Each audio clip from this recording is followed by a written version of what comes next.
Jiang Yu, the quintessential corporate slave, perceives the 996-work schedule as a blessing, yet his meager savings of 6,152.34 render his existence akin to that of a dog. Due to a project dispute, a colleague with connections publicly ridicules him, exclaiming, "You cannot even afford a toilet, and yet you aspire to purchase a house." A torrent of suppression, resentment, and fury erupts within him.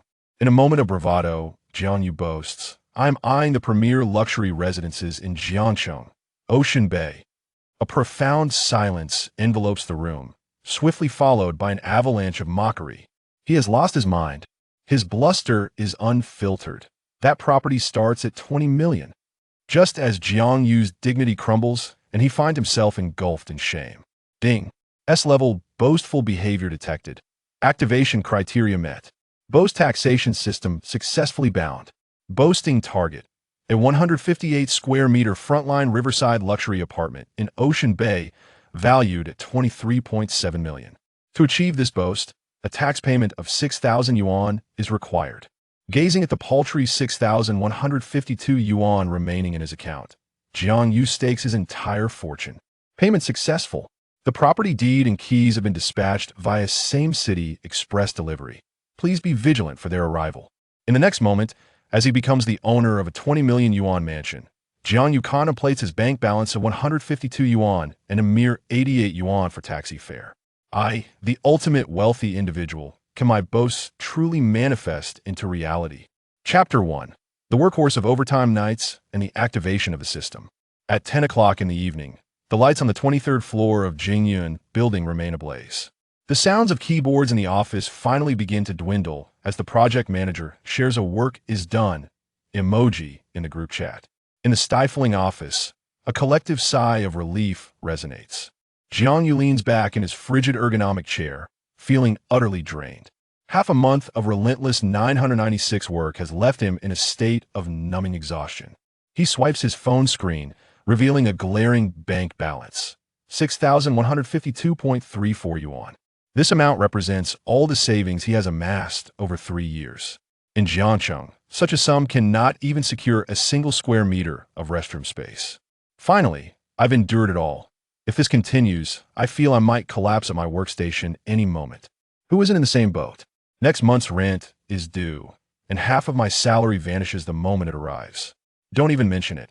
My girlfriend has quarreled with me multiple times, threatening to break up if I persist in this manner. The weary complaints of colleagues ultimately converged upon the weighty and suffocating subject of housing. At that moment, a voice tinged with a hint of boastfulness intruded. It was none other than Zhang Wei. "Ah, there's no choice, it's a necessity. No matter how arduous or exhausting it may be, one must endure. My parents have recently been assisting me in my search. There's a new development outside the 5th ring, and pooling together for the down payment should not pose much of a challenge." Zhang Wei leaned back in his chair, seemingly engaging in casual conversation, yet his gaze proudly roamed the office, relishing the envious or resentful glances directed his way. His eyes eventually landed with precision on the silent Jiang Yu. "Jiang Yu, why are you so quiet? What are your plans? You're not seriously considering living your entire life in that cramped partitioned room, are you?" Zhang Wei's voice was neither too high nor too low, yet it seemed meticulously calibrated to ensure that every individual in the office could hear him distinctly. Whoosh! All gazes converged sharply upon Jiang Yu. He raised his head, the bloodshot veins in his eyes lending an unsettling fierceness to his gaze. He was acutely aware that Zhang Wei's barb was aimed directly at him. This was due to the last project division, where he had publicly pointed out a fatal flaw in Zhang Wei's proposal, causing him to lose face before their superiors. An uncontrollable surge of fury coursed through him, rising from his chest to the crown of his head. "Indeed, I'm penniless. I am renting. Do I deserve to be paraded like a monkey by a worthless individual who relies on his parents? Why should that be the case?" The exhaustion, injustice, and resentment that had been suppressed for far too long ignited within him at this moment. Suddenly, Jiang Yu smiled, fixing an unwavering gaze on Zhang Wei, his tone eerily calm. "Outside the 5th ring? That's far too distant. Commuting 4 hours every day isn't living. It's torment." Zhang Wei's expression momentarily stiffened. Jiang Yu ignored him and continued, his voice quiet, yet each word resonated like a hammer. I have recently been considering properties within the third ring. The Ocean Bay development seems quite appealing, boasting a panoramic river view. At that instant, all sounds in the office vanished. Everyone regarded Jiang Yu with the incredulous eyes reserved for the deranged. Ocean Bay, that was the true pinnacle of luxury in Jiang City. The average price was 150,000 per square meter. Even the smallest unit would start at a total price of 20 million. After a brief silence, Jiang Yu erupted into exaggerated laughter as if he had just heard the funniest joke of the century. Ha ha! Jiang Yu, have you lost your mind working overtime? Are you awake? Ocean Bay, do you even know what kind of place that is? Sell your old home in Yunhe City. Would that even be enough to buy a bathroom there? His laughter was sharp and grating, overflowing with unabashed disdain and humiliation. Puff. The other office workers could no longer contain themselves and burst into laughter. Jiang Yu must be under too much stress. He started talking nonsense, boasting without considering his own circumstances. He thinks he's worthy of Ocean Bay. These derisive jests and discussions pierced Jiang Yu's self-esteem like searing needles. His cheeks burned with shame, and his fists beneath the table were clenched so tightly that the knuckles turned white. He yearned to roar, to upend the table, but the paltry 4-digit balance in his bank account loomed over him like a mountain, rendering him utterly voiceless. Just as he found himself devoid of dignity, nearly nailed to the pillar of shame, a cold, emotionless mechanical voice suddenly echoed in his mind without warning. Detected boastful behavior from the host. Intensity meets standards. The Boast Tax System is now officially activated. Binding host information. Binding successful. Jiang Yu's mind buzzed. What was happening? In the next moment, a translucent blue screen, visible only to him, materialized before his eyes. Boast. Jiang Yu. Current boast. Purchase a 158 square meter, exquisitely decorated 3-bedroom apartment in the Ocean Bay community within Jiang City's third ring. To realize this boast, a tax payment of 6,000 yuan is required. Please complete the payment within 1 hour. Should you fail to pay by the deadline, this boast will be deemed a failure. Failure penalty, unknown. Jiang Yu's mind went blank. Am I hallucinating from working overtime? He stared intently at the blue screen, every word crystal clear. 6,000. This was nearly all the money he had in his account. It represented his sole hope for survival. Should I gamble? If this is a scam, he would instantly become a complete pauper, unable to pay next month's rent and forced to leave Jiang City in disgrace. But what if it were true? Jiang Yu's breath quickened abruptly, the pent-up rage and discontent within him transforming into a reckless frenzy. Hey, Jiang Yu, lost your voice? No money to boast, too embarrassed to speak now. Seeing Jiang Yu sit there in a daze only fueled Jiang Wei's arrogance. He stood up, thumping his chest, his voice reverberating throughout the office. I'll state it plainly today. If you can truly afford a property in Ocean Bay, I, Jiang Wei, will live stream eating my keyboard in front of the entire company. The keyboard. Jiang Yu's gaze shifted from Jiang Wei's loathsome face. He ceased to heed any external sounds.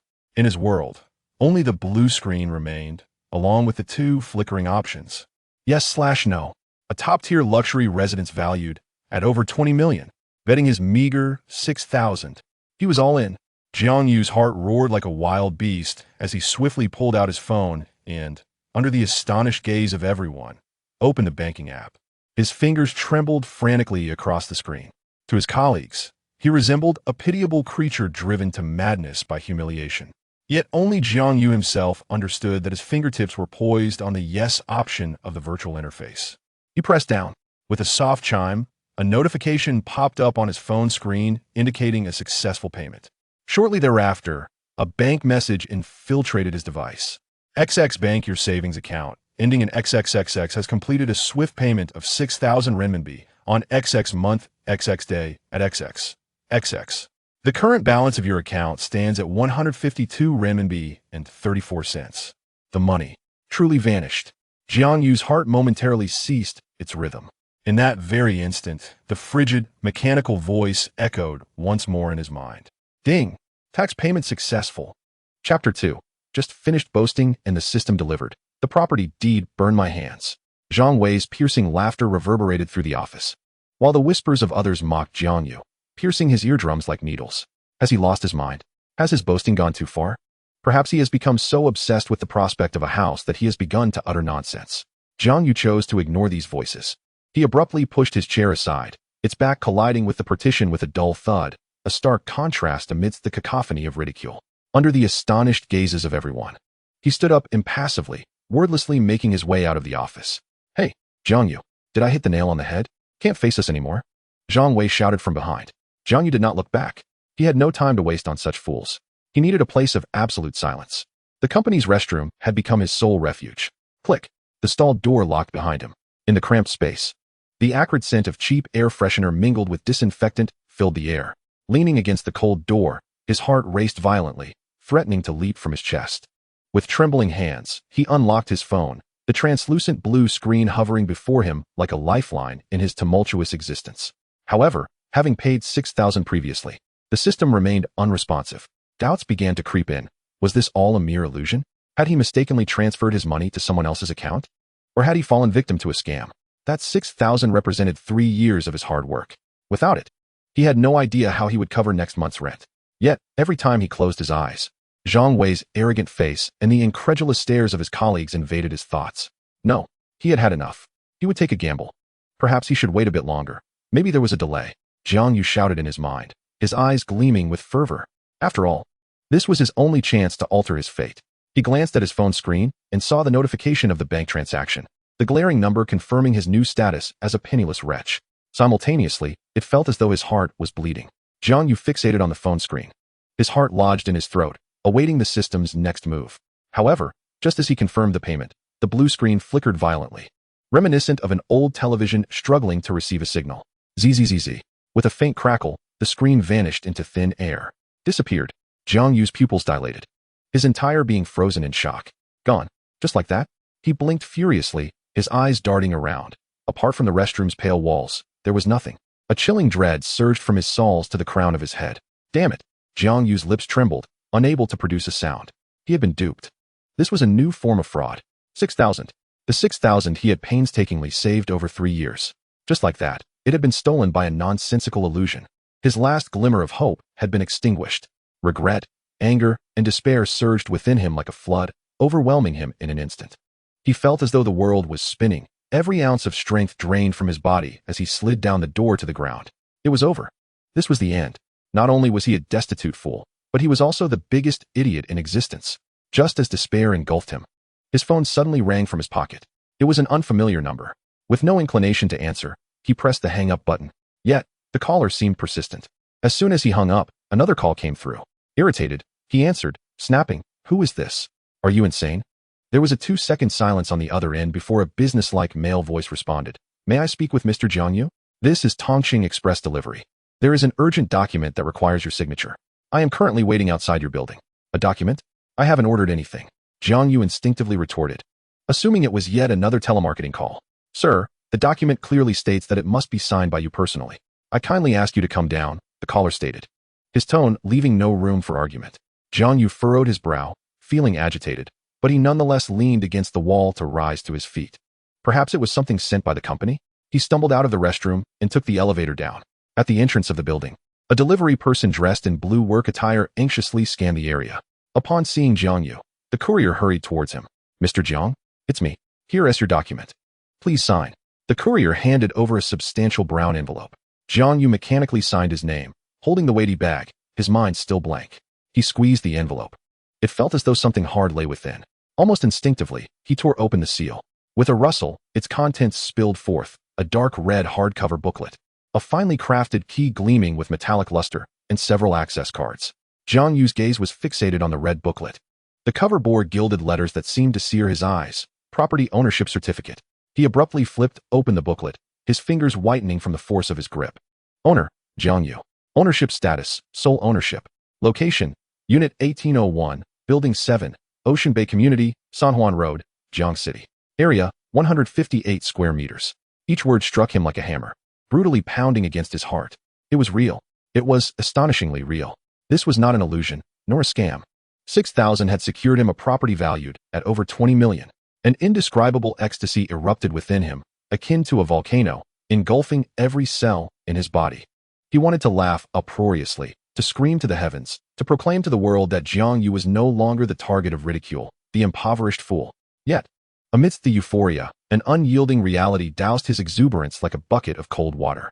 He pulled out his phone, opened the ride-hailing app, and entered his destination, Ocean Bay. Estimated fare, 88 yuan. Glancing at his bank balance, 15,234 yuan. The smile on Jiang Yu's face instantly froze. Here he was, a proud owner of a luxurious property with stunning river views, yet he could barely afford the fare to visit his own home. He had to secure some funds first. An idea swiftly formed in his mind. That small partition room. The deposit and this month's rent were still with the landlord. Jiang Yu immediately opened the rental app, locating the listing for his home. The urgent task was to sublet that dilapidated place and gather some fare. Chapter 3. Renting to a mother and daughter. The property deed and keys to Ocean Bay felt like two scorching irons, searing Jiang Yu's palms. He opened the rental app, hesitating on the listing page. How much should he set the rent? He was utterly ignorant of the market price in Ocean Bay. All he knew was that its residents were either affluent or aristocratic. Jiang Yu conducted a search on the app for similar properties in Ocean Bay, and was startled to find that the lowest listed price was a staggering 25,000 per month. His heart raced uncontrollably. 25,000 a month translates to 300,000 a year. This sum was an astronomical figure he had never dared to contemplate before. A fleeting, reckless thought surged within him. He swiftly typed in a figure into the price field, 30,000. Next, he hastily sourced a night view photograph of the Ocean Bay community to serve as the cover, and penned a remarkably succinct property description. Ocean Bay, prime river view. 158 square meters, exquisitely decorated, move-in ready, long-term tenants preferred. With a click, he published the listing. After completing all of this, Jiang Yu exhaled deeply and slumped into his chair. Would anyone rent it for 30,000 a month? Surely, it should attract interest, given it was Ocean Bay. Yet, what if no one did? He dared not pursue that thought further. The phone screen remained illuminated, displaying his bank balance of 15,234. A figure that pricked at his eyes like a needle. Just then, his phone vibrated violently, and the name Mom flashed on the screen. Jiang Yu sat up straight in alarm. Truly, one fears what one dreads. He cleared his throat and swiped to answer. Hello, Mom. You finally picked up. Are you working overtime again? His mother's familiar voice, tinged with a hint of reproach, came through. No, I just got off work and am home now. How's work? Is your boss giving you a hard time? Have you been paid yet? A barrage of questions bombarded him, and Jiang Yu could only respond vaguely. It's fine, all good. I've been paid. That's a relief. His mother seemed to relax, but then quickly shifted the topic. By the way, your Aunt Wang's son, the one just 2 years older than you, was promoted last month. His wife is expecting their second child. Just look at how well they're doing. Jiang Yu felt a throbbing in his temples. Mom, I'm quite busy here. Busy? Busy with what? Have you saved enough for a down payment? Have you found a girlfriend? What about that girl, Xiaoya, you mentioned last time? Why hasn't there been any follow-up? Each word from his mother was like a hammer, striking at his most sensitive nerves. Had it been half an hour earlier, he would have felt utterly humiliated. But now, with a property deed worth tens of millions clutched in his hand, he felt an unexplainable surge of confidence. Mom, please don't worry about the house. I have it under control. You have it under control? You're nearly 30 and still drifting alone? Your father and I are beside ourselves with worry. I must tell you, Aunt Zhang has introduced you to another girl, a primary school teacher, very down-to-earth. I've sent you her photo on WeChat. You should add her and have a good chat. Jiang Yu felt a wave of suffocation wash over him. He half-heartedly acknowledged her, hastily finding an excuse to end the call. The room descended into silence once more. The euphoria he had felt from acquiring the luxury apartment had been significantly dampened by his mother's call, replaced by a stronger impulse to change his circumstances.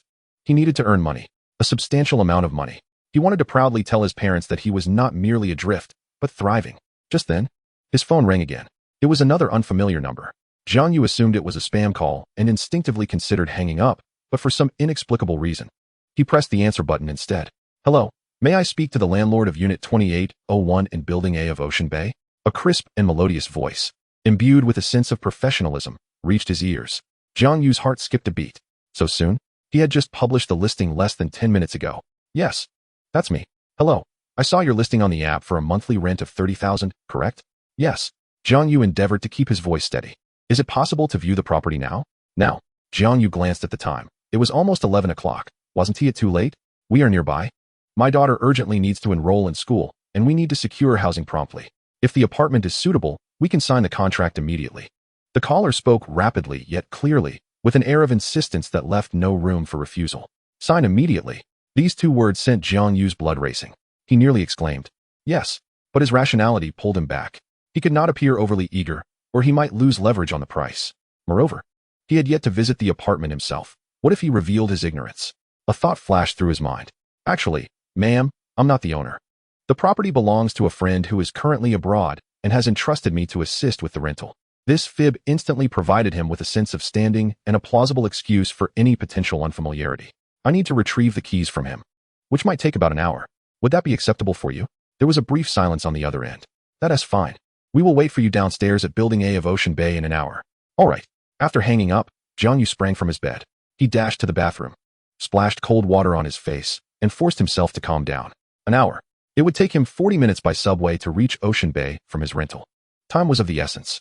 He stuffed the red property deed, keys, and access card into his backpack, changed into a relatively presentable jacket, and bolted out the door. An hour later, Jiang Yu stood panting at the entrance of Ocean Bay. Even at this late hour, the area was brightly illuminated, with security personnel standing attentively at their posts, all of which underscored the property's distinction. Beneath the streetlight, two women, one older and one younger, stood waiting. The older woman, perhaps in her 40s or 50s, was dressed in a well-tailored champagne-colored suit, exuding elegance. The younger girl, likely 17 or 18, wore a simple white t-shirt and jeans, her expression betraying impatience. Jiang Yu approached. "Excuse me, are you Ms. Wang?" The middle-aged woman turned, appraising him before nodding. "Yes, I am. And you are?" "I'm Jiang Yu. My friend asked me to show you the apartment." "All right, let us go." The woman, referred to as Aunt Wang, offered no further pleasantries and motioned for her daughter to follow her inside. Jiang Yu hurried to keep pace, swiping the access card at the entrance. The elevator ascended smoothly, stopping at the 28th floor. With trembling hands, Jiang Yu inserted the exquisite key into the lock of 2801. This was his first time opening a door to a space that belonged to him. The door creaked open, and a blend of high-end fragrance and leather enveloped him. The sensor light in the foyer activated, revealing a spacious and bright living room. Beyond the expansive floor-to-ceiling windows lay a breathtaking view of the shimmering cityscape and the meandering river. The decor exuded understated luxury, with furniture and appliances that appeared brand new, showing no signs of previous use. Jiang Yu himself was momentarily taken aback. This was his home? Chapter 4. Rent arrives at 370,000. What do you have to compete with me? Mom, it's not bad. The previously silent girl broke the silence. Aunt Wang did not respond immediately. She approached the floor-to-ceiling windows, gazing at the river view, then turned back to survey the layout of the living room. She moved into the bedroom, peered into the wardrobe, then inspected the kitchen, even opening the refrigerator to take a glance. Finally, she entered the study, tracing her fingers across the pristine desk. "Xiaoxua, come take a look." Aunt Wang beckoned her daughter.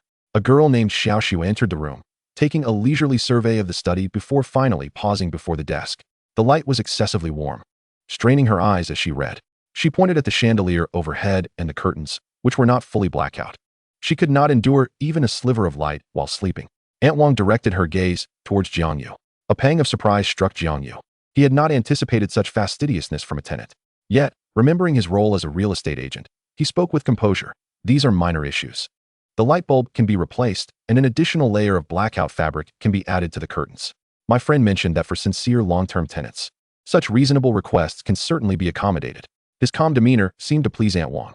"Very well," she replied decisively. "We will take this house." Jiang Yu's heart raced. "We will sign a 1-year contract," Aunt Wang continued, "and I will pay the rent and deposit in full." In full. Jiang Yu felt as though he could hardly breathe. "You see, the annual rent is 360,000 plus 1 month's deposit, totaling 390,000. If you can confirm now, how about a round number of 370,000? Aunt Wang displayed the decisiveness of a shrewd businesswoman, trading 20,000 for the efficiency of an immediate contract signing. Jiang Yu's heart threatened to leap from his throat. 370,000. He suppressed his excitement and nodded. "That works. My friend has no objections." "Come on," Xiaoxua urged again. "I have to report to school tomorrow. Hurry up." Aunt Wang finally nodded. "All right, let us finalize the contract." Jiang Yu's heart settled back into place. He had made the right bet. The subsequent process unfolded with astonishing speed. Jiang Yu printed a contract, and Aunt Wang signed her name with a fountain pen. Just as she finished, she was already operating her mobile banking app. "Done, check it." Jiang Yu's phone vibrated almost simultaneously. He unlocked the screen, and a bank message popped up. "Your account ending in XXXX received a deposit of 37,000,000 yuan on October 27th at 032. Current balance, 37,015. 234 yuan. 1, 2, 3, 4, 5, 6 zeros. 37 million. Jiang Yu felt the blood rush through his veins as if in reverse, nearly losing his balance. He forced himself to remain composed, retrieving the keys and access card from his document bag and presenting them to Aunt Wang. A pleasure to cooperate. The house is yours. I shan't intrude further.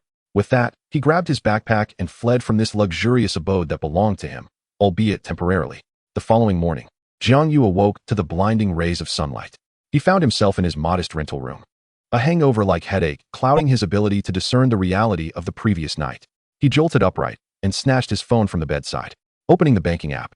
A string of vivid red numbers nearly seared his eyes. 37,015, 234. It was real. He was not dreaming. The overwhelming joy compelled him to rise, and he decided to treat himself to the most extravagant breakfast he had enjoyed in 3 years. At the breakfast stall at the end of the alley, Jiang Yu was a regular. Boss, 1 bowl of soy milk, 2 fried dough sticks, and a tea egg. He had never before splurged on an egg. Coming right up. Just as Jiang Yu sat down, a mocking voice rang out from behind him. Oh, isn't this young Master Jiang? What's the matter? Can't get used to living in a mansion at Ocean Bay, so you've come to eat breakfast in our humble place? It was Zhang Wei, clad in a brand new outfit and brandishing the latest model of the iPhone, flashing it in the sunlight. Jiang Yu chose to ignore him, but Zhang Wei was relentless, plopping down at the table across from him. Why so silent? Did your ego burst, leaving you too ashamed to show your face? He slapped his phone on the table. Look, latest model, cost me over 10,000. Unlike some, who can't even afford next month's rent. Need me to lend you some? Jiang Yu picked up a fried dough stick, dipped it in soy milk, and ate leisurely. To Zhang Wei, his silence was tantamount to acquiescence and shame. Zhang Wei swelled with pride. Oh right, young Master Jiang doesn't he have to pay rent for his mansion? Almost forgot. Neighbors around them turned to glance at Jiang Yu, whispering amongst themselves. Finally finishing his last bite of dough stick, Jiang Yu wiped his mouth with a napkin and pulled out his old phone, placing it on the table. Rent? Ah, indeed a troublesome matter, Jiang Yu said slowly. He unlocked the screen and opened the banking app. I just rented out a house yesterday, collecting an entire year's rent, over 300,000. I wonder if it's enough to spend. He turned his phone screen toward Zhang Wei. The glaring balance of 37,015, 234 clearly displayed in the center. The mocking smile on Zhang Wei's face froze immediately, his eyes fixated on the number, his mouth slightly agape. Seconds later, he shrieked as if a cat had stepped on its tail. Fake! You're bluffing. How could a pauper like you have that much money? Must be edited. There are so many apps for that nowadays. Jiang Yu, you're getting more and more vain. Sacrificing your dignity for a little face.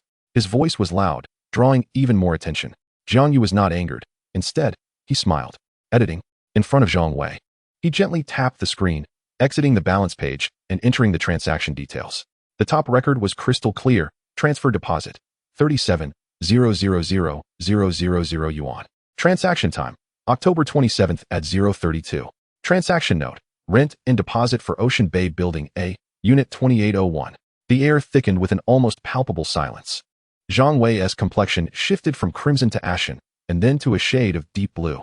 That line indicating Ocean Bay Building A, Unit 2801, struck him like a resounding slap to the face. The murmurs of bystanders buzzed around him. My goodness, 37 million? Is it really him? He doesn't look like it at all. Just a moment ago, he called him a pauper. How embarrassing. Zhang Wei felt as though every gaze was a needle pricking at him, and he wished he could vanish into the ground. Jiang Yu stood up and withdrew a 100 yuan bill from his wallet, slapping it on the table. Boss, the bill, no need for change. He didn't spare Zhang Wei another glance as he turned to leave. Back in his rental room, he closed the door, shutting out the world. Leaning against the door, the exhilarating feeling of triumph still surged within him. 37 million was enough to leave a clown like Zhang Wei utterly humiliated. But what if it were 37 million more? Or 300 million? An unprecedented ambition began to fester within him. He craved more. He aspired to ascend to the realm of the truly exceptional. Jiang Yu closed his eyes, delving deep into his thoughts. System, I wish to boast an even greater claim. What is an Ocean Bay mansion? I desire a traditional courtyard within the second ring of Jiangcheng. A blue light screen materialized in response. However, this time, the text that appeared left Jiang Yu momentarily stunned. Warning, host permission level insufficient. Boasting target exceeds current authorization limit.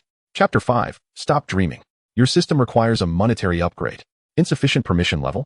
Exceeding the authorized limit? Jiang Yu stared at the lines of blue text, feeling as though he had just soared into the clouds, only to be unceremoniously kicked back down. What does this mean? System, elucidate. He commanded in his mind. The blue holographic screen flickered momentarily, and new text materialized. Current permission level of the host, LV1, Novice Bluffer. Under LV1 permission, the host's daily tax contribution limit is 10,000 yuan. 10,000 a day. Jiang Yu's heart plummeted. He felt akin to a fledgling gamer, freshly equipped with novice gear, only to discover a hefty rulebook before even stepping out. System, I own a courtyard house within the second ring of Jiang City. Jiang Yu boasted impulsively. Detected boasting target. Courtyard house within the second ring of Jiang City. The value of this target far exceeds LV1 permission limits. The system cannot execute. The system's cold prompt resonated in his mind. The courtyard house within the second ring of Jiang City, at the very least, would be worth several tens of millions, with better ones starting at hundreds of millions. His earlier boast had been too grand, yet he was unwilling to concede. What if I claim a boast of 9,999? Would that suffice? Theoretically, yes. However, to realize any boasting target, the host must pay the corresponding boasting tax. As long as the tax amount is within 10,000, the target can be achieved. This figure detonated in Jiang Yu's mind like a thunderclap. Just yesterday, he had reveled in the prospect of 370,000, and now the system informed him that he could spend a mere 10,000 a day to fulfill his grandiose claims. This was utterly different from what he had envisioned. He had thought himself akin to Aladdin with a magic lamp, only to discover that the lamp required installment payments. A profound sense of disappointment washed over him. The ambitious flames of his aspirations were doused to mere embers by this cold reality. Still, he pressed on. How much tax would that courtyard house incur? Calculating for the host. Target, courtyard house within the second ring of Jiang City, entry level. Estimated value, 88 million yuan. In summary, the total boasting tax required is approximately 50,000 yuan. 50,000. Jiang Yu stared at this number, momentarily breathless. Based on the host's current daily tax limit of 10,000 yuan, the required tax cannot be paid. Unable to pay the boasting tax, Jiang Yu slumped onto his bed, the earlier feeling of omnipotence dissipating entirely.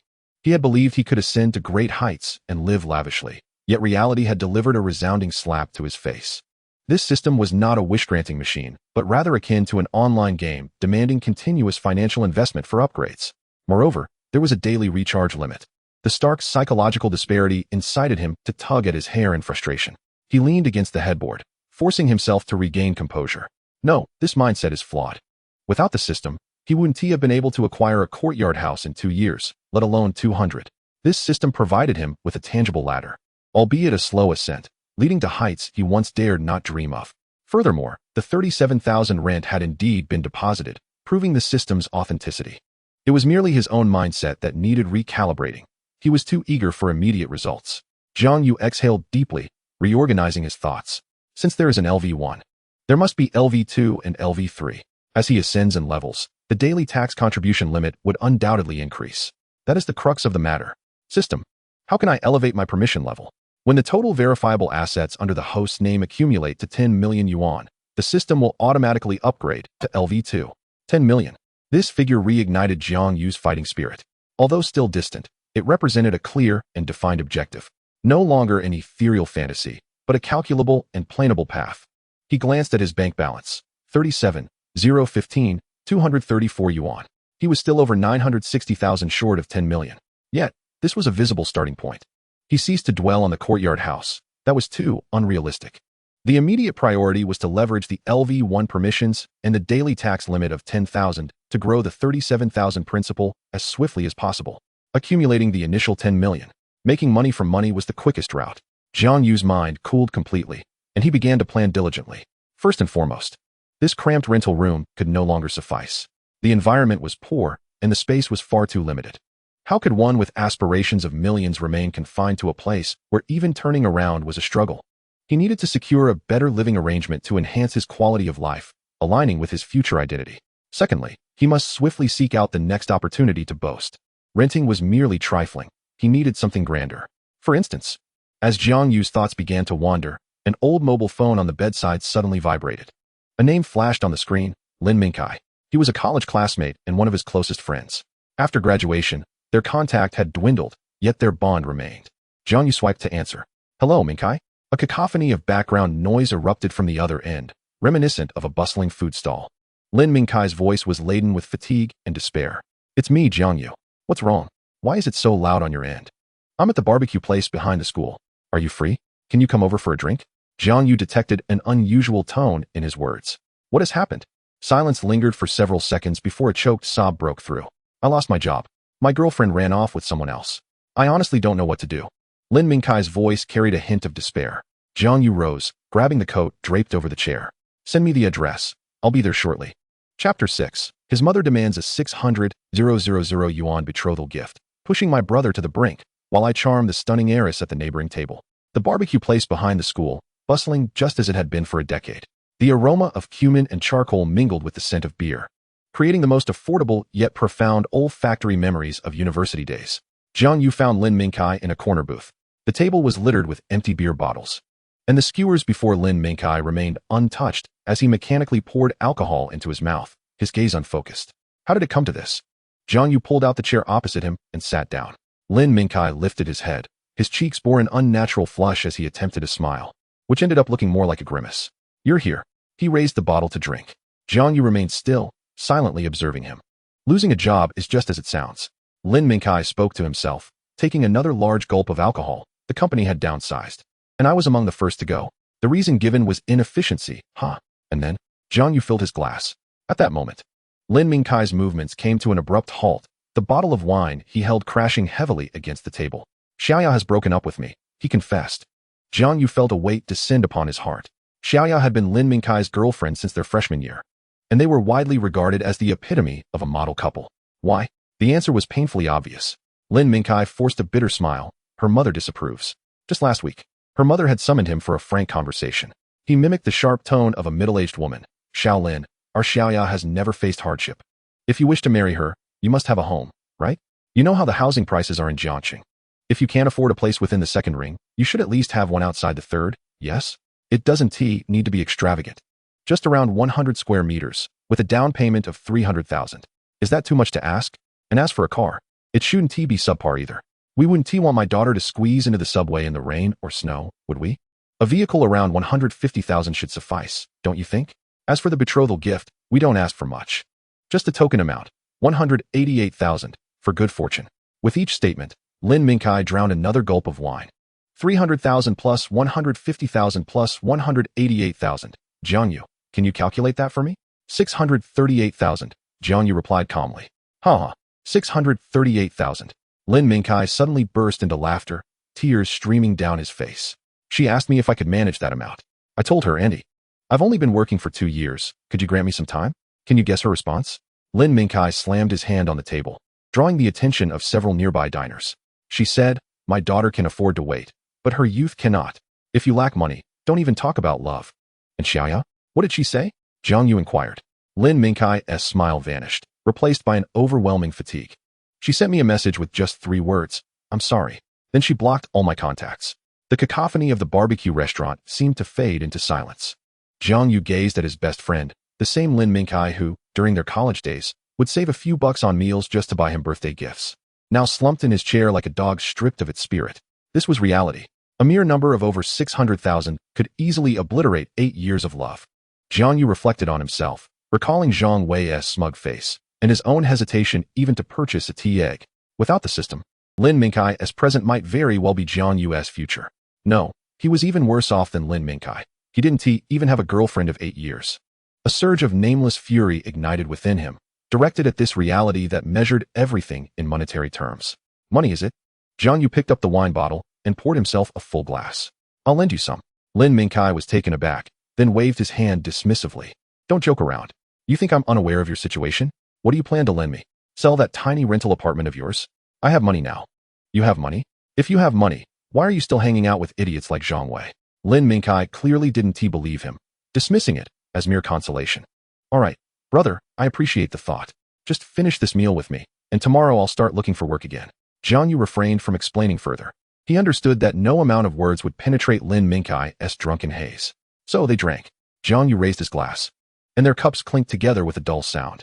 As the night progressed, Lin Mingkai became increasingly loquacious, lamenting his professional setbacks and cursing that acerbic future mother-in-law, eventually directing all his frustration inward. It's all my fault. It's my incompetence. If I had money, would her mother dare to speak to me like that? Would Xiaoya leave?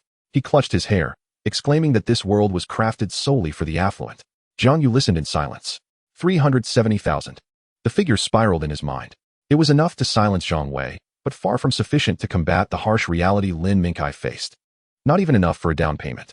It was inadequate, woefully inadequate. He had to level up swiftly. He needed to earn 10 million. Look over there. Lin Mingkai, now quite inebriated, pointed toward a nearby table. Jiang Yu followed his gaze. At the adjacent table sat two women.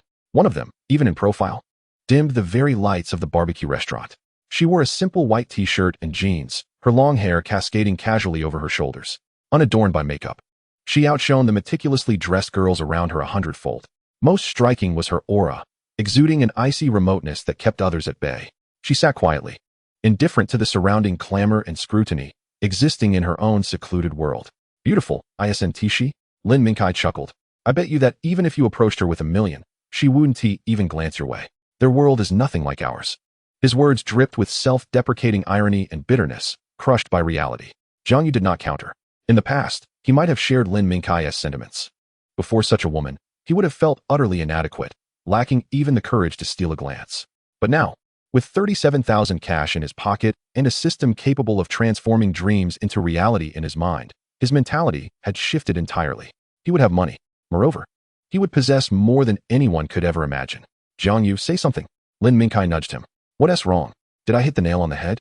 Do you feel like we, the lowly, lack even the right to speak to her? Not necessarily, Jiang Yu suddenly replied. Not necessarily? Lin Mingkai appeared to have stumbled upon the greatest joke. Then go ahead. Ask for her WeChat, and let us see if you manage to get it. I'll treat you today. The air around them fell silent for a brief moment. Lin Mingkai, now intoxicated, was clearly speaking without a filter. Jiang Yu fixed his gaze on that cool figure. The flame within him, extinguished by the constraints of the system and stifled by Lin Mingkai's plight, was reignited by this unexpected wager. Why should he remain cooped up in a rental apartment, sighing over a mere 10,000 credit limit? Money must be earned, but life must also be lived. He was no longer the timid Jiang Yu of yesteryears. Forget about treating. Jiang Yu stood up, adjusted his coat. Just watch. Lin Mingkai, now somewhat sobered, was taken aback by Jiang Yu's seriousness. Hey, I was joking. Don't. Jiang Yu did not look back. He lifted his glass brimming with beer and strode directly toward the woman's table. Chapter 7. The Pinnacle of Flirting? Apologies, but 4 properties are merely a jest. The atmosphere in the barbecue restaurant seemed to freeze for a moment. Lin Mingkai reached out, trying to catch Jiang Yu, but grasped only air. He stared blankly at Jiang Yu's retreating figure, that straightened back, moving steadily toward the eye of the storm.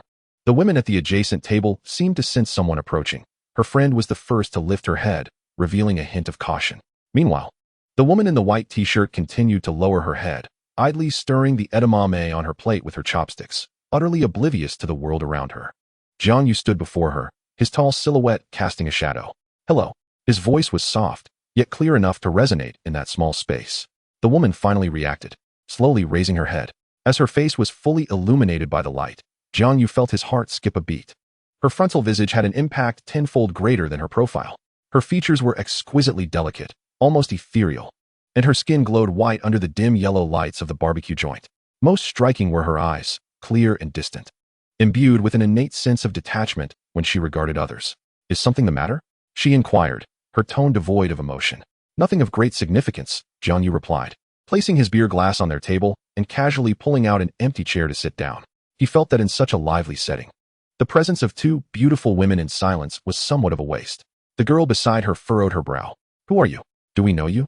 Ignoring her, Jiang Yu focused on the woman in the white t-shirt. I'm Jiang Yu. I wanted to get to know you. His approach was direct, even a tad reckless. From a distance, Lin Mingkai covered his face, unable to bear the unfolding scene. The woman scrutinized Jiang Yu from head to toe, then diverted her gaze, returning to fiddling with the edamame, treating him as if he were invisible. To be ignored is a far more painful affront than outright rejection. Jiang Yu's facial muscles twitched. The confidence born from his 37,000 in the pocket was severely challenged in that moment. Don't back down. If I do, this drink will have been for naught. Clearing his throat, he adopted a different strategy. Actually, I'm not particularly skilled at conversing with women. Leaning forward, lowering his voice, he professed in what he believed to be a sincere tone. I just feel that encountering a girl who makes my heart flutter isn't easy. I own 4 apartments in the 5th ring of Jiang City. They're not large. Together they barely surpass 400 square meters. But I've never felt that my modest wealth was inadequate in front of a woman until now. He fixed his gaze on her face, hoping to catch a glimmer of surprise, envy, or emotion. Yet, nothing materialized. The woman even ceased her fiddling with the edamame. She raised her head again, and this time her clear eyes held an unmistakable hint of derision. Are you finished? Huh. Jiang Yu was taken aback. I asked if you were done with your self-introduction. She reiterated slowly. Yes, I'm finished. Oh. The woman nodded, then picked up a napkin and leisurely wiped her hands. Now that you're done, please leave our table. Your aura of smoke and fire is suffocating me.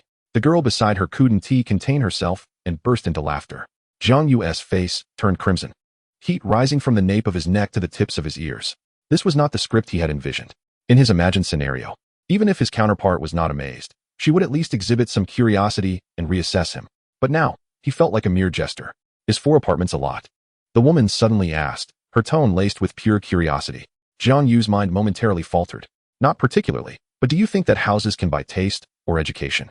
She interrupted, each word piercing like an icicle. I've encountered many men who use their properties to flirt, but none as foolish as you. The final 3 words, newly rich, she nearly mouthed. Light and airy, yet heavier than any insult. Around them, several tables turned their attention, eyes glinting with amusement at the unfolding spectacle. Jiang Yu felt blood rush to his head.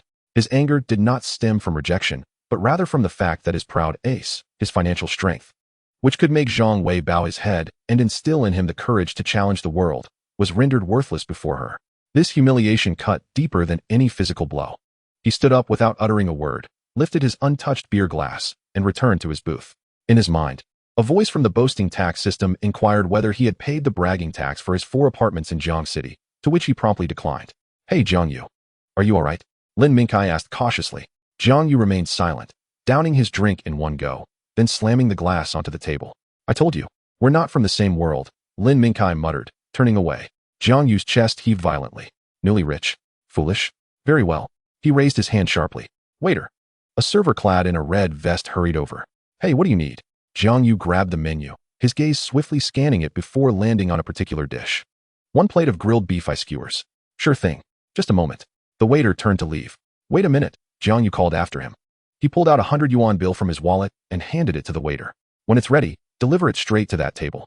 He gestured towards the women, adding, tell them it's my treat to offer them a specialty dish to cool their tempers. The waiter hesitated, glancing between the money and Jiang Yu, before breaking into a knowing smile. Got it, bro. Just you wait. Lin Mingkai watched in stunned silence. Jiang Yu, what are you doing? Nothing much. Jiang Yu leaned back in his chair, pouring himself another drink. Just treating someone to a meal. Minutes later, the waiter approached their table, carefully balancing a large platter as he navigated through the crowd. Beautiful ladies, this is the specialty dish from that handsome guy over there. The platter was set down with precision. On it lay a dozen round, dark items skewered on sticks, glistening with oil and sprinkled generously with red chili flakes and yellow cumin seeds. Some had burst open due to the heat, revealing a grayish-white, jelly-like substance within. The visual impact was immediate. What is this? The short-haired girl queried, her curiosity piqued. Our specialty, grilled beef eyes, the waiter enthusiastically introduced. The girl's face turned ashen, and she let out a short, sharp scream, her body recoiling in shock. The woman in the white t-shirt, Yao Xiling, also froze, her gaze locked onto the platter, her stomach churning. A wave of indignation and disgust surged through her. She sprang to her feet, glaring fiercely at Jiang Yu. He raised his beer glass, making a mocking gesture towards her, a smile of provocation playing on his lips. You. Yao Xiling's lips trembled in rage. Rogue, she shouted, grabbing her handbag from the table, throwing down a parting shot. You'll pay for this. With that, she yanked her friend, who looked ready to vomit, and stormed out of the barbecue joint without a backward glance. The following morning, the shrill ring of his phone jolted Jiang Yu from his hangover. Groggily, he reached for his phone. It was his department head, Zhang Wei. Hey, Jiang Yu, get your butt to the office pronto. Zhang Gu, it's the weekend. Weaken my foot. There's an important industry summit at the client's, and they specifically requested us to send someone. You're on the list. Hurry up and don't embarrass me. Chapter 8. Don't challenge my Lamborghini with your pitiful BMW. The headache from his hangover felt like a blunt chisel stirring in his temples. Jiang Yu stumbled downstairs, disheveled with wild hair, hastily throwing on a t-shirt. The weekend morning sun was blinding, and the tranquility of the neighborhood, where birds chirped, only fueled the flames of his unnameable fury. The small circle on the ride-hailing app spun for 3 minutes before a driver finally accepted the request, leaning against the railing by the roadside. The mocking visage of Yao Xiling from the previous night, along with the term nouveau riche, played on a loop in his mind. The feeling of humiliation swelled within him like fermenting dough, expanding relentlessly in his chest. Upon arriving at the base of the company, The Jiang Yu building appeared desolate and cold on this weekend. Only a few unfortunate colleagues, similarly trapped by fate, stood haphazardly at the entrance, seemingly drafted as makeshift laborers. Jiang Yu moved to the periphery of the crowd, lit a cigarette, and had barely taken 2 puffs when a blaring horn pierced the air. A brand new BMW 3 Series. Its glossy black paint shimmering under the sunlight, screeched to a halt before the gathered crowd. The window rolled down, revealing a face gleaming with self-satisfaction. "Oh, isn't this Jiang Yu?" Zhu Yong removed his sunglasses, leaning out with a smirk. He was the project leader in Jiang Yu's department, renowned for his talent in usurping credit and lavishing praise upon Zhang Wei. Jiang Yu found him insufferable. To come to the office on a weekend was truly a testament to his zeal. Zhu Yong's gaze swept over Jiang Yu, lingering on the worn sneakers that had accompanied him for 2 years. Waiting for a ride, Jiang Yu tossed his cigarette but into the trash can, choosing to ignore him. Yet Zhu Yong persisted, stepping out of the car and deliberately spinning the car keys on his finger, the blue and white emblem dazzlingly distracting. "Just picked it up, a 325i. M Sport Night Edition. Cost me nearly 500,000. He patted the hood with a smug expression. "With all this business, it's essential to have a decent car. Otherwise, one loses face when meeting clients. Unlike some, who still squeeze onto the subway or hail cabs." The gazes of several nearby colleagues converged on them, their expressions rife with amusement. Jiang Yu felt their stares prickling his back like needles. Money, cars. Last night, 4 apartments had been dismissed as worthless. Today, a shabby BMW dared to flaunt itself before him. Anger mixed with the nausea of a hangover surged within him. "Alas, my life is wretched." Jiang Yu forced a tight smile. Unlike Zhu group leader, who had the fortune of a favorable birth, Zhu Yong's complexion shifted slightly. "What do you mean?" I'm praising you," Jiang Yu replied, uninterested in further discourse, turning to focus on his phone screen once more. Zhu Yong, stifled by the retort, felt the sting of humiliation and quickly followed him. "All right, stop sulking.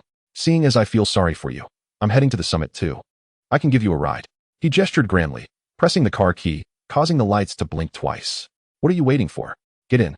A few female colleagues sighed enviously, whispering about how attractive the car looked. Jiang Yu exhaled a cloud of frustration, suppressing his irritation. There was no point in getting riled up over such a person. He should first attend to the trivial matters Zhang Wei had assigned. He opened the passenger door, but as his hand brushed the handle, Zhu Yong's voice rang out. Hey, what do you think you're doing?" Zhu Yong strode over, firmly pressing the door shut. "That spot is for my briefcase. Important documents are inside."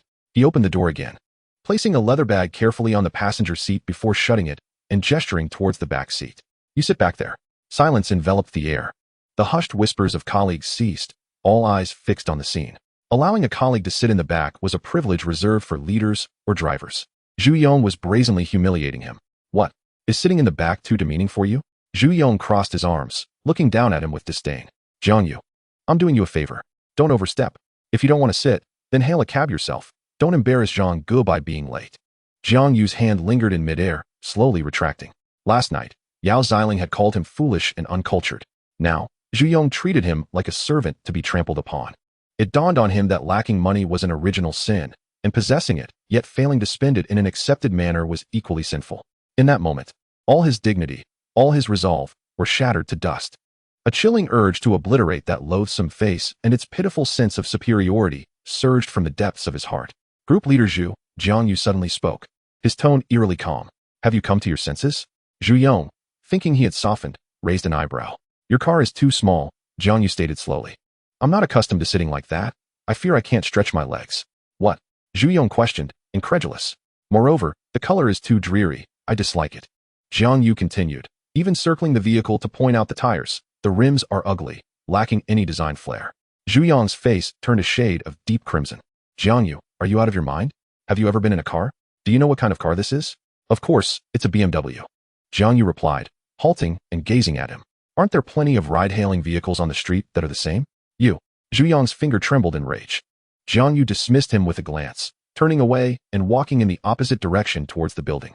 There lay a secluded corner, typically used for storing cleaning supplies. "You wait. If you manage to reach the venue before I do, I'll write my surname Zhu upside down." Zhu Yong's furious shout echoed behind him. Ignoring the outburst, Jiang Yu pressed forward. Chapter 9. Humiliate me? The next moment, I'll drive a Porsche to crush your sense of superiority.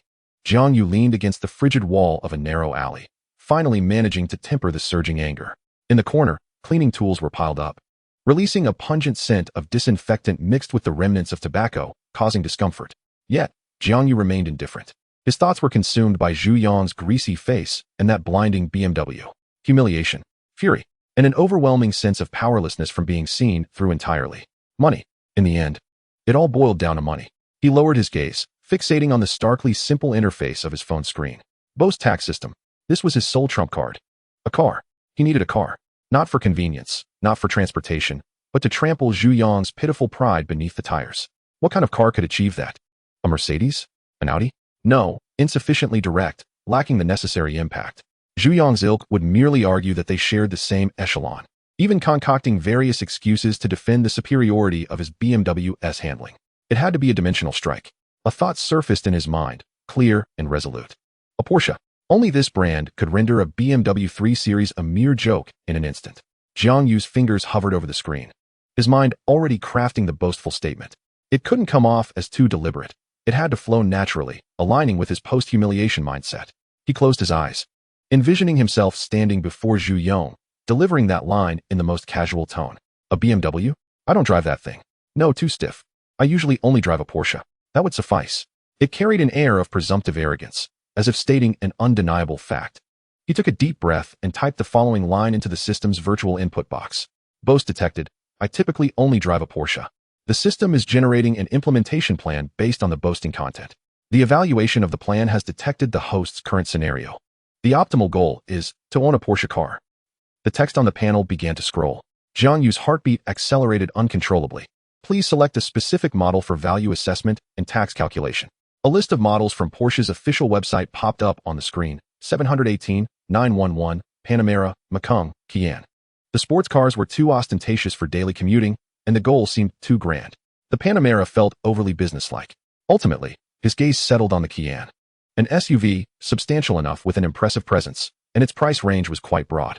Most importantly, driving a Cayenne to work would convey strength without being overly extravagant. Perfect. He selected the base model of the Cayenne. Target locked. Porsche Cayenne. Top configuration official guide price. 95 million yuan. Calculating tax. The progress bar crawled forward, and Jiang Yu felt as if his heart had leaped into his throat. He had used this system before, but in previous instances, the stakes were low, with taxes amounting to hundreds or thousands of yuan, which he could manage. But this time was different. This was a vehicle worth nearly 1 million. How much would the tax be? 10,000? 20,000? He hoped it wouldn't exceed 10,000, or else it would surpass his daily limit. Finally, the progress bar reached its end. The required boast tax, 4,000 yuan. 4,000 yuan. Jiang Yu's breath momentarily halted. This figure was neither too much nor too little. Not exceeding the daily limit, and he had enough funds in his bank account. Just 4,000 yuan, and he could slap back at them. Was it worth it? Absolutely worth it. The hangover-induced headache began to throb again, and the mockery of Zhu Yang, the disdain of Yao Xiling, and the onlooking expressions of his colleagues flashed before his eyes like daggers, piercing his dignity. If he let it go today, how would he hold his head high in the company afterward? Zhu Yang would only escalate his humiliation. He would be branded as incompetent and bitter, becoming the laughingstock of the entire company. No, he could not endure this. Jiang Yu gritted his teeth, preparing to confirm the payment. However, a new prompt appeared. System prompt. The host's daily tax payment limit is LV1, 10,000 yuan. Payment of boast tax is possible. Please confirm the initial payment amount, 4,000 yuan. Confirm. Payment processing. Almost simultaneously, his phone buzzed with a text message from the bank. Your account ending in 6688 has incurred an expenditure of 400,000 yuan on November 12th at 9:15. It's done. Jiang Yu stared at the prompt on the system panel. Initial tax payment has been successfully made. Boasting is being realized. Please wait patiently. Wait. For how long? An hour? A day? Or perhaps a week? The summit was about to commence. If he waited too long, all would be for naught. Just as he felt his anxiety heightening, his phone in his pocket suddenly vibrated. It was an unfamiliar local number. Who would call him at this moment? Hesitantly, Jiang Yu answered the call. Hello, may I speak with Mr. Jiang Yu? A man's voice on the other end was unusually polite, even tinged with respect. This is he. Who is this? Jiang Yu replied. Hello, Mr. Jiang. I am Wang Hao, the client manager at Jinbei Porsche Center. The Porsche Center? Jiang Yu's heart skipped a beat. So soon? Mr. Jiang. Your black Porsche Cayenne that you ordered at our center has just completed all the procedures, including the PDI inspection, insurance, and temporary license plate processing. The vehicle is now ready for delivery. When would you like to come and pick it up? Jiang Yu's mind went blank. Ordered? When did he place an order? All procedures completed? Insurance and temporary plates arranged?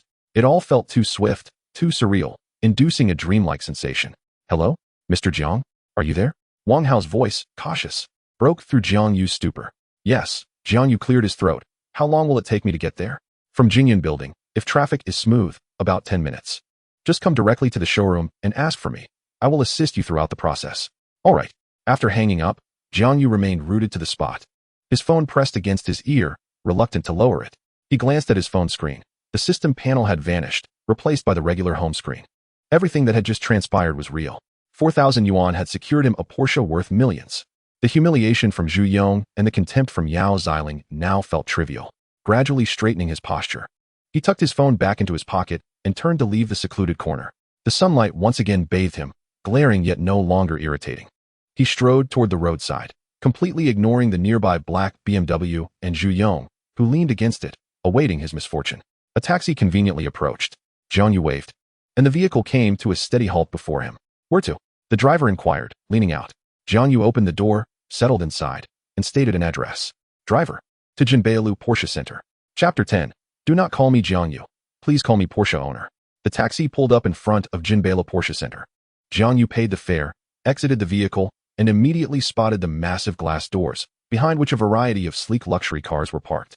He straightened his slightly wrinkled shirt and stepped inside. The cool air conditioning enveloped him, dispelling the outdoor heat. The showroom was remarkably quiet, the polished floor reflecting the ceiling lights, with each car impeccably spotless. A man dressed in a professional suit promptly approached him, exuding just the right amount of warmth. "Good day, sir. Welcome. Are you here to view the cars?" Before Jiang Yu could respond, a familiar voice emerged from beside him.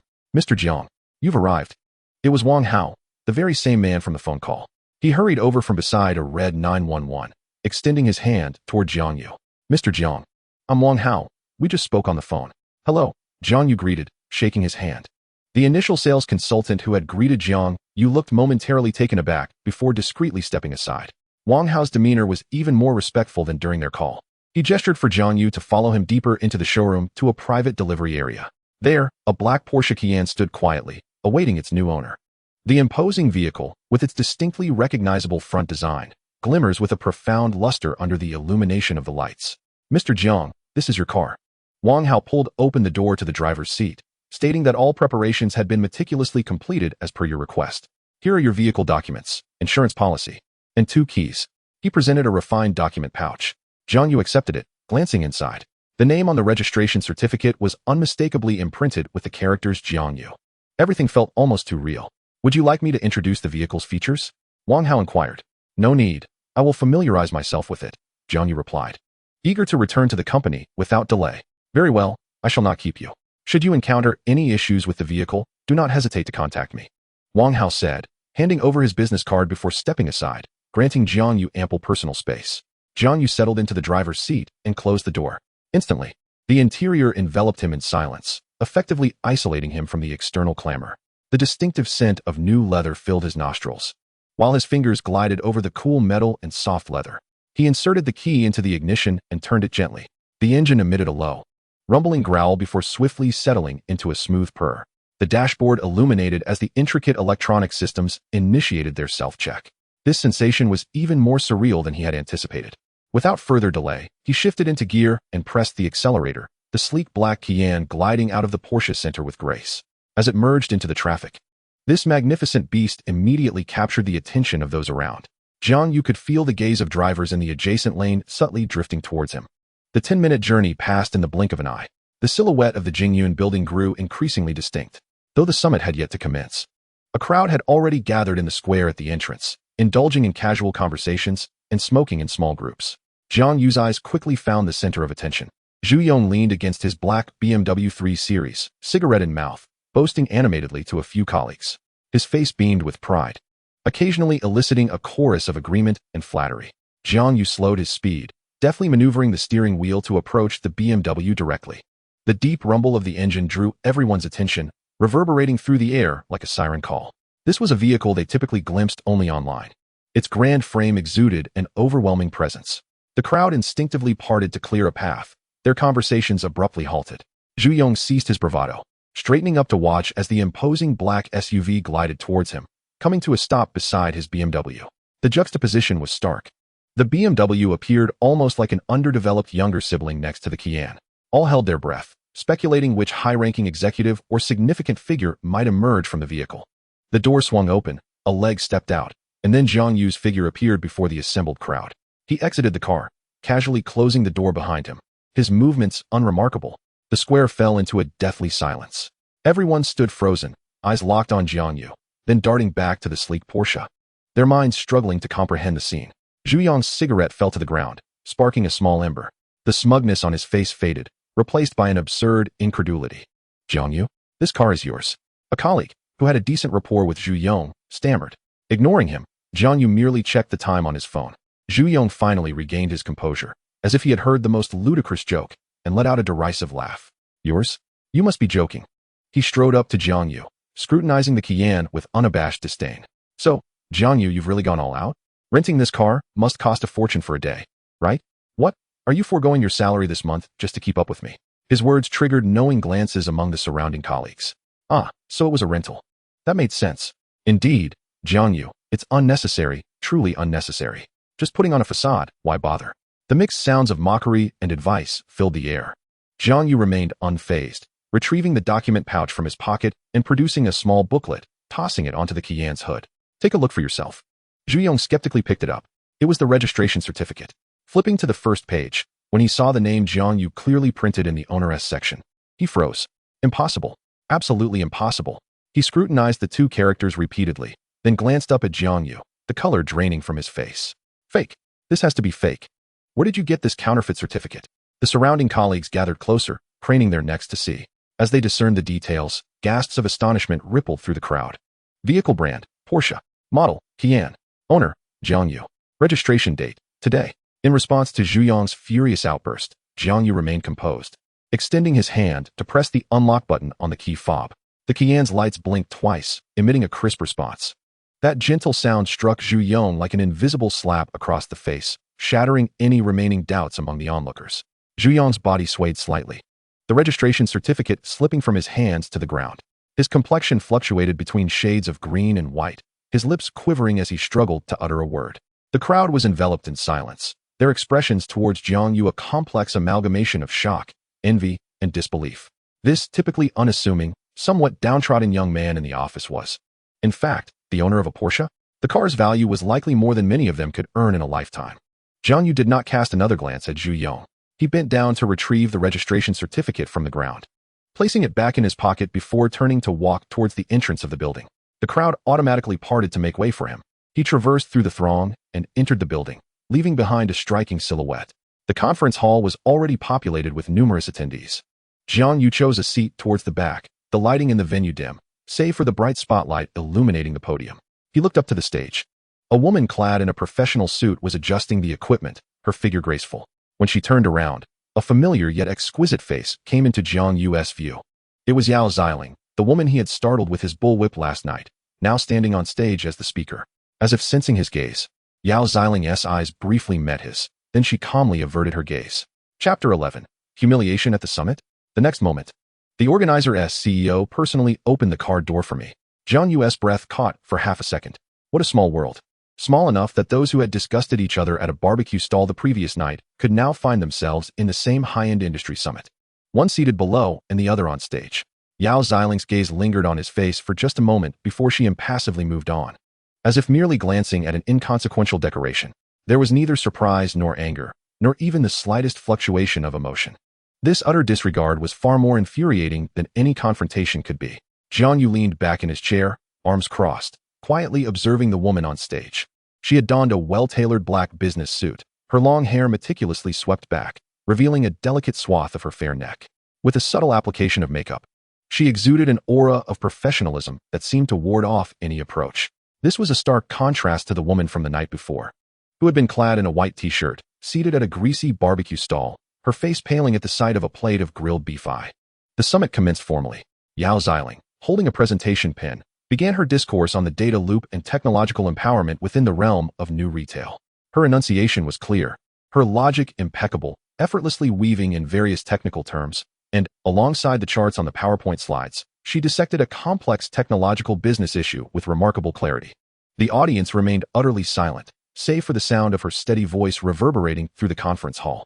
Jiang Yu found himself in a fog. He had little interest in the subject matter, having come solely at Zhang Wei's behest.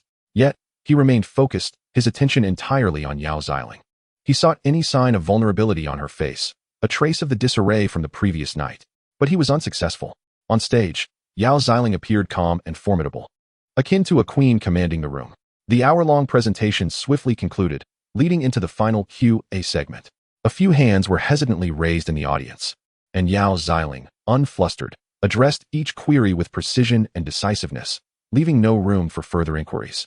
Just as the Q&A was drawing to a close, Jiang Yu's colleague, Zhu Yong, was idly scrolling through his phone, occasionally glancing up at the captivating speaker, an unabashed smile of admiration gracing his lips. Out of the blue, Jiang Yu raised his hand. His motion was deliberate, yet conspicuous in the atmosphere brimming with anticipation of departure. All eyes turned toward him. Zhu Yong's expression shifted from surprise to one of eager amusement. Yao Xiling also noticed him. Her motion paused briefly before she formally nodded in acknowledgement. Sir, please proceed with your question. Jiang Yu stood up, his tall frame instantly capturing the attention of those in the back. Hello, Director Yao. His voice resonated through the hall via the microphone. I would like to pose a more overarching question. The technological empowerment you mentioned sounds exceedingly perfect. However, for the vast majority of small and medium-sized enterprises struggling for survival, could such high-investment technological transformations potentially become the final straw that breaks their backs? Is technology a tool for universal benefit, or does it exacerbate the barriers of industry monopolization? The room fell silent for a few seconds following his inquiry. This was not merely a technical question, but rather a challenge leaning towards market and strategy. Zhu Yong's smile froze. He had not anticipated this seemingly carefree individual would pose such a profound question. Yao Xiling regarded Jiang Yu, and this time, she did not immediately avert her gaze. Your question is commendable, but it also reveals a lack of understanding regarding the composition of technological costs. Her tone was polite, yet the content bore a hint of sharpness. The technological framework we are discussing today centers around SaaS deployment and modular applications. This implies that enterprises need not incur exorbitant initial research and development costs, but can instead utilize subscription services and pay as they go. It is akin to not needing to build your own power plant. Simply connecting to the national grid allows you to access electricity. She continued. As for the issue of barriers, any advanced productivity will initially exhibit a degree of exclusivity, but this is not a flaw of the technology itself. Rather, it is a consequence of market selection. Survival of the fittest is a fundamental principle of commerce. After a brief pause, she added, if you have further inquiries regarding basic concepts, I recommend you first peruse the industry white paper published on our company's official website. Thank you. With that, she directed her gaze towards the moderator. Time is nearly up. I will conclude the Q&A session here. Throughout the exchange, she had afforded Jiang Yu no opportunity for rebuttal or follow-up questions. A suppressed chuckle erupted from behind Jiang Yu. He needn't turn to identify the source. He already knew. The atmosphere in the hall had shifted subtly. Everyone comprehended Yao Xiling's underlying message. Your question is too elementary. Do not waste our time here. This was a condescending intellectual dismantling. Jiang Yu's cheeks flushed. He slowly resumed his seat, his expression impassive. Zhu Yong leaned closer, relishing the moment with a lowered voice. Well done, Jiang Yu. Quite audacious of you to challenge the speaker. How does it feel to be schooled like a primary school student? Jiang Yu ignored him, methodically gathering his belongings as the last to exit the conference hall. In the lobby, Yao Xiling was surrounded by several individuals, seemingly exchanging business cards. Jiang Yu walked past her with unwavering focus, heading straight for the building's entrance. Just as he was about to step outside, a middle-aged man in a suit, appearing to be an executive from the organizing committee, hurriedly approached him. Mr. Jiang, please hold on. Jiang Yu paused and turned back. He did not recognize the man. Mr. Jiang, greetings. The middle-aged man beamed, extending his hands. I am Li, the organizer of this summit. I sincerely apologize for any oversight earlier. This unexpected scene left those still lingering in the lobby, including Yao Xiling, momentarily stunned. Yao Xiling's actions halted, casting a puzzled glance in their direction. Director Li? Vice President Li Wenbin of Shanghai Technology? Why would he be so courteous to a relatively unknown young man? Jiang Yu found himself equally perplexed. Yet he maintained a facade of composure. You are too kind, Director Li. Mr. Jiang, how did you find our summit? Are there any areas for improvement that you would like to suggest? Li Wenbin's demeanor was so respectful it bordered on obsequiousness, leaving everyone around him in disbelief. Zhu Yong, having just reached the doorway, gaped at the scene, his mouth agape in astonishment. What is happening? How does Director Li know Jiang Yu? And why is he addressing him as Mr. Jiang? The summit was excellently organized, and Director Yao's presentation was captivating, Jiang Yu replied coolly. I am glad to hear that. I am glad to hear that. Li Wenbin nodded repeatedly, then gestured for Jiang Yu to follow. Mr. Jiang, the sun is quite strong outside. Allow me to escort you. Your vehicle is the Porsche Cayenne parked out front, correct? I can manage on my own. That simply will not do. I must see you to your car. Li Wenbin strode ahead without preamble, his demeanor resembling that of an official escorting a high-ranking leader rather than merely guiding a conference guest. Jiang Yu ceased to decline the invitation and followed closely behind, both exiting the Jinkai Hotel together. The entire hall fell into a profound silence. All eyes fixated on the entrance, each mind swirling with unanswered questions. Yao Xiling stood rooted in place, watching Jiang Yu's silhouette vanish through the door. The professional smile that once adorned her face had vanished, supplanted by an intense confusion and curiosity. The man who had once attempted to flirt with her at a barbecue stall, derided by her as a nouveau riche. The man who had posed a question at the summit, effortlessly subdued by her expertise. How could he command the respect of someone like Li Wenbin, who personally saw him off? Chapter 12. Your Ferrari isn't worthy of carrying my shoes. Outside the Jinkai Hotel, Li Wenbin personally opened the door of the Porsche for Jiang Yu, his demeanor so humble that passers-by turned their heads in surprise. Mr. Jiang, there is a small-scale business dinner this evening, attended by friends from our circle. I wonder if you might be interested in gracing us with your presence? Li Wenbin extended a gilded business card, which bore only a surname and a string of numbers. Jiang Yu accepted the card, feeling its unique texture beneath his fingertips. What is the theme? There is no particular theme. It's merely a gathering to welcome Miss Fong Rujia, the daughter of Chairman Fong, who has returned from abroad. A hint of ingratiation colored Li Wenbin's smile. Chairman Fong, the proprietor of the Jingyun Building Property Group, owned the very building where Jiang Yu worked.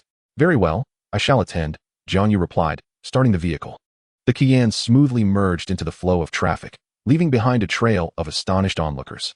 Yao Xiling stood behind the glass wall at the hotel entrance, watching the black Porsche disappear into the distance, her expression a complex tapestry of emotions. The dinner was to be held at a private estate on the outskirts of the city, secured by tight security. Jiang Yu's Cayenne was permitted entry only after passing identity verification at the gate.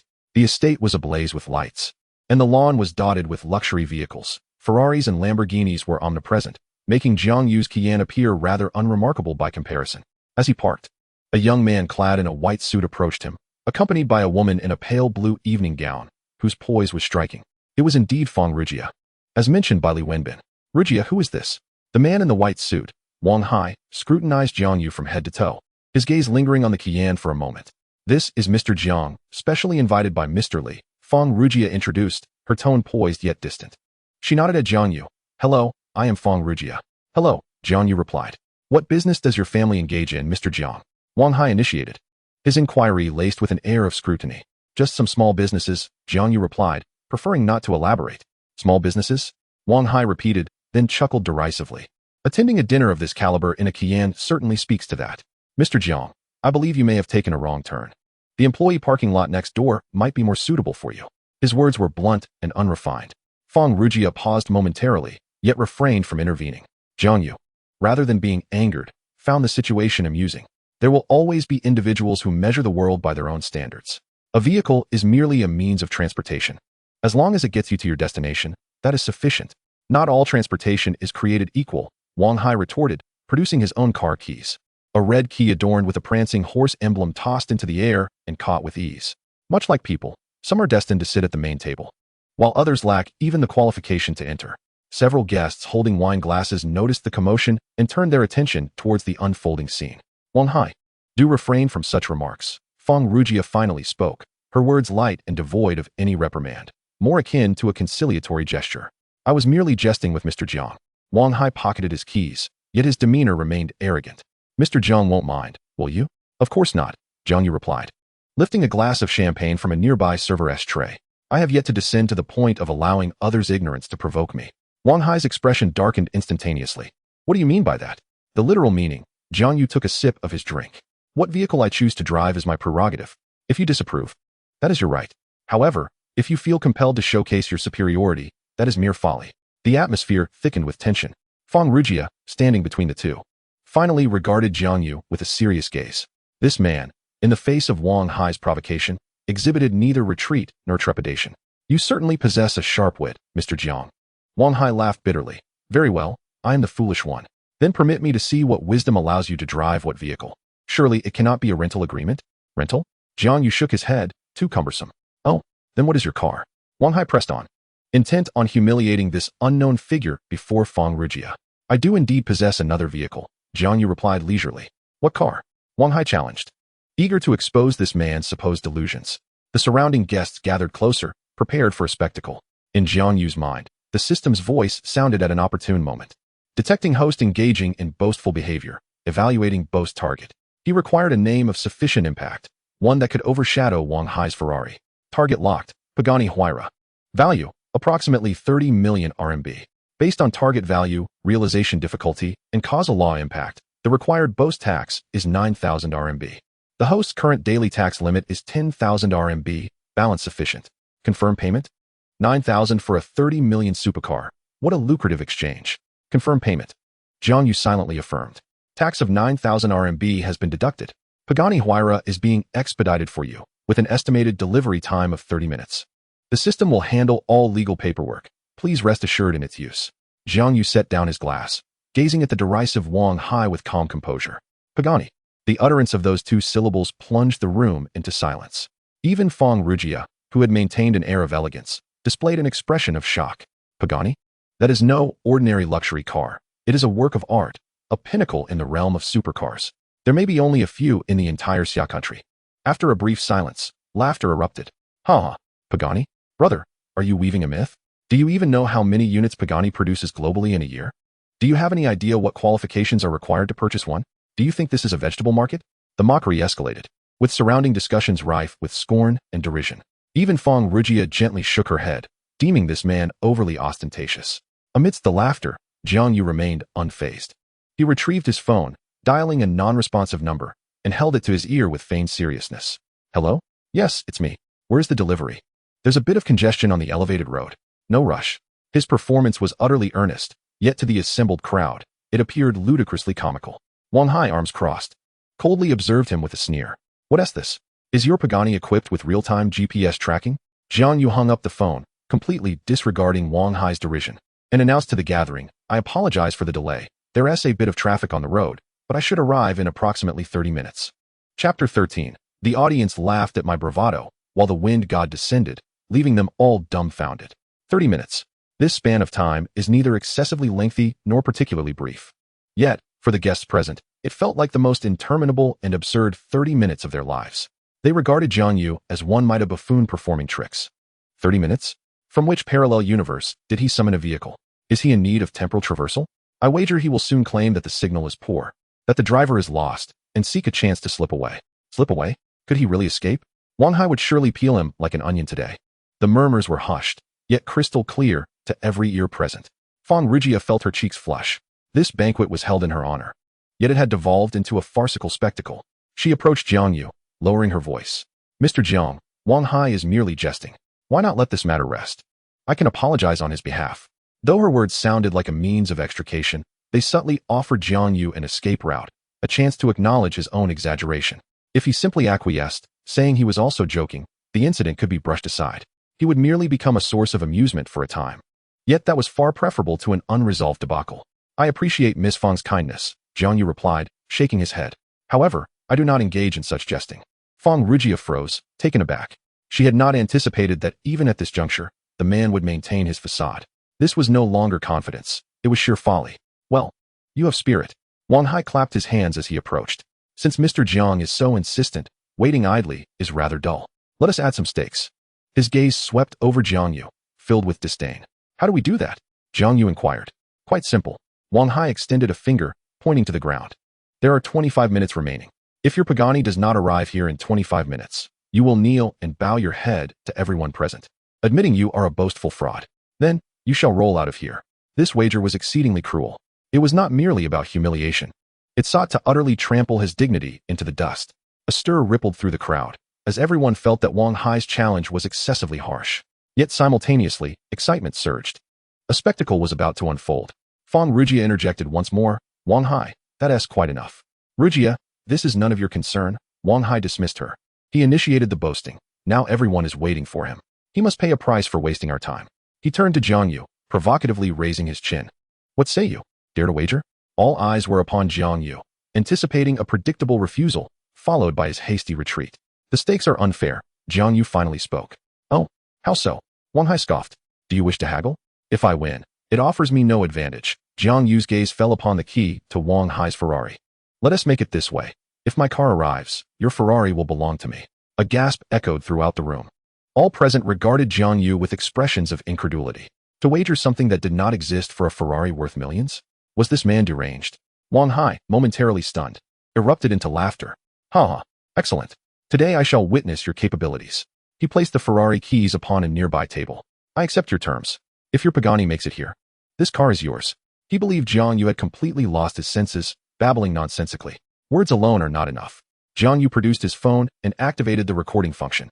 Let us record this wager. Wang Hai, caught up in his fervor, repeated the terms of their bet into the phone without a second thought. The crowd's jeers also captured in the recording. There was now no room for retreat. Time ticked away. The atmosphere grew increasingly bizarre.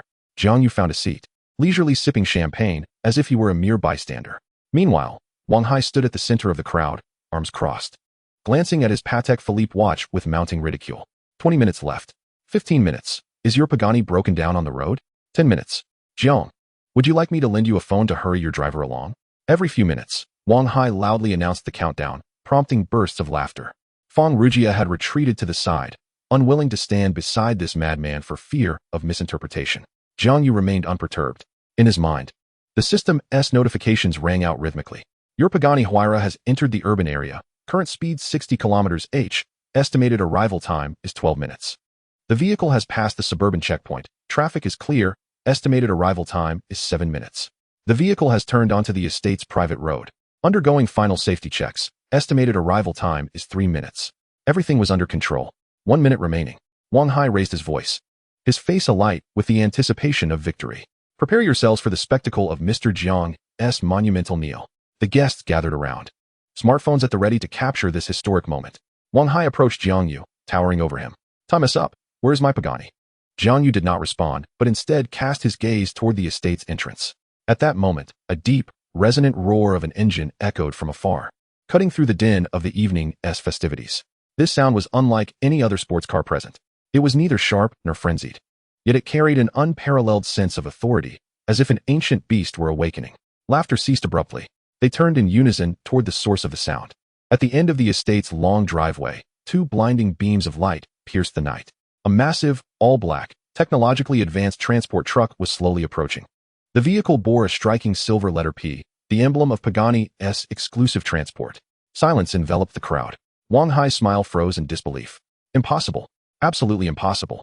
This must be a coincidence. Perhaps some influential figure at the estate called for it. The transport truck smoothly halted on the lawn, hydraulic supports hissing softly. The side door of the truck slowly ascended, revealing the interior. Soft spotlights illuminated the inside, where a blue supercar, resembling an extraterrestrial warship, lay in serene repose. It boasts an extraordinarily exaggerated aerodynamic kit, with body lines so fluid they seem to defy belief, complemented by a tapestry of blue carbon fiber patterns that envelop its form. The Pagani Huayra, Lord of the Winds, a true mobile masterpiece valued at 30 million. It appeared before all, radiating an almost suffocating impact. A collective gasp erupted from the crowd. All prior derision, disdain, and mockery transformed in that instant into absurd slaps upon their own faces. Two staff members, clad in Pagani's bespoke uniforms, descended from the cockpit, their white-gloved hands moving with precision and professionalism. They unfurled the rear ramp of the vehicle. One approached Jiang Yu, completely disregarding the stunned guests surrounding them, and bowed deeply. Mr. Jiang, your vehicle has arrived. Please conduct your inspection. With this, he presented a refined carbon fiber key box with both hands. Wang Hai's legs buckled, and he collapsed to the ground. Chapter 14. Your Pagani has arrived. Please acknowledge. Young Master Wang is dumbstruck. The venue fell into an eerie silence. The air thickened, and even the guests' breaths seemed to vanish. All movements froze in that moment, capturing a myriad of bewildered poses, coalescing into an absurd modernist oil painting. At the center lay the blue beast, resting within the transport compartment. It was neither a model nor an illusion. The carbon fiber patterns shimmered under the spotlight, reflecting a profound and captivating luster. Every curve exuded a sense of power, as if it were an industrial crystallization from a higher civilization that had fortuitously descended upon Earth. Seated on the ground, Wang Hai's mouth hung agape, his throat emitting raspy, wheezing sounds. He wished to utter something, perhaps that it was a rental, or that it was a ruse, but he found himself utterly speechless. The professional transport vehicle and the two impeccably uniformed staff members silently obliterated any possibility of doubt. This was a delivery ceremony of the highest order. The staff member raised the exquisite carbon fiber key box above his head, reverently offering it to Jiang Yu. His posture as humble as one presenting a scepter to a king. Throughout the entire process, he did not cast a glance at anyone else. In his eyes, it seemed that only Jiang Yu existed upon this lawn. Jiang Yu accepted the key box. This simple gesture acted as a switch, instantly igniting the atmosphere. My goodness, it truly is a Pagani. The Lord of the Winds Huayra. I've only seen it in magazines. The actual car is 100 times more stunning than the photos. Who on earth is he? He really summoned a Pagani. Whispers surged like a flood, buzzing with excitement. Those who had previously mocked the loudest now wished for nothing more than to vanish into the ground. Their faces burned with embarrassment, more painful than a public slap. Finally regaining his voice, Wang Hai sprang to his feet, pointing at Jiang Yu with wild abandon. I don't believe it. This is impossible. Who do you think you are? How could you possibly afford a Pagani? It must be a rental. Yes, you must be a plant from a rental company. His words tumbled out incoherently, grasping at the last shred of hope. You hired 2 actors and rented a transport vehicle to fool me? You think you can deceive me about my Ferrari? Dream on. Even he did not believe his own words. No rental company would go to such lengths to stage a performance for a client, employing this level of exclusive transport and delivery service. The costs of such a process were, in themselves, quite substantial. The surrounding crowd regarded Wang Hai with expressions of incredulity. Losing meant losing. To refuse to accept it while entangled in such a farce only deepened his humiliation. Jiang Yu, however, could hardly be bothered to acknowledge him. His focus remained solely on the key box in his hands. He waited thoughtfully. It was far from light. Feng Rujia approached, halting before Jiang Yu. Her once cool demeanor now marred by a complex swirl of emotions, shock, curiosity, and even a hint of reverence she herself had yet to recognize. Mr. Jiang, she spoke. Her tone no longer condescending. Who exactly are you? This question echoed the thoughts of everyone present. A man capable of summoning a $30 million supercar could not possibly be an inconspicuous figure. Yet, within the entire circle, no one had ever heard of such a person. He seemed to have materialized from thin air. Jiang Yu did not answer her query. Instead, he performed an act that caused everyone's jaws to drop anew. He casually tossed the still cool carbon fiber key box back to the staff member before him, who caught it with precision. Mr. Jiang, this. I haven't had time to drive it lately, Jiang Yu replied nonchalantly, as if discussing the trivial matter of what to have for dinner. Your company must offer management and rental services, correct? The staff member paused for a moment, then quickly nodded. Indeed, Mr. Jiang. We can provide you with a full suite of management services, including maintenance and short-term rentals to thoroughly vetted members. That will suffice, Jiang Yu said. Please find a reliable company to rent it out. Deposit the rental fees directly into my account. For subsequent procedures, you will liaise with me. The venue was once again engulfed in silence. If the earlier appearance of the Pagani had been akin to dropping a deep-water bomb into a tranquil lake, then Jiang Yu's current statement was no less than the detonation of a nuclear device. What was that? It was a Pagani, the Lord of the Winds. A coveted piece de resistance long desired by countless wealthy individuals. This man, in the very next second after its delivery, had not even opened the door or sat in the driver's seat, and yet he was so casually dispatching it for rent. What sort of financial power was this? Or perhaps, what astonishing indifference. Before this $30 million mobile masterpiece, his demeanor was akin to that of someone dealing with a neglected shared bicycle. Such nonchalance, such a disdain for wealth, delivered an impact far more terrifying than the Pagani itself, 1,000-fold. This was no mere act of ostentation. It was a dimensional shift, a profound assault on the values of everyone present. Wang Hai was utterly stupefied. His once proud Ferrari now seemed laughable and insignificant in the light of Jiang Yu's presence. It was reduced to a mere trinket. The staff member bowed deeply once more to Jiang Yu. Very well, Mr. Jiang. We shall expedite this for you. With that, he gestured to a colleague to begin operating the transport vehicle, preparing to reclaim the blue Lord of the Winds back into the compartment. Throughout the entire spectacle, the supercar that had sent the crowd into frenzy had never even touched the grass of the estate. It arrived and then departed, as if waving goodbye without taking a single cloud with it, leaving behind a shattered worldview. Jiang Yu cast not a single glance at the vehicle as he turned away. Striding directly toward the table adorned with the Ferrari keys, he picked up the key to the prancing horse and, without a backward glance, made his way toward the parking lot. Throughout this entire process, he uttered not a single word to Wang Hai, for it had become unnecessary. Sometimes, to disregard is the most profound form of oppression. Behind her lies a silent crowd and the pallid face of Wang Hai. Fang Rujia gazes at the receding silhouette of Jiang Yu, opening her mouth, but finding herself utterly speechless.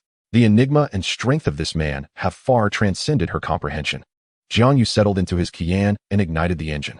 Accompanied by a robust yet unassuming roar, he drove away from the estate, vanishing into the distance, cloaked in anonymity. Just as he exited the estate gates, his phone vibrated, a notification from the system. Ding! Your Pagani Huayra has successfully entered the leasing management process. With an expected daily rental fee of 120,000 yuan, which will be settled into your account daily. Jiang Yu glanced at the bank notification on his phone screen, contemplating the prospect of boasting even grander tales in the future. Chapter 15. I apologize, but I just purchased the property you're selling. The following day, the Qian glided smoothly along the road back to the city, with the morning sun casting mottled shadows across the interior through the car window. Jiang Yu grasped the steering wheel with one hand while using the other to check his banking app notifications. The advance payment for the Pagani leasing management had been credited. The sum was substantial, yet it fell significantly short of the 10 million required for a system upgrade. The thrill from the earlier party was swiftly waning, supplanted by a pressing sense of urgency. The LV1 system permits a mere 10,000 in daily tax deductions, a constraint that stifles both his imagination and the speed of his wealth accumulation. An upgrade is imperative. At that moment, the phone screen illuminated, revealing an unfamiliar landline number calling in. Jiang Yu answered casually, activating the speakerphone. Hello, is this Mr. Jiang? A brisk, formulaic female voice inquired, imbued with professional enthusiasm. This is I. Greetings, Mr. Jiang. I am Xiao Li, a property consultant from Yihua Mansion. Our project has recently launched a new premier unit featuring a panoramic river view and a top-floor duplex with a sky garden. Would you be interested in learning more? Another property pitch. Just as Jiang Yu was about to hang up, she added, our development is the city's most upscale residential project, where only the true elite reside, serving as a testament to your status. The veiled sense of superiority in her words halted Jiang Yu's gesture of dismissal. What is the price of your most expensive unit? He inquired. Xiao Li paused momentarily, seemingly unprepared for his question. She made hundreds of such calls daily, most recipients either hanging up or dismissing her impatiently. Sir, our most expensive unit is priced at 20 million. She emphasized the figure, as if to remind Jiang Yu of its significance. Oh, 20 million, Jiang Yu replied nonchalantly. From his understated reaction, Xiao Li deduced the familiar narrative, yet another individual attempting to inflate their image. Her professional enthusiasm swiftly evaporated, giving way to a more businesslike tone, tinged with subtle disdain. Indeed, sir, 20 million. There are minor discounts for full cash purchases. No need, Jiang Yu interjected. I already know, Xiao Li thought, preparing to conclude the conversation. Very well, sir, should you have further interest, you may. I mean, no discounts are necessary, for I have already purchased it outright. Jiang Yu interrupted. A brief silence enveloped the call. Moments later, a stifled laugh escaped from the other end. Sir, you must be joking. Our premier unit just launched yesterday, and there are currently no sales recorded. The implication was clear. If one is to fabricate a tale, at least do so with a semblance of professionalism. Is that so? Jiang Yu remarked, navigating onto an exit ramp. Perhaps your internal information has yet to be updated. Check again. The owner's name is Jiang Yu. At this point, the other party's patience was clearly waning. Sir, if you are genuinely interested in purchasing, we can discuss smaller units with a lower total price and less pressure. If you are merely seeking to amuse yourself, I regret to inform you that my time is quite valuable. With that, before Jiang Yu could respond, the call was abruptly terminated. Holding his phone, Jiang Yu's expression remained impassive. He felt no anger, merely a sense of tedium. The imagination of the ordinary is invariably so meager. Ding. Detected a new boastful claim. I have purchased the premier unit of Yihua Mansion outright. Target value, 20 million. Calculating Boast tax. Required tax payment, 6,000 yuan. Current daily tax allowance remaining, 10,000 yuan. Would you like to confirm payment? Confirm. Jiang Yu silently intoned. Payment successful. Property ownership transfer procedures have been completed, and relevant documents will be delivered by a designated person. All settled. The entire process was simpler than ordering takeout on his phone. The Qian merged into the flow of traffic and continued forward. Within 5 minutes, his phone rang again. Another unfamiliar number appeared, but this time the area code indicated it was local. Jiang Yu answered. Hello, is this Mr. Jiang Yu? A middle-aged man's voice resonated on the line, respectful and tinged with cautious excitement. This is I. Greetings, Mr. Jiang. I am Wang Defa, the property manager of Yihua Mansion. Firstly, on behalf of all our staff, congratulations on becoming the esteemed owner of our premier unit. The demeanor of manager Wang starkly contrasted with that of the earlier saleswoman. Shaoli, we have just received the registration information from the housing authority and, upon seeing your name, I immediately reached out to you. I hope I haven't disturbed you. No matter, Jiang Yu replied coolly. Wonderful. Wang's voice conveyed palpable relief. Mr. Jiang, we would like to confirm a suitable time for you so we can arrange a grand delivery ceremony. Additionally, would you prefer us to deliver your property certificate, keys, and access card to your residence, or would you like to collect them yourself? Every word he uttered radiated utmost respect. This was the kind of service one ought to receive in exchange for wealth. Let us skip the ceremony, Jiang Yu stated. I do not reside there frequently. Manager Wang was clearly taken aback. Does your property management offer housing management and leasing services? Jiang Yu inquired. Yes, absolutely. Wang responded swiftly. We have a dedicated value-added service department for owners, which can provide full leasing services, from tenant search and background checks to contract signing and daily maintenance, all managed by us, ensuring your peace of mind. That sounds good, Jiang Yu said. List the property for rent. It's acceptable to demand a higher rent. What matters most is that tenants respect the property. Absolutely, no problem. We only select the highest quality tenants. Shall I prepare the relevant documents and send them to your email? Yes. Excellent, Mr. Jiang. I assure you we will handle everything meticulously. Should you require anything further, do not hesitate to call me. I am available 24 hours a day. Hanging up the phone, Jiang Yu cast a glance at the swiftly retreating streets outside. His assets had increased by an additional 20 million. He was now a significant step closer to upgrading the system. This sensation was rather delightful. Suddenly, a thought struck him, and he was filled with elation. If he were to sell the properties and vehicles acquired through boasting, he could amass a substantial amount of funds, thereby facilitating the upgrade of the boasting tax system. However, just as this notion crossed his mind, a warning chime resonated in his mind. System alert. Items obtained through boasting cannot be resold, or there will be unforeseen penalties. Upon hearing this, Jiang Yu felt a wave of disappointment wash over him. He reluctantly abandoned this idea and began to contemplate his next course of action. The following day, after work, as Jiang Yu was driving home in his Qian, his phone suddenly rang. 2 words flashed on the screen. Cousin. Jiang Yu answered the call, but instead of the usual bright and lively greeting, he was met with a stifled, sobbing breath. Brother. The voice of one Huixin trembled. Jiang Yu's heart sank, and the ease that had adorned his face vanished in an instant. Huixin? What happened? Brother, can you come to my school? The crying on the other end intensified. There's a scoundrel who keeps bothering me. I reported him to the police, but it was futile. He came again today, bringing others to block me. I beg you, brother. Please come. I'm scared. Chapter 16. The campus beauty is my cousin, and she wants me to pretend to be her boyfriend? Ending the call, Jiang Yu turned the car around, the Qian's engine growling deeply as he sped towards the university town. His cousin, Wen Huixin, was in her 3rd year there. In his memories, she was still the little girl with a ponytail and a hint of baby fat trailing behind him. After several years apart, he never anticipated receiving a plea for help under such circumstances. The university town was a considerable distance from the city center, and Jiang Yu drove swiftly. An hour later, the gates of a university came into view. He parked in a space near the entrance and called Wen Huixin. Brother, are you there? Yes, I'm at the entrance. Come out. Okay, I'm on my way.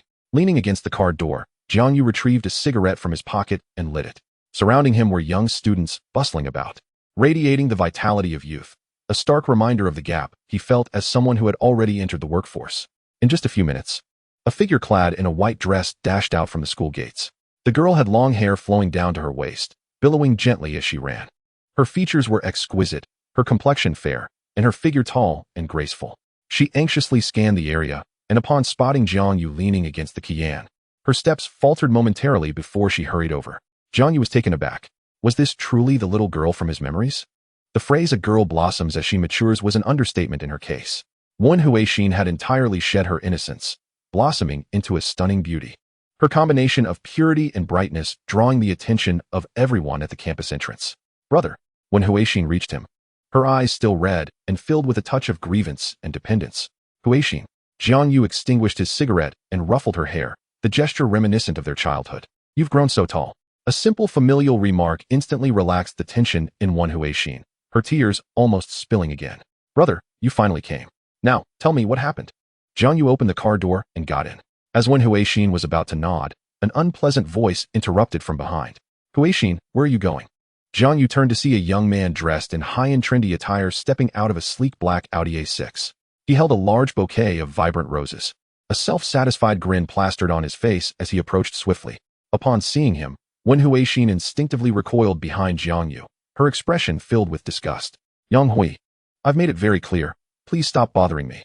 The man, named Yang Hui, completely disregarded Wen Huixin's words and Jiang Yu's presence, directly thrusting the flowers towards her. Huixin, don't be like this. Today marks our 100-day anniversary. These flowers are blue roses I specially air-freighted from the Netherlands. Do you like them? His demeanor was pompous, as if the bouquet were the greatest gift imaginable. Jiang Yu stood by, finally grasping the situation. This must be the scoundrel she had mentioned over the phone. Wen Huixin didn't even glance at the flowers. I don't like them. Please take them away. Also, we aren't close. There is no anniversary. Yang Hui's expression darkened. Finally, he directed some attention towards Jiang Yu, scrutinizing him from head to toe. Dressed in an ordinary t-shirt, casual pants, and unbranded sneakers, Jiang Yu bore no markers of status. This scrutiny was laced with unabashed disdain. Huixin, who is he? Yang Hui inquired. When Huixin was momentarily speechless. I am her cousin, Jiang Yu interjected. Cousin? Yang Hui raised an eyebrow, his contempt deepening. Oh, so it's just family. He looked back at Jiang Yu with an even more arrogant demeanor. What do you do? My dear fellow, given your attire, are you delivering takeout or running errands nearby? Must be hard work. The insult was glaringly severe, relegating Jiang Yu to the ranks of the lower echelons of society. Wen Huixin's face paled with anger. Yang Hui, what nonsense are you spouting? Apologize to my brother. Apologize? Why should I apologize? Yang Hui scoffed. Huixin, you're too soft-hearted. Occasionally helping out such a poor relative is enough. Don't take on every burden yourself. Just look at him. Does he even have 500 yuan to his name? Having him stand here lowers your status. Jiang Yu remained silent, calmly observing Yang Hui's performance. This level of provocation barely stirred a ripple in his heart. It was akin to an ant strutting before a dragon, tedious and laughable. However, Wen Huixin could not tolerate this. Witnessing Jiang Yu being humiliated this way pained her more than if it had been directed at herself. As Yang Hui grew increasingly outrageous, adopting a condescending attitude as though Jiang Yu were filth, an impulse surged within Wen Huixin. Suddenly, she took an unexpected step forward, wrapping her arms tightly around Jiang Yu's arm. Then, lifting her head to meet Yang Hui's astonished gaze, she declared, he is not my cousin, he is my boyfriend. The air fell silent. Yang Hui's smile froze, and he nearly dropped the bouquet in shock. Passers-by, curious students, turned to witness the unfolding drama. A campus beauty, a wealthy heir, and a mysterious man. This combination was ripe for a captivating tale. Jiang Yu felt the softness of Wen Huixin's grip and the slight tremor of her body. This girl was indeed pushed to her limits. Yang Hui's expression shifted from shock to fury, finally morphing into a derisive laugh. Boyfriend? Huixin, are you joking? Him? A destitute loser clad in thrift store rags as your boyfriend? His voice rang out loudly, deliberately ensuring that those around could hear. Have you been deceived by him? Or did you purposely choose such a lowly character to act as a pretext to reject me? Yang Hui, silence yourself. Wen Huixin trembled with anger, yet clung tightly to Jiang Yu, asserting, my affections are my own affair and have nothing to do with his wealth. Nothing to do with it? Yang Hui seemed to have heard the funniest joke in the world. In this era, being broke is indeed a cardinal sin. Huixin, wake up. Can love fill your stomach? Can he buy you the bags you adore? Can he escort you to Michelin-starred restaurants? Can he ensure that you live a life of affluence upon graduation? Let me be clear, he cannot. Only I can. As Yang Hui grew increasingly agitated, he hurled the flowers in his hand to the ground, petals scattering everywhere. I have pursued you for so long, and you have treated me with indifference. Now you casually find a delivery boy to brush me off? Wen Huixin, what do you take me for? Wen Huixin stepped back, intimidated by his fervor, yet her grip on Jiang Yu remained firm. She glanced at Jiang Yu, her lips moving, whispering in a tone only they could hear, brother, I beg you, help me just this once. Jiang Yu sensed her genuine fear and the desperation that had driven her to this point. He gently patted her arm, signaling her to remain calm. Then, he stepped forward, positioning himself protectively in front of Wen Huixin, facing the furious Yang Hui directly. Have you finished? Jiang Yu's response was remarkably composed. Yang Hui was taken aback by his nonchalance. What do you mean? I mean, if your performance is over, please step aside. Jiang Yu indicated his car. We are leaving. Leaving? Yang Hui erupted into laughter, as if he had received a grand command. Kid, you're truly immersed in your role, aren't you? Do you think you're someone of significance? How dare you compete with me for a woman? He leaned closer to Jiang Yu, lowering his voice to a threatening whisper. I don't care who you are. You have 3 seconds to vacate Huixin's side. Otherwise, I will ensure that you cannot remain at a university, or even in this city. My father is the chairman of the Yang Corporation. You ought to consider that. Resorting to family connections. This was the last and most frequently employed tactic of the wealthy second generation. Jiang Yu regarded him. A hint of an expression finally breaking through, one mingled with pity and boredom. He could hardly be bothered to respond to such juvenile threats. Seeing Jiang Yu's lack of reaction, Yang Hui assumed he was intimidated, his smugness intensifying. He reached out to shove Jiang Yu's shoulder. Can't understand human language? Get lost. Before his hand could touch Jiang Yu, it was seized by a grip akin to a vice. Jiang Yu held Yang Hui's wrist, though his grip was gentle. It rendered Yang Hui immobile. First, I dislike others pointing at me. Second, I have an aversion to being touched.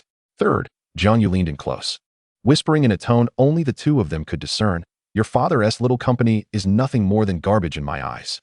Upon finishing, he flung Yang Hui away. Yang Hui staggered back several steps, barely regaining his balance, clutching his aching wrist, disbelief etched across his face. This seemingly ordinary fellow possessed such strength? Moreover, what had he just said? The Yang Corporation is garbage? This was utterly insane. Yang Hui was thoroughly incensed, abandoning all pretense of decorum as he pointed an accusatory finger at Jiang Yu, unleashing a torrent of insults. Who do you think you are? How dare you call my family's company garbage? Do you have any idea who my father is? Enough. Jiang Yu interrupted impatiently. Stop with the incessant references to your father. You sound like a child who hasn't been weaned. This remark struck at Yang Hui's most sensitive spot. He loathed being perceived as reliant on his family's wealth. Very well. Yang Hui laughed in anger. He pointed at Jiang Yu, then at Wen Huixin, declaring, Huixin, is this the boyfriend you've chosen? A braggart who resorts to violence? He turned to Jiang Yu, disdain and malice mingling in his gaze. Kid, aren't you supposed to be impressive? Don't you look down on me? Yang Hui gestured toward the Porsche Cayenne parked behind Jiang Yu, which he had just arrived in. Don't tell me you don't even own a car? He had not connected the vehicle to Jiang Yu at all. In his eyes, Jiang Yu was the type who would at most ride an electric bike.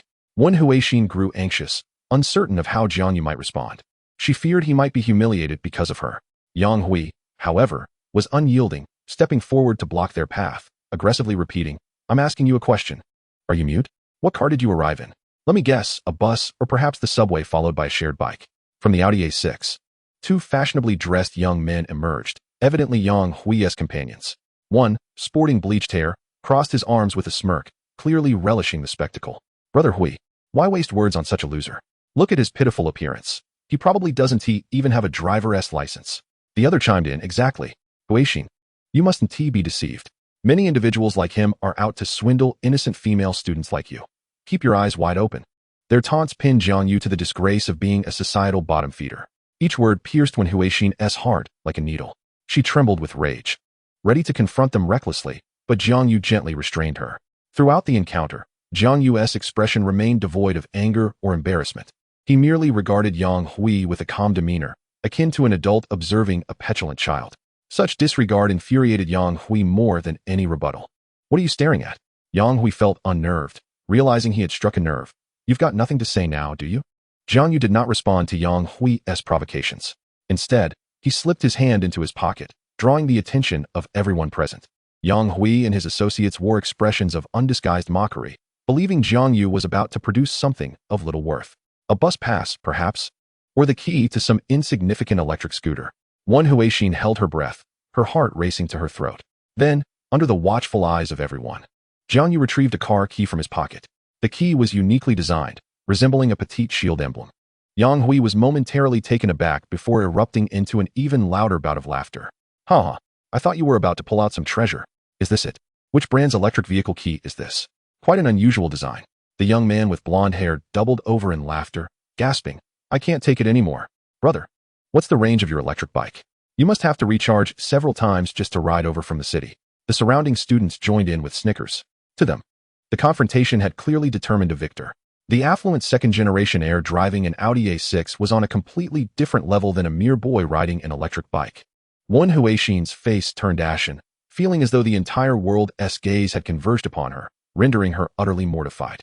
However, Jiang Yu remained expressionless, not sparing Yang Hui a single glance. He merely held the so-called electric vehicle key and gently pressed it towards the parking space behind him.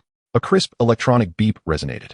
The sound did not emanate from any electric bike, but from the imposing figure parked beside Yang Hui's black Audi A6. It was a Porsche Cayenne, accompanied by the beep. The Cayenne's piercing front and rear lights flickered twice, like a fierce beast awakening from slumber, opening its eyes. In that instant, all the clamor at the school gate, all discussions and laughter, ceased abruptly. The air fell into an eerie silence. Everyone's movements froze. Yang Hui's laughter contorted into an absurd expression, while his blonde friend stood with his mouth agape, as if an egg could fit inside. The onlookers widened their eyes, unable to believe what they beheld. How was this possible? This individual, clad in what appeared to be bargain bin attire, was driving a Porsche? And not just any Porsche, but the top-tier Cayenne? The price of this vehicle could purchase 10 of Jiang Yu's Audi A6s. The Audi A6, already considered a luxury car by ordinary standards, instantly seemed like a younger sibling next to the Cayenne, utterly overshadowed in both presence and price. The visual shock was devastating. Yang Hui felt his cheeks burn, as though he had been slapped repeatedly. Every taunt he had uttered moments ago returned to him like a boomerang, striking him with unerring precision. He had derided the other as a delivery boy, claimed his attire barely totaled 500 yuan, and had inquired what car he had arrived in. Yet, here was Jiang Yu, behind the wheel of a Porsche Cayenne. This was no mere slap to the face. It was as if his face were being ground into the pavement under a tire. Jiang Yu paid Yang Hui no further attention. He took the still-dazed Wen Huixin by the hand and approached the Cayenne, gallantly opening the passenger door for her. Get in. Wen Huixin mechanically sat down, the plush leather seat enveloping her in an unreal sensation. Her mind was a blank slate, simply staring at Jiang Yu. He closed the door and made his way to the driver's seat, starting the car. The resonant growl of the Porsche Cayenne's engine roared, deep and powerful, akin to a wild beast's roar. This sound shattered any remaining vestige of Yang Hui's dignity. Jiang Yu didn't cast him another glance. With a press of the accelerator, the sleek black Cayenne glided smoothly and swiftly out of the parking space, merging into the traffic and fading away, leaving behind a stunned Yang Hui and a scattering of crushed blue rose petals. An awkward silence enveloped the scene. Inside the car, Wen Huixin remained in a state of shock, glancing over at Jiang Yu, who was focused on driving, feeling as though this once familiar cousin had suddenly become a stranger. After a lengthy pause, she finally found her voice, stammering, "Brother, about that car." Jiang Yu, one hand on the steering wheel, turned to glance at her, a relaxed smile gracing his face. "What's the matter? Is it uncomfortable? Is that car yours?" She shook her head vigorously. "Or else, did I rent it?" Jiang Yu jested. Wen Huixin couldn't muster a smile. Her mind was flooded with questions, too many to articulate. Jiang Yu refrained from providing an immediate explanation, instead shifting the topic. "Hungry? Let us go eat something nice to celebrate your coming of age." He turned the steering wheel, directing the car towards the bustling heart of the city, ultimately parking beneath a resplendent five-star hotel. The establishment sign proclaimed, Hai Tiansheng Yin Seafood Buffet. Wen Huixin had heard her classmates mention that this was the finest buffet in town, with a per capita expense of 866 yuan. Before she could react, Jiang Yu had already unbuckled his seatbelt. "Let us go. Today I'm treating." Chapter 18, My Unfortunate Blind Date Partner. The Hai Tiansheng Yin Seafood Buffet was so opulent that it felt as if even the air was expensive. Wen Huixin sat on a soft dining chair. In front of her was a mountain of king crab legs and Australian lobster, yet she felt little appetite. Her mind kept replaying the scene at the school gate. The transformation of Yang Hui's face from arrogance to stupefaction, intertwined with the deep roar of the Porsche Cayenne's engine, creating an overwhelming, surreal impact. "Brother, what on earth?" she started, hesitating, with too many questions lodged in her throat. Jiang Yu was deftly cracking open a massive Boston lobster with a pair of tongs, not looking up as he replied, "What's wrong? Is the lobster not fresh?" "No." Wen Huixin exclaimed, "I'm asking about that car. And how on earth do you have so much money to treat me to such an extravagant meal?" The cost of this meal nearly equated to her living expenses for 2 months. Jiang Yu extracted a succulent piece of lobster meat and placed it onto her plate, then leisurely replied, "I won the lottery. Is that acceptable?" This explanation felt far too dismissive, and Wen Huixin didn't believe a word. "Brother, tell me the truth." With a sigh, Jiang Yu wiped his hands with a napkin, donning a serious expression. "All right, no more pretense. I confess. I was chosen by a mysterious organization as the chosen one, burdened with the mission of saving the world. This money and car are merely the organization's startup funds." Wen Huixin. She felt she should never have asked. Just then, Jiang Yu's phone rang, displaying the name Hu Tinglan. The lightness in Jiang Yu's demeanor vanished in an instant, replaced by a student-like tension, akin to confronting a strict teacher. He hesitated for 3 seconds before answering the call, activating the speakerphone. "Hello, Mom. Have you eaten yet, son?" Came a warm, enthusiastic voice from the other end. "I'm eating, out and about," Jiang Yu replied cautiously. "Oh, are you with friends? Is it a male or female?" A girl ought to treat others with a touch more kindness, taking the initiative to pick up the tab and shedding any semblance of stinginess. "Mom," Jiang Yu hastily interrupted the incessant speculations. "Let's get to the point." On the other end of the line, Hu Tinglan paused momentarily, then spoke in an authoritative tone. "Fine, let's discuss the matter at hand. I've asked Aunt Wang to introduce you to a young lady. Tomorrow afternoon at 2 o'clock. You are to meet on the third floor of the Jinkai Mall at Starbucks. A barrage of information struck Jiang Yu, leaving him utterly bewildered. A blind date. Again? Mom. I have plans tomorrow. I can't go, he rejected without a moment's thought. What plans do you have? What could possibly be happening in your pathetic class? Hu Tinglan retorted sharply. Listen, Jiang Yu, this time you absolutely must go. I've already discussed it with Aunt Wang. And I've seen the girl's photo. She is stunning. A Ritterney who works as a director in a foreign company, with a well-off family. She is more than suitable for you. Hu Tinglan's words rushed forth, leaving Jiang Yu no room to interject. How old are you? 26. Kids your age are already running errands. And what about you? No car, no house, no savings, and no girlfriend. How long do you intend to remain so picky? Your father and I are nearly at our wits' end. I? She interrupted. If you dare to stand up the girl this time. Don't expect me to recognize you as my son. The call was abruptly ended. Jiang Yu stood there, holding his phone, in a daze. Wen Huixin, beside him, listened intently, scarcely daring to breathe. It seemed even his fearless cousin had a nemesis. The lavish seafood feast had lost its appeal in the latter half. The next day, at 1:30 in the afternoon, in the underground parking lot of Jinkai Mall, Jiang Yu drove his Porsche Cayenne, slowly searching for a parking space on level B2. He held no hope for this blind date. The stunning girl who spoke of was likely just another daughter of a relative or friend, coerced by her family into this charade. They would meet, share a cup of coffee, exchange WeChat contacts, and then part ways, never to connect again. He was all too familiar with the routine. Finally, he spotted an empty space in the corner. Jiang Yu signaled to turn, preparing to back into the spot when, without warning, a pink Mini Cooper adjacent to him suddenly reversed. Bang! The dull thud echoed. Although the sound was faint, Jiang Yu's heart skipped a beat. He quickly shifted into park, pulled the handbrake, and exited his vehicle to inspect the damage. A clear dent and scratch marred the right front fender of his Cayenne. While not severe, for a luxury vehicle worth millions, even this minor damage could inflict a financial sting that would haunt an average person for months. The offending pink Mini Cooper also halted. The door swung open violently, and a woman in a white dress and high heels stormed out, fury etched across her face. The moment Jiang Yu recognized her, his temples began to throb. Yao Xiling. She, too, recognized him, her anger morphing into disdain. What are you doing here again? She blurted, her tone laced with suspicion. Are you stalking me? This accusation left Jiang Yu momentarily speechless, his prepared retorts caught in his throat. Stalking her? She certainly overestimated her significance. Miss, let us be clear, your car reversed into mine. Jiang Yu pointed to the point of contact between their vehicles, the truth glaringly evident. Yet, Yao Xiling refused to acknowledge it. Crossing her arms, she scoffed. Reversed into you? Do you think I'm a fool? Your car appears out of nowhere just as I'm backing up. This is nothing but a deliberate attempt to scam me. She scrutinized Jiang Yu and his Cayenne with disdain written all over her face. Having lost face at the industry summit, she was unwilling to accept it and resorted to such underhanded tactics for revenge, seeking to extort money from her. Jiang Yu found her twisted logic laughable. Director Yao, your imagination would be better served in writing novels. Scamming? I'm driving a Cayenne. Why would I need to scam you over a Mini Cooper? My repair costs could very well exceed the second-hand value of your car. Who knows if your car isn't rented? Yao Xiling shot back, echoing her earlier disdain. Just like the question you posed at the summit, you may appear impressive, but you lack even the most basic common sense. She redirected the conversation to her perceived superiority in their professional realm. All right, enough banter. I don't wish to argue with you. You are at fault. Either we involve the police and insurance or settle this privately with you compensating me directly. Compensate you? Yao Xiling laughed as if he had told the most absurd joke. You deliberately caused this accident and still expect me to pay? Dream on. I'll call the police right now and let them see who is trying to extort money. She promptly pulled out her phone, poised to dial 110. Jiang Yu's patience waned completely. There was no reasoning with someone so self-righteous. Do as you wish. He uttered 2 words and took out his own phone.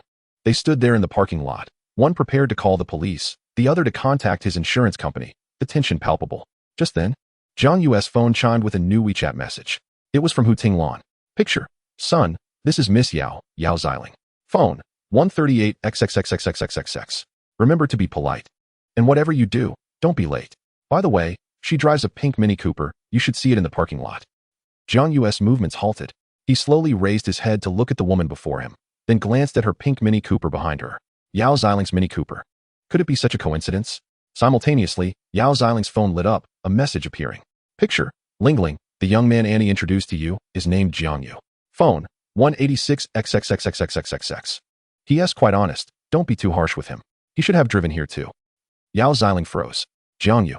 She rigidly lifted her head, locking eyes with him. The entire underground parking lot fell into an awkward silence.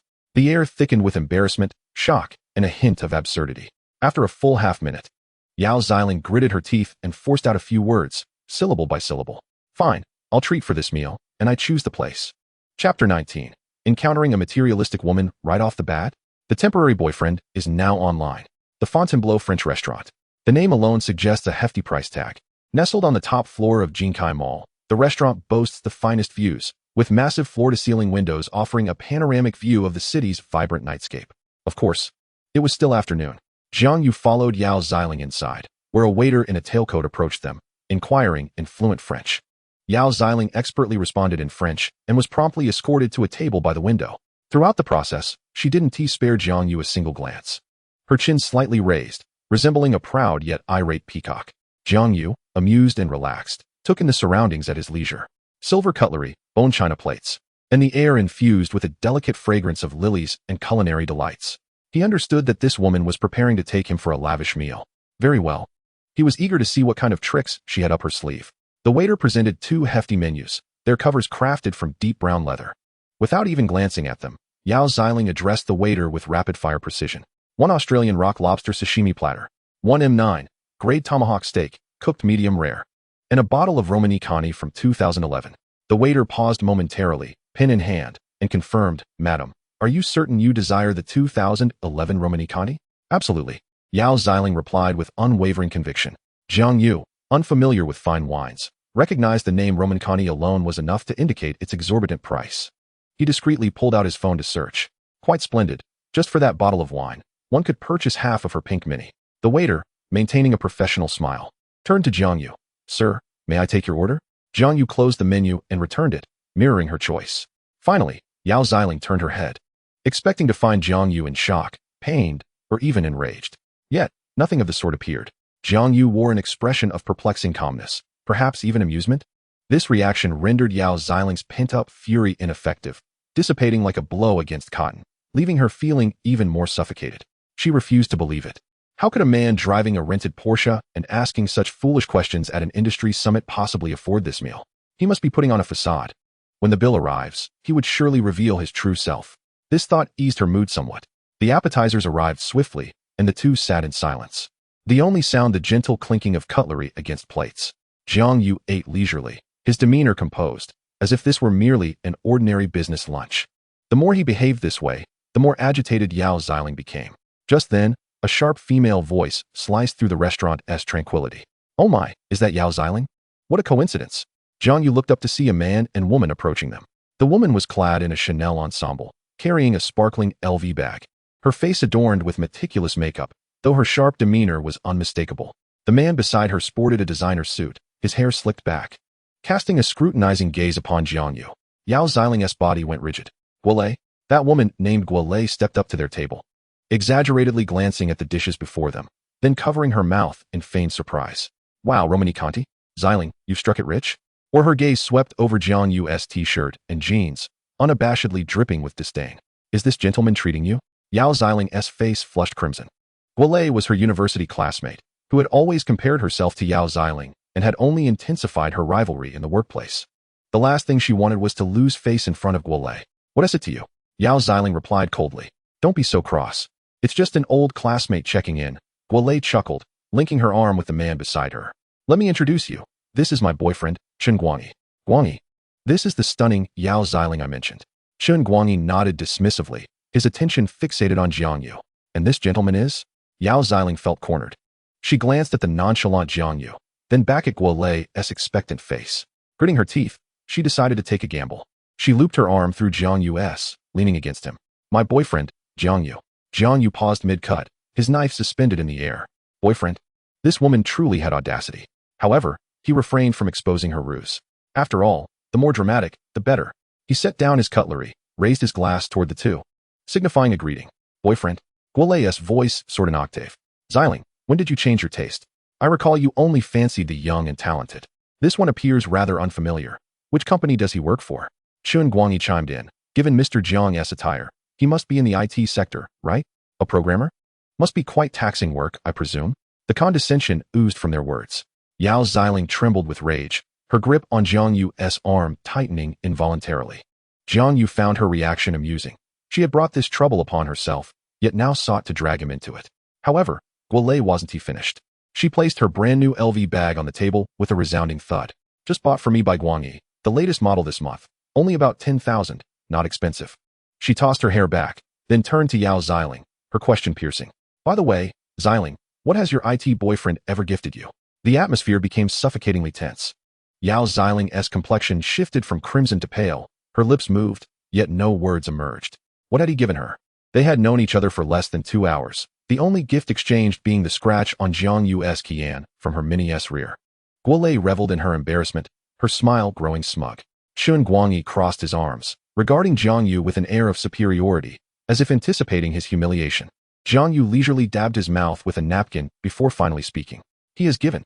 Chapter 20. I'm sorry, but that LV is too ugly to match my woman. Given? Guolei's pitch rose, as if she had heard the most ludicrous joke. She scrutinized Jiang Yu from head to toe, her expression akin to a hawk preparing to dissect its prey. What has he given? A takeaway? Or perhaps he helped your girlfriend empty her shopping cart of those 9 yuan items. Beside her, Chun Guangyi scoffed, arms crossed, wearing a look of someone who had seen it all. Shaolei, don't be so harsh. Programmers work hard, often putting in overtime. Finding time to take their girlfriend out for a meal is quite the feat. His words feigned sympathy, yet his expression dripped with condescension. To dine at Fengdian Bailu. You must have saved for quite some time. Commendable courage. Every word pricked at Yao Xiling's pride like a needle. Her cheeks burned, and the fingers wrapped around Jiang Yu's arm dug in, as if seeking refuge. She yearned to release her grip, stand, and declare to Guolei that she had no connection to this man. Yet, gazing at Guolei's gloating face, those words remained lodged in her throat. To deny it now would be to admit she had been lying earlier, accepting that she had come to such an upscale restaurant just to save face. That would only deepen her humiliation. Yao Xiling found herself trapped, standing rigidly in place, her breathing becoming labored. Jiang Yu sensed the tension in her grip, along with the blatant mockery directed at him from across the table. How amusing. This was truly entertaining. Instead of feeling anger, he found the spectacle comical. He gently patted Yao Xiling's hand, calming his increasingly agitated companion, before turning leisurely to Chun Guangyi. You're correct, I am but an ordinary IT man. He admitted with such nonchalance that both Guolei and Chun Guangyi, who had prepared a barrage of mockery, were momentarily taken aback. This was not how the script was supposed to unfold. Was he not meant to be seething with anger or blushing furiously in a heated debate? Yao Xiling was also bewildered, gazing incredulously at Jiang Yu's profile. What was he attempting to accomplish? Was he resigning himself to despair? Guolei was the first to regain her composure, her laughter becoming increasingly raucous. Ah, it seems he possesses a certain self-awareness. Xiling, your taste is truly becoming more distinctive by the day. She deliberately picked up the brand new LV bag from the table and waved it in front of Yao Xiling. With an IT man's salary, to afford something like this, he'd probably have to forego food and drink for several months, wouldn't he? Guangyi is rather generous with me. When I expressed my fondness for something, he bought it without a moment's hesitation. Chun Guangyi reveled in his girlfriend's flattery, adjusting his tie as he chimed in. Money is a manifestation of a man's capabilities. I have always believed that spending on a woman is a natural obligation, provided one has the means to do so. He turned his gaze toward Jiang Yu. Mr. Jiang, you mentioned that you have gifted something. We are all quite curious as to what kind of gift could possibly be worthy of our beautiful Xiling. Yao Xiling trembled slightly. Humiliation. This was a flagrant affront. She couldn't even bear to look at the reactions of the other patrons, feeling as though all eyes were fixed upon her and her IT boyfriend. Jiang Yu ignored Chun Guangyi's provocation, his attention drawn to Guolei's bag. He scrutinized it for a moment before shaking his head. This bag is rather unremarkable. The air once again became charged with tension. The smile on Guolei's face froze. What did you say? I said, Jiang Yu articulated clearly. This bag is far too ordinary, an overly common style, unworthy of her. His hand gently rested on Yao Xiling's shoulder. She shuddered, looking at him in confusion. He must be mad. This man is surely out of his mind. Guolei erupted like a cat whose tail had been stepped on. Common? Do you have any idea what this is? The latest LV model. What do you, dressed in a t-shirt, know about fashion? You probably don't even know which way the boutique's door opens. Jiang Yu remained unfazed, even managing a smile. I indeed do not frequent LV stores. He paused for a moment, allowing Guolei's delight to reach its peak before continuing. Because I prefer to buy my girlfriend Hermes. The laughter burst forth. Chun Guangyi was the first to succumb, laughing uncontrollably. Guolei followed suit, her laughter nearly bringing her to tears. Hermes? Are you referring to the brand that specializes in leather goods? Do you have any idea how much an Hermes bag costs? You couldn't even afford a buckle if you sold yourself. Xiling, your boyfriend is truly humorous. Is he improvising his bluster? Yao Xiling's face had drained of color, utterly devoid of any blood. This is it. She had humiliated herself beyond repair. All she could think of was finding a crack in the ground to hide in, never to emerge again. Jiang Yu, however, paid no heed to the surrounding ridicule. He took out his phone, unlocked the screen, and leisurely swiped across it. Bluster target locked. Purchase an Hermes Birkin bag for Yao Xiling. Value assessment in progress. Himalayan crocodile skin Birkin bag, size 30, valued at 2.6 million. Jiang Yu's finger hesitated for a moment. This is too extravagant, unnecessary. Reassign target. Hermes standard Birkin bag. Value assessment in progress. Togo leather black gold buckle Birkin bag, size 25, valued at 180,000. Calculating bluster tax. Required tax, 450. Current daily limit remaining, 10,000. Would you like to pay? Jiang Yu's heart remained unperturbed. Pay. Tax payment successful. Ownership of the product has been transferred. The system has contacted the Hermes counter at Jinkai Mall. VIP expedited delivery service has been activated. Estimated delivery time, 4 minutes and 37 seconds. The entire process took no more than a few seconds. To Guolei and Chen Guangyi, he merely appeared to be aimlessly fiddling with his phone, attempting to mask his embarrassment. What's wrong? Lost for words? Now looking up what Hermes looks like. Guolei's words grew increasingly cutting. I advise you not to look it up, lest the prices send you into a faint. Chen Guangyi crossed his arms, observing the farce with a bemused expression. Young man, ambition is commendable, but boasting solves nothing. Ground yourself, work hard, and perhaps in a decade, you might be able to afford an entry-level LV for your girlfriend. That is the right path. Jiang Yu locked his phone and gently set it down on the table. He did not glance at the two jesters, but turned his attention to the now petrified Yao Xiling. Her body was rigid, her lips pressed tightly together, clearly on the verge of a breakdown. Jiang Yu raised his hand, tidying a stray strand of hair at her temple. This affectionate gesture caused Yao Xiling to tremble, and she instinctively wanted to shy away, but could not. Jiang Yu spoke slowly. I apologize for the delay in the gift for our first date. Yao Xiling looked up abruptly. She could see no trace of panic or guilt on this man's face. Only serenity. A calmness that she could not fathom. Still pretending? Ha ha. I could just die laughing. Guolei clutched her stomach, dramatically proclaiming to Chen Guangyi. Guangyi, did you hear that? He is still acting. Who does he think he is? A domineering CEO from a television drama? Chen Guangyi shook his head, his disdain no longer concealed. Xiling, this kind of man is unreliable. Just as he finished speaking, the restaurant manager, a middle-aged Frenchman impeccably dressed in a suit, strode swiftly toward their table. His expression bore a mix of respect and barely concealed tension. Following him was a female staff member clad in the standard Hermes uniform. She wore white gloves and carefully cradled a large, iconic orange gift box in her hands. The color was so striking under the soft lighting of the restaurant that it was impossible to ignore. The group walked directly to Jiang Yu's table. Guolei's laughter abruptly ceased. Chapter 21. And 180,000 Hermes bag. And you call this common? Guolei's laughter caught in her throat, as if someone had grasped her by the neck. The expressions of her and Chen Guangyi shifted from amused spectators to one of absurd astonishment in an instant. The soft music in the restaurant continued to flow, yet in their small corner, the air felt as if it had been siphoned away. All attention was drawn to the impeccably dressed French manager and the female staff member holding the enormous orange gift box. That orange was too iconic. It was a hue that announced its identity without the need for any logo. The group approached with purpose, heading straight for Jiang Yu's table. The restaurant manager slightly bowed, his demeanor respectful enough to attract curious glances from others, addressing Jiang Yu in fluent Chinese. Mr. Jiang, good evening. I apologize for interrupting your meal. This is the VIP expedited delivery service initiated by the Hermes counter at Jinkai Mall for you. Mr. Jiang? Guolei's mind buzzed with disbelief. Chen Guangyi instinctively lowered his crossed arms, leaning slightly forward, his face a canvas of incredulity. How could this be? How could this IT man, clad in a t-shirt and jeans, receive such solemn attention from the manager of Fontainebleau? Before they could fully process this information, the impeccably gloved female attendant approached, carefully placing the enormous orange gift box on the vacant space of the table with grace. The box's size nearly occupied a quarter of the table's surface area. She then turned to Jiang Yu, slightly bowing. Mr. Jiang, the Hermes Birkin bag you ordered for Ms. Yao Xiling has arrived. Please confirm. Yao Xiling. Birkin bag. Each word struck Guolei and Chen Guangyi like a hammer, reverberating through their nerves. Yao Xiling's mind crashed entirely, leaving her frozen in place, her body motionless, even her eyes refusing to blink. She felt as if she had transformed into a statue, capable only of hearing, not moving or thinking. The surrounding air fell silent for a few seconds. Then, Guolei's sharp voice shattered the stillness. Fake.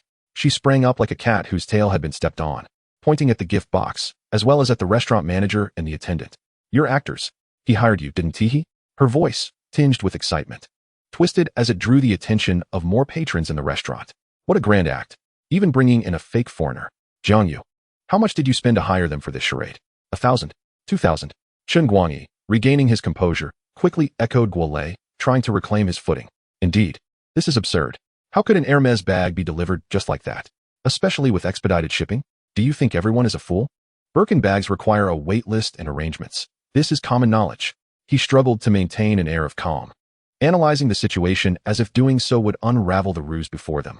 Xiling, don't let him deceive you. Such men would do anything for face. They are dreadfully vain. In the face of their frenzied accusations, Jiang Yu remained unfazed, barely raising an eyebrow.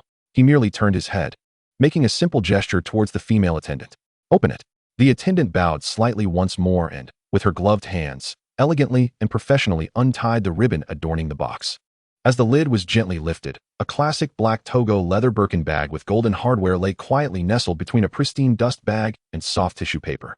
Under the lights, the leather emanated a subtle, refined sheen, while the golden clasp gleamed with understated luxury. The impeccable quality of the leather, the exquisite stitching, and the flawless appearance were evident even to those with little knowledge of handbags. The aura of opulence was palpable. Among the nearby tables, some discerning patrons could no longer contain their gasps. Heavens, it's a Birkin 25. Black Togo, the most classic style. These hushed murmurs reached Guolei's ears, causing her complexion to shift dramatically. Yet, she clung desperately to her last shred of dignity. Fake. The replicas today are incredibly convincing. It's definitely a knockoff. Trembling, she fumbled for her phone, hastily searching online while muttering to herself. Let us see how much your fake bag is worth. Black Togo leather, 25 size. Jiang Yu paid her no mind, redirecting his attention back to Yao Xiling, who remained rigidly seated, her body beginning to tremble. He extended his hand, grasping her icy fingers resting on the table. Yao Xiling shuddered, as if jolted by electricity, and suddenly turned to look at him. At that moment, Guolei emitted a sharp gasp. Her phone slipped from her grasp, landing on the table with a resounding thud. The screen still illuminated. It displayed a luxury goods trading platform featuring a clear image of the same bag, accompanied by a dizzying price beneath it. 180,000. Guolei's face drained of color in an instant, rendered ghostly pale. Her mouth opened, but no sound escaped. She felt as if all her strength had been siphoned away. Chen Guangyi too beheld the price, his complexion similarly drained of vitality, his throat tightening, yet he could utter not a single word. At that juncture, the French manager seemed to sense the moment was ripe. He stepped forward, addressing everyone with a calm yet clear voice, as if delivering a final proclamation to Guolei and Chen Guangyi. To safeguard our client's privacy, we typically refrain from divulging such details. However, to clarify the facts and avoid misunderstandings, I must add that Mr. Jiang is our mall's highest-tier VVIP client, enjoying priority reservations with all brands and 24/7 expedited delivery service. This privilege is extended solely to an exceedingly select few esteemed patrons. VVIP client. Priority. Exceedingly few. Each word struck Guolei and Chen Guangyi like an invisible slap, painfully stinging their faces. The surrounding guests' gazes shifted from mere curiosity to unabashed scorn and ridicule. Those looks pierced through them like needles, leaving them feeling utterly exposed. It was over. They had lost face on a grand scale. Guolei could no longer bear the humiliation. She snatched the pristine LV bag from the table, once her prized possession, now akin to a scalding hot potato. She dared not glance at Yao Xiling or Jiang Yu again, dragging the equally dazed Chen Guangyi as she fled without a backward glance. Their disheveled figures quickly disappeared through the restaurant entrance. At last, tranquility enveloped the space. Yao Xiling stared vacantly at the dazzling orange box on the table, then at the black Birkin bag resting quietly within. Everything felt like an absurd dream. Her heart raced, her limbs still cold. Yet a wave of warmth radiated from the fingers that Jiang Yu held. Suddenly, she turned, gripping his arm tightly, her fingertips digging in with urgency. Her lips trembled as she struggled to regain her voice, finally stammering out the question that spiraled in her mind, nearly driving her to madness. What on earth is happening? Chapter 22. The 180,000 bag. Are you telling me he is saving for a down payment? Jiang Yu's fingertips were warm, enveloping her icy hand. Yet that warmth only heightened her anxiety. Her heart thundered in her chest, her mind a blank slate, repeating the question over and over. What on earth is happening? Jiang Yu withdrew his hand that had opened the car door for her, turning to gaze at her pale face, now devoid of color from shock. He did not respond immediately. Instead, he calmly brushed aside the strands of hair that the wind had tousled. Your car was just damaged. Get in my car, and I'll take you home. His gestures were natural, his voice steady, but to Yao Xiling, that calmness felt unsettlingly foreign. Yao Xiling was half pushed, half encouraged into the back seat of the car. The enormous orange gift box was casually tossed in by Jiang Yu, occupying the space between them, its lavish packaging and logo strikingly eye-catching. As the vehicle roared to life, the scenery outside whizzed past in a blur. Inside the car, an oppressive silence enveloped them. Yao Xiling clutched her small bag tightly, her body taut as a drawn bowstring. She had several moments where she felt compelled to speak. Yet each time the words lingered on the tip of her tongue, she swallowed them back down. What could she even ask? Inquire why he was so wealthy? Question why he had kept this from her? Wonder if he was toying with her? Each question weighed heavily upon her, rendering her mute. She could only steal glances at the man beside her from the corner of her eye. He was still clad in the same ordinary t-shirt and those faded jeans. His profile flickered in the neon light, revealing no flaws. He bore no resemblance to a wealthy individual. Yet the $18,000 platinum bag and the respectful demeanor of the French manager could not be fabricated. This profound sense of dissonance left Yao Xiling's thoughts in utter disarray. She was holding a scalding hot potato worth $18,000, feeling as if she were sitting on pins and needles. Finally, the taxi came to a gradual halt beneath her apartment building. We've arrived. Jiang Yu's voice shattered the prolonged silence. Yao Xiling, as if jolted from a trance, snapped back to reality. She gazed out at the familiar surroundings, then at the enormous orange box beside her. An unprecedented wave of panic seized her. No, she absolutely could not bring this home.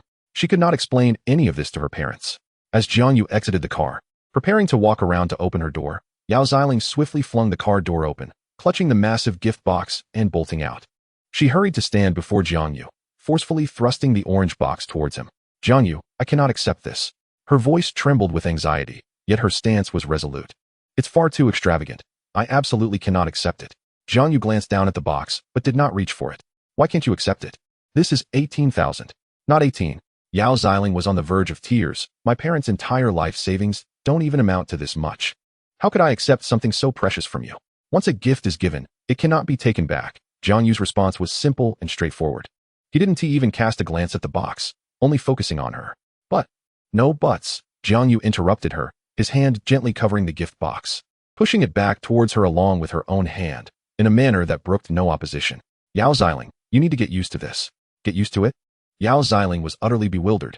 Yes, Jiang Yu nodded, his expression devoid of any embellishment. This is merely the beginning. Merely the beginning? Those 5 words sent Yao Xiling's mind spiraling into chaos once more.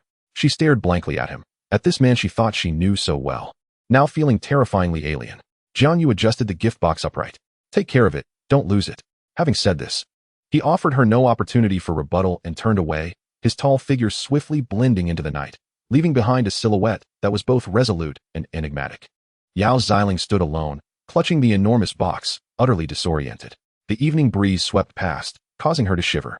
The orange box in her hands felt as if it weighed 1,000 pounds, suffocating her with its pressure. She was uncertain how long she lingered downstairs, until her limbs began to feel stiff. Only then did she take heavy steps towards the stairwell. Each step felt laborious and fraught with difficulty. At last, she reached her doorstep. Taking a deep breath, she adjusted her facial expression several times before finally unlocking the door.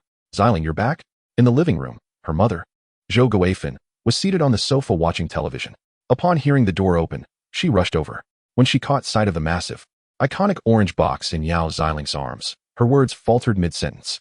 Oh dear, what are you holding? Her father, Yao Zhangwo, looked up from behind his newspaper. Adjusting his reading glasses, Yao Xiling forced a smile that was more akin to a grimace. It's nothing, just a gift from a friend. A friend? What friend gives such a large gift? Zhou Guifan's eyes were glued to the box, reaching out instinctively to take it.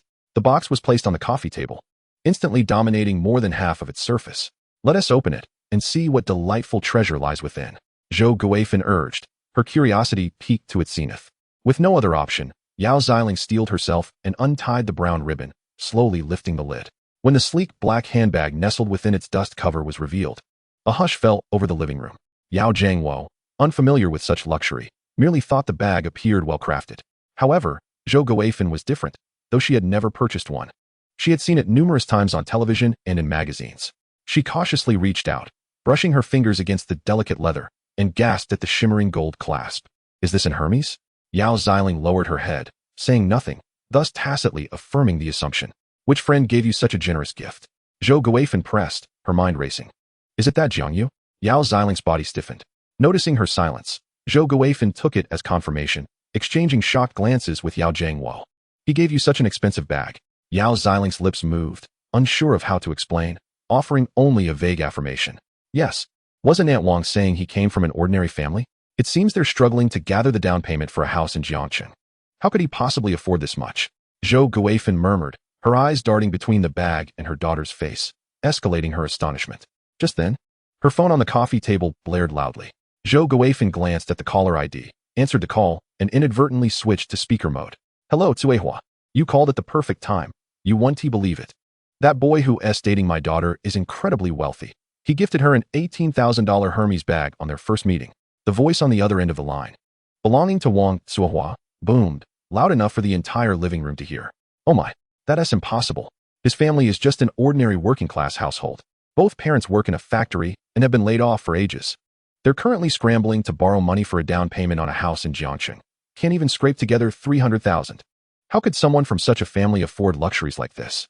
The voice continued to chatter on. Zhou Guifan, however, could no longer bear to listen. She abruptly hung up the phone. The living room fell into a sudden, suffocating silence.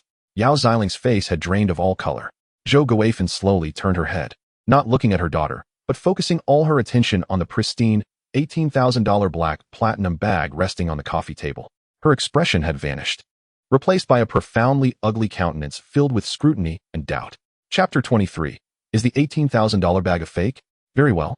I shall purchase 3 sets of houses for you to behold. The object she had once cherished like a treasure now appeared to her as nothing more than a farcical joke, a colossal jest. Zhou Guifang extended her hand, once again probing the bag, yet her movements were no longer cautious. They were imbued with a roughness, a need for validation through her jabbing touch. The leather retained its exquisite texture, and the weight of the metal hardware was unmistakably substantial. Yet, Wang Tsuehua's sharp voice echoed in her ears. Not even 300,000 could be gathered. Could it be that she had been deceived by a counterfeit Hermes? Zhou Guifang withdrew her hand, as if she had touched something unsavory. Finally, her gaze fell upon her daughter, whose face was ashen, Zhou Xiling. Her voice was eerily calm. This bag, it must be fake, correct? Yao Xiling's body trembled violently, her lips quivering, unable to utter a single word. Was it indeed counterfeit? She was uncertain. Jiang Yu's placid demeanor, the French manager's respectful attitude, and the mortifying image of Aunt Wang, who had borrowed money for a $30,000 down payment, clashed violently in her mind, tearing at the last vestiges of her sanity. Mom, please, refrain from speaking. Zhou Guifang interrupted her, rising to pace the living room, each step weighing heavily on Yao Xiling's heart. I told you, how could a child from an ordinary family casually gift an $18,000 bag? It defies logic. Yao Jiangwo also set aside his newspaper, adjusting his glasses as he turned a serious countenance towards his daughter. Xiling, speak the truth to us. Is this Jiang Yu involved in any dubious activities? He is just an ordinary office worker. Yao Xiling's voice was as faint as a whisper. Ordinary office worker? Zhou Guifang scoffed, halting her stride, pointing at the bag. Could an ordinary office worker purchase this? Even if he earns $20,000 to $30,000 a month, he would need to forego all expenses for half a year to afford one. Would he go to such lengths for someone he just met on a blind date? Is he a fool? Each word pierced deeply. Yao Xiling found herself at a loss for words. Indeed, he could not be foolish. The only explanation was that Aunt Wang was correct. This bag was a counterfeit. Jiang Yu, for the sake of his pride, had purchased a replica to deceive her and her family. Once this notion took root, it ensnared her heart like a vine, suffocating her. Humiliation, embarrassment, and a surge of anger at being deceived washed over her. Clinging to her last shred of hope, she protested. But the manager at the store was very courteous to him. Perhaps they are in collusion. Zhou Guifang countered swiftly. These con artists are incredibly cunning. They rent a store, hire an actor, and stage a performance for naive young girls like you. The more Zhou Guifang spoke, the more convinced she became of her suspicions. She seized the bag, intending to discard it into the trash. We do not welcome such deceivers in our home. This counterfeit is an eyesore. Mom, Yao Xiling cried out, rushing to snatch the bag away. Regardless of its authenticity, it was the source of her nightmare tonight. She could not bear to see it discarded. Watching her daughter cling to the counterfeit only fueled Zhou Guifang's ire. You still protect it? Yao Xiling, have you been enchanted by that con artist? The argument between mother and daughter reverberated throughout the small living room. Meanwhile, Wang Tsuehua had hung up the phone, unable to conceal her satisfaction. She had suspected that Jiang Yu was problematic. Initially, She had intended to introduce him to a blind date. Yet he had resorted to such deceitful tactics to fool Yao Xiling. Thus, she felt herself to be the embodiment of justice, exposing a con artist's hypocritical mask and rescuing an innocent girl. This sense of accomplishment filled her with a sense of ease. Sipping her tea, she resolved that this matter could not simply be left unresolved. Since he was a fraud, his family must also be made aware to discipline him properly. Wang Cuihua rifled through her contacts, locating Jiang Yu's mother, Hu Tinglan's phone number, and dialed it. After several rings, it connected. Hello, is this Sister Tinglan? It's Cuihua. Oh, Cuihua, it's quite late. What is the matter? Hu Tinglan's voice carried a hint of fatigue. Ah, dear sister, there is indeed a matter. I merely wish to express my concern for Jiang Yu. Wang Cuihua feigned a worried demeanor. Jiang Yu? What has happened to him? Upon hearing her son's name, Hu Tinglan immediately became alert. Is he perhaps getting into trouble outside? Wang Cuihua deliberately kept her words vague, inviting speculation. Getting into trouble? What do you mean by that? Hu Tinglan's heart raced. I heard from Xiling's mother today that Jiang Yu met with Xiling and gifted her an 18,000 Hermes bag. Wang Cuihua's voice surged in pitch, overflowing with exaggerated astonishment. Silence fell on the other end of the line. Wang Cuihua could envision Hu Tinglan's shocked expression and continued to embellish her tale. Sister Tinglan, it's not that I'm criticizing you, but I know your family's situation. You're currently troubled about the down payment. Where would Jiang Yu acquire such a sum? Is he borrowing from dubious online lenders to woo a girl? Or worse, has he purchased a counterfeit bag to deceive her? You say he bought a fake bag to deceive? Hu Tinglan's tone shifted dramatically. Compared to borrowing from lenders, the word deceive pierced her heart like a dagger. I'm merely speculating. Wang Cuihua quickly clarified. Consider it. A genuine bag costs 18,000. Who would be willing to part with that? But a counterfeit, a few hundred or 1,000, not only saves face, but also pleases the girl. Many young people today indulge in such pretenses. Is what you say true? Hu Tinglan's voice began to tremble. Absolutely. Xiling's mother just called me. She is infuriated. Hu Tinglan felt as if the world was spinning beneath her. She nearly lost her balance. She hastily uttered, I understand, and hung up. Sitting on the sofa, her chest heaved violently. Her son, the child she had raised to be grounded and honest, had resorted to deceiving a girl with a counterfeit? This was far more difficult for her to accept than if he had borrowed from loan sharks. This was a matter of character. Unable to remain seated, she snatched her phone, dialing Jiang Yu with trembling fingers. The call was answered almost immediately. Mom, what's wrong? Jiang Yu had just finished showering and was in relatively good spirits. Jiang Yu, Hu Tinglan nearly shouted. I ask you, did you buy a fake bag to deceive Yao Xiling's family? Jiang Yu's relaxed demeanor instantly froze. Fake bag? Mom, what are you talking about? Do not feign ignorance with me. Hu Tinglan's voice was sharp and furious. Aunt Wang just called me. She said you were trying to impress by buying a high-quality replica Hermes to deceive them. You have brought shame to our family. Jiang Yu's mind buzzed. He finally connected the dots, the panic in Yao Xiling's reaction, Aunt Wang's accusations. It all made sense now. A wave of immense, misunderstood frustration engulfed him. He could boast to anyone, present a facade to the world, but in front of his mother, his truths were dismissed as the most shameful of lies. Mom, that bag is real, he attempted to explain. Real? Hu Tinglan scoffed. Where did you acquire 18,000? Tell me, have you borrowed from online lenders? Have you been associating with dubious characters? I have not. Jiang Yu's temper flared as well. The money is mine, and it comes from a legitimate source. A legitimate source? With a monthly salary exceeding 10,000, how could you possibly have 18,000? Hu Tinglan's voice quivered with a hint of tears. The mother and son found themselves at an impasse over the phone. Jiang Yu could not elucidate the existence of the system, and Hu Tinglan could not fathom how her son could conjure up 18,000 out of thin air. All explanations appeared feeble and ineffective. You need to provide me with that girl's contact information immediately. I must apologize to her and return that disgraceful fake bag to me. Hu Tinglan issued her ultimatum. I told you it's not fake. You're still being obstinate. Smack. The phone was forcefully hung up by Hu Tinglan. Jiang Yu stood in the center of the living room, his entire being frozen. A colossal weight pressed against his chest, leaving him both suffocated and swollen with emotion. An 18,000 bag seemed utterly fantastical to an ordinary person. To his own mother, it was irrefutable evidence that her son had strayed down a wrong path. The arguments were too weak. A mere bag could not shake deeply ingrained beliefs. To convince them, to silence everyone, something far more substantial must be presented. An undeniable truth. Something that could not be dismissed as counterfeit. Chapter 24. Mom, I've purchased 3 apartments. Do you believe me? Jiang Yu's fingers glided across the cold screen of his phone, brushing over the icons of various shopping apps, ultimately pausing on a blue real estate software. He tapped to enter.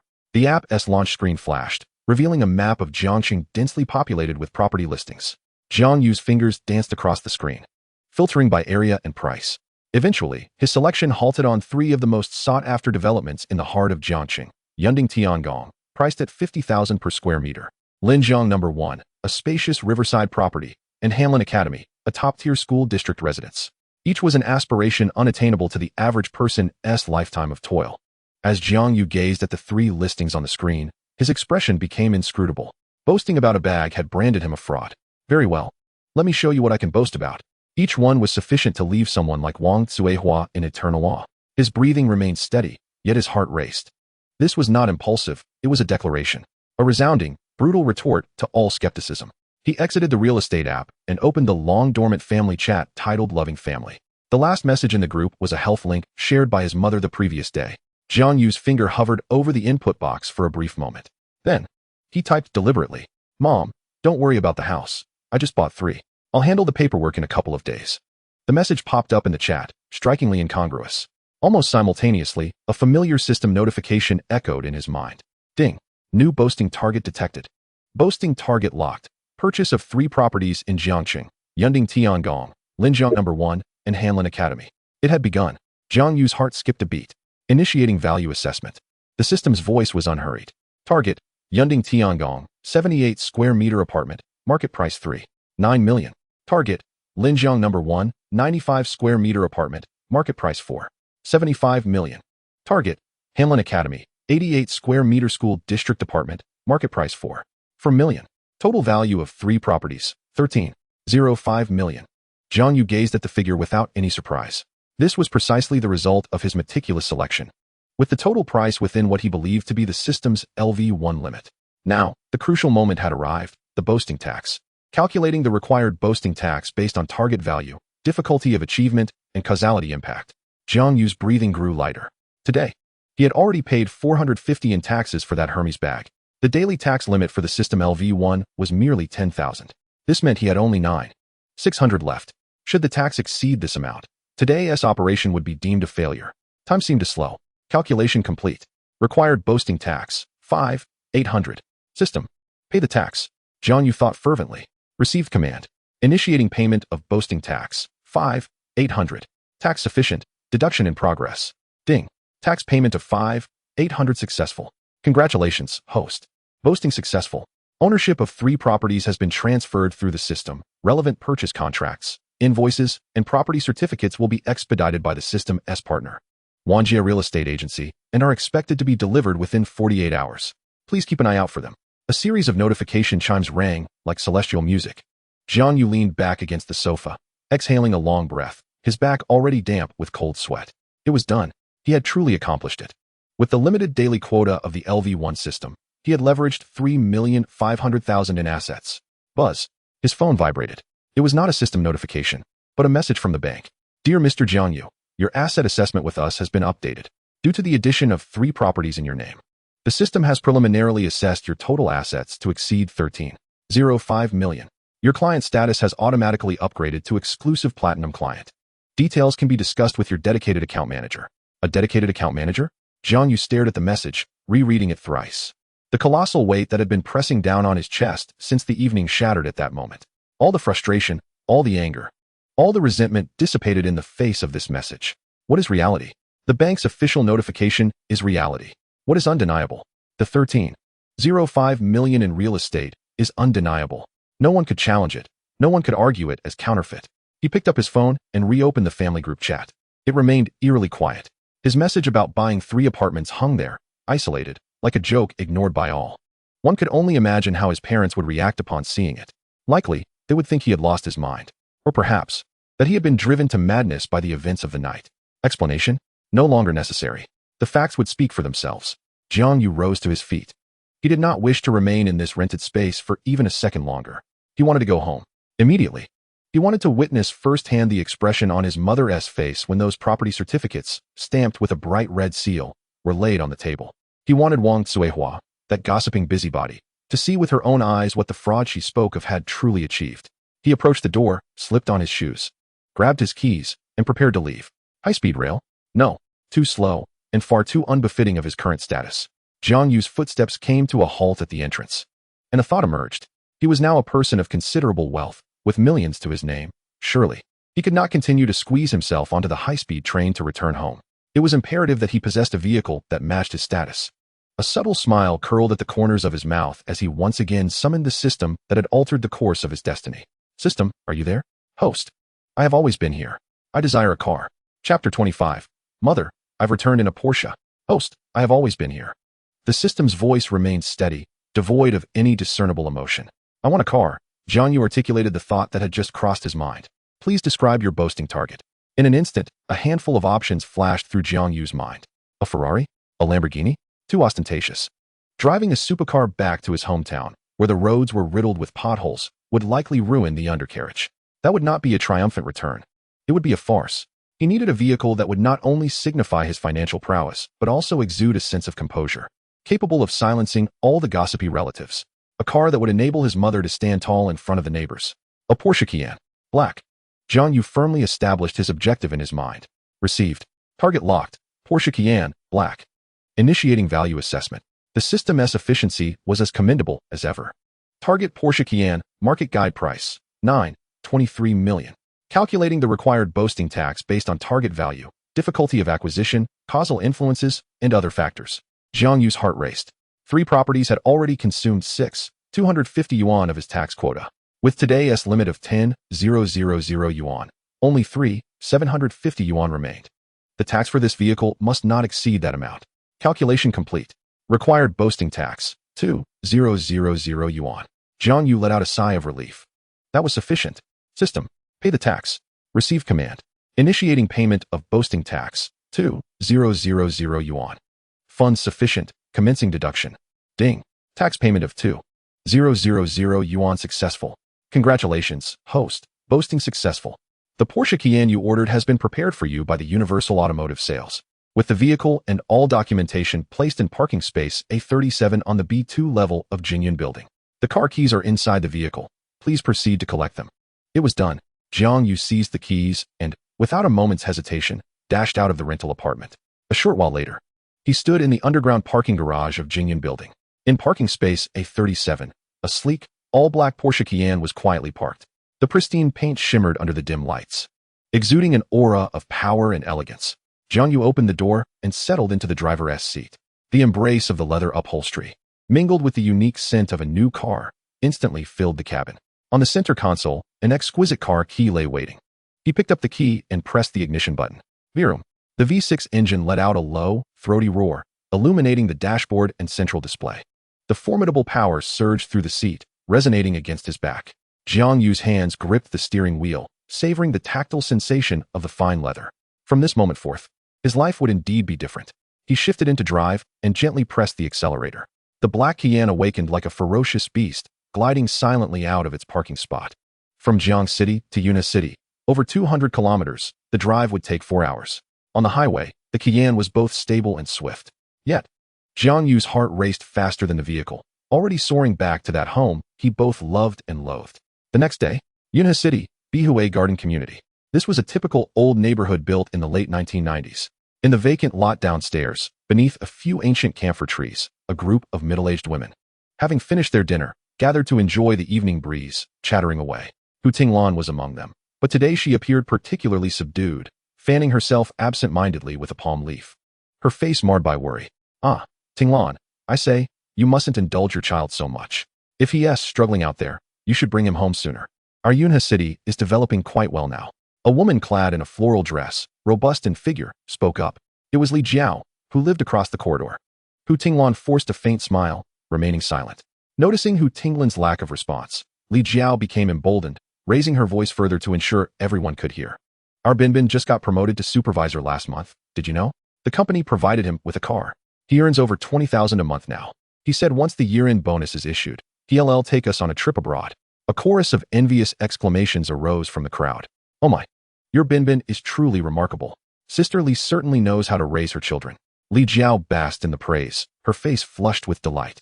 She waved her hand dismissively, feigning modesty, but then turned her attention sharply to Hu Tinglan. Tinglan, what about your Jiang Yu? Still toiling away at that big company in Jiang City with a 996 schedule? Such hardship. Has he broken the 10,000 mark in salary yet? This question struck Hu Tinglan like a thorn, piercing deeply into her heart. Over 10,000? Just last night. She and her son had nearly had a shouting match over an 180,000 yuan bag. Jiang Yu had even gone so far as to boast in their group chat, claiming he had purchased 3 properties. Was that not madness? Hu Tinglan's face flushed crimson, her fan frozen mid-air, her hands nervously entwined as her lips moved soundlessly. Unable to utter a word, the gazes of the surrounding neighbors bore down upon her, some sympathetic, others reveling in her discomfort, making her feel utterly exposed. Li Jiao, observing her embarrassment, felt a surge of superiority and continued her relentless inquiries. Young people can be a bit temperamental, that's normal. But when they encounter setbacks out there, they realize the value of home. You must advise him. It's better to find a steady job than to aim for the stars with empty hands. Indeed, in a place like Jiang City, without a house or a car, the pressure is immense. Returning home is the best option. It's stable. Each word of counsel struck Hu Tinglan's ears like daggers, more painful than any rebuke. She felt as though she were suffocating. Just then, a deep, yet penetrating engine roar approached from afar. All conversations ceased abruptly. Everyone instinctively turned their attention towards the entrance of the community. A brand new, black SUV, one they had only seen on television, slowly entered the dilapidated neighborhood, where the roads were narrow and flanked by old cars. The sleek lines of the vehicle, its imposing front facade, and the golden shield emblem on its hood all proclaimed its extraordinary status. What kind of car is that? So impressive. It looks like a Porsche. My son mentioned it. It's worth over $1 million. My heavens, which big boss has taken a wrong turn and ended up in our rundown place? A wave of suppressed gasps and murmurs rippled through the crowd. The black Porsche Cayenne, oblivious to the scrutiny of the onlookers, smoothly traversed the speed bump and headed straight towards Hu Tinglan and her group. Li Jiao's mouth fell open in shock, all her earlier boasts lodged in her throat. The car came to a steady stop before Hu Tinglan. Everyone held their breath. Amidst the myriad gazes fixated upon him, the window of the driver's seat descended silently. A youthful yet familiar visage emerged before the throng. Jiang Yu rested one hand upon the steering wheel and, addressing his mother, who stood outside in a state of utter astonishment, calmly uttered, "Mom, I'm back." In that fleeting moment, an eerie silence enveloped the entire neighborhood. Li Jiao, who had just been chattering incessantly, now appeared as though her eyes might pop out, her expression transitioning from smugness to shock, disbelief, and finally settling into a blank stare. The surrounding neighbors, initially taken aback, soon erupted into a greater cacophony. Hu Tinglan stood frozen, gazing at her son, a blend of familiarity and strangeness in his countenance. Then casting her gaze upon the imposing luxury vehicle that seemed to radiate pressure, her mind a blank slate, utterly incapable of processing the scene before her. After several agonizing seconds, Li Jiao finally regained her voice, pointing at the car with a shrill tone, laced with skepticism, querying Hu Tinglan. "Tinglan, is this Jiang Yu's car? Where on earth did he procure the funds to buy such a thing? It must be a rental." This inquiry echoed Hu Tinglan's deepest confusion and dread. She looked at Jiang Yu, her lips trembling, finally mustering the courage to ask the pressing question, "Xiaoyu, where did this car truly come from?" Chapter 26. A monthly salary of 20,000 is worthless. I've returned in a Porsche. The air around Hu Tinglan seemed to solidify, transforming the once chattering ants into mute spectators, their eyes darting between Jiang Yu and the sleek black Porsche. The silence was first shattered by Li Jiao, whose once sharp voice now took on a thin, peculiar quality, dripping with unmitigated envy and suspicion. "Oh, Jiang Yu has returned?" She approached, circling the Cayenne, gesturing animatedly in the air, yet refraining from actually touching it. "This car looks quite expensive. It must be a rental, right? That must cost quite a bit daily." Jiang Yu could hardly be bothered to lean out of the car to acknowledge her. "I bought it," he replied coolly, his gaze unwaveringly fixed on his mother, Hu Tinglan. Those 3 words, light as a feather, resonated louder than the roar of the engine. "Bought it." Li Jiao's pitch soared, morphing into a shriek. "Where did you acquire the funds for this? Tinglan, you must interrogate him thoroughly. Today's youth will go to any lengths for appearances, surely. He hasn't taken out a loan to purchase this. How much debt would that incur?" The surrounding whispers began to swell. "Indeed, this car costs over $1 million. Xiaoyu has only been working a few years." Such comments pierced Hu Tinglan's heart like countless tiny needles. She could hardly process the neighbor's chatter or see Li Jiao's gloating face. She rushed to the car window, seizing Jiang Yu's arm, her voice lowered yet imbued with unprecedented sternness. "Jiang Yu, come down. Speak the truth to me." Reluctantly, Jiang Yu turned off the engine, opened the door, and stepped out. Hu Tinglan pulled him into the shade of an ancient camphor tree, distancing them from the crowd. Her grip was fierce, her nails nearly embedding themselves into his flesh. "This car, is it truly from your company?" Hu Tinglan's voice quivered. "Is it your boss's? How could you, a mere driver, bring home such an expensive vehicle?" This is a grave mistake. You need to return it. What if it gets scratched? How do we compensate for that? In her mind, the best outcome for her son was to serve as a driver for some affluent boss. The only possibility of him driving such a luxury car was through that avenue. Jiang Yu felt a wave of helplessness wash over him. He could not elucidate the existence of the system. Any explanation at that moment would seem feeble.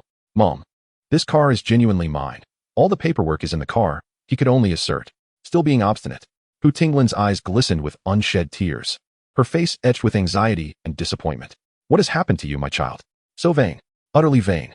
Just yesterday, you spoke of purchasing a house, and today, you return in a fake car. Have you engaged in some dubious activities outside? She was entirely unconvinced. Not a single word of his resonated with her. To her, her son must have resorted to reckless measures to recover the face he had lost the day prior, bringing back the company's car to save face. A perilous tightrope walk. The neighbors' murmurs grew increasingly distinct. It must be a company car. Just look at Hu Tinglin's expression, she asked, nearly in tears. Oh, this child is so thoughtless. Li Jiao's son, Bin, though merely a supervisor, was steadfast and reliable. As Li Jiao absorbed these remarks, her face blossomed with renewed color, arms crossed. Eagerly awaiting the unfolding drama, Jiang Yu found himself at a loss for words under his mother's interrogation, surrounded by the prattle of others. A sense of irritation overtook him. His life had undergone a profound transformation, yet in the eyes of those closest to him, he remained the same unaccomplished child in need of admonishment. Just as this awkward standoff threatened to escalate into a family quarrel, a steady footfall approached from the hallway. What is all this commotion about? Jiang Yu's father, Jiang Dahai, clad in an old tank top and slippers, ambled down leisurely. He held a teacup in hand, steeped with strong tea. Jiang Dahai's appearance momentarily stilled the atmosphere. He glanced at the conspicuous Porsche, then at his anxious wife and his beleaguered son. He did not inquire about the car's origin or its cost. Instead, he stepped beside Jiang Yu, patting his shoulder with a hand accustomed to physical labor, firm and reassuring. Then, turning to the crowd, particularly addressing Hu Tinglan, he remarked, perfect timing. I just received a call from your sister. The company has mandated overtime, and she'll likely be late. You should drive over to pick her up. He paused, adding, it's a good chance for her to experience the new car. The phrase new car, spoken from Jiang Dahai's lips, was devoid of doubt, yet carried an undeniable weight. He neither questioned nor hesitated, but simply acknowledged the ownership of the vehicle and assigned a reasonable family task. Instantly, the tension dissipated. Li Jiao opened her mouth, eager to interject, but found herself rendered speechless. With Jiang Dahai's acceptance, what could an outsider like her possibly say? The surrounding neighbors exchanged glances, the chatter subsiding into silence. Hu Tinglan, too, was taken aback. She observed her husband's serene demeanor, then her son. The questions and worries that had poised on her lips were abruptly stifled. Picking up her daughter after work was perfectly reasonable. Driving her son's new car to do so was equally justifiable. To protest further would render her unreasonable. Then drive carefully and pay attention to safety. She finally managed to squeeze out, her tone softening. Jiang Yu turned to his father. Jiang Dahai did not meet his gaze, merely taking another sip of tea, as if he had performed a trivial act. Yet within Jiang Yu's heart, a warm current surged. It was a bond of unspoken understanding and trust. All right, he replied, reopening the car door and settling back into the driver's seat. Under the scrutinizing gaze of the community, the sleek black Porsche Cayenne roared to life once more, smoothly pivoting its front towards the exit of the residential complex. The vehicle glided out of Bayushui Garden, merging into the bustling flow of the city. Jiang Yu dialed his sister Jiang Shuyi's number. Sister, where are you working late? I'll come to pick you up. A cacophony of noise erupted from the other end, with Jiang Shuyi's voice tinged with evident fatigue. I'm at the company, Tianhong building. How will you pick me up? Aren't you in Jiangxing? I'm back. I'll be downstairs at your office, Jiang Yu replied before hanging up, pressing the accelerator as he headed toward Tianhong building in the city center. Chapter 27. The Workplace White Lotus? I drive a Porsche to help you tear it apart. Tianhong building stands as one of the iconic structures in the heart of the city, its glass facade shimmering in the evening glow. The Porsche Cayenne parked by the roadside, towering over the surrounding traffic, drawing the attention of numerous passers-by. Jiang Yu paid no mind to the curious glances, fixating instead on the entrance of the building. Half an hour, he muttered to himself, recalling his sister's estimate for her preparations ahead of the project report, a common routine for designers. After 5 minutes of waiting in the car, feeling somewhat stifled, he opened the door and strolled into the brightly lit lobby of Tianhong building. The lobby boasted an impressive height, with a polished marble floor reflecting the silhouettes of those within. A receptionist, clad in a standard professional outfit, nodded politely as she noticed Jiang Yu's entrance. He settled onto a sofa in a corner, pulling out his phone to pass the time with short videos. At that moment, a conversation near the elevator caught his attention. A young girl, appearing to be in her early 20s and dressed in a professional skirt, carefully balanced 2 cups of coffee as she trailed behind a middle-aged man. "Director Wang, thank you for your hard work. I made coffee for you and Shui," she said, her demeanor exceedingly subservient, her face adorned with an almost sycophantic smile. The man, referred to as Director Wang, appeared to be in his 40s, his hairline receding. With a stern expression, he did not turn around, merely acknowledging her with a nonchalant MMHM. "Director Wang, our team has been particularly dedicated to this project, especially with you staying late with us every night. It's been quite taxing," the girl continued, closely following his steps. Wang Hai halted, glancing back at her. "Chen Xiaoyu, you are an intern. Working late is part of your learning process." Yes, I understand." The girl, named Chen Xiaoyu, quickly nodded. "I just wanted to say that I'm willing to contribute to the company, no matter how late it gets. As long as I can help with the project, I'll be satisfied." She added, seemingly casually, "Sister Shi also works very hard. She can be quite stubborn at times and isn't very adaptable. But her foundational skills are solid." While this sounded like praise, each word carried an underlying barb. Wang Hai's expression remained impassive as he sipped his coffee. "All right, I understand. There is only one slot for a permanent position. I will only consider the final designs. Whoever can satisfy the client will remain." With that, he turned and walked toward the open office area where the design team worked. Chen Xiaoyu, holding the remaining cup of coffee, momentarily froze, her smile faltering before quickly re-establishing her cheerful demeanor. Jiang Yu, observing from a distance, absorbed every detail. Although not in the design industry, his extensive experience in an internet company had acquainted him with the intricacies of office politics. The girl named Chen Xiaoyu wore her ambition on her sleeve. The sister Shui she spoke of was none other than his own sister, Jiang Shui. He watched as Chen Xiaoyu adjusted her expression, donning a facade of eagerness as she approached a corner of the office where a girl clad in a simple white t-shirt and sporting a ponytail was intently focused on her computer screen, her fingers clicking rapidly on the mouse, oblivious to the commotion behind her. That was Jiang Shui. "Sister Shui, have a cup of coffee to perk you up." Chen Xiaoyu gently placed the coffee on Jiang Shui's desk. Only then did Jiang Shui look up, recognizing her with a weary yet sincere smile. "Xiaoyu, thank you. I'm sorry to trouble you again." "It's no trouble. We're colleagues after all," Chen Xiaoyu replied sweetly. "Sister, how are you doing? You're about to report to Director Wang, right?" "Yes, almost done. I just need to check the details one last time," Jiang Shui said, rubbing her eyes. "Can I help you with that?" Chen Xiaoyu eagerly offered, suggesting that 2 sets of eyes are better than 1 to avoid any mistakes. What if there are formatting issues or layers that haven't been merged? It would be disastrous if Director Wang saw them. "Sure, that would be wonderful. Thank you so much." Jiang Shui, trusting in her sweet-tongued intern colleague, stood up to make room. Chen Xiaoyu adeptly settled into the chair, grasping the mouse and swiftly navigating the screen. "Sister, your rendering parameters are really well set. They're far superior to what I did. You must teach me later." She continued to shower praise while her fingers moved rapidly. Jiang Yu, positioned at a distance, couldn't discern the specifics on the computer screen. However, as a programmer, he had an innate sensitivity to computer operations. Unbeknownst to Jiang Shui, Chen Xiaoyu's left hand discreetly slid a minuscule USB drive from her pocket, swiftly inserting it into the USB port behind the computer case. The action was executed with remarkable speed, perfectly obscured by the documents on the desk and the shadow of the CPU. Had Jiang Yu not been seated at an angle that allowed him to witness her covert maneuver, it would have gone unnoticed. Following this, her fingers danced across the keyboard in a rapid succession of keystrokes. It was not the operation of design software. It resembled the execution of a command sequence. A command line window appeared as she typed in a code and pressed enter. The entire process unfolded in less than 3 seconds. She then removed the USB drive, returning it to her pocket, having executed her task without a trace. "All done, Sister Shui." Chen Xiaoyu stood up, relinquishing the chair back to Jiang Shui, her smile remaining bright and innocent. "I checked, and the file is flawless. Perfect. Wishing you a smooth report. You'll definitely pass on the first try." "Thanks for the good wishes." Jiang Shui grinned as she settled back into her seat, taking a sip of coffee before beginning to organize her files for transfer onto her USB drive for the presentation in the director's office. However, a sense of foreboding gripped Jiang Yu's heart. Something was amiss. Very amiss. An ordinary check would not necessitate the insertion of a USB drive. Moreover, those keystrokes were not typical for a designer. They were commands for invoking a program. Recalling Chen Xiaoyu's earlier remarks to Director Wang, a chilling suspicion dawned upon Jiang Yu. She had either deleted his sister's design files or tampered with them to render them inaccessible. Oblivious to the potential catastrophe, Jiang Shui copied her files onto her USB drive, meticulously checking her desktop to ensure nothing was left behind before shutting down her computer. Rising, she cradled the laptop that contained weeks of her labor, her expression a mix of nervousness and anticipation. Xiaoyu, I'm off now. Yes, sister, good luck. Chen Xiaoyu nodded vigorously, watching her depart. As soon as Jiang Yu turned away, Chen Xiaoyu's smile vanished, replaced by an unmistakable sense of triumph and malice. This scene unfolded entirely before Jiang Yu, who was seated on the distant sofa. It was over.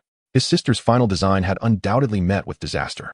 Meanwhile, Jiang Yu remained blissfully unaware, steadily advancing towards Director Wang Hai's office, the very place that would determine her fate regarding permanent employment. Chapter 28. Sister, do not panic. Your brother shall summon a hacker on site.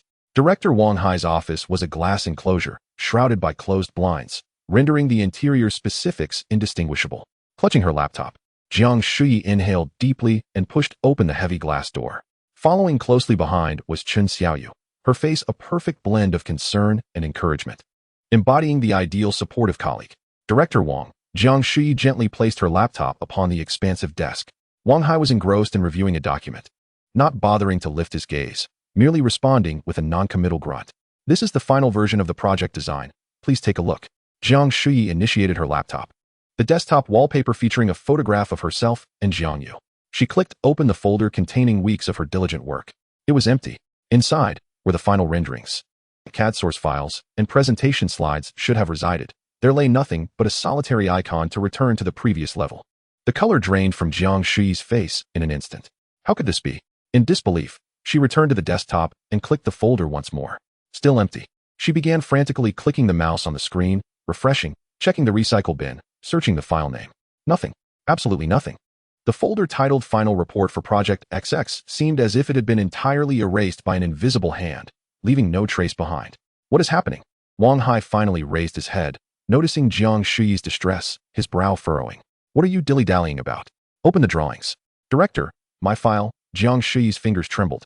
Her heart plummeting into an abyss, the document was gone. Wang Hai's expression darkened instantly. Gone? What do you mean gone? I don't know. It was there just a moment ago. I copied it from my workstation. I saw it with my own eyes. Jiang Yu's voice quivered, her words tumbling out incoherently. The project was due for presentation to the clients tomorrow, and now the final version of the drawings had vanished? This was not merely an oversight. It was a catastrophic failure. How could this happen? Chen Xiaoyu exclaimed dramatically, leaning towards the computer and feigning concern. Shui, did you accidentally delete it?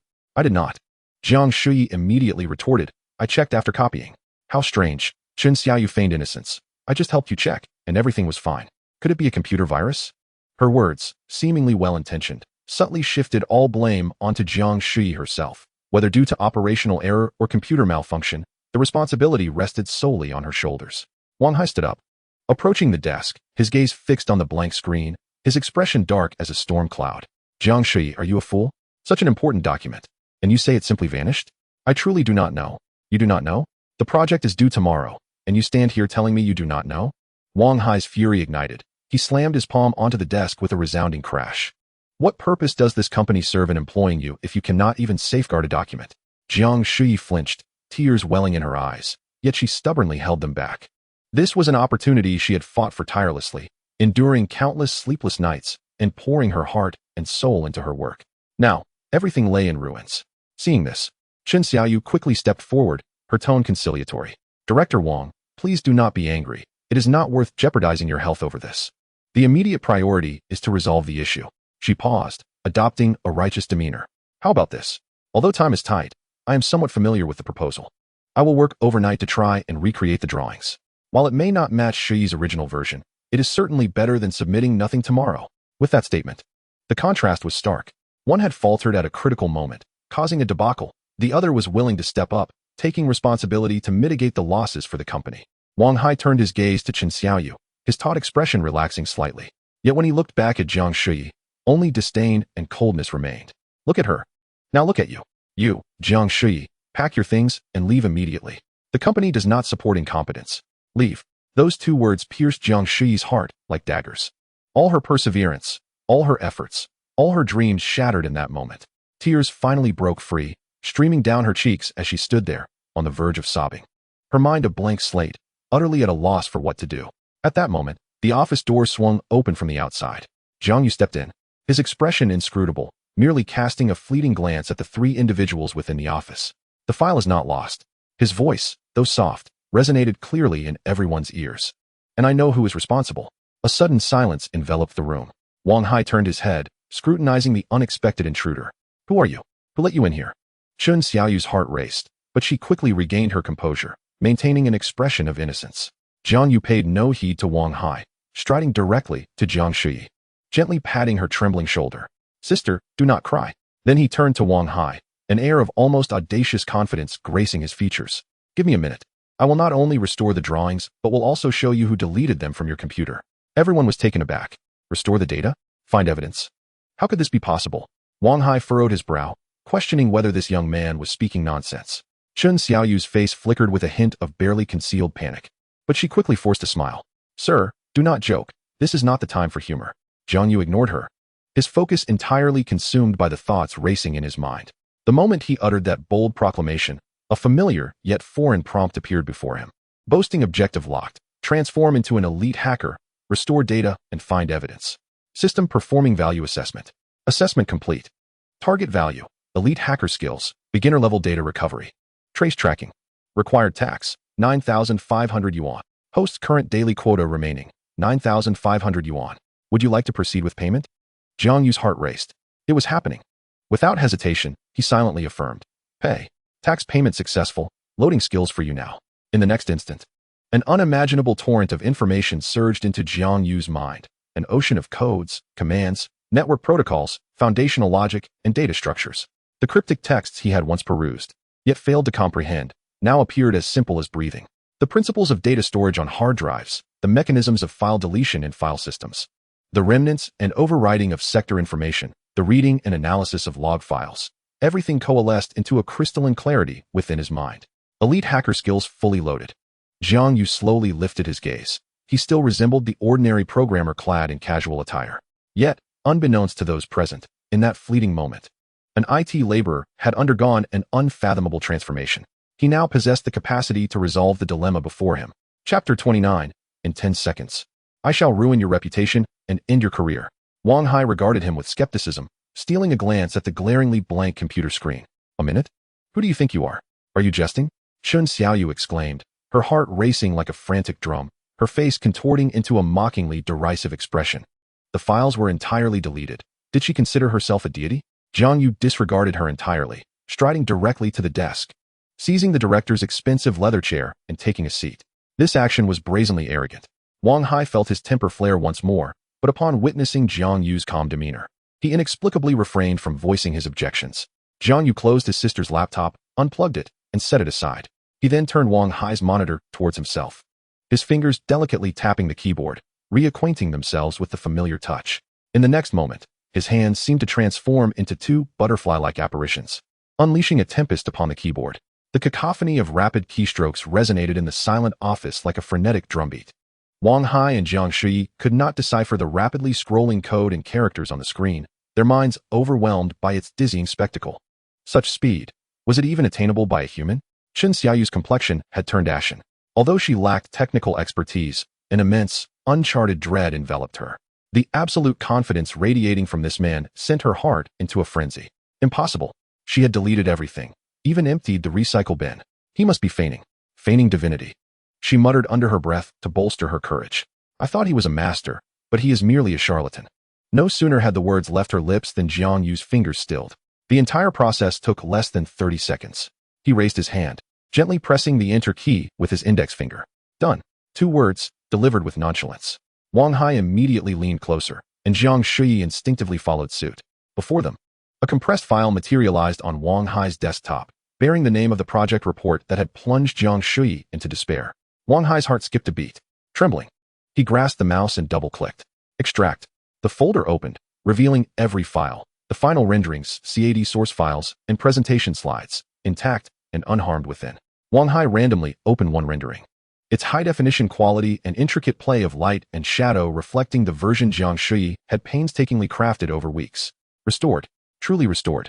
Jiang Shui covered her mouth, tears bursting forth uncontrollably, but this time, they were tears of joy. She gazed at her brother's back, that boy she once needed to protect now appearing so reliable, so formidable. Wang Hai exhaled deeply, his entire being relaxing as cold sweat drenched his back. He looked at Jiang Yu, his expression a complex amalgam of shock, admiration, and a hint of trepidation. "You," he began, but Chen Xiaoyu interjected. "As long as it's restored, that's what matters." She patted her chest, feigning relief. "Sister Shi, it seems you really deleted it by mistake. You must be more careful in the future. Such crucial documents cannot be trifled with." She reacted swiftly, eager to frame the incident as an accidental deletion. Without evidence, Jiang Shi could still be suspected of operational error, while she remained the diligent colleague who helped recover the files. Fuming, Jiang Shi was about to retort when Jiang Yu chuckled first. Leaning back in his chair, he turned partially to face Chen Xiaoyu for the first time. "Are you in a hurry?" Chen Xiaoyu's heart sank. "What am I in a hurry about? I am merely pleased for everyone." "Is that so?" Jiang Yu spoke languidly. "Don't rush. The real show is just beginning." With that, he dismissed the pale-faced Chen Xiaoyu and returned his hands to the keyboard. This time, his movements were not as swift as before, but each keystroke resonated with palpable intensity. Wang Hai furrowed his brow. "What are you planning to do?" "Director," Jiang Yu replied without turning, "your company's cybersecurity has numerous vulnerabilities." "What did you say?" "I said, I wish to view the surveillance footage without needing anyone's consent." As his words fell, the screen shifted once more, no longer displaying scrolling code. It revealed a technologically sophisticated topology, replete with various nodes and connections. Jiang Yu's fingers danced across the surface, akin to a general maneuvering troops on a battlefield. He bypassed the company's multi-layered firewalls as effortlessly as if wandering through his own backyard, directly infiltrating the security system's backend. Chen Xiaoyu was thoroughly alarmed. "You cannot do this. This is company confidential. You are committing a crime," she shrieked, attempting to intervene. Wang Hai forcefully shoved her aside, bellowing, "Be silent." He was no fool. If he could not discern the gravity of the situation at this point, he was unworthy of his directorial position. Chen Xiaoyu stumbled back, colliding with the file cabinet behind her, her face drained of color. On the screen, a window forcefully appeared, displaying the surveillance footage from outside the director's office. Jiang Yu meticulously adjusted the timeline to mere moments prior. The footage depicted Jiang Shi, clutching her laptop, taking a deep breath, and pushing open the director's office door, with Chen Xiaoyu closely trailing behind. Everything mirrored the earlier events perfectly. Jiang Yu did not halt. He continued his operations. Soon, another surveillance window materialized, this time from Jiang Shi's workstation. The footage revealed Chen Xiaoyu approaching with apparent goodwill, saying, "Sister Shi, let me check that for you," while surreptitiously inserting a miniature USB drive into Jiang Shi's laptop's USB port. Her body obscured most of the view. Yet the angle of the surveillance captured her nefarious act with crystal clarity. Subsequently, she typed a few commands, executing a deletion command. The entire process took no more than 5 seconds. After completing her task, she withdrew the USB drive and tucked it into her pocket. The video concluded with a close-up. At the moment she turned away, believing herself unseen, a malicious and triumphant smirk graced her face. The office fell into an oppressive silence, so quiet that one could hear a pin drop. The evidence was irrefutable. All coincidences, all misunderstandings, found their clearest and ugliest explanations in that moment. Chen Xiaoyu let out a desperate scream, her legs giving way beneath her, causing her to collapse onto the ground, her body trembling uncontrollably like a sieve. It was over. Everything was lost. Wang Hai's chest heaved violently as he fixed his gaze on the smug face on the screen, a surge of fury erupting within him. What he loathed most was this insidious backstabbing that festered in the shadows. This was no mere workplace rivalry. This was vile criminality. "Chen Xiaoyu." Wang Hai's voice emerged like a growl from between clenched teeth, pointing at the woman sprawled on the floor, each word laced with unbridled rage. "You, now immediately get out. I tell you, our industry is small. I will personally call every executive I know. I guarantee that from this day forth, no company in this field will hire you. Get out." Chen Xiaoyu's face turned ashen, lying on the ground, unable to even muster tears. A professional banishment. Wang Hai was determined to sever her lifeline completely. Jiang Shi stared blankly at this scene, then glanced at her calm and composed brother beside her, feeling as if she were in a dream. Just minutes ago, she was in hell. Moments later, the situation had taken a dramatic turn. After venting his fury, Wang Hai took several heavy breaths and approached Jiang Shi, forcing a stiff smile onto his face. "Jiang Shi, I apologize for the ordeal you faced today. It is good that the blueprints were found. You may leave early and take some time to rest." "Thank you, Director." Jiang Shi nodded eagerly. Wang Hai acknowledged her with a grunt, then turned to Jiang Yu, his expression shifting to one of unabashed admiration and curiosity. "This young man, may I inquire your name?" "Jiang Yu." "Jiang Yu." Wang Hai nodded, intrigued. "May I ask where you are currently employed?" Would you be interested in joining our company? You may set your own salary. Jiang Yu stood up, pushing his chair back into place. Not interested. He walked over to his sister and took her hand. Sister, let us go home. Jiang Shui uttered a soft "oh," still somewhat dazed, allowing her brother to lead her out of the office. The two traversed the office area, took the elevator down, and exited the Jiang Yu building. A brand new Porsche Cayenne sat quietly by the roadside. Jiang Yu pressed the car key, and the lights blinked in response. He opened the door for his sister to sit in the passenger seat, then rounded the vehicle to take his own position behind the wheel. It was not until the car smoothly merged into the traffic that Jiang Shui's mind began to function again. She gazed at the rapidly retreating cityscape through the window, then turned to look at her brother, who was intently focused on driving. That familiar profile now evoked an inexplicable sense of unfamiliarity within her. Restoring deleted data. Hacking into security systems, compelling the surveillance footage to reveal its secrets. And this luxury car she had never seen before. Unable to contain her curiosity any longer, she finally voiced her biggest question. Xiaoyu, what exactly have you been through? Chapter 30, Class Reunion? Just in time. I was lamenting the lack of an audience for my boasting. As the Porsche Cayenne seamlessly glided into the night traffic, Jiang Shui felt as though her brain had been reactivated, slowly beginning to process her surroundings. Outside the window, the city's neon lights stretched into vibrant, flowing lines.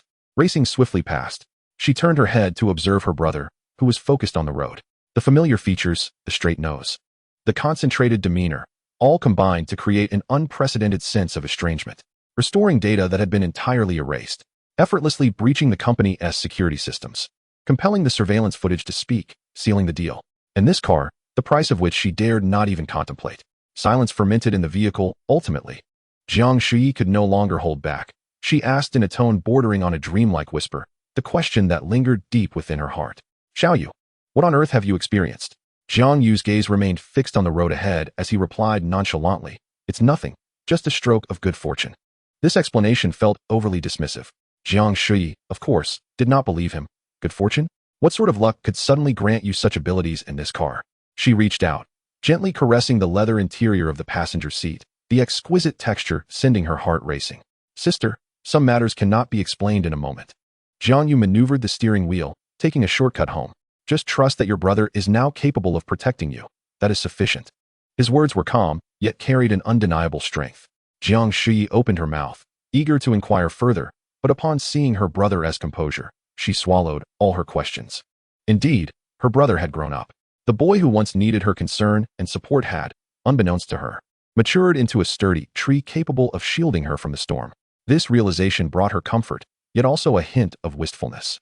The car soon arrived at the entrance of their old residential community. The gleaming Porsche Cayenne stood in stark contrast to the surrounding dilapidated buildings, instantly capturing the attention of several neighbors out for an evening stroll. Sister, we're home. Jiang Yu turned off the engine. The two exited the car in succession and ascended the stairs. Jiang Yu retrieved the keys and unlocked the door. The living room lights were on, indicating that their parents had evidently been waiting for them. You're back? Their mother, Hu Tinglan, emerged from the kitchen, a spatula in hand. Their father, Jiang Dahai, stood up from the sofa, first glancing at his daughter, ensuring she was well before directing his attention to his son. Why are you so late? Hu Tinglan asked. Jiang Shui was about to respond when Jiang Yu interjected, Sister had a little issue at work, and I helped out a bit. Helped out? Hu Tinglan scrutinized her son with suspicion. Their daughter worked in design, while their son was in the internet sector. What kind of help could he provide? Fearing her mother's probing, Jiang Shui quickly diverted the conversation. Mom, Dad, I'm fine. Just a minor issue at work that Xiaoyu helped me resolve. She didn't want her parents to worry about the distressing events of her day. Hu Tinglan was about to inquire further, but Jiang Dahai spoke up. Addressing Jiang Yu, well done. The simple 4 words warmed Jiang Yu's heart. Their father was usually reticent, and this was the highest praise he could offer. Dinner is almost ready. Wash your hands and come eat. Hu Tinglan called out. The atmosphere at the dinner table was warm and harmonious. Hu Tinglan continuously served food to her children, reminding them that no matter how busy work was, they should eat on time. Jiang Dahai spoke little. Yet when pouring wine for his son, a barely perceptible smile graced his face. The family shared a joyful meal, and the events of the day at the company seemed to dissipate in the warmth of the home-cooked dinner. Jiang Shui felt her mood completely relax, and a smile finally graced her face. Halfway through the meal, Hu Tinglan casually mentioned, Xiaoyu, you said that car is yours. Is that true? You better not be lying to me. Jiang Shui's hand froze mid-motion. Jiang Yu, however, replied with ease, Yes, Mom, that car really is mine. I'm not lying to you. Uffed. Jiang Shui choked on her soup, coughing incessantly. Hu Tinglan and Jiang Dahai paused their chopsticks, simultaneously turning their attention to him. However, Hu Tinglan's brows furrowed deeper. Where did you get the money to buy a car? A car of such quality? Recently, there has been a breakthrough in my career, and I've managed to earn some extra income. Jiang Yu explained, half-jokingly, that he had decided to purchase a car for convenience. Extra income? Hu Tinglan clearly found this hard to believe. What kind of extra income could afford such a car? Xiao Yu, tell your mother the truth. Are you involved in something you shouldn't be? As parents, they feared not a lack of success for their children, but the prospect of their children straying down the wrong path. Jiang Dahai's expression grew serious. Mom, where are you going with this? Jiang Yu chuckled in disbelief, assuring them that it was all legitimate money, lawful earnings. If you don't believe me, ask my sister. I helped her company resolve a significant issue today.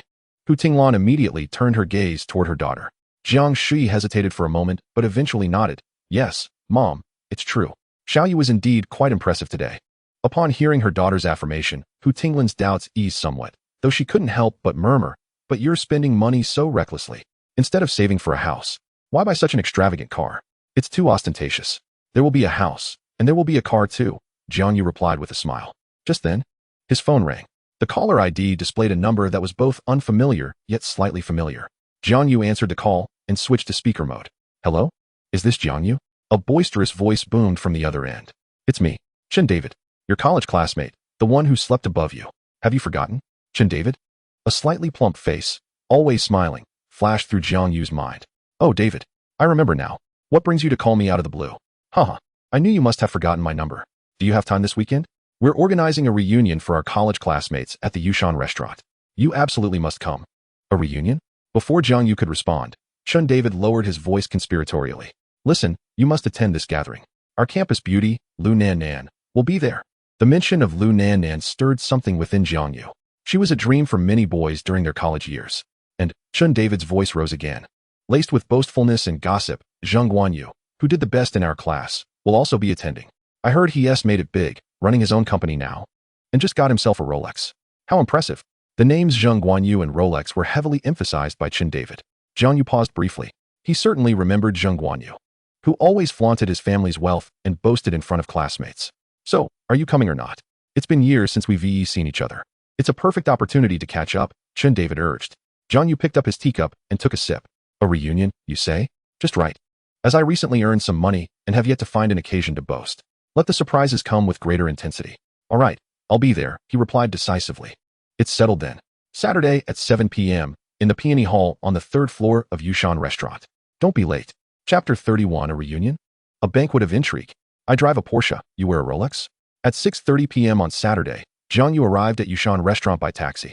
This establishment was somewhat renowned in Jiangcheng, primarily catering to upscale business banquets, with vehicles entering and exiting that were either luxurious or expensive.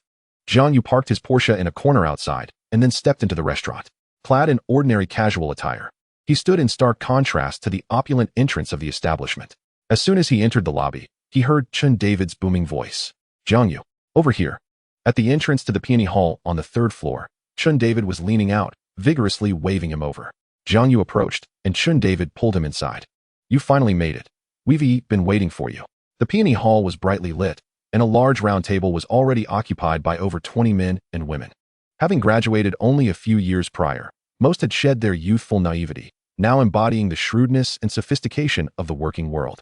Jiang Yu's arrival sparked only a brief stir in the bustling room. A few female classmates cast glances his way, but upon noticing his outfit, which likely cost no more than 500, their interest quickly waned. Several male classmates, however, exchanged knowing looks. Jiang Yu, just as usual, one remarked. Come, Jiang Yu. Sit here beside me, Chen David warmly insisted, guiding him to an empty seat next to himself. As Jiang Yu settled in, he realized that the focus of the room was not on him. Instead, everyone seemed to gravitate toward a particular direction, where a man dressed in a flashy Versace shirt, adorned with a gleaming watch, was holding forth with grandiosity. It was Zheng Yu. I'm not boasting, but last quarter, I helped my dad's company secure that project in the western city, with an upfront investment of 800,000. My dad praised me in front of all the board members, saying, a tiger father does not beget a dog's son. Haha. Zheng Yu's voice, though not loud, was clear enough for everyone at the table to hear. A tall, slender classmate named Song Faping immediately chimed in, of course. Brother Guan Yu is now the vice president of the group. How can we, who are still working for others, compare? Hey, Let us not put it that way. Jiang Yu waved his hand dismissively, though his face was brimming with pride. We're all classmates. Don't worry about titles. Just call me Guan Yu. A chorus of sycophantic flattery erupted around him. Guan Yu is just being modest. Indeed, unlike us, who are grinding away, nearly losing all our hair. Jiang Yu listened quietly, pouring himself another cup of tea. He had witnessed such scenes many times during university. Jiang Yu always found a way to turn any gathering into a showcase for his personal achievements. Just then, the door to the private room swung open. A girl in a light blue dress entered. With delicate features and a serene demeanor, her presence instantly quieted the raucous room. It was Lu Nannan, the campus beauty of yesteryears, now exuding an even more mature charm, remained the most striking figure in the crowd. Nannan has arrived. Wow, Lu, the campus beauty, is still as stunning as ever. Jiang Yu's eyes lit up immediately. He quickly stood up, maneuvering around the table to greet her. Nannan, you finally made it. Come. I've saved a spot for you. Sit here next to me. His eagerness was unabashed. Lu Nannan smiled at everyone, acknowledging their presence before politely declining Jiang Yu's offer. Thank you, but I'll sit over there. With that, she ignored Jiang Yu's outstretched hand and walked directly to a quieter corner, taking a seat next to Chin David, which was conveniently diagonally across from Jiang Yu. Jiang Yu's smile froze. He stood there, absorbing the myriad of complex glances from his classmates. His expression shifting from pale to flushed. Being rebuffed by the campus beauty felt like a challenge to his status. He needed to reclaim his dignity. Scanning the room, his gaze finally settled on the quiet figure of Jiang Yu, who was sipping tea in the corner. A perfect target. With an ordinary background, average attire, and a seemingly unimpressive job, Jiang Yu was the ideal contrast to showcase Jiang Yu's success. Jiang Yu adjusted his collar, holding a wine glass, and sauntered over, closely followed by Song Faping. Oh, is that not Jiang Yu? Jiang Yu approached Jiang Yu, looking down from his elevated position, his voice neither too loud nor too soft. Just enough for everyone at the table to hear. Chen David sensed the shift in atmosphere and attempted to diffuse the tension, but Jiang Yu's gesture interrupted him. Haven't heard much about you since graduation. Where are you working now? He swirled the red wine in his glass and inquired. Jiang Yu set down his teacup and replied coolly, I work at an internet company. An internet company? Jiang Yu scoffed. Oh, you mean one of those places where you slog away 996 hours a week just to buy your boss a new car, right? Let me tell you, that's a dead end, merely a drain on your life. His words elicited a ripple of subdued laughter from those around. Song Faping immediately chimed in, exactly. Unlike our brother Guan Yu, who, at such a young age, has already become a vice president, managing projects worth millions. Now that's what we call a winner in life. Don't talk nonsense, Jiang Yu retorted, albeit his expression grew increasingly haughty. He redirected the conversation back to Jiang Yu, seemingly unwilling to relent until he had thoroughly besmirched him. Purposefully, he raised his left hand, allowing the gleaming Rolex on his wrist to glisten under the lights. The entire room's attention was drawn to that glimmering gold. Jiang Yu reveled in the effect. Leaning closer, he posed a question to Jiang Yu in a tone brimming with mockery. Do you know how much this watch costs? Before Jiang Yu could respond, he revealed the answer himself, gazing down at him with condescension. Can your monthly salary even cover the cost of my watch's strap? Chapter 32. Is a 50,000 yuan watch really that expensive? Jiang Yu's question landed like a stone thrown into a still lake, causing the lively chatter of the private room to momentarily pause, the epicenter of the ripples being Jiang Yu. All eyes turned towards him, filled with derision, indifference, and a hint of sympathy. Chun David's face flushed with anger. He sprang to his feet, ready to speak, but Jiang Yu restrained him with a hand beneath the table. Jiang Yu shook his head. Seeing Jiang Yu's prolonged silence, Jiang Yu assumed he was rendered speechless by his financial prowess. His initial feelings of humiliation swiftly replaced by overwhelming superiority. He smiled more broadly. Holding up the golden watch, he announced loudly to the table. This Rolex date just was brought back from Switzerland by a friend, costing over 50,000. The mention of that figure sent a collective gasp throughout the room. For these young graduates, that amount represented nearly half a year's salary, casually worn on his wrist. Goodness, to spend over 50,000 on a watch. Brother Guan Yu is impressive. The disparity was palpable. While they fretted over a few thousand in rent, he flaunted a watch worth their entire annual living expenses. Several female classmates' eyes sparkled with admiration as they gazed at Jiang Yu, unabashedly captivated. Song Faping further fawned. What does it mean to be young and accomplished? This is it. While we're still at the starting line, Brother Guan Yu is already at the finish. Amidst the chorus of flattery, Jiang Yu felt he had regained all the face he lost in front of Lu Nannan. He redirected his focus back towards the silent target. He approached Jiang Yu, leaning down so close that his words nearly brushed Jiang Yu's ear. Why so quiet? Are you intimidated? His voice was low but laced with sharp malice. Of course. Someone like you could never afford such a thing. You'll never understand what it means to have status. The room fell silent, all eyes fixated on the unfolding scene. No one daring to intervene. Even Chen David could only tremble in anger, his lips quivering, rendered speechless. For Zhang Guanyu's words were rooted in truth. Jiang Yu's background had never been a secret during their university days. Just as Zhang Guanyu assumed Jiang Yu would remain silent, enduring the humiliation, Jiang Yu finally stirred. He set down his teacup, the base making a crisp sound against the table. Then he spoke, his words drifting into the stillness of the air. A 50,000 yuan watch is indeed not that expensive. What? In an instant, everyone believed they had misheard. The entire peony hall descended into an eerie silence. Zhang Guanyu's smug smile froze in place. He slowly straightened, staring at Jiang Yu, confirming that he hadn't misheard. What did you say? Jiang Yu ignored him and reiterated. As if stating a fact. I said, a 50,000 yuan watch is really nothing. At this proclamation, the room erupted in disbelief. Is he out of his mind? Does he even know what he is saying? What a farce. He is talking nonsense now that he is cornered. Zhang Guanyu's expression darkened immediately, a storm cloud brewing on his face. He perceived Jiang Yu's words as a blatant provocation, a foolish act of bravado. All right, if it's not expensive, why not show us something pricier, so we humble folks can see? Song Faping chimed in. Exactly.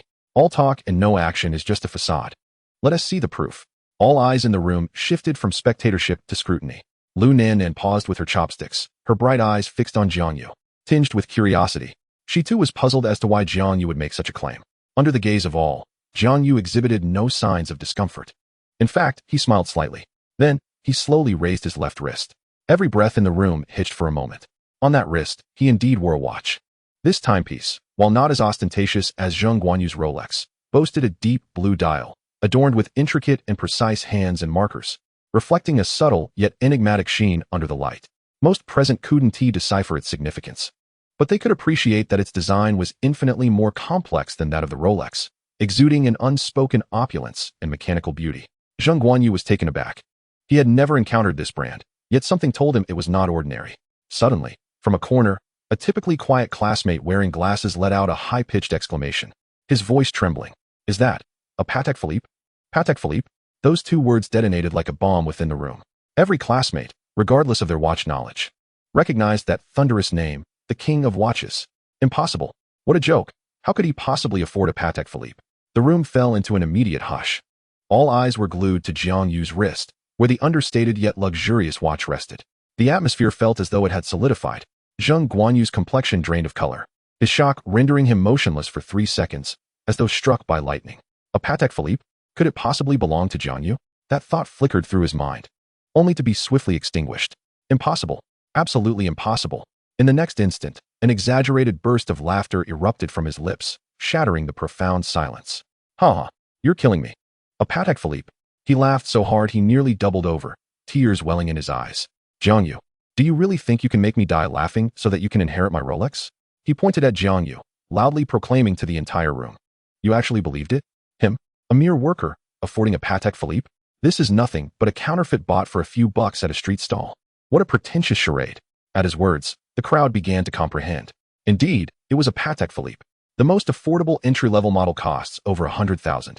And that watch in Jiang Yu's possession appeared exceedingly intricate. Who knows how much it truly costs? This was utterly unrealistic. I told you. How could he possibly afford it? Turns out it's a fake. What a shock.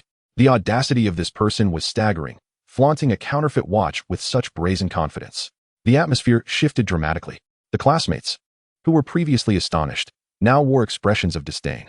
Zhang Guanyu regained his commanding presence, striding towards Jiang Yu and glaring down at him. He felt a compelling need to reclaim the situation entirely, to trample Jiang Yu into the mud. Jiang Yu, I'll give you another chance, Zhang Guanyu began, his voice dripping with unmasked cruelty. Now, kneel and apologize, admit that watch is fake, and we'll consider this matter settled.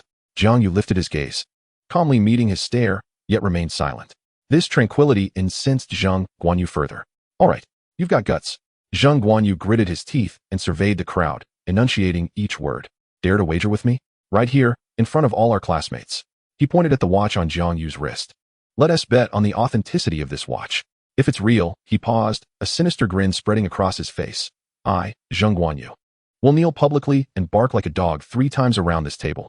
A wave of astonishment swept through the room.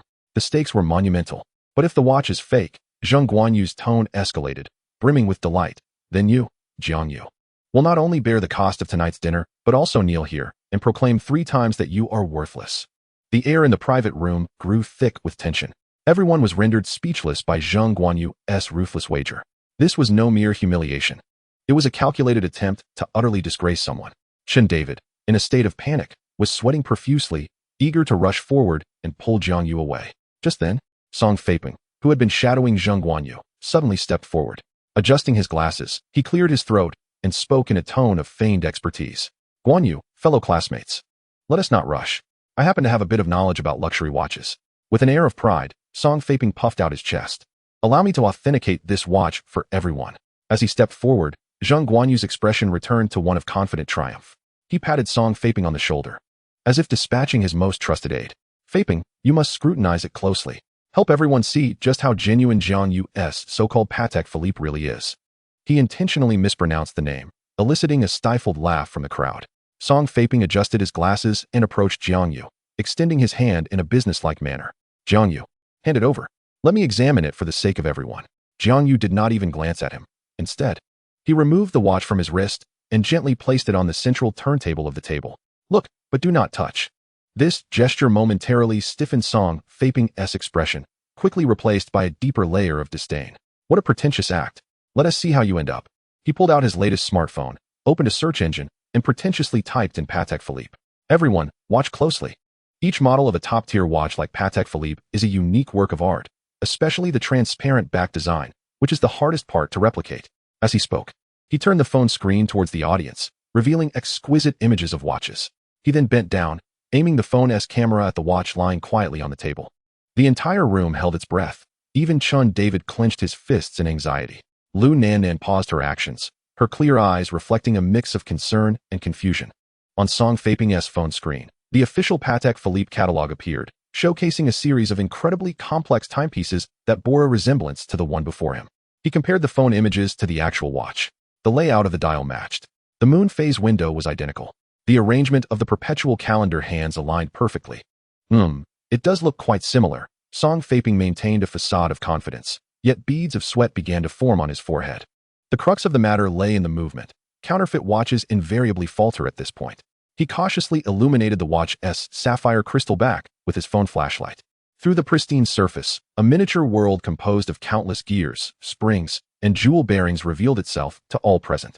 It was a precision and beauty beyond words. The moment Song Feiping glimpsed the tourbillon framework, his breath hitched. The official image on his phone, with the slowly rotating tourbillon, an embodiment of the pinnacle of horological craftsmanship, was aligning perfectly before his eyes. Every chamfer, every polish, every screw's position was identical. No, it was even more tangible, more vibrant than the image. Well, Feiping, can you identify which counterfeit this is? Zheng Guanyu urged impatiently. Hurry up and announce the result. We're all waiting for the spectacle. Song Feiping remained silent. His body began to tremble uncontrollably, his hand holding the phone shaking violently. The light spot on the watch face flickering erratically. Cold sweat dripped down his temples, splattering onto the smooth table surface. Are you mute? Zheng Guanyu sensed something was amiss. Stepping closer and pushing Song Feiping's shoulder. Speak up. The shove seemed to drain Song Feiping of all strength. His phone clattered to the ground.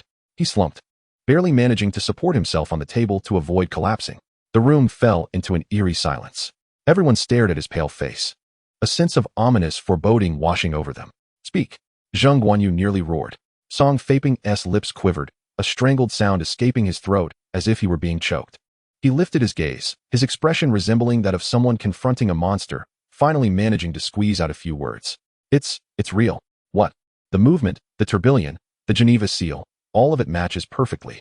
His voice trembled uncontrollably, tinged with despair. This isn't just any ordinary Patek Philippe.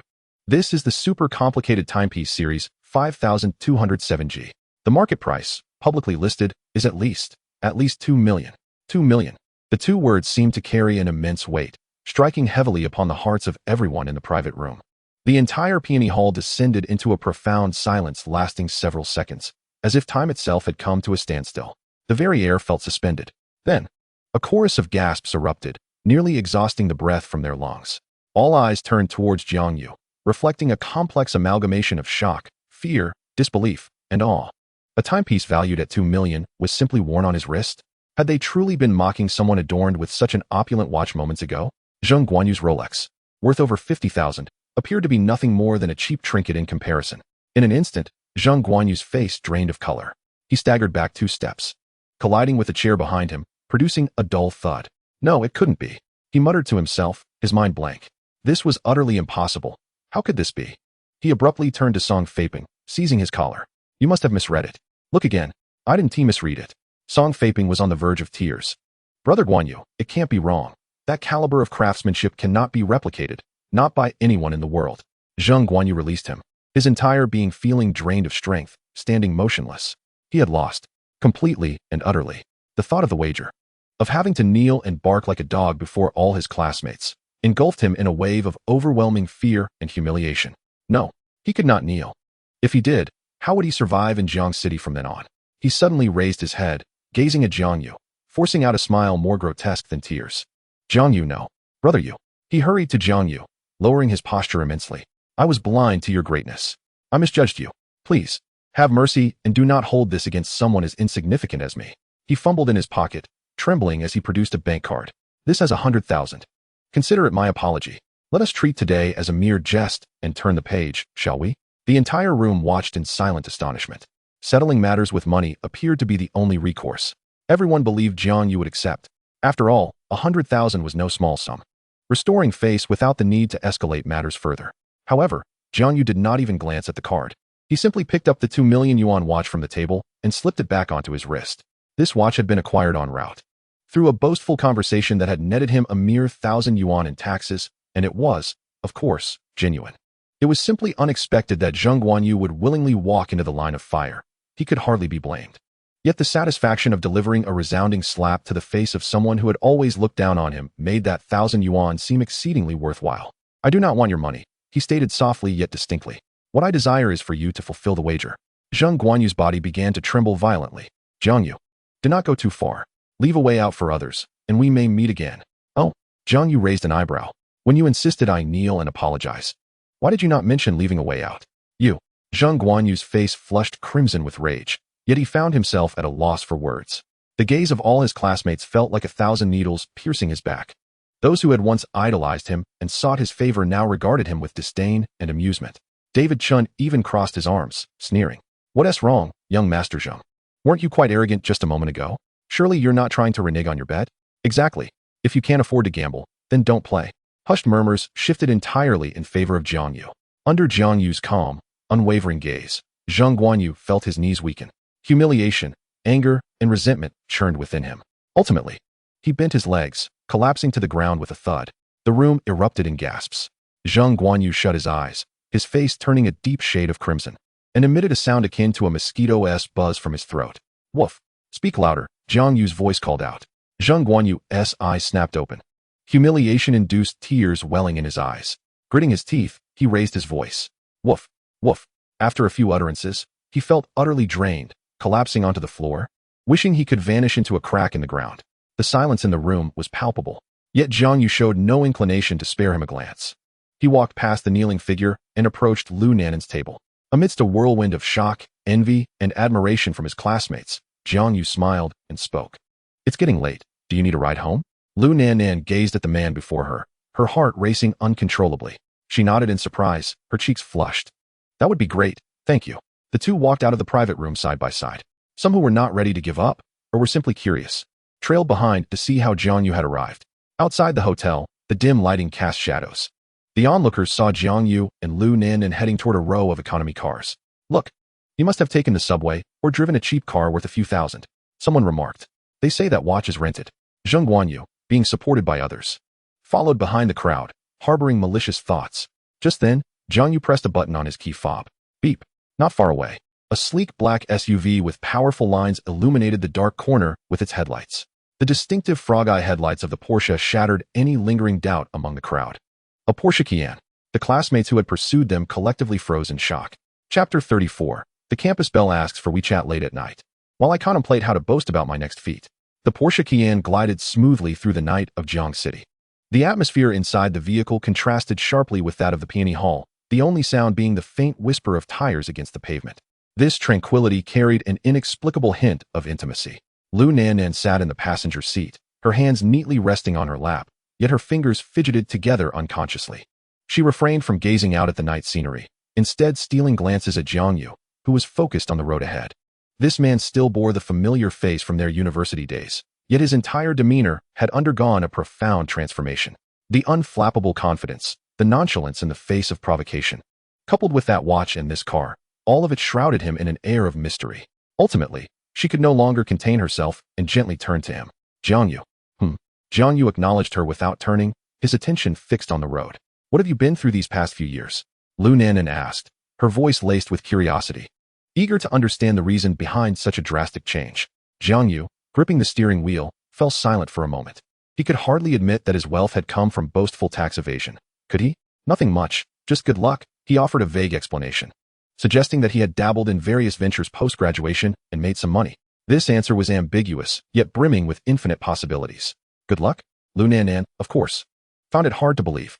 How could one be fortunate enough to wear a watch worth 2 million, or drive a Porsche Cayenne? Behind such privileges, there must lie immense capability and guile. Yet, since he was reluctant to elaborate, she graciously refrained from pressing further.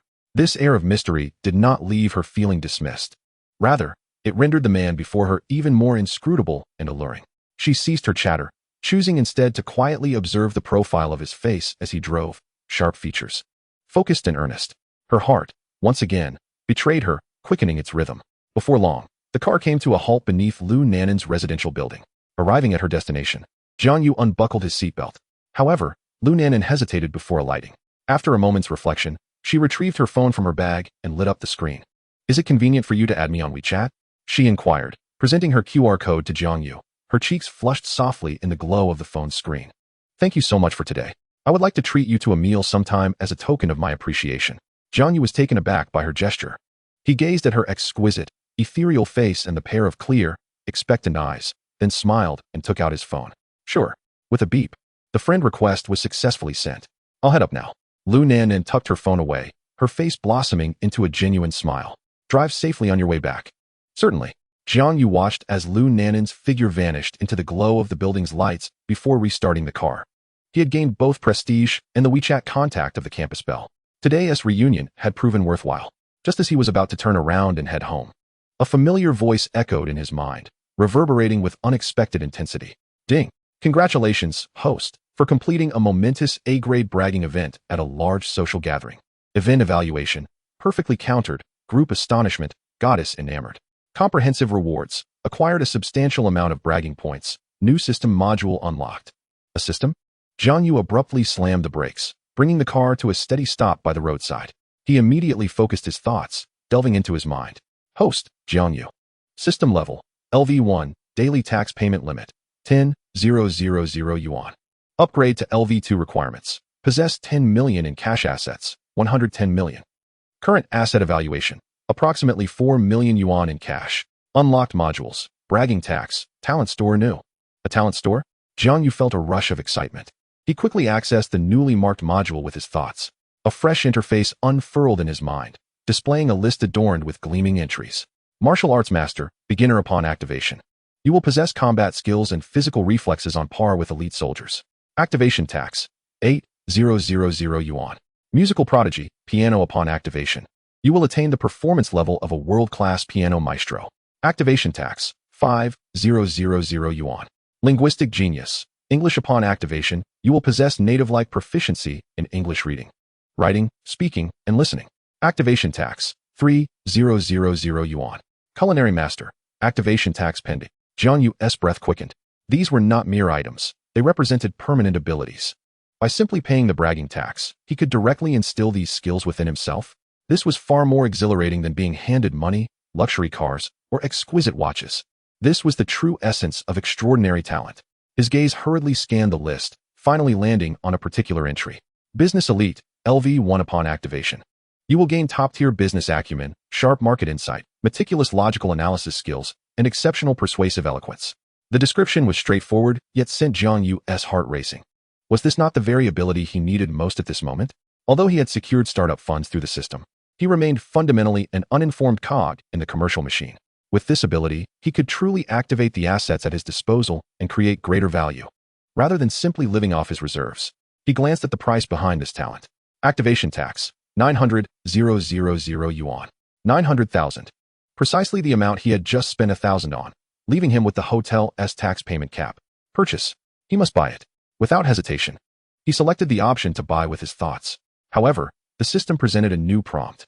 System notification: talent items are classified as special goods and cannot be purchased directly. Activation requirements. The host must engage in a bragging act related to the selected talent in the real world. The system will evaluate the value of the bragging act, and upon successful assessment, the tax can be paid to activate the talent. He needed to brag first? Jiang Yu was momentarily taken aback before the realization struck him.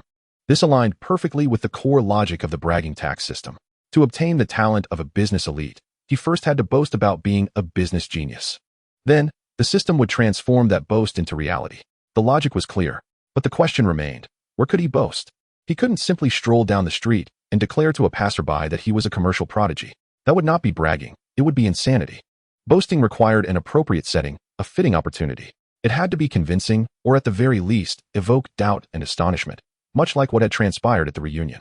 Leaning back in his seat, Jiang Yu absently drummed his fingers on the steering wheel. Where could he find such an opportunity? Tomorrow at work, perhaps boasting to his colleagues? No, that would be too contrived, and those colleagues wouldn't believe him anyway. Just as he was deep in thought, his phone buzzed in his pocket. Jiang Yu picked it up to find a WeChat message. The sender was his direct supervisor, Zhou Peng. Zhou Peng. Jiang Yu, are you asleep? Jiang Yu replied with a question mark. Zhou Peng quickly sent another message. Zhou Peng, come to my office tomorrow morning. There is something important I need to discuss with you. Chapter 35, A Ticket to the Cloud. The director's astonishing investment. The following day, Jiang Yu returned to Jingyan Building. As he stepped out of the elevator, he sensed that something was amiss. In the corridor and the offices, curious glances drifted toward him, filled with inquiry, intrigue, and a hint of unspoken reverence. This was a stark contrast to the indifference or even disdain he had previously encountered. As Jiang Yu approached his workstation, he barely settled in when a figure in administrative attire approached him, carrying a steaming cup of coffee. It was Wang Jing from the administrative department. Previously, they would exchange no more than a nod in the break room. But today she had taken the initiative to bring him coffee. Jiang Yu, here is your coffee. Wang Jing gently placed the cup on his desk. Thank you. Not at all. Wang Jing wore a professional smile, yet it seemed more genuine than usual. If you need any documents printed or have administrative matters, just let me know. Upon concluding her remarks, she exchanged a few more pleasantries before turning to leave. Jiang Yu gazed at the coffee on the table. Was the sun rising from the west? It seemed that the events from the previous summit had already reached the ears of certain individuals within the company, likely through some loquacious colleague. After all, the circle is rather small. This feeling of being regarded with newfound interest was undeniably pleasant. Just as he was about to open his computer and engage in some leisurely browsing, a flashing icon appeared in the bottom right corner of his enterprise WeChat. It was Director Zhou Peng. Zhou Peng, come to my office. For succinct characters, Jiang Yu stood up and, under the curious gazes of his colleagues, made his way to the director's office. The door was slightly ajar. He knocked gently. Come in. Jiang Yu pushed the door open, finding Zhou Peng seated in a spacious executive chair. Zhou looked up at him and gestured toward the chair opposite. Sit. Jiang Yu complied and took his seat. Zhou Peng did not speak immediately. Instead, he interlocked his fingers on the table, scrutinizing him for a few seconds. This examination was markedly different from how he would regard an ordinary subordinate. I've heard about your timely resolution of the company's issue last month. Zhou Peng began slowly. Jiang Yu felt a stirring within. The company had indeed acknowledged his contributions long ago, and coupled with the receptionist's earlier courtesy, it appeared that his recent acquisition of a luxury car had transformed him into the image of a wealthy heir in the eyes of his colleagues. Perhaps some even speculated that he had influential backing. A mere trifling task, but it was far from trivial. Zhou Peng shook his head. I inquired. And that issue was quite intricate. Their own technical team struggled for 2 days without resolution, yet you managed to solve it in half an hour. This is not something an average programmer could accomplish. He leaned slightly forward. Jiang Yu, you have been with the company for nearly a year. To be frank, my initial impression of you was that of a capable technician, albeit one whose focus was not entirely devoted to work. I had no idea you were so multifaceted. This statement bore a hint of admonition, yet it was also a recognition stemming from a fresh evaluation. Jiang Yu remained silent, aware that Zhou Peng had more to convey. Indeed, Zhou Peng's tone shifted. Technical skills alone can only make one a soldier, not a general. The company requires not just diligent executors, but also visionaries who can foresee the future. He clicked open his computer screen and turned the monitor toward Jiang Yu. On the display was an exquisitely crafted electronic invitation. Against a deep blue background, golden embossed letters proclaimed, Jiangxing Internet Industry Summit Forum. Jiang Yu's heart skipped a beat. He was aware that this forum was the highest caliber industry summit in Jiangxing and the entire East China region. Those fortunate enough to secure an entry ticket were either affluent executives or industry moguls, if not renowned investors. A single ticket could fetch a five-figure sum in the black market, and even then, availability was scarce. I procured this ticket through a friend. Our department has only this one slot, Zhou Peng remarked, his fingers lightly tapping on the table. Initially, I intended to attend myself, but I have changed my mind. He fixed his gaze on Jiang Yu. I wish to offer you this opportunity. Jiang Yu's breath hitched for a moment. For me? Director, this is too precious. It is precisely its value that makes it significant, Zhou Peng interjected. I am not sending you to listen to a few industry leaders boast and return with a report.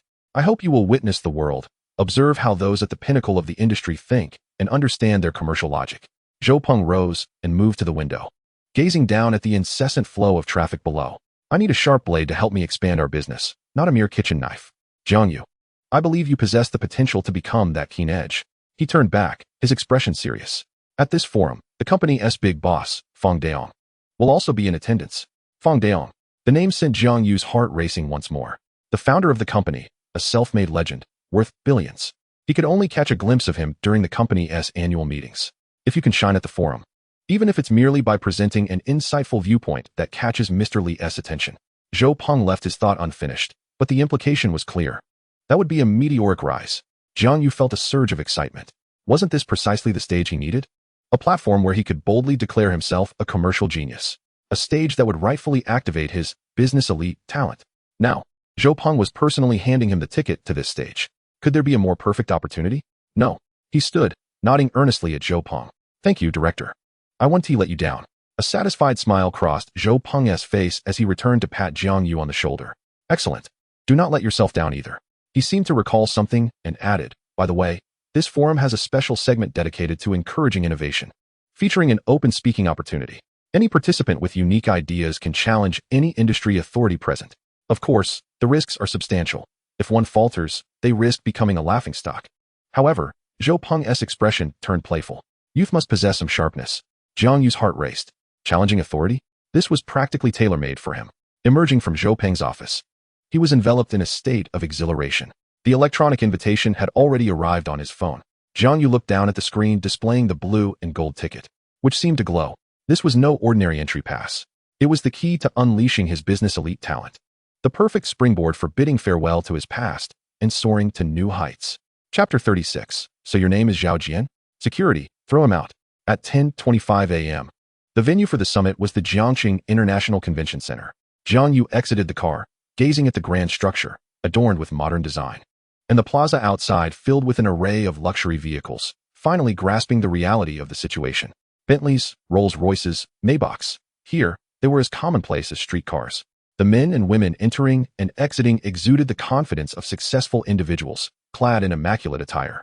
Jiang Yu glanced at himself. For this occasion, he had donned a suit previously purchased for a wedding. Though not from a prestigious brand, it fit well and appeared sharp. Yet, in comparison to the individuals before him, he still felt rather ordinary. Nevertheless, he did not succumb to insecurity. After all, he was there for serious business, not a fashion show. Activating his business elite talent was his foremost objective. Everything else was mere embellishment. He straightened his collar and stepped forward toward the entrance of the convention center. Just a short distance from the entrance, he spotted a familiar figure, Yao Xiling, the goddess of the marketing department, renowned as an ice queen, exceptionally capable. With suitors lining up from the company's entrance to the third ring road. At this moment, she was adorned in an elegant white business suit that accentuated her graceful curves, her face bearing an expression of detached politeness. Beside her stood a young man with slicked back hair and a painted-on smile, incessantly chattering away. Xiling, I told you, white suits you best. After the forum tonight, I've reserved a spot at the Ritz-Carlton, he said, attempting to drape an arm around Yao Xiling's shoulders. She subtly stepped back, evading his touch. Manager Zhao, please conduct yourself appropriately. Xiling, don't be so distant. The man, oblivious to her discomfort, persisted in his advances. Jiang Yu, uninterested in such office gossip, was about to sidestep them when the man, referred to as Manager Zhao, keenly noticed him. Zhao Jian's gaze swept over Jiang Yu. From his ordinary suit to the unbranded leather shoes, finally resting on his remarkably youthful visage. Having pursued Yao Xiling for some time without success, he felt a surge of frustration upon seeing a mere boy daring to approach her, especially one who was audacious enough to stare. "Hey, what are you looking at?" Zhao Jian called out, lifting his chin defiantly. Jiang Yu paused, initially disinclined to engage. He found such petty provocations beneath his notice. Yao Xiling also turned to see who was speaking, and a flicker of surprise crossed her face upon recognizing Jiang Yu. "Jiang Yu, what brings you here?" Her voice was laced with genuine confusion. This summit was exclusive to the company's elite. How could he possibly be present in such a setting? Zhao Jian's ire flared upon realizing that Yao Xiling knew this young man. In his mind, any unfamiliar young male in her vicinity represented a potential threat that needed to be eliminated.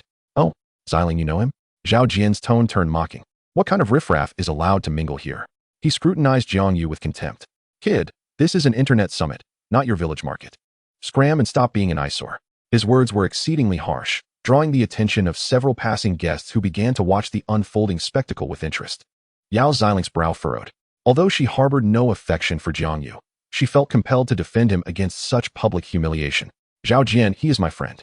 She refrained from mentioning their prior blind date. "Friend?" Zhao Jian scoffed exaggeratedly. "What kind of friend? A worthless nobody. Does he even belong here? Does he possess an invitation?" He turned aggressively toward Jiang Yu. "Kid, show me your invitation. If you can't, don't blame me for being rude." Jiang Yu maintained an impassive demeanor, not sparing Zhao Jian even a glance. He was in high spirits today and unwilling to let a barking dog disrupt his state of mind. His aspirations reached for the stars, for harnessing the system's capabilities, for ascending to the pinnacle of life. Engaging with such an individual would only diminish his stature. Seeing Jiang Yu's silence, Zhao Jian grew increasingly smug. Believing he had struck a nerve, this was his opportunity to expose the interloper before his goddess. "What? Can't produce it?" Zhao Jian's voice rose, brimming with triumph. "I knew you were trying to sneak in." He turned to the nearby security guards, shouting, "Security, where are you? This person is attempting to blend in and disrupt the event. Get him out of here." Two uniformed security personnel hastily approached. "Sir, is there a problem?" Zhao Jian pointed at Jiang Yu, assuming an air of authority. "This individual lacks an invitation and is trying to sneak in. Hurry up and remove him. Can you afford to disturb the esteemed guests?" The guards exchanged glances, visibly conflicted. Their responsibility was to maintain order, but verifying credentials was the domain of the entrance staff. However, Zhao Jian, clad in designer attire and exuding intimidation, made them hesitant to offend him.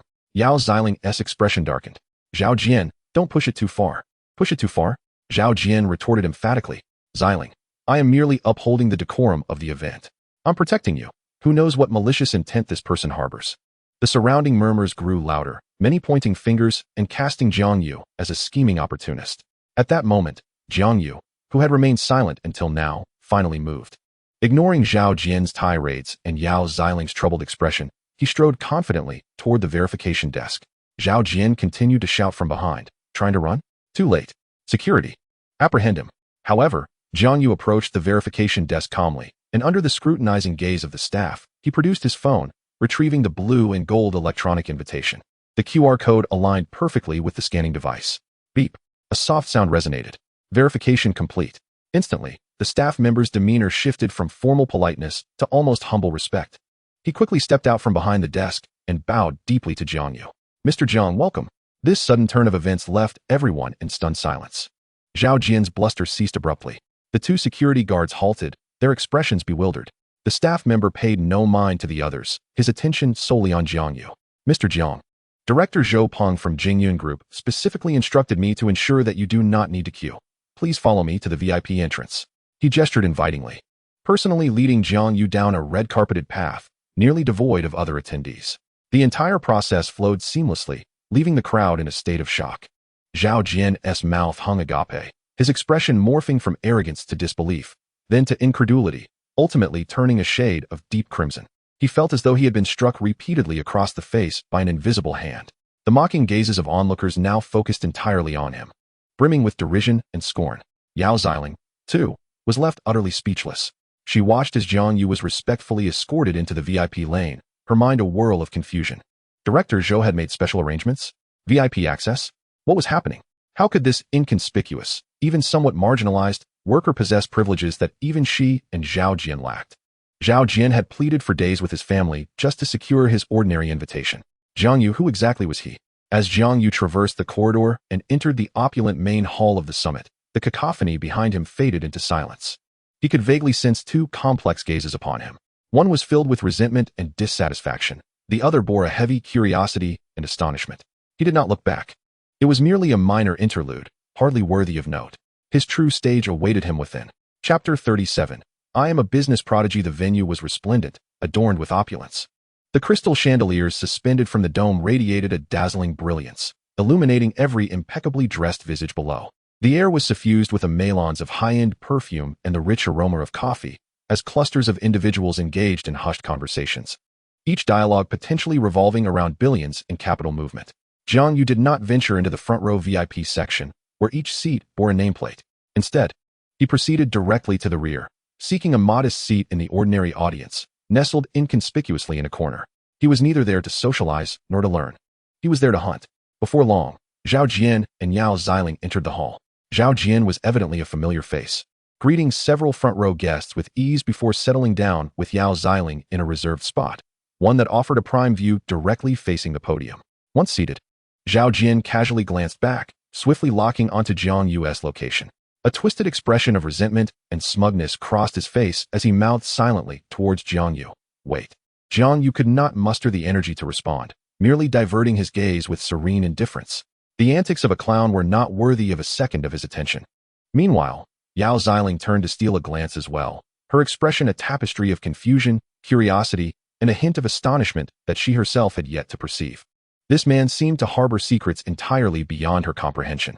Soon, the forum commenced in earnest. The host took the stage, and several titans of the internet industry took their seats in succession. Among them was one whom Jiang Yu recognized, the founder of Jiang Yu Group, Feng Dao. A self-made legend who had forged a 100 billion market value business empire within a decade, he occupied the central position in the front row, reclining against the chair with an air of relaxed authority, exuding a commanding presence without uttering a word. Following a captivating introduction from the host, the industry moguls began sharing their perspectives on the future of the sector. Jiang Yu found himself drifting off. These macro analyses, while invaluable knowledge for the average person, bore little significance for him. He possessed a system. He did not need to predict the future. He merely required an opportunity to create it. As time elapsed, the forum reached its final segment, the open Q&A. Ladies and gentlemen, we now invite you to pose your questions freely. Whether you wish to inquire from our esteemed guests on stage or share your unique, innovative ideas, do not hesitate. Raise your hands boldly. No sooner had the host concluded than a hand shot up prominently from the front row. It was Zhao Jian. His exaggerated gesture seemed to implore the host not to overlook him. Very well, sir, you may proceed. The host granted him the floor. A staff member promptly extended a microphone towards Zhao Jian, who stood, adjusted his suit and tie, and donned a feigned, mature smile. All cameras and spotlights converged on him. Yet, rather than addressing the guests on stage, he abruptly turned, directing the microphone towards the audience, specifically towards Jiang Yu. Host, esteemed guests, I have no inquiries to pose. I merely believe that such a precious opportunity should be reserved for those with greater insights. He paused, his self-satisfied smile widening. For instance, Mr. Jiang seated at the back. I would like to invite him to share how, as an ordinary employee, he possesses such groundbreaking insights that have earned him an invitation to our summit. His words dripped with unabashed malice and derision. Although he had substituted the word scramble at the last moment, the contemptuous undertone was unmistakably clear to everyone present. In an instant, 1,000 heads turned in unison, their gazes fixating on the corner where Jiang Yu sat. Curiosity, scrutiny, disdain, and a smattering of amusement filled the room. Whispers of the earlier commotion at the entrance had already circulated, and now, with the main subject spotlighted, it promised to be far more entertaining than the lofty rhetoric of the industry giants. A mobile camera quickly followed suit, projecting Jiang Yu's figure onto the large screens flanking the stage. His excessively youthful, yet remarkably composed face was laid bare before all. Yao Xiling's complexion soured instantly. She had not anticipated Zhao Jian's audacity. This was no longer excessive, it was despicable. To humiliate someone he disliked in such a manner at a summit of thousands was an act of utter baseness, devoid of any semblance of grace. Zhao Jian, however, reveled in the moment. He aimed to return the humiliation Jiang Yu had inflicted upon him at the entrance, 100-fold. What did a VIP invitation matter? Here, it was not status that counted, but the intellect one possessed. He was convinced that Jiang Yu, as a lowly figure, would be rendered speechless and utterly discomfited when suddenly called out. The security guards had failed to eject him, so he would pin him to the gallows of shame under the collective gaze of the audience. A staff member approached Jiang Yu with a spare microphone, wearing a professional smile that, beneath its surface, hinted at amusement. Sir, please. Jiang Yu did not glance at Zhao Jian or the staff member. He rose slowly, accepting the microphone. Throughout this ordeal, his face betrayed no hint of the anticipated panic or anxiety. In fact, he even smiled at the direction of the large screen. An opportunity had arrived. Jiang Yu grasped the microphone, bringing it to his lips. The venue fell into an anticipatory silence. Every neck craned, eager to witness what this audacious young man might utter. Zhao Jian's smugness was palpable, nearly overflowing. Yet, Yao Xiling felt an inexplicable wave of anxiety, instinctively clutching the hem of her dress. As Jiang Yu began to speak, his voice resonated through the sound system, loud and clear, echoing in every corner of the hall. I possess no earth-shattering insights. His opening line elicited expressions of agreement from many, while Zhao Jian nearly erupted in laughter. Was he capitulating? How dull. However, Jiang Yu's next words froze every expression in the room. Because I am, in fact, a business prodigy capable of transforming the industry. The moment the words left his lips, an eerie silence enveloped the hall, absolute stillness. Immediately thereafter, a system prompt blared in Jiang Yu's mind. Boastful behavior detected. Objective, become a business prodigy. Value assessment, extremely high. Causal impact, significant. Tax calculation, 10,000 yuan. Proceed with payment. Pay. Jiang Yu silently recited in his heart, without a hint of hesitation. Payment successful. Congratulations to the host for acquiring a permanent talent. Business elite. Boom. In that fleeting moment of successful payment, Jiang Yu felt as if his brain had been struck by an invisible bolt of lightning. A torrent of information, data, business models, market logic, case analyses, and insights into human nature surged into his mind like a flood breaking through a dam, only to be instantaneously digested, absorbed, and transformed into an innate instinct. The world, in his perception, had changed. The so-called elites in the audience, their brands, values, the social strata they represented, and their consumption habits were instantly analyzed into data. The remarks made by the prominent figures on stage, their meticulously packaged viewpoints, and the underlying commercial logic and unspoken strategies became as clear to him as the lines on his palm. An unprecedented surge of confidence welled up from the depths of his being. He was no longer the worker Jiang Yu who relied on the system to project authority. From this moment forth, he was a genius in the realm of commerce. After a brief silence enveloped the venue, an uncontrollable wave of laughter erupted. Did I hear that correctly? He called himself what? A business genius? Ha ha ha, the funniest joke of the year. Is this kid out of his mind? Does he even know who he is speaking to? Just a clown seeking attention. Why hasn't he security escorted him out yet? The air was thick with derision, disdain, and mockery. Some of the prominent figures on stage wore expressions of displeasure, feeling that such behavior disrupted the order of the summit. Others appeared amused, as if watching an entertaining farce. Only Feng Daong of Jiang Yu Group leaned slightly forward, and for the first time, an intrigued expression flickered across his otherwise calm visage. He gazed at the young man on the big screen. After uttering that bold declaration, the young man seemed to undergo an inexplicable transformation in demeanor. Zhao Jian was laughing so hard he could barely stand upright, pointing at Jiang Yu and dramatically exclaiming to the host, "Did you hear that? Did everyone hear? A genius. We have a genius here capable of transforming the industry." He had become a complete joke. Yao Xiling closed her eyes, unable to bear the humiliation. How embarrassing. However, just as everyone regarded Jiang Yu as a mere jester, the awakened Jiang Yu firmly grasped the microphone, and his entire aura underwent a sudden transformation.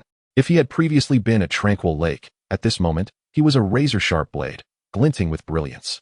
He surveyed the entire audience, absorbing all the ridicule and derision into his core, then prepared to speak and deliver his genius insights. Chapter 38. With a single utterance, a bombshell, the magnate stood and applauded. He scanned the room, collecting the scorn and mockery from everyone, and then he was ready to articulate his ingenious remarks. What I wish to discuss is a business model for free airport pickup and drop-off services. Jiang Yu's voice was soft, yet through the microphone, it resonated clearly. Free? Again with the free? The laughter that had just subsided in the hall began to ignite once more. Who among those present was unaware of the internet's money-burning model for traffic acquisition? But in this day and age, who would still bring up such an outdated concept? Zhao Jian's facial muscles twitched, struggling to suppress his laughter as he braced himself to witness how Jiang Yu would spin this free narrative. Sure enough, a middle-aged man in gold-rimmed glasses with an elegant demeanor rose from the front row. His name tag read, Zhou Guang, partner at Fengqi Capital, a well-known figure in the investment circle. Young man, Zhou Guang adjusted his glasses, his tone polite yet pointed. Can your notion of free be interpreted as a purely subsidized action? If so, from where does your funding originate? If not, where lies your profit point? The essence of business is profit, not charity. This question struck at the heart of the matter. All attention in the room shifted to Jiang Yu. Zhao Jian's smile grew increasingly mocking to him. It appeared that Jiang Yu had been cornered. Yao Xiling felt her heart sink. She believed Jiang Yu was being reckless. How could he utter such baseless statements in this setting? Yet, facing the inquiry from a top-tier investor, Jiang Yu exhibited no hint of pressure. He even smiled. Mr. Zhou, you pose an excellent question. Before I address your inquiry, may I return the question to you? According to the investment standards of your Fengqi capital, what is the current market cost of acquiring a high-quality business traveler with clear spending power and genuine travel needs? Zhou Guang was taken aback. He had not anticipated that this young man would not only evade the question, but would also throw it back at him. Acquiring a high-quality user? The cost was too complex to quantify. Advertising, channel partnerships, offline activities could range from hundreds to thousands, and even then, precision was not guaranteed. He opened his mouth, but found himself unable to provide a definitive figure, for this question inherently lacked a standard answer. Noticing Zhou Guang's hesitation, Jiang Yu did not press further, but instead withdrew the microphone. It seemed this cost was not trivial. He calmly stated a fact. And my model incurs a user acquisition cost of 0. In fact, it is negative. Negative? The mere mention of this term incited a ripple of commotion. Now, let me answer Mr. Zhou's question. My business model can be encapsulated as a closed-loop ecosystem for free airport pickup and drop-off services. The first link addresses the issues of vehicles and drivers. Jiang Yu extended one finger. We need not purchase vehicles ourselves. That is a heavy asset model and rather foolish. We can engage in deep cooperation with major automobile manufacturers to acquire a fleet of brand new mid to high-end business vehicles through long-term leasing. For instance, an initial investment of 150 vehicles. These vehicles will serve as mobile billboards targeting high-end demographics. Imagine a row of brand new business cars parked outside a CBD office building or a five-star hotel. Their exteriors adorned with the latest luxury watch advertisements or the logo of a high-end private bank. Would the advertising effect be negligible? This advertising revenue would cover all our vehicle leasing costs and driver salaries. Thus, we incur no expenses for transportation services. Murmurs began to circulate in the audience. This assertion seemed to hold some merit. The second link involves users, specifically the high-quality business travelers you mentioned earlier. Jiang Yu raised a second finger. We offer a completely free, high-quality car service for airport pickup and drop-off. Users merely need to book through our app to enjoy it. Do you believe such a service could attract business professionals who frequently travel for work and prioritize time efficiency and experience? The answer is undoubtedly yes. No one would refuse free and premium service. Through this mechanism, we can amass a substantial, clearly defined high-net-worth user base in an incredibly short span at almost zero cost. Jiang Yu's voice began to gain strength. Now, we arrive at the crux of the matter, profitability. He paused, surveying the crowd. The faces that once displayed indifference, scorn, and derision now predominantly bore expressions of focus and contemplation. All present were industry elites. They ought to grasp what holds the most value today. He posited, then answered himself. It is data. When a user avails themselves of our service thrice within a month, traversing between the Capital International Airport and the CBD, what can we discern? We glean insights into their travel frequency, the geographical scope of their workplace, and even infer, based on their chosen flight times, whether they are inclined to rise early or prefer the nocturnal hours. If they request a child safety seat while booking a vehicle, we ascertain that they have children. When their destinations repeatedly lead to high-end consumer establishments, we can deduce their spending capacity.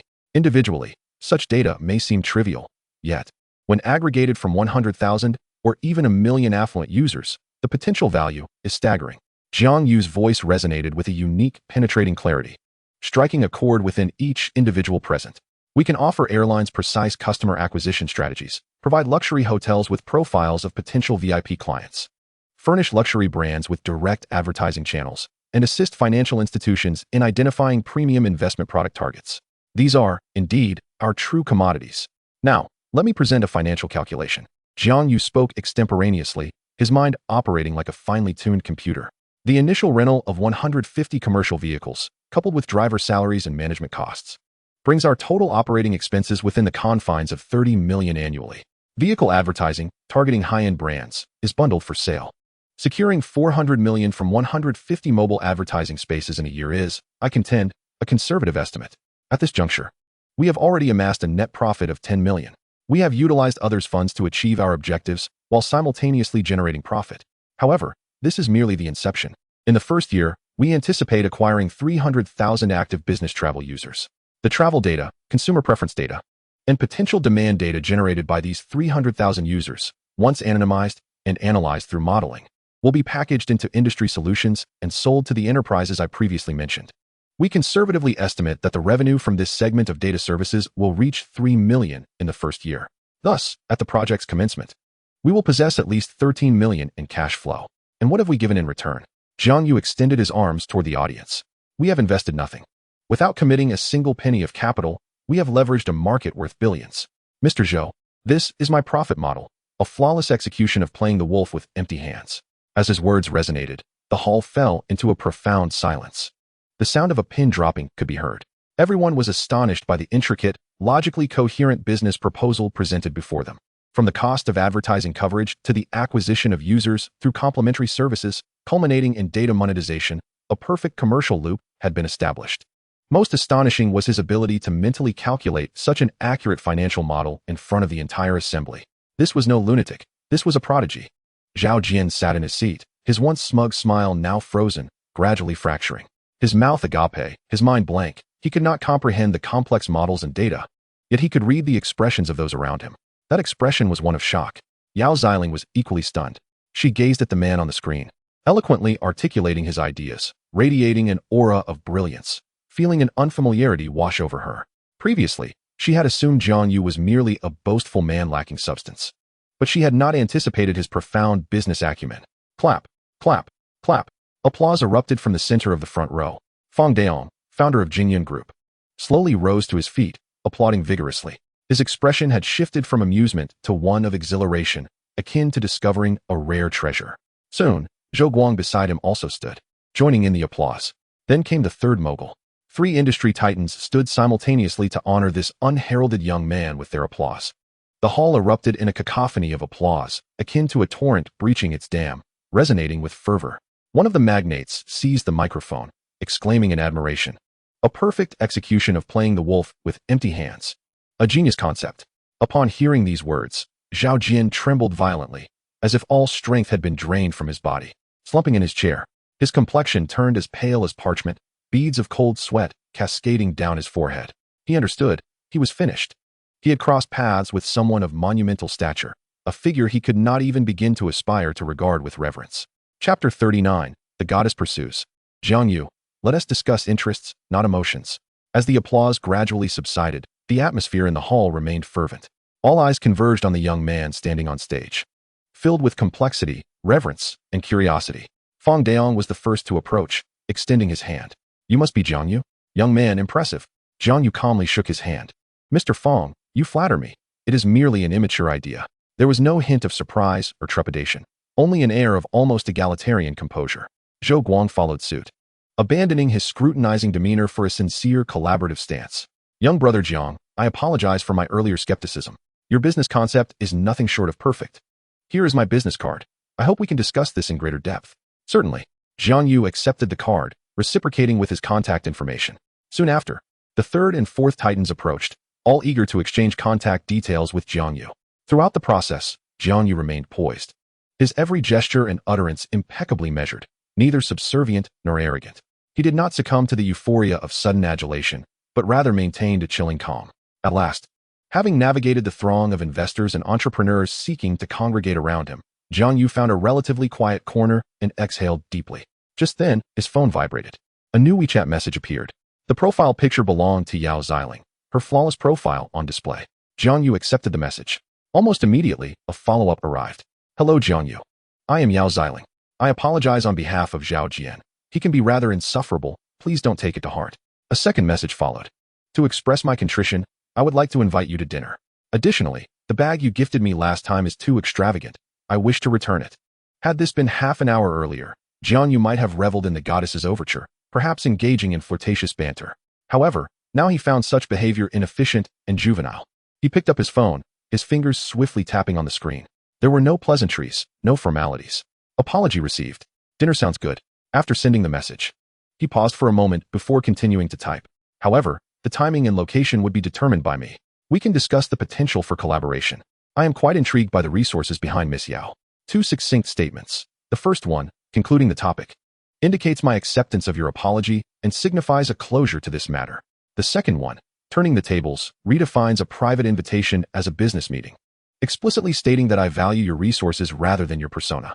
At that moment, on the other side of the exhibition center, Yao Xiling was gripping her phone, a hint of anticipation gracing her smile. She rarely took the initiative to invite a man, and this sensation was novel for her. She had already contemplated several possible responses from Jiang Yu. Either he would be taken aback or feign modesty. Regardless of his reaction, the initiative rested firmly in her hands. Ding! The phone screen illuminated. Upon reading the first reply, she felt little. However, when the second message came into view, Yao Xiling's smile froze instantly. What? Potential collaboration? Interested in my resources? She read it twice to confirm she had not misread. This man was speaking to her in a tone reminiscent of a superior addressing a subordinate. Or rather, a client to a contractor. An unprecedented sense of defeat and an overwhelming competitive spirit surged within her. In her entire life, it was the first time a man had dared to speak to her in such a manner. Jiang Yu, what manner of person are you? Yao Xiling tightened her grip on the phone, resolved to uncover every secret this man held. Meanwhile, after sending the message, Jiang Yu tucked his phone back into his pocket. He adjusted his suit and turned to leave the bustling venue. However, just as he took 2 steps, his phone vibrated vigorously in his pocket. It wasn't WeChat. It was another incoming call. The screen displayed 2 characters, Zhou Peng, his immediate superior. Jiang Yu's thought process swiftly pivoted. He answered the call, his mind already preempting several potential reasons for Zhou Peng's call. It was likely regarding work handovers or follow-up inquiries about today's press conference. Speak. Jiang Yu's words were terse and to the point. Yet, the voice on the other end was not the workmanlike tone he had anticipated. Instead, it was laced with an almost sycophantic excitement. Jiang Yu, my great contributor, where are you? You haven't gone too far, have you? Zhou Peng's voice was exuberant to the point of distortion, starkly contrasting with the cautious demeanor of the project manager he had been earlier. Is there something? Jiang Yu replied, not acknowledging his enthusiasm. There is indeed a monumental opportunity. The secretary of President Fong just called me personally. She has officially invited you to dinner tonight at 7 o'clock in the Stargazer Hall on the top floor of the Jinlin Hotel, alongside President Fong and several esteemed figures. The Jinlin Hotel, the most elite private club-style restaurant in Jiang City, had a per capita consumption starting in the 5-figure range and only admitted members. Zhou Peng continued. President Fong specifically instructed that you need not return to the office this afternoon. Take the time to rest and prepare for the evening. Let me know where you are, and if you need me to arrange anything for you. Should I reserve a high-end suit for you? Such occasions demand a proper attire. This conversation had shifted from a superior-subordinate dynamic to that of an assistant addressing a boss.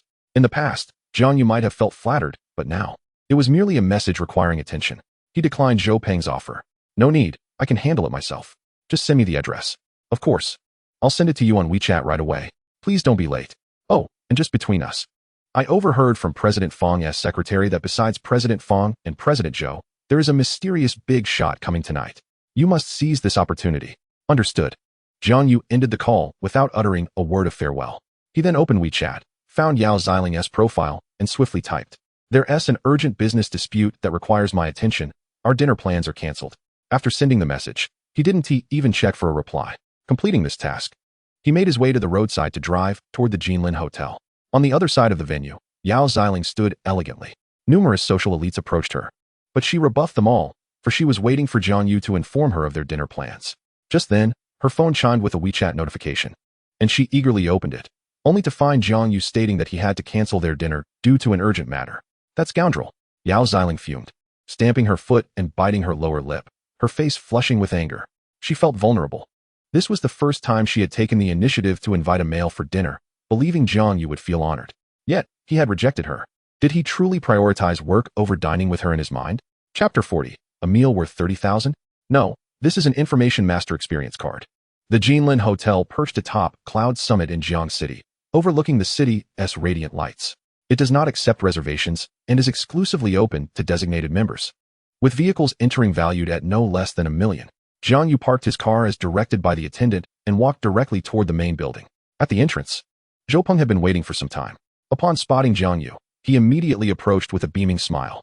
Jiang Yu, you finally arrived. I was worried you might get caught in traffic. Zhou Peng's demeanor was notably deferential, even tinged with a hint of obsequiousness. He had donned a brand new suit, his hair slicked back with care, clearly having prepared meticulously for this occasion. The journey was relatively smooth. Jiang Yu's response was bland. Zhou Peng, undeterred, enthusiastically led the way. Hurry, President Fong and the others have already arrived. The Stargazer Hall is on the top floor, where you can enjoy the finest night view in Jiang City. As the elevator ascended smoothly, Zhou Peng continued to extol the opulence of the Jinlin Hotel and the significance of tonight's banquet. Jiang Yu remained quietly attentive, occasionally nodding. This information held little value for him. The elevator doors opened to reveal a vast circular banquet hall, its dome composed of specially designed glass, allowing a clear view of the stars above, while beneath lay the dazzling nightscape of Jiang City, making one feel suspended between the sea of stars and the earthly realm. This was the Stargazer Hall. At the long table in the center of the hall sat several individuals. At the head was Fang Daong of Jingyan Group. Beside him was Zhou Guang from the investment sector. Two unfamiliar faces, both appearing to be around 50 and exuding an impressive demeanor, were also present. Most notably, across from Fang Daong sat a man in his 30s or 40s. He appeared only slightly older than Zhou Peng, dressed in simple casual attire. Yet he emanated a calm aura that rendered the surrounding business magnates mere backdrops. Was he the mysterious figure? Jiang Yu formulated a judgment in his mind. President Fang. President Zhou, esteemed leaders, I have brought Jiang Yu with me. Zhou Peng hurried a few steps ahead, bowing slightly as he introduced Jiang Yu to the table. Fang Daong looked up, and upon seeing Jiang Yu, displayed an appreciative smile. Jiang Yu, come, sit beside me. He gestured toward the vacant seat beside him. This action momentarily caused Zhou Peng's smile to falter. Fang Daong astonishingly bypassed him, directly calling upon Jiang Yu instead. Zhou Guang and several other dignitaries turned their gaze towards Jiang Yu, filled with curiosity. With unruffled composure, Jiang Yu approached and seated himself beside Fang Daong. General Manager Fang. Please, no need for formality. Fang Daong waved his hand dismissively, then shifted his attention to Zhou Peng, who still stood to the side. In an instant, his demeanor transformed. The warmth directed at Jiang Yu evaporated, replaced by scrutiny and dissatisfaction. Zhou Peng. Yes, General Manager Fang. Zhou Peng responded hastily, bowing slightly. Fang Daong's knuckles tapped lightly on the table. With such an outstanding talent like Jiang Yu working under you, why have I never heard you mention him before? Is the internal recommendation channel of Jingyun merely a facade? The question was as cold as it was unyielding. A fine sheen of sweat broke out on Zhou Peng's forehead. How could he respond? Should he admit to being blind to Jiang Yu's capabilities, or claim that Jiang Yu was simply modest? Either explanation would amount to an acknowledgement of his own incompetence.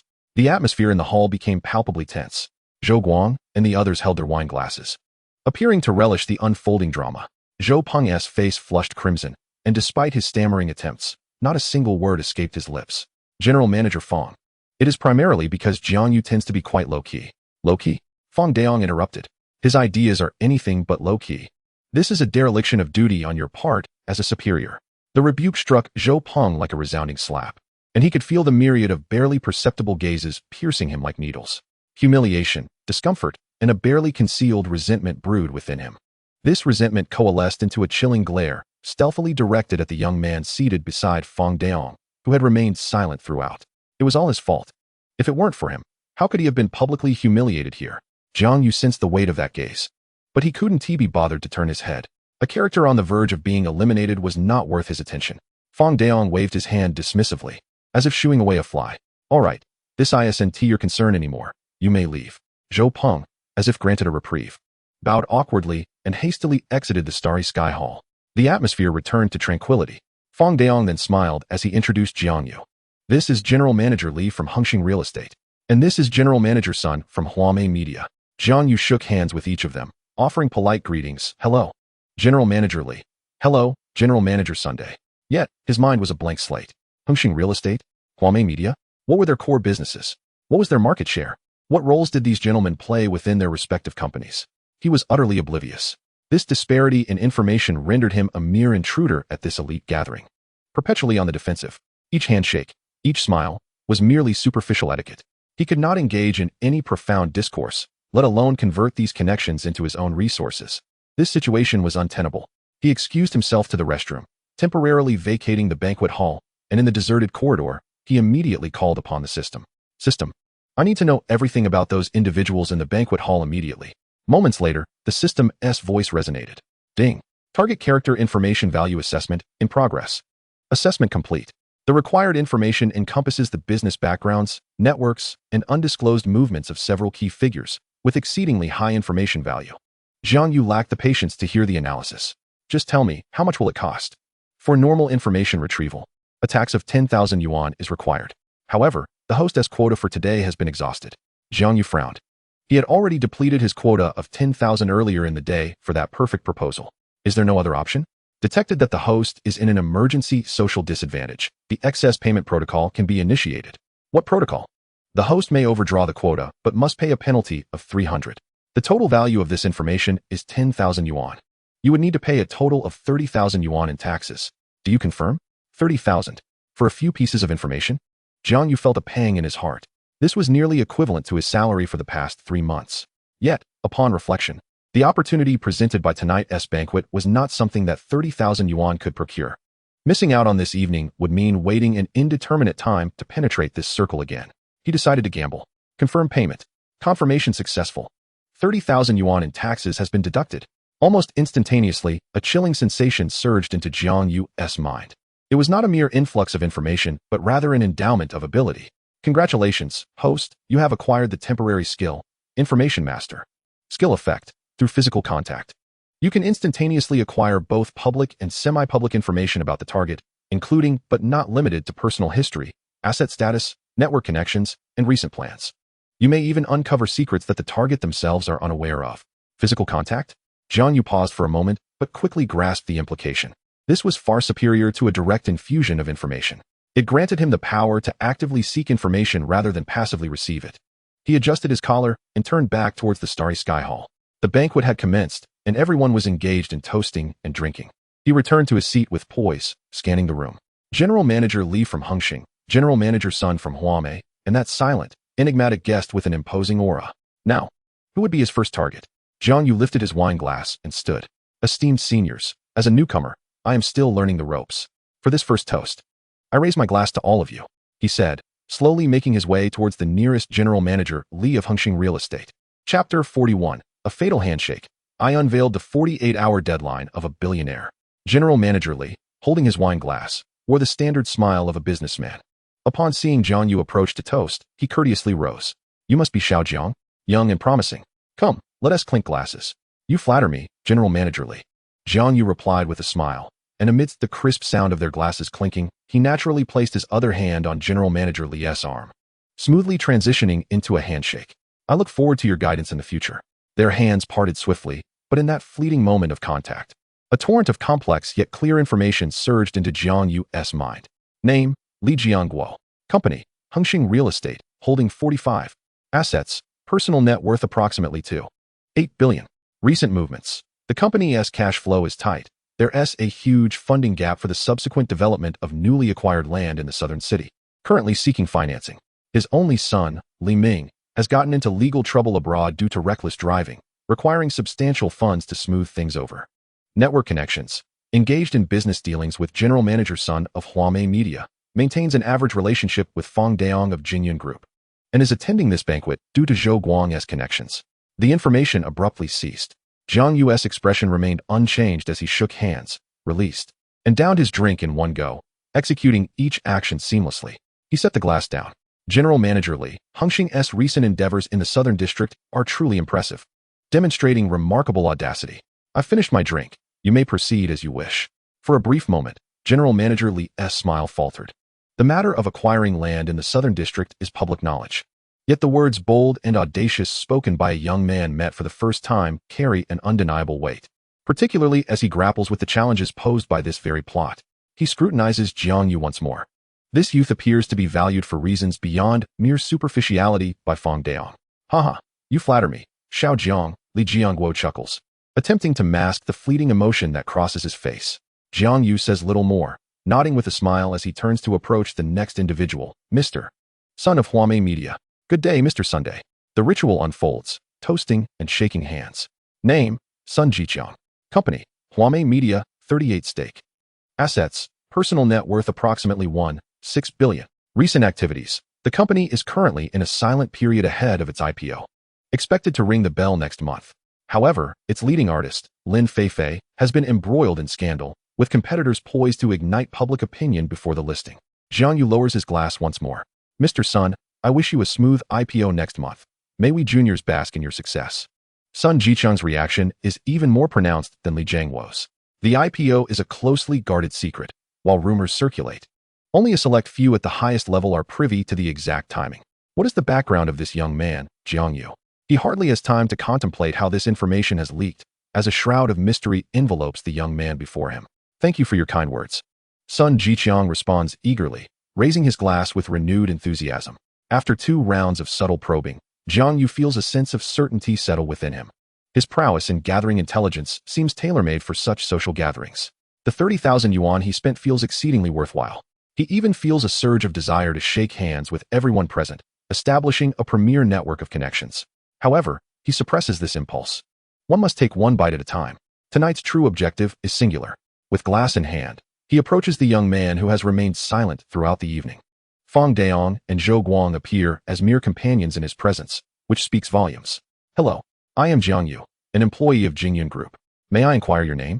All actions at the table come to a halt. Fang Daong and the others watch with keen interest, eager to see how Jiang Yu, whom they have collectively endorsed, will fare against this genuine heavyweight.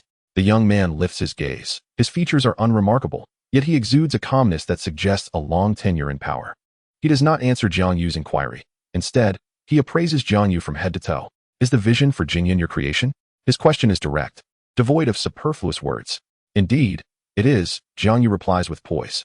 Interesting, the young man remarks, lifting his teacup without any intention of toasting Jiang Yu. The atmosphere grows somewhat awkward. This is a clear rejection of Jiang Yu's toast. Just as Fang Daong contemplates intervening, Jiang Yu smiles. He extends his hand. Regardless, it is a pleasure to meet you. I hope we can shake hands on this first encounter. This gesture takes everyone by surprise. To request a handshake after the other party has explicitly shown aloofness seems reckless. Yet, the young man pauses, contemplating Jiang Yu's outstretched hand and his calm, confident demeanor. He is the first to encounter someone so composed in the face of his presence. Moments later, he extends his hand and gently clasps Jiang Yu's. Huborui, he states, revealing his name. In that instant of contact, a thunderous revelation strikes Jiang Yu. If the information he gleaned from Li and Sun was but a trickle, the flood of data now surging through his mind is akin to a tempest. The magnitude of the information overwhelms him. Name, Huborui. Position, chairman and sole heir of Huaxin Group. Assets, incalculable. Core intelligence, detecting a lethal crisis. Crisis details, his nephew, Hu Yupeng, in collusion with his trusted subordinate Chen Li, has orchestrated an accidental car crash. The target vehicle is the black Audi A8 that Huborui will use for a business trip to a neighboring city. The method involves bribing a truck driver to collide at a bend on the mountain road, creating the illusion of the vehicle plunging off a cliff. Crisis timeline, within 48 hours. Jiang Yu's mind goes blank. Huaxin Group, the commercial behemoth that nearly monopolizes the domestic new energy battery and high-end chip manufacturing. And this young man, appearing to be of similar age, is its master? What sends shivers down his spine is the gruesome nature of the crisis intelligence. Murder. An assassination plot against the leader of a billion-dollar empire. The liquid in his glass trembles slightly as his fingers unconsciously tighten. No, he must remain composed. He forces himself to suppress the shock, maintaining a calm smile on his face. Mr. Hu, it is an honor to finally meet you. Huborui releases Jiang Yu's hand, sensing a stiffness in Jiang Yu's body at the moment of contact. Is it a mere illusion? He does not dwell on it. Instead, raising his teacup for a sip. Returning to his seat, Jiang Yu's heart races uncontrollably. Fang Daong pats him on the shoulder, chuckling. Jiang Yu, well done, Mr. Who rarely divulges his name so readily. Jiang Yu offers a strained smile, his thoughts already soaring to lofty heights. A dire crisis. The life of a billionaire magnate. A monumental conspiracy capable of altering the entire commercial landscape of Xiagua. And now, he alone possesses this knowledge. What should he do? Inform Huborui directly? Would he be deemed a madman or a scheming con artist? An outsider's unwarranted interference in the core conspiracies of such a grand family would yield dire consequences. Yet, if he remains silent, will he simply watch as Huborui walks toward his demise? Will he forfeit this providential opportunity? No. Jiang Yu clenches his fists. Risk and opportunity coexist. The value of this crisis is unfathomably vast. With the right maneuvering, the rewards he could reap would far exceed any previous boasts. The 30,000 yuan penalty now seems utterly trifling. He must take action. The atmosphere at the banquet remains lively, with Fang Daong and Zhou Guang striving to curry favor with Huborui, discussing various business blueprints and investment trends. However, Huborui merely listens, occasionally nodding, his enthusiasm lacking. Jiang Yu notices a lingering weariness etched upon Huborui's brow. Perhaps he senses something awry but lacks evidence. Just then, Huborui places his teacup down and stands. Ladies and gentlemen, I shall step out to the balcony for some fresh air. He paid no heed to the insincere pleasantries of those behind him, striding directly across the banquet hall before pushing open the glass door that led to the outdoor terrace. The opportunity had arrived. Jiang Yu's mind raced with possibilities. Without a moment's hesitation, he too rose from his seat. Mr. Fong, esteemed guests, I must excuse myself as well. With that, and under the astonished gazes of the crowd, he followed in Hu Borui's footsteps, moving towards the terrace that hovered beneath the resplendent night sky. Chapter 42, a single remark, and the billionaire calls daddy on the spot. The evening breeze in Jiangcheng was imbued with a unique blend of humidity and clamor, brushing against the tops of the skyscrapers. The terrace was remarkably serene. Hu Borui stood with his back to him, leaning against the railing, a cigarette pinched between his fingers, its crimson ember flickering in the night. He heard the footsteps behind him, but did not turn around. A burly man clad in a black suit loomed before Jiang Yu, akin to an iron tower, his silent demeanor exuding an air of intimidation. Mr. Hu requires tranquility. The bodyguard's Mandarin was impeccably standard, yet each word seemed to be squeezed out with effort. Jiang Yu halted, disregarding the bodyguard. His gaze traversed over the man's shoulder, landing upon Hu Borui's silhouette. Mr. Hu, I have a business proposition I wish to discuss with you. Hu Borui took a drag from his cigarette, slowly exhaling a ring of smoke that was dispersed by the evening breeze. Finally, he turned to face Jiang Yu, assessing this audacious young man from a distance of several meters. A business proposition? His voice was not loud, yet it carried an indifference shaped by years of high status. The individuals at the dining table were not worthy of discussing business with me. What qualifies a mere employee of the Jingyun Group to approach? The bodyguard stepped forward, his imposing figure nearly blotting out the light. Jiang Yu smiled. Simply put, I possess a piece of information specific to you, Mr. Hu. He paused, articulating each word with utmost clarity. I wish to sell it to you. Hu Borui seemed to find this notion ludicrous, extinguishing his cigarette and carelessly tossing it into a nearby ashtray. Sell to me? Information about myself? He shook his head, his expression one of condescending scrutiny. Young man, aspiring for rapid ascension is commendable, but choosing the wrong path may lead to a disastrous fall. Leave now, and I shall pretend this encounter never transpired. This was the final warning. Yet Jiang Yu appeared unfazed, his smile unwavering. It seems Mr. Hu deems my information worthless. Let us rephrase. Jiang Yu leaned slightly forward, penetrating the pressure exerted by the bodyguard, his voice not loud, but precisely reaching Hu Borui's ears. For instance, the ballet dancer named Wang, residing in Villa number 18 at Yanjing Tsuhu Garden, whom you are harboring. The air instantly thickened. For the first time, the indifference and scrutiny on Hu Borui's face showed signs of cracking.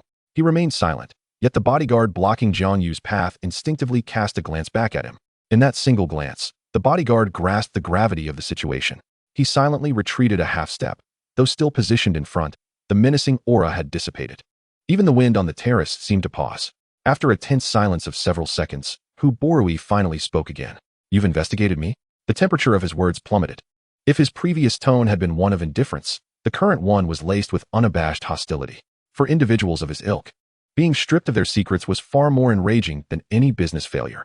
I have not investigated you. Jiang Yu raised his hands in a gesture of nonchalance. I am merely an information broker. The information sought me out. He continued, of course, if Mr. Hu believes that news of a mistress is insufficient to warrant a conversation. I do have more. For instance, Jiang Yu elongated his words, akin to a seasoned angler patiently teasing a fish already caught. Your pawn, named Zhang Wei, positioned beside your cousin Hu Yupeng. Hu Borui's body stiffened. If the affair was a matter of his private life, Zhang Wei was the most clandestine element of his family's internal strife. This matter could not be known to anyone but himself and a trusted confidant with whom he maintained a direct line of communication. Zhang Wei was the crucial nail he used to keep tabs on his ambitious cousin. Hu Borui's voice bore an almost imperceptible rasp. Jiang Yu did not allow him to pursue further inquiries, instead launching a heavier bombshell. Does Mr. Hu not think that Zhang Wei has been conveying messages about Hu Yupeng, keeping you well informed of his movements? Unfortunately, you are mistaken. That nail has long since rusted. He has been turned by Hu Yupeng, becoming a double agent. Every piece of information he fed you was a facade constructed by Hu Yupeng. Boom. Hu Borui's mind buzzed. He felt as though he were not standing on the terrace at the pinnacle of Jiangcheng, but rather stark naked in the midst of a bustling square. Every disguise, every secret had been ruthlessly peeled away. Zhang Wei betrayed me. The thought sent chills coursing through him. This meant that for the past 6 months, every judgment and arrangement he made based on Zhang Wei's intelligence had been fundamentally flawed. He had thought he was walking his dog, only to realize he was the one being toyed with. Who exactly are you? Hu Borui's breath quickened, his gaze fixed on Jiang Yu like a cornered beast. The bodyguard behind him sensed the sudden shift in atmosphere, his hand discreetly reaching towards his waist. At a mere command from Huborui, he would not hesitate to send this young man plummeting from the terrace. Jiang Yu seemed oblivious to the bodyguard's movement. He simply regarded Huborui with calmness, observing how the master of this commercial empire gradually unraveled before him. Who I am is of little consequence. How Mr. Hu intends to deal with me is equally irrelevant. For you, time is of the essence. Jiang Yu took a step forward, and this time, the bodyguard did not intervene. Instead, he instinctively retreated half a step due to Jiang Yu's commanding presence. He approached Huborui, closing the distance to less than a meter. A mistress, a false intelligence line. These were merely appetizers. The information I truly wish to sell you is your very life. Jiang Yu's expression was earnest, devoid of any hint of jest. Mr. Hu, do you believe that within 48 hours you will succumb to a meticulously orchestrated accident? Huborui's mind went blank. He was utterly bewildered by Jiang Yu's meticulously layered intelligence. He could not even begin to fathom how Jiang Yu had acquired all this information. A chill surged from his feet to the crown of his head. He wanted to retort, to scoff at this as mere sensationalism. Yet, in the face of the ironclad truth regarding the mistress and Zhang Wei, any rebuttal appeared feeble and impotent. He could only stare at Jiang Yu, his lips moving. Yet no words escaped. As Jiang Yu observed his dazed expression, he knew the moment had arrived to unveil the final course. This revelation would shatter the last vestiges of his psychological defenses. Jiang Yu suddenly smiled, a smile laden with significance.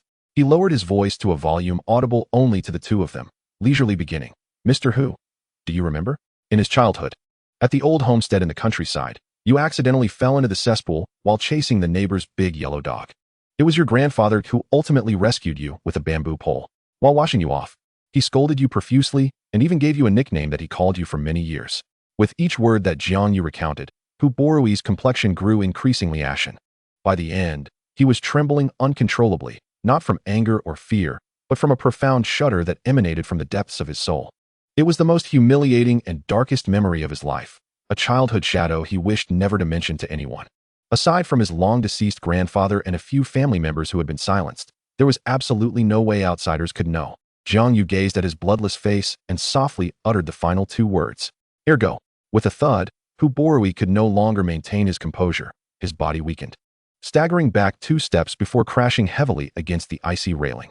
His bodyguard, taken aback, rushed to support him. Mr. Hu. Yet, Huborui forcefully pushed him away. Clutching the railing with both hands, gasping for breath like a fish out of water, he lifted his head, his once handsome and composed visage now marred by sheer horror and collapse. He looked at Jiang Yu as if beholding a demon emerging from the depths of hell. The wind on the balcony swept through once more. After a long moment, Huborui finally steadied himself. He gestured for the bodyguard to step back, then, with a voice that was nearly hoarse and dry, posed the question. How much for your information? Chapter 43, 3 million, for your dog's life. Jiang Yu did not respond immediately. He simply observed this man before him, witnessing his fall from grace, watching as his pride and authority shattered under the weight of absolute intelligence. Time stretched infinitely in that moment. Each second of silence struck relentlessly against Huborui's psychological defenses. Finally, Jiang Yu extended 3 fingers. 3 million. Huborui's body trembled slightly. 3 million, for a life. Was it expensive? No, not in the slightest. For someone of his wealth, it could even be deemed cheap. Yet, when uttered from the lips of a young man in his 20s, the figure took on an almost surreal quality. He did not bargain.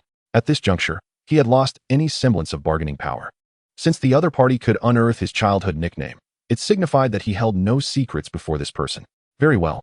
Huborui retrieved his phone, his fingers trembling slightly. Give me your account. Jiang Yu also took out his phone, swiftly composing a text to send his bank account number. Huborui lowered his gaze, focused on the screen. The balcony fell into a profound silence once more, punctuated only by the soft clicks of the phone keys and the distant cacophony of the city. Jiang Yu remained patient, awaiting the accumulation of this initial capital, as well as the solidification of a powerful ally. Every ounce of his attention was fixated on Huborui's phone. Ding dong. Jiang Yu's phone screen illuminated, displaying a bank notification that clearly stated, your savings account ending in 8888 has completed a transfer of 3,000,000 RMB on March 15th at 21:30. Current balance, 4,012, 450 renminbi. 3 million. It has arrived. Jiang Yu's heart skipped a beat. This was his first pot of gold, a sum capable of altering the course of his life. He quelled the tumult within and tucked his phone back into his pocket. Money had exchanged hands. Jiang Yu broke the silence. Now, We can discuss your predicament. Hu Borui sheathed his phone, raising his head, his face reflecting a regained semblance of composure, yet laden with gravity. Who is it? There are more than one who wishes you dead. Jiang Yu's words caused Hu Borui's newly established psychological fortifications to crumble once more. The first is your dear nephew, Hu Yuplong. This name did not surprise Hu Borui. Given that Zhang Wei's line had already been exposed, Hu Yuplong's ambition was now glaringly evident. Alone, he lacked the courage and capability. Hu Borui spoke slowly, for he had navigated the tumultuous seas of commerce for years, fully aware of the family's sordid affairs. Of course, Jiang Yu smiled. Therefore, there is a second. He paused briefly before revealing the name Hu Borui could never have anticipated. Your personal assistant, Chen Chu. Boom. If the previous information had been thunder, then these two words struck him like divine retribution, directly upon his crown. Chen Chu. Impossible. This thought instantly consumed Hu Borui's mind. Chen Chu had been by his side for an entire decade. From a freshly graduated student, he had been progressively promoted to his current position, becoming his most trusted confidant, handling all his most intimate and vital affairs. He could suspect anyone, but never Chen Chu. Impossible. Hu Borui exclaimed, his voice rising in pitch. He has no reason to betray me. What I have given him far exceeds anything he could desire. Reasons? Jiang Yu shook his head. Sometimes, betrayal requires no complex rationale. Perhaps Hu Yuplong offered more. Perhaps Chen Chu himself aspired to be the boss. Or perhaps. Jiang Yu leaned closer, lowering his voice. He was originally placed beside you by Hu Yuplong. This statement pierced Hu Borui's heart like a dagger. He recalled a decade past when he had just begun to emerge within the family and urgently needed a capable assistant. Chen Chu had entered his life then, through a chance recruitment fair. In hindsight, that coincidence was laden with design. Was a decade of trust and reliance merely a meticulously orchestrated ruse from the outset? Hu Borui felt a chill ascend his spine, rendering his limbs rigid. He had fancied himself the master of the game, yet he was, in truth, the prey ensnared for a decade. What do they plan to do? Hu Borui's voice was parched and raspy. Very simply, and most insidiously, Jiang Yu's expression turned grave. A seemingly flawless death by natural causes. A heart attack. He scrutinized Hu Borui, dissecting the malicious plot word by word. Did Chen Chu present you with a box of newly arrived Cuban cigars this afternoon? Hu Borui instinctively reached for the inner pocket of his suit. There lay a beautifully crafted wooden cigar box, his favorite brand, which Chen Chu always prepared for him. Within that box, 3 cigars had been specially treated, laced with a biological toxin extracted from the skin of a South American poison dart frog. Colorless and odorless, this substance produces a unique derivative when ignited. Inhalation gradually devastates myocardial cells, obstructing the heart's normal blood supply. Within 48 hours, you shall perish from acute myocardial infarction. Remarkably, the derivative of this toxin remains undetectable in standard autopsies. The final death report will merely state that you, Mr. Hu, succumbed to a sudden demise due to prolonged overwork. Jiang Yu's narration was calm, yet each word pierced like a cold scalpel, vividly presenting the imminent death before Hu Borui. A flawless murder. Hu Borui's complexion had turned as pale as paper. Trembling, he retrieved a cigar box from his pocket. Upon opening it, a row of meticulously arranged cigars exuded a rich aroma. Typically, this fragrance brought him immense pleasure. Yet now, it was a foreboding scent of death. Which ones? From left to right, the 3rd, 7th, and 11th. Jiang Yu provided an accurate answer. Hu Borui's fingers hovered over the cigars, hesitating to descend. Fear gripped him. He dreaded that by picking one up, he would validate Jiang Yu's words and confirm the absurdity of his past decade. Afraid to look? A hint of amusement laced Jiang Yu's tone. It's quite simple. Examine the cigar bands of these 3 cigars. The gilded family crest on the band appears slightly duller than the others.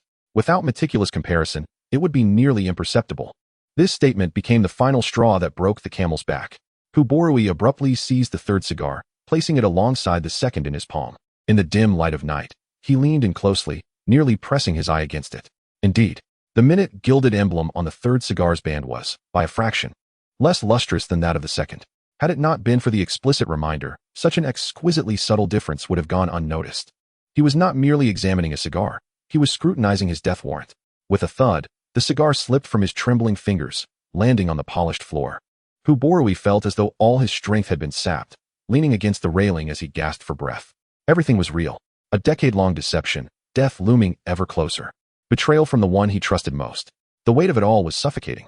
After a long pause, he finally steadied his emotions and turned to Jiang Yu, that young man who had remained composed throughout. In that moment, Hu Borui's perception of Jiang Yu had irrevocably shifted. This was no naive youth. He was an enigma that instilled a profound sense of fear within him. What should I do? The utterance of this question signified that Hu Borui had completely relinquished his pride, surrendering control entirely. Quite simple. Jiang Yu stepped forward, retrieving the fallen cigar and returning it to the box. He closed the lid and tucked the cigar box back into Hu Borui's pocket. Now, return to the banquet hall. Act as if you are unaware of anything. Since they have prepared a grand performance for you, you must play the role of a good audience, do you not? Jiang Yu patted his shoulder and turned toward the banquet hall's entrance. Remember, until they reveal their hand, you are merely a pitiable soul on the brink of death. Hu Borui stood rigidly in place, inhaling deeply as he adjusted his suit before following suit. The two men re-entered the balcony, pushing open the door once more. The cacophony and heat washed over them. Inside the banquet hall, a swirl of scents and laughter intertwined, as if the life and death confrontation on the balcony had merely been a figment of imagination. At that moment, a well-dressed middle-aged man ascended the small stage at the front of the hall, microphone in hand. It was Fang Daong, the host of the evening and a prominent figure in Jiangqing's business community. He cleared his throat, a warm smile gracing his face. Ladies and gentlemen, esteemed friends, may I have your attention, please? Tonight, I have a very important announcement to make. All eyes in the hall instantly focused on the stage. The lively music faded, and the conversations gradually subsided. Fang Daong stood under the spotlight, microphone in hand, surveying the crowd. He relished this sensation of being the center of attention. Thank you all for gracing my occasion with your presence. Business matters will be discussed privately. Tonight, we shall only converse as friends and contemplate the future. A wave of polite applause erupted from the audience. Jiang Yu lingered at the edge of the crowd, while Hu Borui had regained the demeanor of a business tycoon. Though a lingering pallor still marred his complexion, Hu Borui did not watch the stage. His peripheral vision remained fixed upon Jiang Yu. This young man had just taken 3 million from him, yet now he seamlessly integrated into the festivities, as if the life and death transaction on the balcony had been nothing more than trivial small talk. This demeanor intensified the chill in Hu Borui's heart. Today, besides gathering, I have a personal matter to address. Fang Daong paused, deliberately building suspense. I, Fang, have traversed Jiangqing for half a lifetime, encountering countless individuals. Yet, I feel that today SU lack something. They are missing a certain sharpness, a touch of audacity. His voice rose, eliciting nods of agreement from many. However, today, I encountered a young person who reignited my long-lost sense of brilliance. The audience's interest was piqued. Who? Which young individual could earn such high praise from Fang Daong? It was well known that Fang Daong was one of the leading figures in Jiangqing's real estate sector, renowned for his keen eye. Countless pairs of eyes searched the crowd, speculating about the identity of this fortunate individual. Some self-assured young talents instinctively straightened their posture, adjusting their ties. In a corner, a young man clad in an Armani suit, named Zhou Peng, was engaged in jovial conversation with a few others. His family also operated in the building materials industry, and he had long sought to establish a connection with Fang Daong. Hearing this, a smug expression crossed his face. Just this afternoon, he had met with Fang Daong's project manager, and the discussion had gone splendidly. Surely, this was referring to him. This young man possesses both courage and strategy. Bold yet meticulous, Fang Daong's voice brimmed with admiration. Even more remarkable is his indomitable spirit. I believe that if given a platform, his future achievements will be boundless. Such excessive praise, Jiang Yu mused internally. Public flattery like this is either meant to compel you to pledge allegiance on the spot or to place you on a hot seat. Neither scenario bodes well. Therefore, I have decided. Fang Daong raised a hand, emphasizing his words. I will appoint this young man as the special assistant to the chairman of Daong Group. The crowd erupted in excitement. The title of special assistant to the chairman may sound like a subordinate position, but the prefix of chairman elevates its significance entirely. This is truly the realm of the emperor's closest aides, a meteoric rise to prominence. It signifies direct access to the most pivotal operations and connections within the conglomerate. Zhou Peng's smile froze upon his visage. Could it not be him? Then who could it be? This youthful prodigy, indeed. Fang Daong's gaze swept through the crowd, ultimately honing in on Jiang Yu. He raised his hand, pointing in Jiang Yu's direction. Mr. Jiang Yu. In an instant, hundreds of eyes converged upon the corner of the banquet hall. Shock, bewilderment, confusion, and a profound sense of envy. The expressions of all present became rigid.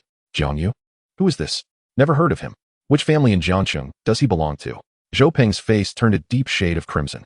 He fixed his gaze on the young man standing in the corner, clad in modest casual attire that clashed starkly with the opulent ambience of the banquet hall. It is he? What gives him the right?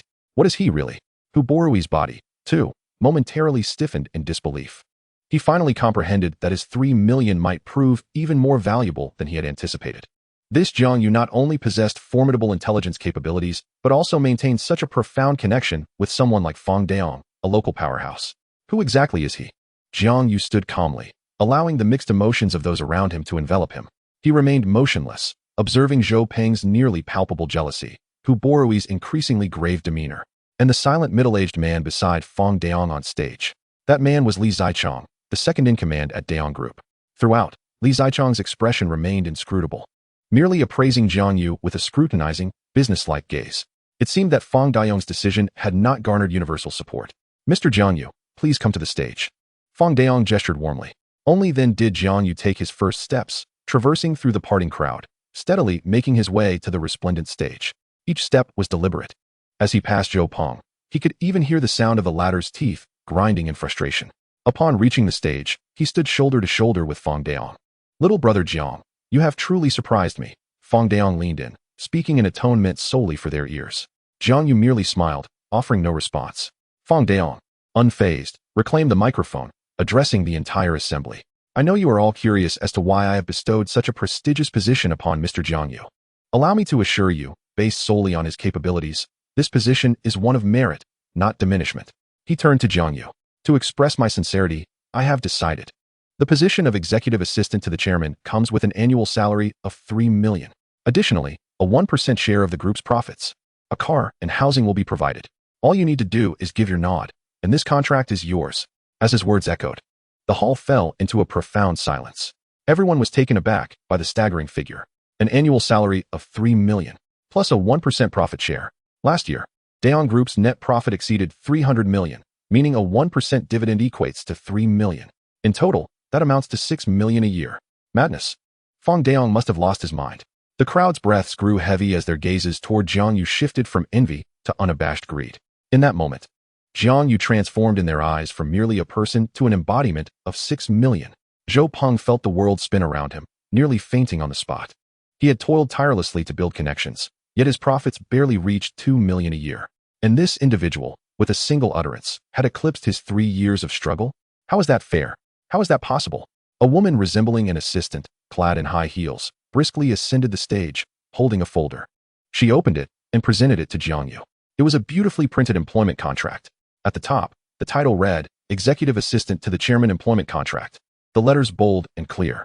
The compensation section, highlighted in bold black, explicitly stated the annual salary of 3 million and the 1% profit-sharing clause. The sincerity was palpable. Fang Daong wore an expression of assured conquest. He believed no young individual in their 20s could possibly refuse such a temptation. This was no mere job. It was a ticket to the pinnacle of life. He watched Jiang Yu, anticipating him to eagerly grasp the pen and inscribe his name. The entire assembly held its breath, waiting for the young man to express overwhelming gratitude and bow in deference to his employer. Jiang Yu extended his hand and accepted the contract. The texture of the paper felt exquisite, imbued with the scent of ink. He could even sense the weight of the contract. Everyone assumed that in the next moment, Jiang Yu would seize the pen. However, he did not. Jiang Yu merely held the contract, a significant smile gracing his face.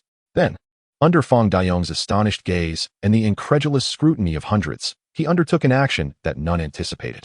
He casually opened the contract, glanced at it, and then slowly closed it.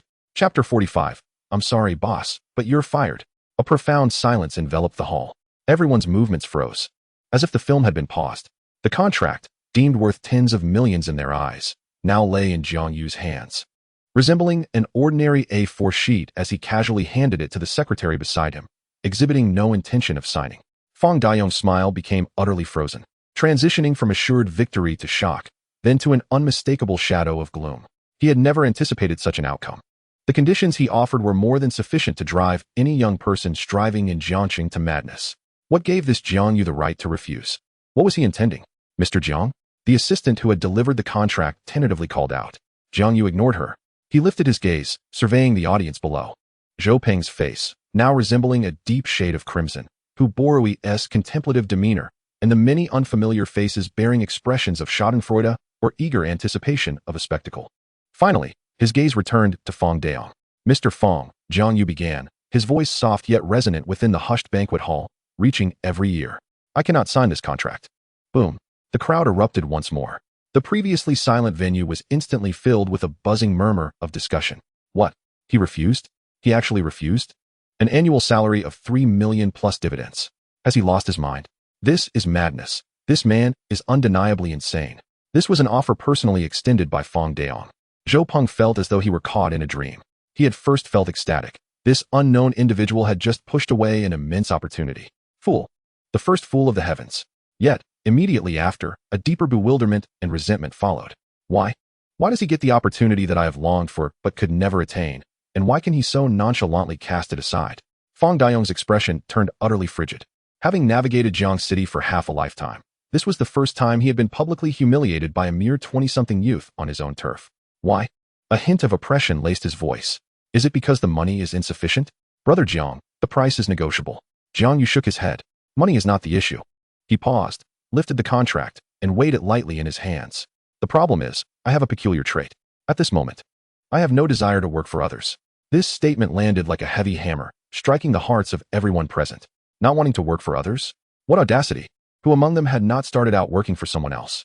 Even those who now owned their businesses could not claim they had never bowed their heads to others in their lifetime. This young man is far too arrogant. Fong Daong, enraged, forced a smile. Well, what an impressive stance against working for others. What do you intend to do? Do you wish for me, Fong Daong, to work for you instead? Not quite. Jiang Yu maintained that enigmatic smile. However, we can explore a different mode of collaboration. I could serve as a consultant for Daong Group, solely responsible for strategizing and problem solving. I would charge per project, settling accounts independently. What does General Fong think? Consultant? The room erupted in astonishment. This lad not only rejected a golden opportunity, but also dared to manipulate Fong Daong in return? Who does he think he is? Zhuge Liang? Young man, do you comprehend the gravity of your words? A chilling voice emerged from beside Fong Daong. Li Zichong, who had remained silent, finally spoke. He stepped forward, his commanding presence immediately palpable. General Fong offers you an opportunity, a ticket to the upper echelons of society. You decline, and that is your loss.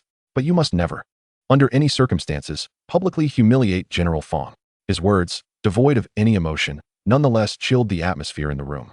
Allow me to remind you, in Jiang City, it is easy for General Fong to elevate someone. It is even easier to bring them down. Some opportunities, once missed, are irretrievable. Some individuals, once offended, will find it impossible to rise again. A blatant threat. This was a veiled warning of industry ostracism. Everyone held their breath. This would be a spectacle to behold. This audacious young man had thoroughly provoked the local tyrant of Jiang City.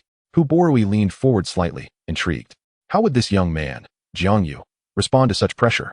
Would he immediately capitulate and apologize, or would he stand his ground?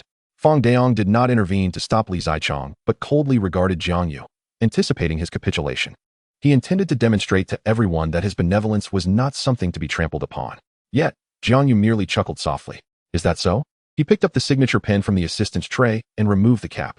This action led both Fong Daong and Li Zichong to believe he was about to relent, preparing to write some conciliatory words on the contract. A trace of disdain crossed Li Zichong's face. After all, he was still a young man. A little intimidation had caused him to falter. Jiang Yu ignored them. He laid the contract flat on the assistant's folder, using it as a makeshift desk. Then, with a flick of his wrist, the pen tip descended. Swish, swish, swish. Several flamboyant characters emerged on the glaring blank space.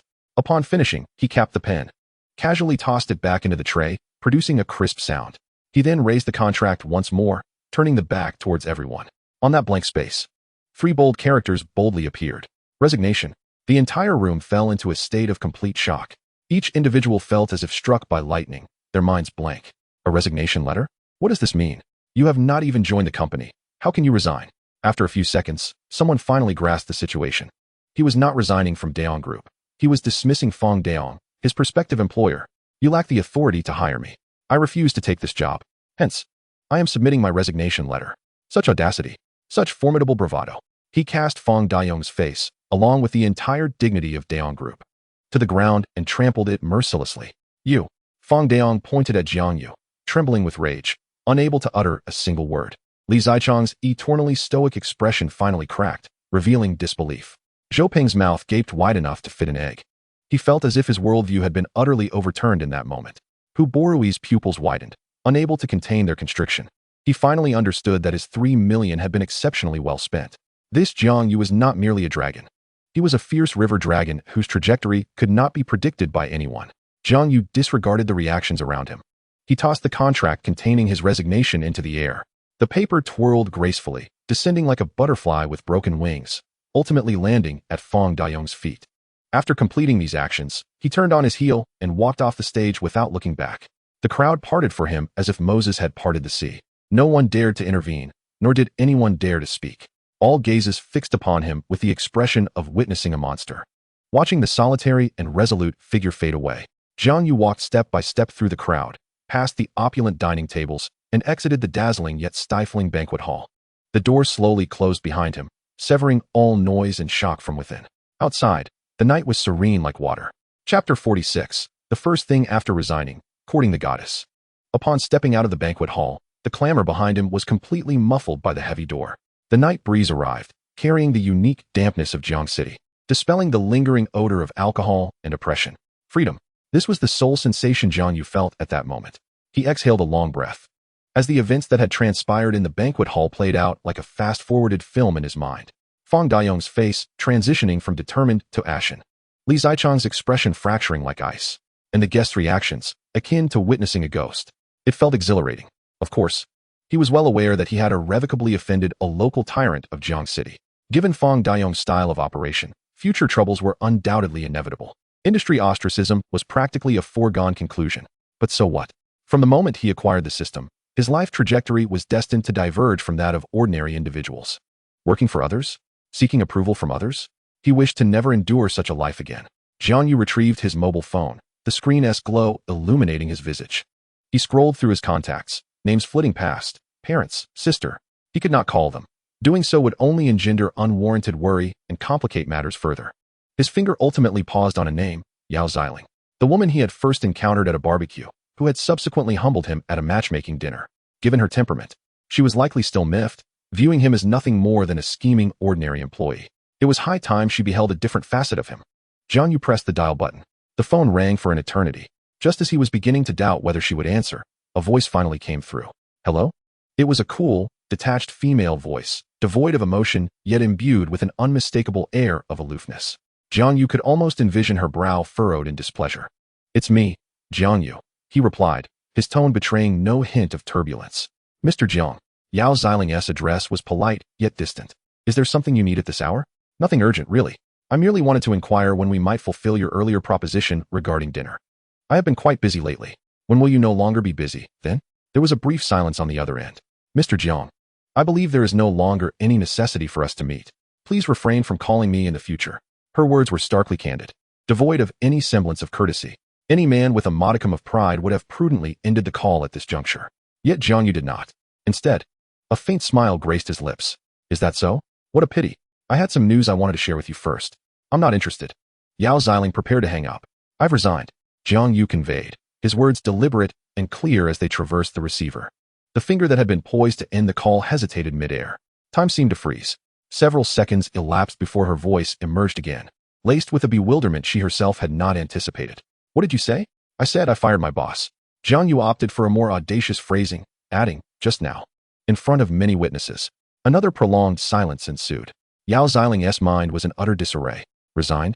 The man who had recently exhibited such ambition at the matchmaking event and the summit had suddenly relinquished his position? Moreover, he had done so in such a brazen manner? This contradicted her previous understanding of him entirely. What was he truly after? What sort of person was he? Why? The question slipped from her lips almost involuntarily. Curious to know? Jiang Yu's tone adopted a teasing lilt. Yao Xiling remained silent, yet her breath betrayed her inner turmoil. Let us dine tomorrow, and I shall divulge everything in person. Jiang Yu seized the moment to extend another invitation, this time asserting his dominance in the conversation. On the other end, Yao Xiling found herself caught in a fierce internal struggle. Reason urged her that this man was perilous and peculiar, that she should immediately terminate the call and block him entirely, erasing all potential for future interaction. Yet her insatiable curiosity fluttered like a feather, incessantly teasing at her heartstrings. She yearned to uncover what had transpired with Jiang Yu. How had an ordinary company employee suddenly transformed into someone so talented and seemingly affluent? Moreover, she was eager to discern whether he had been masquerading all along or whether she had misjudged him from the outset. What time? Ultimately, curiosity triumphed over caution. How about 6 tomorrow evening? Where? The Fisherman's Wharf by the river. Is that acceptable? Yao Xiling proposed a locale she frequented. No problem, Jiang Yu readily acquiesced. I shall drive over to collect you. No need, I can make my own way. Yao Xiling instinctively declined. I will take my Porsche. It will be quicker, and you won't be late. Jiang Yu stated matter-of-factly. Suit yourself. She coldly retorted, casting aside any further pleasantries and promptly ending the call. As the busy tone echoed in his ears, a triumphant smile spread across Jiang Yu's face. Objective achieved. He stowed his phone away and gazed upward at the vast, star-studded night sky, filled with an inexplicable sense of delight. Of course, there was also the anticipation of his impending meeting with Yao Xiling.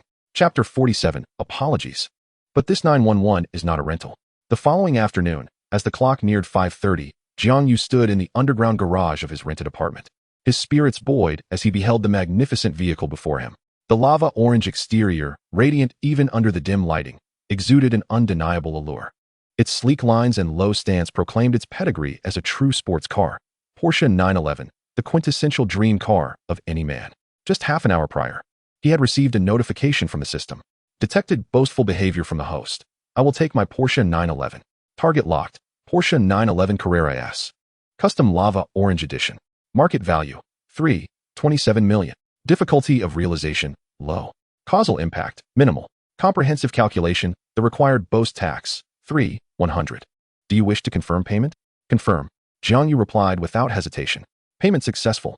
Vehicle, keys, and all legal documentation have been issued to the designated location in the hostess garage.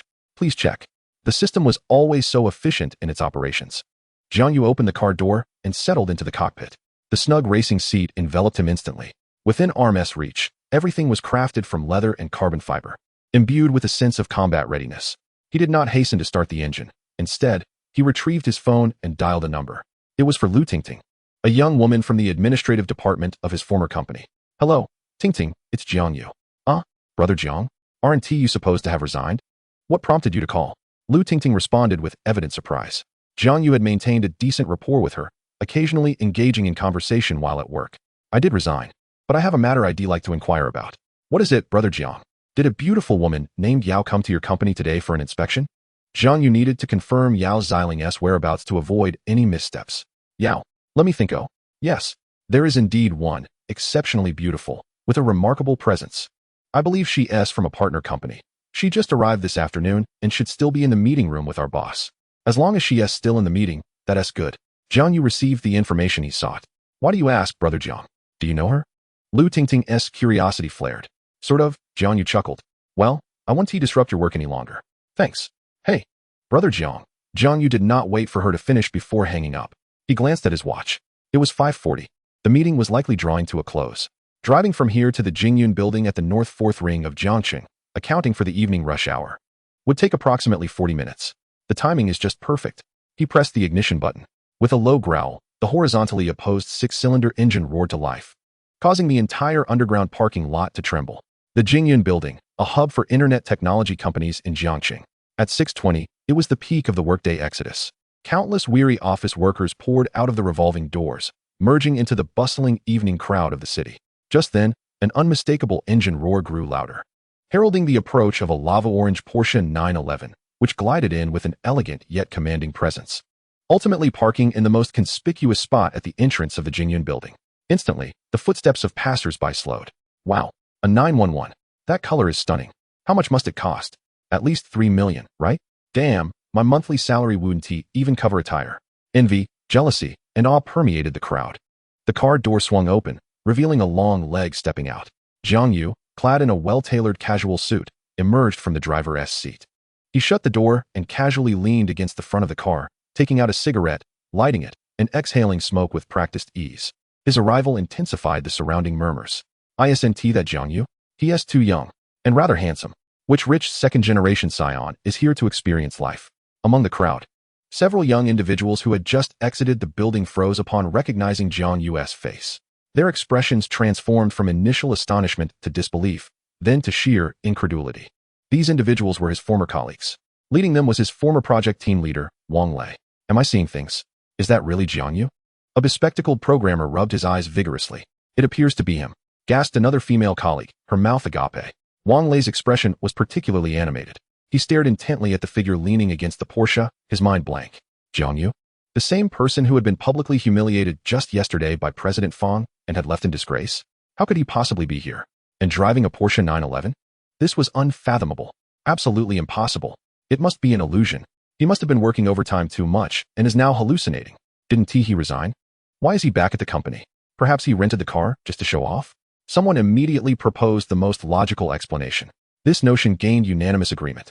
Yes, it must be so. Jiang Yu, with his narrow-mindedness, must have rented a luxury car to come back and seek revenge after being humiliated yesterday. So immature. So ridiculous. With this thought, Wang Lei felt much more at ease. He straightened his collar and, accompanied by several colleagues, strolled over nonchalantly. Hey, isn't that Jiang Yu? Wang Lei's tone dripped with sarcasm. What's this? Can't let go of the company after resigning. So you came back to take a look? Jiang Yu turned his head slowly at the sound of the voice.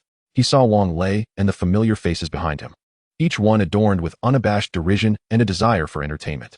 Jiang Yu flicked the cigarette but into a nearby trash bin, ignoring Wang Lei's provocation. Group leader Wang, off work already? His response was remarkably bland. The sensation of being disregarded irked Wang Lei. He scrutinized the Porsche 911 with a sour expression. So, you've gotten yourself a Porsche, huh? That car must not be cheap. How much do you pay to rent it for a day? The colleagues behind him stifled their laughter. Brother Wang, you're out of the loop. There are plenty of car rental platforms now, and with a first-day promotional price. You might get it for just a few $100. To show off, you really went all out, didn't you? No need to make it so embarrassing. We're all colleagues. Each taunt pierced Jiang Yu's ears, yet he remained unfazed. He found it amusing. This was human nature. They would never be willing to accept that someone who once wallowed in the same mire as them could suddenly soar to great heights. Instead, they would use their shallow understanding to speculate, to undermine, and to diminish others, all to maintain their fragile psychological equilibrium. Arguing with them, there was no need. Jiang Yu raised his wrist to check the time. 6:25. It was time for her to emerge. Just then, the revolving door of the Jiang Yu building swung open once more. A striking figure appeared before everyone's gaze. Yao Xiling, clad in a sharp woman's suit. She held a document, her head bowed in concentration. Upon her appearance, the noise at the entrance momentarily hushed. All eyes were drawn to her. So beautiful, so graceful. Wang Lei and his companions were utterly captivated. They knew a stunning beauty was visiting the company today, but they hadn't anticipated that she would be even more breathtaking in person. Was she a celestial being descended to Earth? Yet, in the next moment, what transpired shattered their perceptions entirely. The goddess, upon stepping out of the door, scanned the crowd and walked directly towards Jiang Yu. Wang Lei's heart sank. No way. Could it be? Impossible. Under their stunned gazes, Yao Xiling reached Jiang Yu, halting before him. You really came, she remarked, her expression cool and inscrutable. I, of course, intend to fulfill my promise. Jiang Yu opened the passenger door and gestured for her to enter. Without hesitation, Yao Xiling bent down and took her seat. The door slammed shut with a definitive thud. The entire process was seamless. At the entrance of the Jiang Yu building, a profound silence enveloped the crowd. Everyone stood in a stupor. Wang Lei and his colleagues were frozen in place, their faces contorted into expressions that resembled the most comical of statues. What had they just witnessed? The exalted goddess, a woman they deemed too illustrious to even gaze upon, had entered Jiang Yu's car. Moreover, he had opened the door for her. What on earth was happening? Could a rented car truly attract such a divine woman? This was beyond absurd. Jiang Yu walked around the front of the car and returned to the driver's seat. Before shutting the door, his gaze briefly swept over Wang Lei's face, which had turned the color of liver. There was no derision, no boasting, just a pure, aloof indifference, as if he were regarding an inconsequential insect. Then, the door closed. With a roar, the orange Porsche 911 surged to life once more, merging seamlessly into the flow of traffic, leaving behind a trail of astonishment, jealousy, and disbelief. Only shattered glasses lay scattered on the ground, accompanied by crushed egos. After a considerable interval, a colleague trembled as he spoke. Brother Wang, am I dreaming? Wang Lei remained silent, merely feeling the searing pain in his face, a pain that pierced to the core. Chapter 48. A roadside feast revealed the astonishing secrets of a billion-dollar conglomerate. Inside the car, an air of tranquility enveloped the space. The Porsche 911 glided smoothly through the traffic of Jiangcheng, effectively isolating its occupants from the external clamor. Yao Xiling maintained her gaze fixed on the rapidly receding neon lights outside, choosing not to utter a word. Her cool demeanor harmoniously contrasted with the car's aggressive interior, creating an unusual fusion. Why? Ultimately, it was Yao Xiling who broke the silence. What do you mean by why? Jiang Yu, focused on driving, did not meet her glance. Why did you come to find me? Yao Xiling turned to observe Jiang Yu's profile. The truth was, they were not well acquainted. Their interactions had amounted to merely 2 encounters, a chance meeting at a barbecue joint and a brief conversation during a blind date. I mentioned last night. Are we dining by the riverside at Fisherman's Wharf tonight? Jiang Yu's response was succinct. Yao Xiling chose not to press further. She redirected her attention to the window. But this time, the reflection in the glass revealed Jiang Yu's concentrated silhouette. The vehicle continued its journey, veering away from the riverside towards a bustling, vibrant old district. Eventually, it came to a gentle halt in front of a brightly lit roadside stall, alive with the sounds of animated chatter. The sizzling oil in the frying pan released a rich aroma, mingling with the boisterous laughter of patrons. This scene was in stark contrast to the opulence of the 3 million yuan Porsche.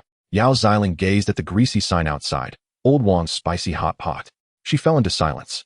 Jiang Yu turned off the engine and unbuckled his seatbelt with an air of casualness. Let's get out, we've arrived.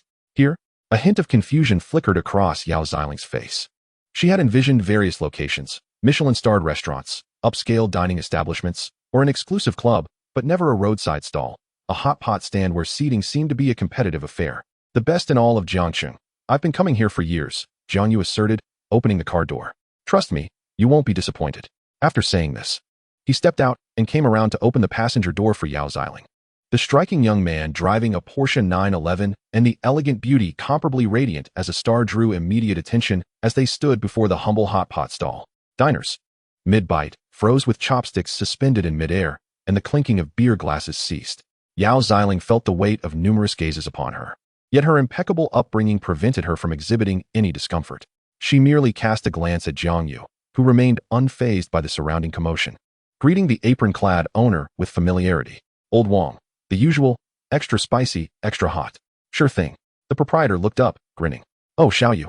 Struck it rich today with such a fine car. It's all right. Jiang Yu replied with a smile as he retrieved 2 glass-bottled sodas from the cooler and 2 enamel bowls from the sterilizer. He found a recently vacated, somewhat cleaner spot and wiped down the table and chairs with a napkin. Have a seat. Yao Xiling sat across from him. The surrounding noise and the simplicity of their seating did not seem to perturb her. She quietly observed Jiang Yu as he opened the soda bottle for her, placing the bowl in front of her. Give it a try.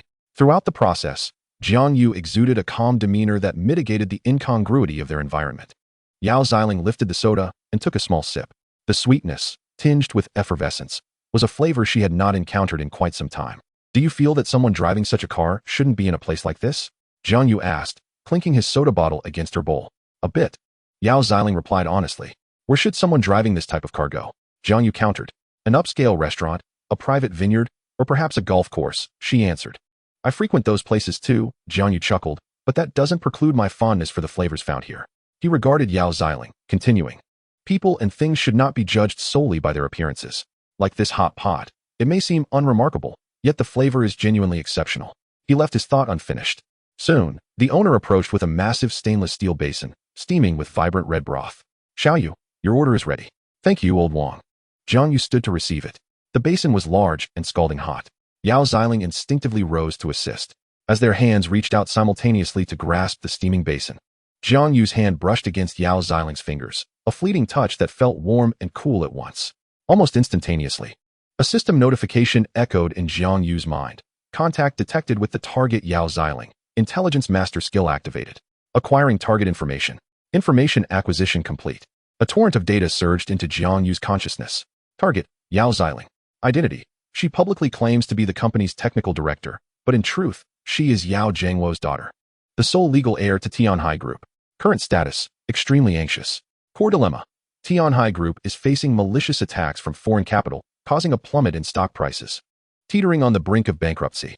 Chairman Yao Zhengwo has suffered a cerebral hemorrhage and remains in a coma. Currently receiving emergency treatment in the ICU of Jiangxing First People's Hospital. Internal turmoil among senior management, with some shareholders conspiring with foreign capital to seize control of the company. Purpose of this visit, seeking financial support and technical collaboration from the local enterprise, Jingyun Technology, but negotiations have failed. Jiang Yu set the basin down steadily on the table. Externally, he maintained his composure, yet internally, tumultuous waves surged within him. Tianhai Group, the renowned comprehensive commercial giant? He had seen it in financial news. A colossal entity with a market value exceeding 100 billion. And the seemingly aloof woman before him was the princess of this commercial empire? Moreover, this empire was on the brink of collapse. Her father's life hung by a thread, and her family's legacy was perilously at stake. The hours-long meeting she had held at Jingyun Building that afternoon was not a routine inspection, but a desperate plea for aid. A plea that had ultimately failed. Once more, Jiang Yu gazed at Yao Xiling. She was lowering her head, delicately stirring the vegetables in her bowl with chopsticks. Her beautiful visage betrayed no emotion. Yet Jiang Yu could now see through all her facades. Her demeanor was not one of aloofness, but rather a facade meticulously maintained under immense pressure. It was not pride, but the exhaustion and helplessness of carrying the weight of an entire family alone. In this moment, Jiang Yu's perception of Yao Xiling underwent a fundamental transformation. The initial astonishment and desire for conquest have now transformed into a more intricate emotional tapestry. There exists sympathy, yet predominantly, an exhilarating thrill akin to unearthing a colossal treasure, a scion of a billion-dollar conglomerate, teetering on the brink of despair. This scenario embodies unimaginable networks, resources, and an opportunity for meteoric ascent, contingent upon his assistance. Remarkably, he possesses the most unreasonable ability in this world. How can you resist? Jiang Yu placed a steaming plate of tripe into her bowl. This establishment's tripe was unparalleled, crispy and tender, a culinary marvel. Yao Xiling lifted her gaze, studying the tripe in her bowl. Thank you. She picked up a piece and savored it delicately. Jiang Yu refrained from further conversation, silently enjoying his own portion. The atmosphere fell into a tranquil quietude once more, yet this silence bore an entirely different significance. The meal was consumed swiftly. Jiang Yu drove Yao Xiling back to her luxurious 5-star hotel in Jiangqing. The vehicle halted at the hotel entrance. Thank you for dinner. Yao Xiling unfastened her seatbelt. It was indeed delightful. I'm glad you liked it, Jiang Yu replied. I shall bring you here again should the opportunity arise. Yao Xiling did not respond, merely opened the car door and exited. Before she closed the door, she turned back and remarked, Jiang Yu, you are quite an intriguing person.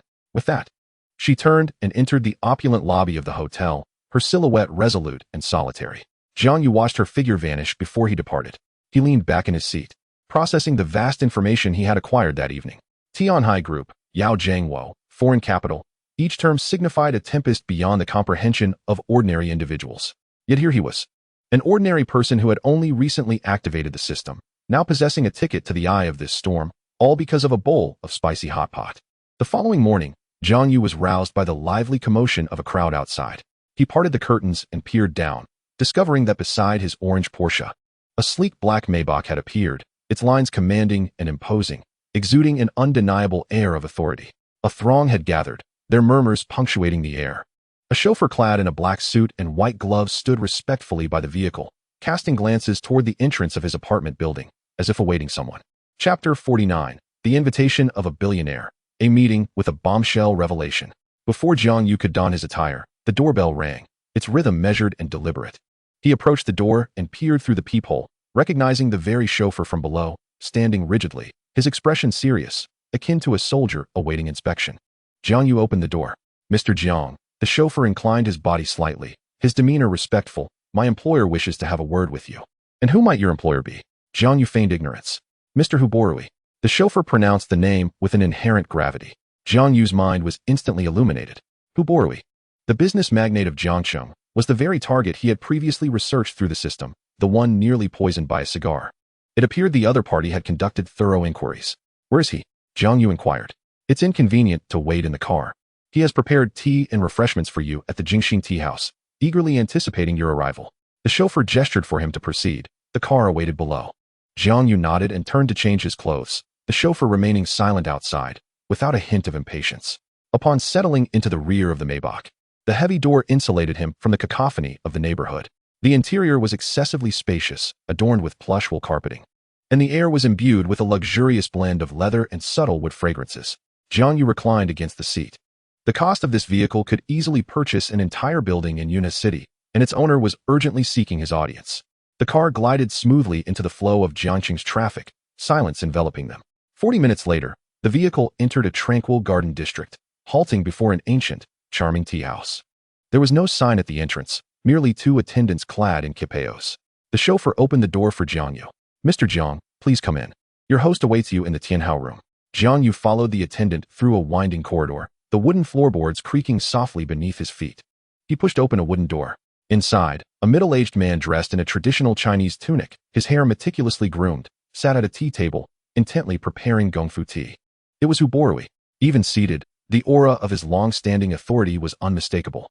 He looked up and met Jiang Yu's gaze, his expression largely inscrutable. Yet Jiang Yu could sense the intensity of his scrutiny. Please, have a seat, Huborui invited. Jiang Yu sat across from him. Hu Borui slid a cup of brewed tea toward him, the liquid a golden hue, fragrant and inviting. Young brother, I am grateful for your life-saving assistance. He got straight to the point, devoid of superfluous words. It was merely a small favor, Jiang Yu replied, lifting the teacup to take a gentle sip. Hu Borui did not pursue the topic further. Instead, he retrieved a document envelope from his briefcase and slid it across the table. Take a look at this. Jiang Yu opened the envelope to find a testing report. Toxicological analysis report of cigar samples. The certifying institution was a premier global testing center based in Switzerland. The conclusion of the report clearly stated, high-purity ricin detected in the sample, with a dosage sufficient to cause cardiac arrest in an adult male within 72 hours. The death characteristics closely resemble that of sudden myocardial infarction. Jiang Yu returned the report to the envelope. Everything matched perfectly with the intelligence he had accessed through the system. Hu Borui observed his reaction and produced a tablet, opening a photo and sliding it toward him. The image, captured from a clever angle, appeared to be taken from a gap in a bookshelf. In the frame, a man wearing gold-rimmed glasses carefully placed a cigar into Hu Borui's humidor. This man was Hu Borui's secretary, Chen Qiu. This was captured by a miniature camera hidden in a commemorative coin from my study. Hu Borui's voice was grave. I never imagined that my secretary, who has been with me for a decade, would wish for my demise. He looked at Jiang Yu. The earlier scrutiny replaced by profound confusion and inquiry. My people have searched extensively, yet found nothing. You, however, merely glanced at me and discerned everything. I wish to know how you accomplished this. This question was the crux of their meeting. Jiang Yu smiled. Mr. Hu, everyone harbors their secrets. You need only know that I bear you no ill will. He raised his teacup and continued. Moreover, my intelligence is 100% accurate. Hu Borui fell silent for a moment, then waved his hand, seemingly accepting this assertion. For individuals of their ilk, the process mattered little, results were paramount. You are correct. Hu Borui nodded, acknowledging that not only had he saved his life, but he had also unmasked a venomous snake lurking nearby. Enshinchuran, Jiang Yu inquired. He fled. Hu Borui's expression darkened momentarily. On the very night I received this report, he escaped the country through irregular channels. My people are currently scouring the globe for his whereabouts. This outcome did not surprise Jiang Yu. A person capable of such actions had undoubtedly prepared an escape route long ago. He is merely an executor, Jiang Yu remarked. What about the individuals behind him? Hu Borui leaned back into the embrace of his grand armchair, a weariness overtaking his features for the first time. My ineffectual nephew, Hu Yupeng. As he uttered this name, a profound fatigue emerged on his face, not the weariness of facing a business rival, but a deep-seated disappointment and pain stemming from betrayal by one so close. Why would he do this? For the family fortune, for control of the conglomerate. Hu Borui offered a self-deprecating smile. A cliched tale, wouldn't you agree? Jiang Yu refrained from responding. The vendettas among affluent families are far more brutal than depicted in dramas. Yet, the situation was more intricate. Hu Borui shifted the conversation. Yupeng, that child, I watched him grow up. He possesses a modicum of cleverness, yet lacks the audacity and capability to procure ricin and orchestrate Chen Qiu's escape route flawlessly. There are others behind him. Jiang Yu's heart skipped a beat. The true mastermind was about to reveal himself. Who are they? An organization known as Zhengdao Society. When Hu Borui uttered these 3 syllables, the air in the room thickened. Jiang Yu could sense the weight this name carried. Who are they? A group of shadows, engaging in unsavory enterprises. Infiltration, bribery, assassination, no method is too extreme. Numerous business empires have silently crumbled at their hands. Hu Borui's demeanor turned exceptionally grave. Yupeng, at some point, became one of them. Thus, I cannot act against him without risking the ire of the Zhengdao Society, a colossal, clandestine organization lurking beneath the surface. This transcended ordinary business rivalry. Instead of fear, Jiang Yu felt a surge of exhilaration. The more perilous the adversary, the more convoluted the circumstances, the greater the opportunities and the more substantial the rewards that the system might bestow.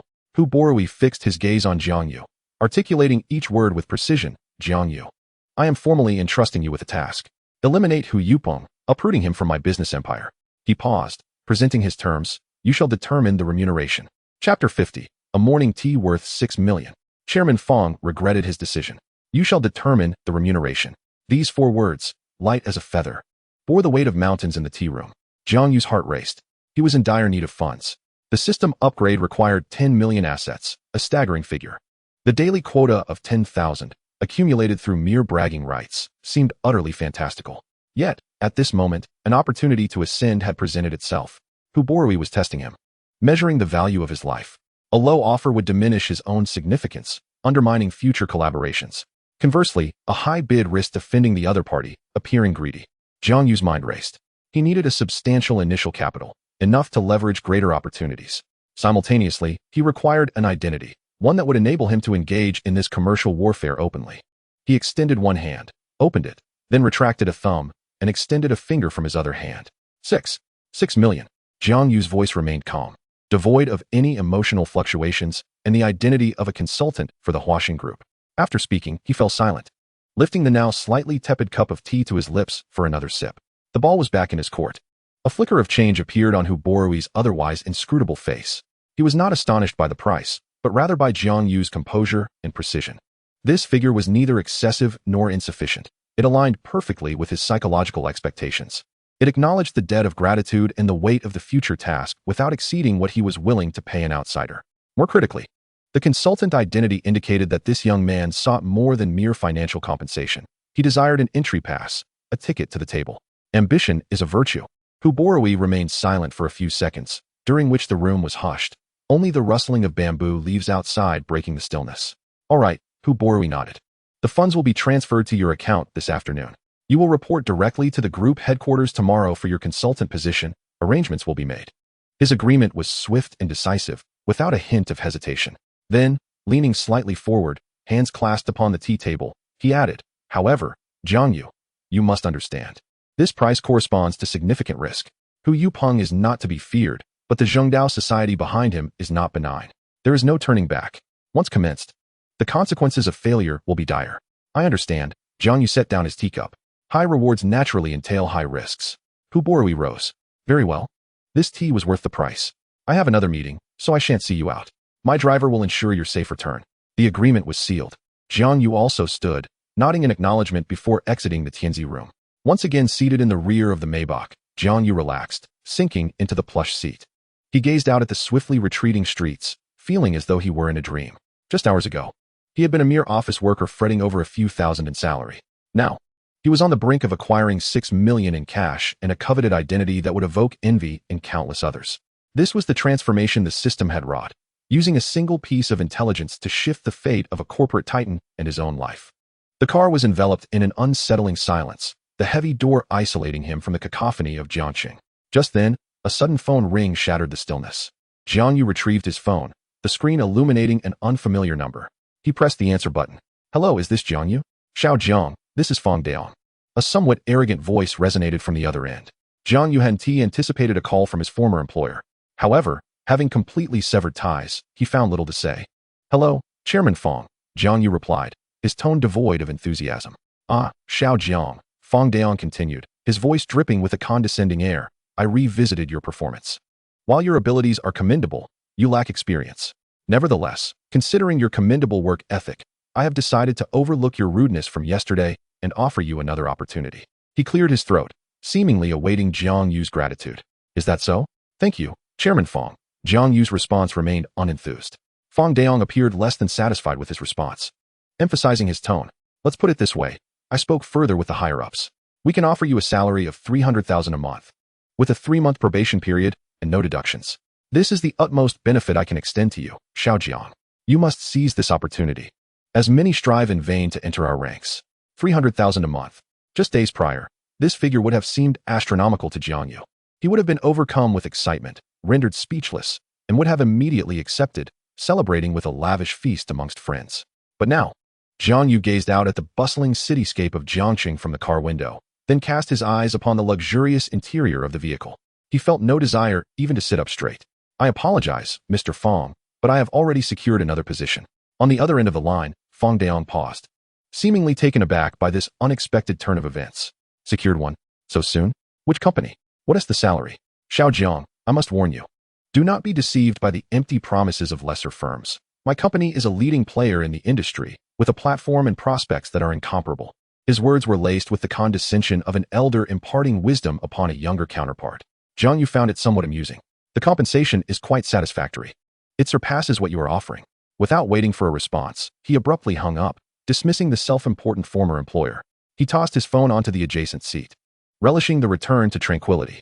After a brief interval, he picked up his phone, scrolled through his contacts, and dialed Zhou Peng. The call connected almost instantly. Hello, you go. What's up? Are you having second thoughts? Mr. Fong has offered you such excellent terms. Zhou Peng's courteous voice rang through. I found a new job, Jiang Yu interrupted. No way. Is that for real? Which company? What is the offer? Jiang Yu leaned back against the seat, speaking leisurely. Huasheng Group. Silence enveloped the other end of the line. After a full 5 seconds, Zhou Peng's voice returned, tinged with incredulity. Which Huasheng Group? Is there a second one in Jiangxing? You mean the one led by Hu Borui? Precisely. What will you be doing there? Front end? Zhou Peng inquired cautiously. Jiang Yu could envision his expression. Consultant to the chairman. Once again, silence fell, this time lasting longer, so much so that Jiang Yu wondered if the call had dropped. You go. Have you been working overtime and lost your mind? Repeat that. What is your position? Zhou Peng's voice sounded as though he were sleepwalking. Consultant to Hu Borui. Jiang Yu reiterated. Uft.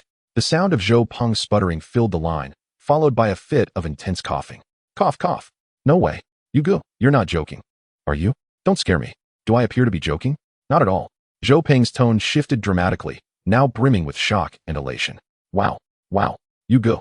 You're incredible. What on earth happened? You need to tell me everything. It's a long story. Let us discuss it over dinner tonight. Absolutely. It must be a grand affair. I'll book the finest restaurant in Jiangxing for a lavish farewell banquet. No, a celebration banquet. Zhou Peng was already bubbling with excitement. After hanging up, a smile finally graced Jiang Yu's face. Although Zhou Peng had been his superior, their rapport had been quite amicable. Now that their relationship was no longer hierarchical, it felt more natural. Moreover, the joy of sharing good news with others can sometimes eclipse the happiness of the news itself. 40 minutes later, the Maybach glided smoothly to a stop outside Jiang Yu's modest old apartment complex. The driver opened the door for him, still maintaining a demeanor of utmost respect. Mr. Jiang, should you require anything, do not hesitate to call. Jiang Yu nodded and turned to enter the building. The familiar, slightly musty air enveloped him. The narrow corridor, with its peeling walls, starkly contrasted with the luxury of the car he had just exited. Yet, he knew that such days were soon to come to an end. Upon returning to his rented room, Jiang Yu flopped onto the sofa. The space was small and somewhat cluttered. At that moment, his phone vibrated, illuminating the screen. It was a text message from the bank. XX Bank, your savings account ending in XXXX has received a deposit of 6 renminbi, 000,000 on X month X day at 1527. Current balance, 6 renminbi, 000,345. 12, a string of zeros. Jiang Yu picked up his phone, double-checking the message 3 times. It was not 600,000, but rather 6 million. The funds arrived with an ease that felt both astonishing and burdensome. He officially possessed the capital to step onto the battlefield. This $6 million morning tea had come to an end. Chapter 51. Who dares to challenge me? The president's office welcomes, leaving the HR manager paralyzed with fear. The following day, Jiang Yu donned a fitting casual outfit and arrived punctually at the heart of Jiangxing's CBD. The Huasheng Group headquarters towered like a sword, piercing the clouds. The glass facade reflected blinding sunlight, while the bustling crowd below consisted of sharply dressed elites, each bearing an air of urgency and confidence. As Jiang Yu entered through the revolving door, a gust of air laden with a blend of high-end perfume and coffee met him. Following the directional signs, he made his way to the HR department on the 18th floor. The entire floor was an open-plan office, filled with the sounds of ringing phones and clattering keyboards, creating a scene of bustling activity.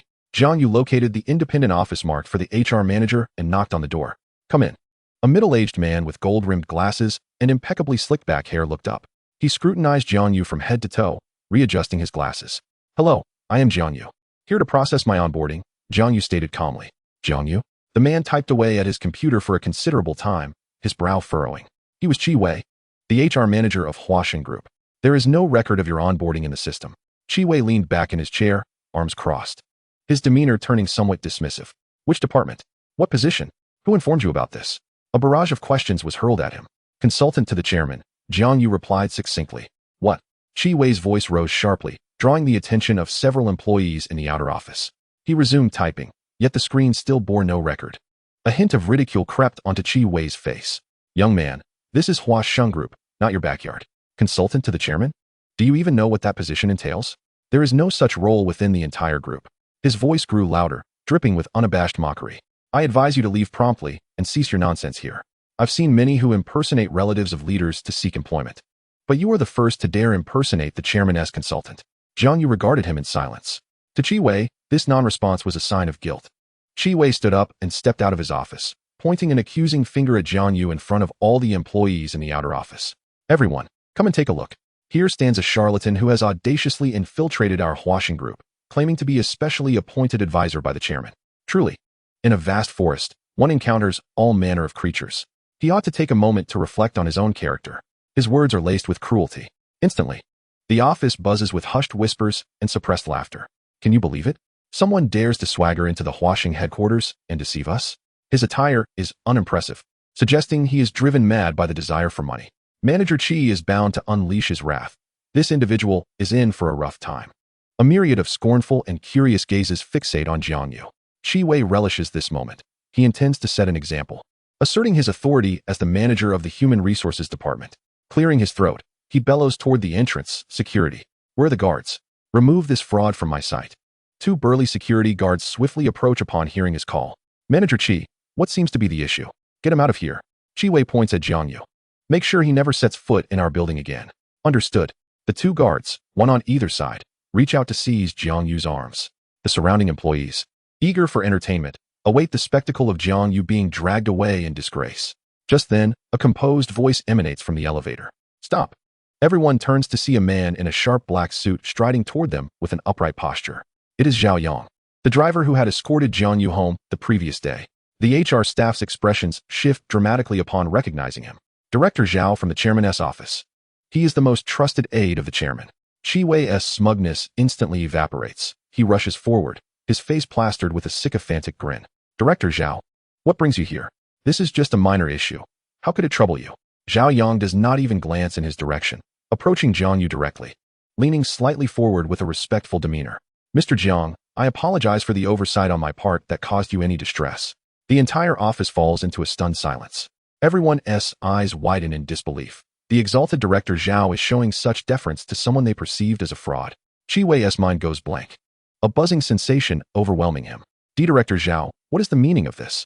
This person Zhao Yang finally turns to him, his previously calm expression now devoid of emotion. Yet it sends a chill down Qi Wei's spine. Zhao Yang retrieves a document from his suit pocket and slaps it onto Qi Wei's face. Read it. It is a directive from the chairman. The paper, though thin, feels weighty as Qi Wei trembles while picking it up. With just a glance, cold sweat beads on his forehead. Notification of Mr. Jiang Yu's appointment. Mr. Jiang Yu is hereby appointed as the chief advisor to the chairman of this group. Reporting directly to him. His personnel file is classified as a top secret and does not require the Human Resources Department as processing for record. Below it lies Hu Borui's flamboyant signature and the group's seal. Chief advisor. Top secret. Directly appointed by the chairman. Each word strikes Qi Wei like a hammer to the heart. His legs buckle, nearly causing him to collapse to the floor. Is Jiang Yu's status something you can question? Zhao Yang's voice, though not loud, carries a heavy sense of authority. Manager Qi, have you grown too comfortable in your position within the HR department? I didn't know, Director Zhao. I truly didn't. Qi Wei's voice trembles with a hint of desperation. He never imagined this seemingly ordinary young man was genuinely appointed by the chairman, and of such high caliber. His fate is sealed. He has offended someone connected to the chairman. As a manager who climbed the ranks by aligning with Hu Yupeng, his end is nigh. Zhao Yang pays no further heed to him, and instead addresses the astonished employees surrounding them. I do not wish to hear any rumors about today's events within the company. Mr. Jiang's identity is confidential, and anyone who dares to gossip outside will face the consequences. Having issued his warning, he turns back to Jiang Yu, respectfully gesturing for him to proceed. Mr. Jiang, the chairman is awaiting you in his office. This way, please. Throughout the entire ordeal, Jiang Yu does not cast a single glance at Qi Wei. He merely nods at Zhao Yang and strides forward, under the watchful eyes of numerous colleagues, filled with awe, fear, and disbelief. Zhao Yang personally escorts Jiang Yu toward the exclusive elevator reserved for the upper echelons. As the elevator doors close slowly, they shut out the outside world. The HR office falls into an oppressive silence. Qi Wei collapses to the ground, the chairman's directive slipping from his feeble grasp. Chapter 52. The entire group stupefied. The chairman descends with a father figure, immediately demanding optimization. The exclusive elevator ascends smoothly, ultimately halting at the top floor. The doors slide open, revealing a breathtaking scene. The entire floor appears to have been unified into a vast, open office. Enormous floor-to-ceiling windows offer a panoramic view of the city below. Sunlight flooding in and casting brilliant patches of light on the floor. A tall man with a Western hairstyle stands with his back to them, gazing out at the cityscape. Dressed in a dark traditional ensemble with intricate knots, he lacks the usual imposing demeanor of a chairman, yet exudes an air of calm steadiness. It is Hu Borui, The helm of Huaxing Group.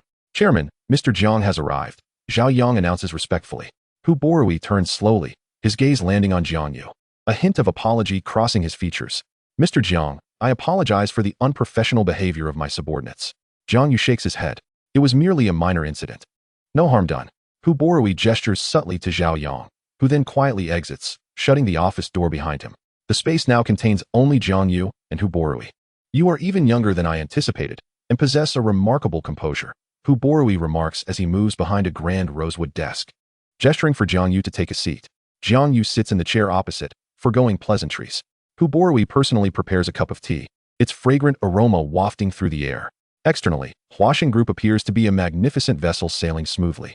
Yet only those aboard understand the many areas beneath the surface that have been hollowed out. His opening statement is direct and grave. The rot lies with my younger brother, Hu Yupeng, the vice president of the group. He has rallied a faction of company veterans, weaving a web of influence within the group, with numerous department heads being his allies. Over the years, many of the group's decisions have faced obstructions, and projects that should have been profitable have instead incurred significant losses. I have investigated, but the flow of funds is suspicious. Each time I reach a critical juncture, the trail goes cold. Hu Borui gazes intently at Jiang Yu. I require a sharp knife, one that can bypass all regulations and directly pierce through the corruption. The title of chief advisor grants you access to the core authority, but it is still insufficient. Insufficient? Jiang Yu remains silent, absorbing the information. Hu Borui continues. An advisor is ultimately an outsider, lacking legitimacy. They possess countless methods to feign compliance and obstruct your every move. To instill fear and deter any attempts to obstruct, one must possess an identity that commands reverence and is beyond question. He picked up the internal telephone resting on the desk. Zhao Yang, relay this message. In 5 minutes. Convene an urgent video conference with all senior executives of the group. Not a single director-level individual shall be absent. His commands were succinct yet authoritative. After hanging up, a vast screen descended before Hu Borui's imposing desk, the projector whirring to life, revealing a video conference interface. Within mere minutes, a series of small windows flickered to life. Men and women clad in tailored suits appeared on the screen. They were the highest-ranking officials from branches of Huaxing Group scattered across the nation, the very cerebral core of this commercial empire. At this moment, each face bore a hint of confusion and gravity. The sudden convening of such a high-level meeting undoubtedly signaled significant developments. At the pinnacle of all windows sat a middle-aged man, somewhat resembling Hu Borui but with a decidedly more somber demeanor, Hu Yupeng, the group's vice president. Upon noticing Jiang Yu standing behind Hu Borui, his brow twitched almost imperceptibly. Once everyone had assembled, Hu Borui cleared his throat. Ladies and gentlemen, to be succinct, the purpose of this gathering is to announce a new personnel appointment. He turned slightly, fully presenting Jiang Yu to the camera. Allow me to introduce Mr. Jiang Yu. Dozens of scrutinizing gazes converged on Jiang Yu from the screen. Effective immediately, the group will establish a new independent position, planner. The room fell into stunned silence. What manner of position was this? It was entirely unheard of. Hu Borui, not allowing them time to ponder, continued to declare, the planner shall operate independently of all group departments, unbound by any hierarchy, and shall report directly to me. This role encompasses the highest level of authority within the group, granting the right to scrutinize operational data, financial status, and personnel records across all companies and departments under the group's purview. The revelation sent shockwaves through the video conference. This was no mere planner. It was akin to a Damocles sword hanging ominously above everyone's heads. Chairman, Hu Yupeng was the first to rise, his voice brimming with astonishment and dissent. I oppose this. This is utterly absurd. The group has never had such a position. It is entirely contrary to company regulations. How can you bestow such immense power upon an unknown young individual? No sooner had he spoken than several others echoed his sentiments. Indeed, Chairman, this matter is of great significance. We implore you to reconsider. A mere 20-something, what does he understand about corporate management? This is nothing short of folly. Who is correct? We vehemently oppose this appointment. The chorus of dissent crescendoed, primarily from Hu Yopeng's faction. They were acutely aware that this so-called planner was aimed squarely at them. Jiang Yu observed the indignant faces on the screen with serene detachment, remaining silent, as if an outsider to the fray. Hu Borui allowed their clamor to persist for a minute before simply raising his hand in a gentle downward motion. Instantly, the conference room fell into silence. His expression bore no superfluous emotion. I shall reiterate. This is not a discussion, it is a notification. With those few words, imbued with an authority that brooked no opposition, all dissenting voices were silenced. Hu Yopeng's countenance darkened. He had not anticipated Hu Borui's resolute stance. Without glancing back at him, Hu Borui redirected the conversation. Now, I announced the first task for Planner Jiang. Everyone held their breath. Within 3 days, I require an initial proposal regarding the optimization of the Group's organizational structure and personnel efficiency. As his words hung in the air, several executives' faces turned ashen. The directive regarding the optimization of organizational structure and personnel efficiency effectively granted Jiang Yu a mandate to intervene with any department or individual as he saw fit.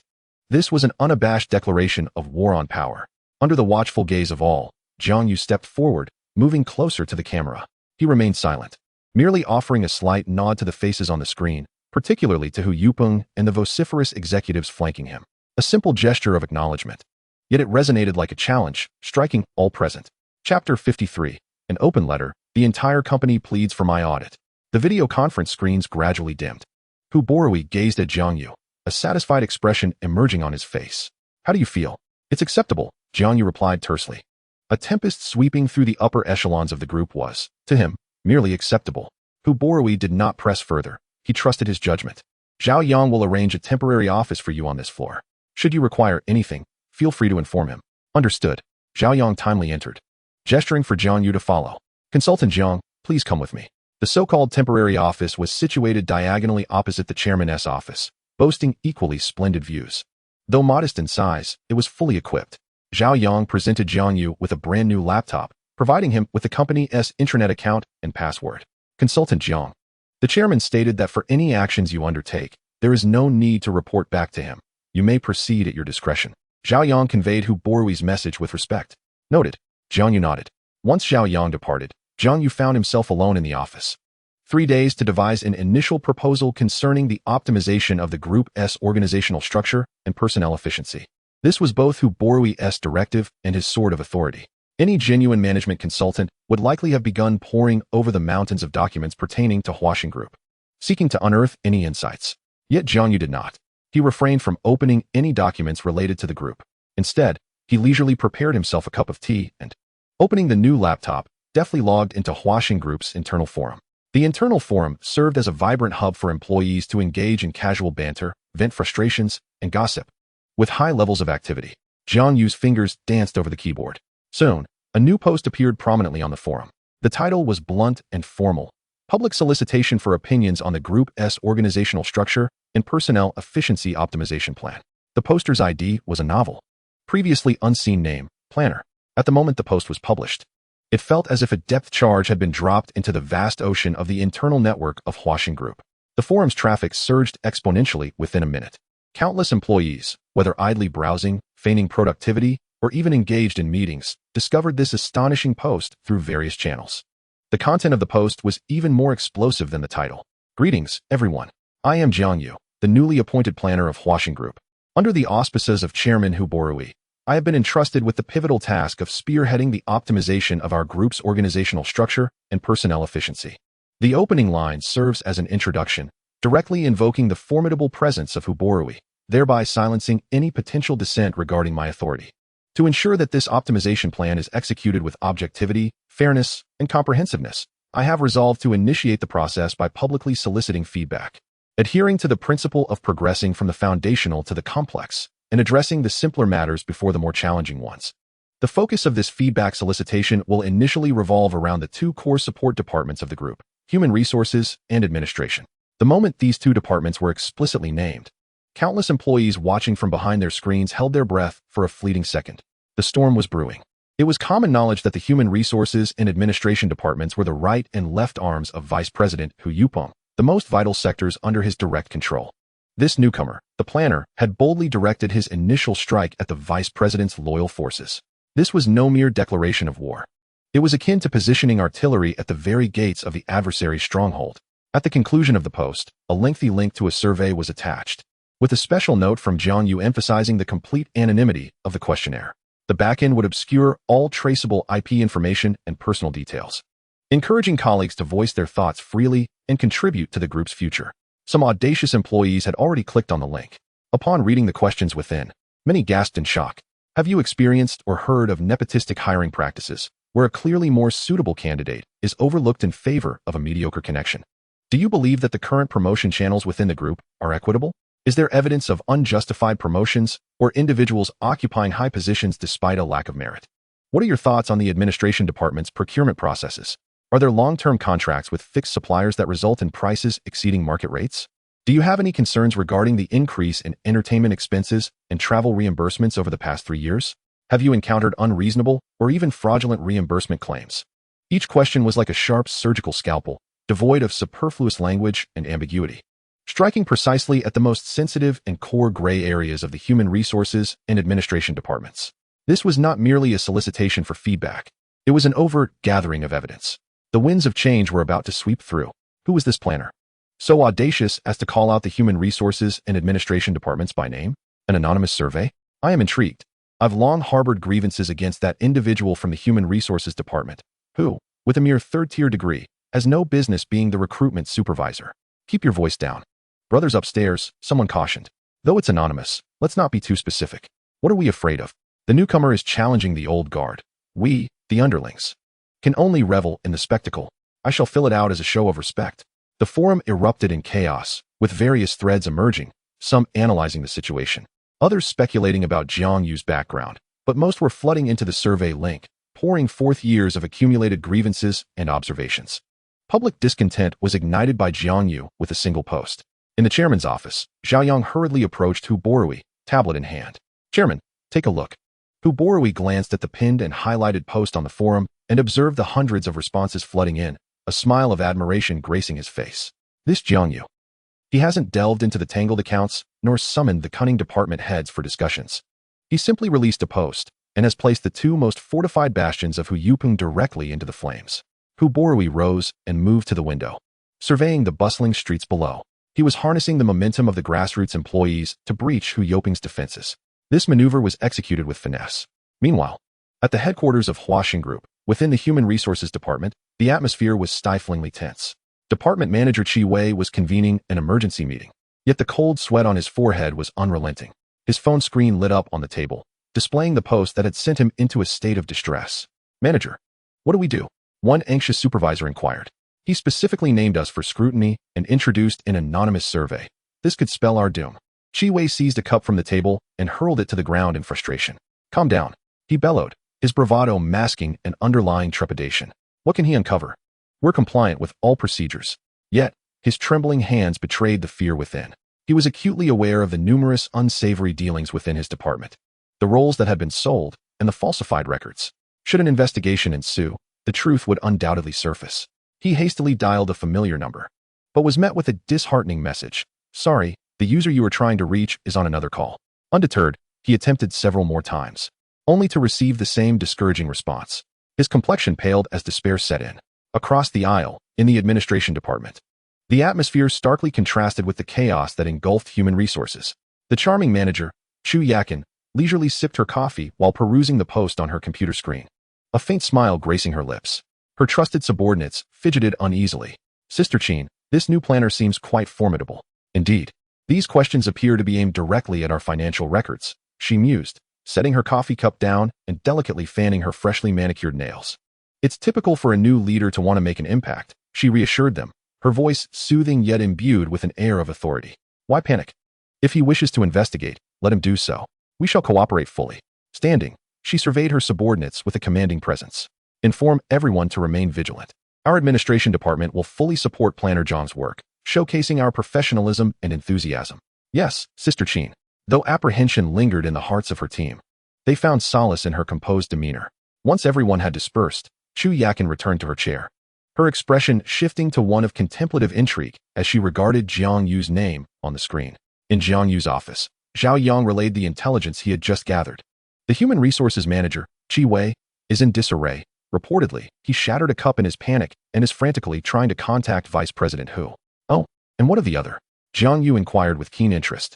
As for the administration manager, Chu Yakin, Zhao Yang hesitated. Her response was rather peculiar. She publicly declared her intent to fully cooperate with your efforts. Additionally, there are rumors circulating that she is Vice President Hu's paramour, managing the administration's affairs behind the scenes for years. Jiang Yu's fingers lightly drummed against the tabletop. Qi Wei's reaction had unfolded precisely as he had anticipated. A mere puppet elevated through nepotism, devoid of any response other than sheer panic. Yet, this Chu Yakin, fully compliant? Now, therein lies the intrigue. This suggests that this woman is far more formidable than that inept Qi Wei. Instead of succumbing to chaos, she exudes an aura of welcoming scrutiny. Either she is genuinely unafraid, convinced of her impeccable actions, or she seeks to lull herself into complacency, harboring ulterior motives. A sly smile crept upon Jiang Yu's lips, tinged with challenge. This murky water appears deeper than anticipated, but therein lies the thrill. He picked up his phone and dialed Yao Xiling, eager to share the news of his advancement. However, the phone rang endlessly, unanswered. The persistent mechanical voice on the other end only heightened his inexplicable agitation. This was uncharacteristic of Yao Xiling. Even amidst busyness, she would find time to reply. Was something amiss? Just as he prepared to dial again, a knock echoed through the office door. Zhao Yang entered, followed closely by a figure. Hu Borui, the chairman. Jiang Yu rose to his feet. Hu Borui gestured for him to sit while he moved to the window, turning his back to Jiang Yu. I have reviewed your post, he remarked, his voice resonating with a certain dullness through the glass reflection. The commotion stirred is greater than I imagined. Jiang Yu remained silent, patiently awaiting further elaboration. Hu Yupeng has been cornered by you. A man of his ilk is capable of anything. Hu Borui turned, his expression grave. Your current predicament is perilous. A cornered dog will leap over the wall. Jiang Yu replied calmly. Thus, I have arranged for protection. I have assigned a team of elite bodyguards to ensure your safety 24 hours a day until this matter is resolved, Hu Borui declared. Zhao Yang interjected. They are professionals and will not interfere with your actions, only ensuring your security. Jiang Yu chuckled softly, shaking his head. I do not require such measures. Hu Borui's brows knitted together. This is not a matter for negotiation. You are at the eye of the storm. Your safety is paramount to the success of the entire plan. I understand. Jiang Yu leaned back in his chair. But Chairman, have you ever heard of a saying? What? The sin of possessing jade. The four words floated lightly from Jiang Yu's lips, causing the air in the office to freeze momentarily. Zhao Yang instinctively tensed, his demeanor akin to a poised predator. The gravity on Hu Borui's face began to shift, replaced by shock. He was well aware of the saying, a common man is innocent, possessing jade is the crime. Yet, in this context, uttered by Jiang Yu, those four words took on a new and chilling significance. Jiang Yu was signaling him, hinting at the cigar, the very scheme that nearly cost Hu Borui his life. Jiang Yu possessed this secret, and the ability to wield it, along with his business acumen, was the jade Hu Borui held. For once the knowledge of Jiang Yu's capability leaked, Hu Borui would find himself in dire straits. After all, the righteous faction behind Hu Yupeng would no longer remain concealed, but would directly target Hu Borui. Thus, Jiang Yu's implication was clear. Rather than providing protection, Hu Borui should safeguard himself first. Looking at the young man before him, Hu Borui felt an unprecedented sense of defeat, unable to maintain control. He had believed himself the chess player, with Jiang Yu as his sharpest piece, only to discover that this piece possessed its own mind and sought to reverse the roles. You are quite astute. Hu Borui slowly broke the silence. I merely wish to survive, Jiang Yu replied, his words impenetrable. He continued, Chairman, since I dared to put Hu Yupeng on the hot seat, I naturally anticipated his desperate actions. Therefore, I made some preliminary arrangements. If I encounter any unforeseen incidents in the coming days, be it an accident, robbery, or sudden illness, certain intriguing information regarding the Huaxing Group and specific individuals will automatically be sent to major media outlets and regulatory agencies. After finishing, Jiang Yu lifted his teacup and took a measured sip, his movements unhurried, as if discussing an inconsequential matter. Yet Hu Borui's heart raced with alarm. This young man was more meticulous and formidable than he had imagined. Not only had he bound Hu Borui to his chariot with the sin of possessing jade, but he had also prepared a mutually destructive contingency plan. This was no mere consultant. He was a lone wolf from Jiangxing. Impressive, Hu Borui finally breathed, genuine admiration lacing his words. Speak, what do you require? He no longer broached the subject of bodyguards. Engaging with an intelligent individual necessitated directness. Jiang Yu extended a finger. I do not need a team of bodyguards as targets. That would only signal to my adversaries that I am afraid. I require but one individual. His gaze settled on Zhao Yang. I need Assistant Zhao to covertly support me for half a month. During this time, I will draw all of Hu Yoping's attention toward myself, while you must utilize this opportunity to undertake the tasks that truly matter. Hu Borui and Zhao Yang exchanged a glance. Agreed, he nodded in assent. Zhao Yang, from this moment until the conclusion of the plan, you shall heed Consultant Zhang's directives. Yes, Chairman, Zhao Yang responded, bowing respectfully. Hu Borui cast one last, profound glance at Jiang Yu before departing the office. He realized he had irrevocably lost control over this young man, transitioning from an employer-employee dynamic to one of genuine, equal partnership. In the office, Only Jiang Yu and Zhao Yang remained. Consultant Jiang, what are your next plans? Zhao Yang inquired, his tone still respectful, yet imbued with a newfound gravity befitting equals. No rush, Jiang Yu rose, approaching Zhao Yang, extending his hand. A fruitful collaboration, Assistant Zhao. Zhao Yang clasped his hand in return. A fruitful collaboration. At the moment their palms met, Jiang Yu silently mused. Time to probe.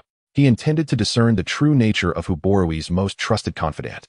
In the next instant, an unprecedented torrent of information surged into his mind, akin to a dam breaking. Warning. The target's mental barrier is exceptionally strong. Information overload imminent. Forced probing will inflict mental shock on the host. Proceed.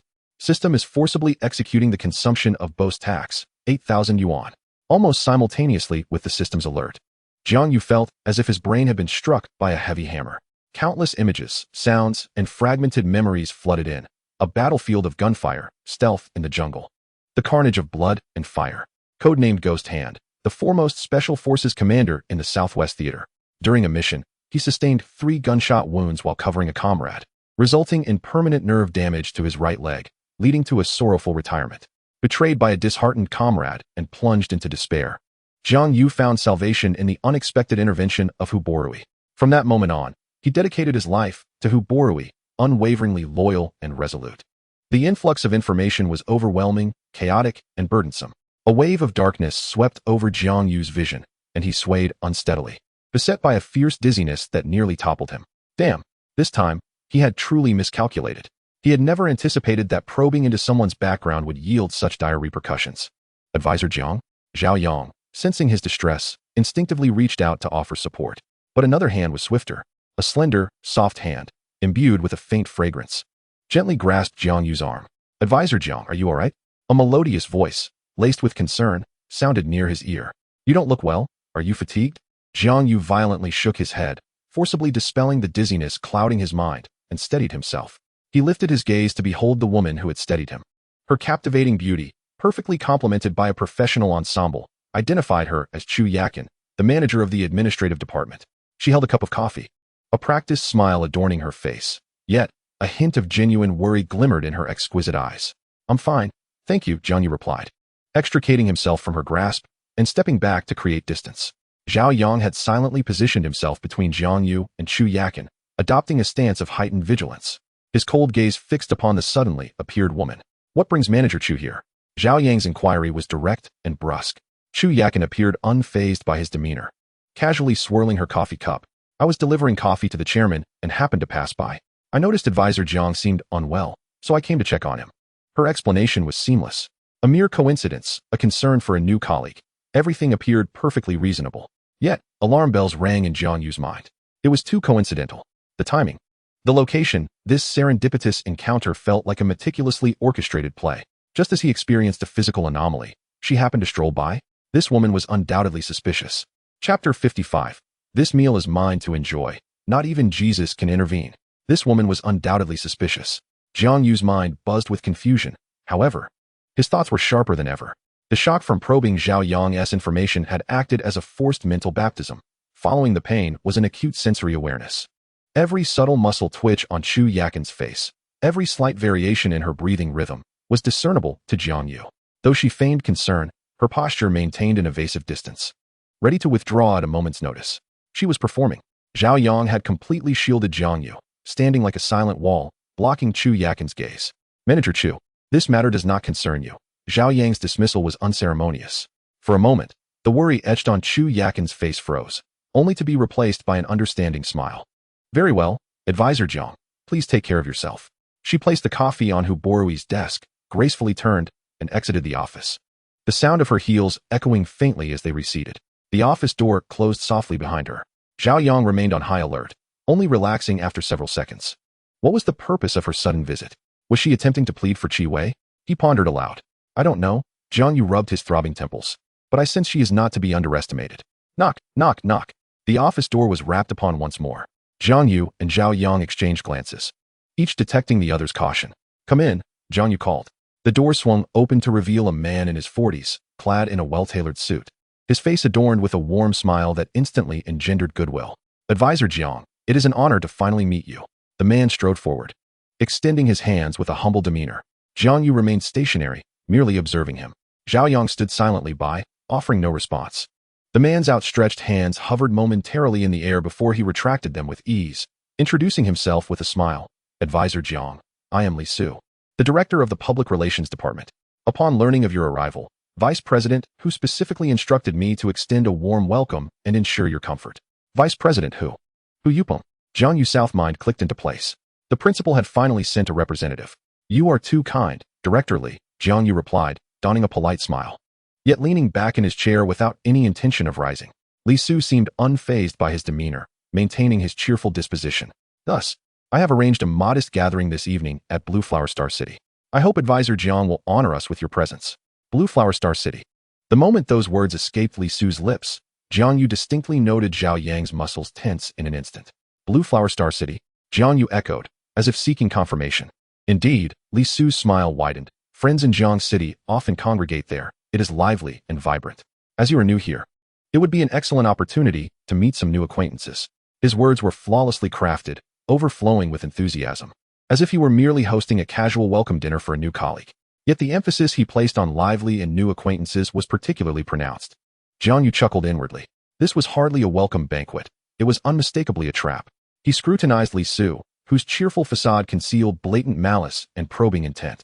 The battlefield was laid bare, daring him to respond.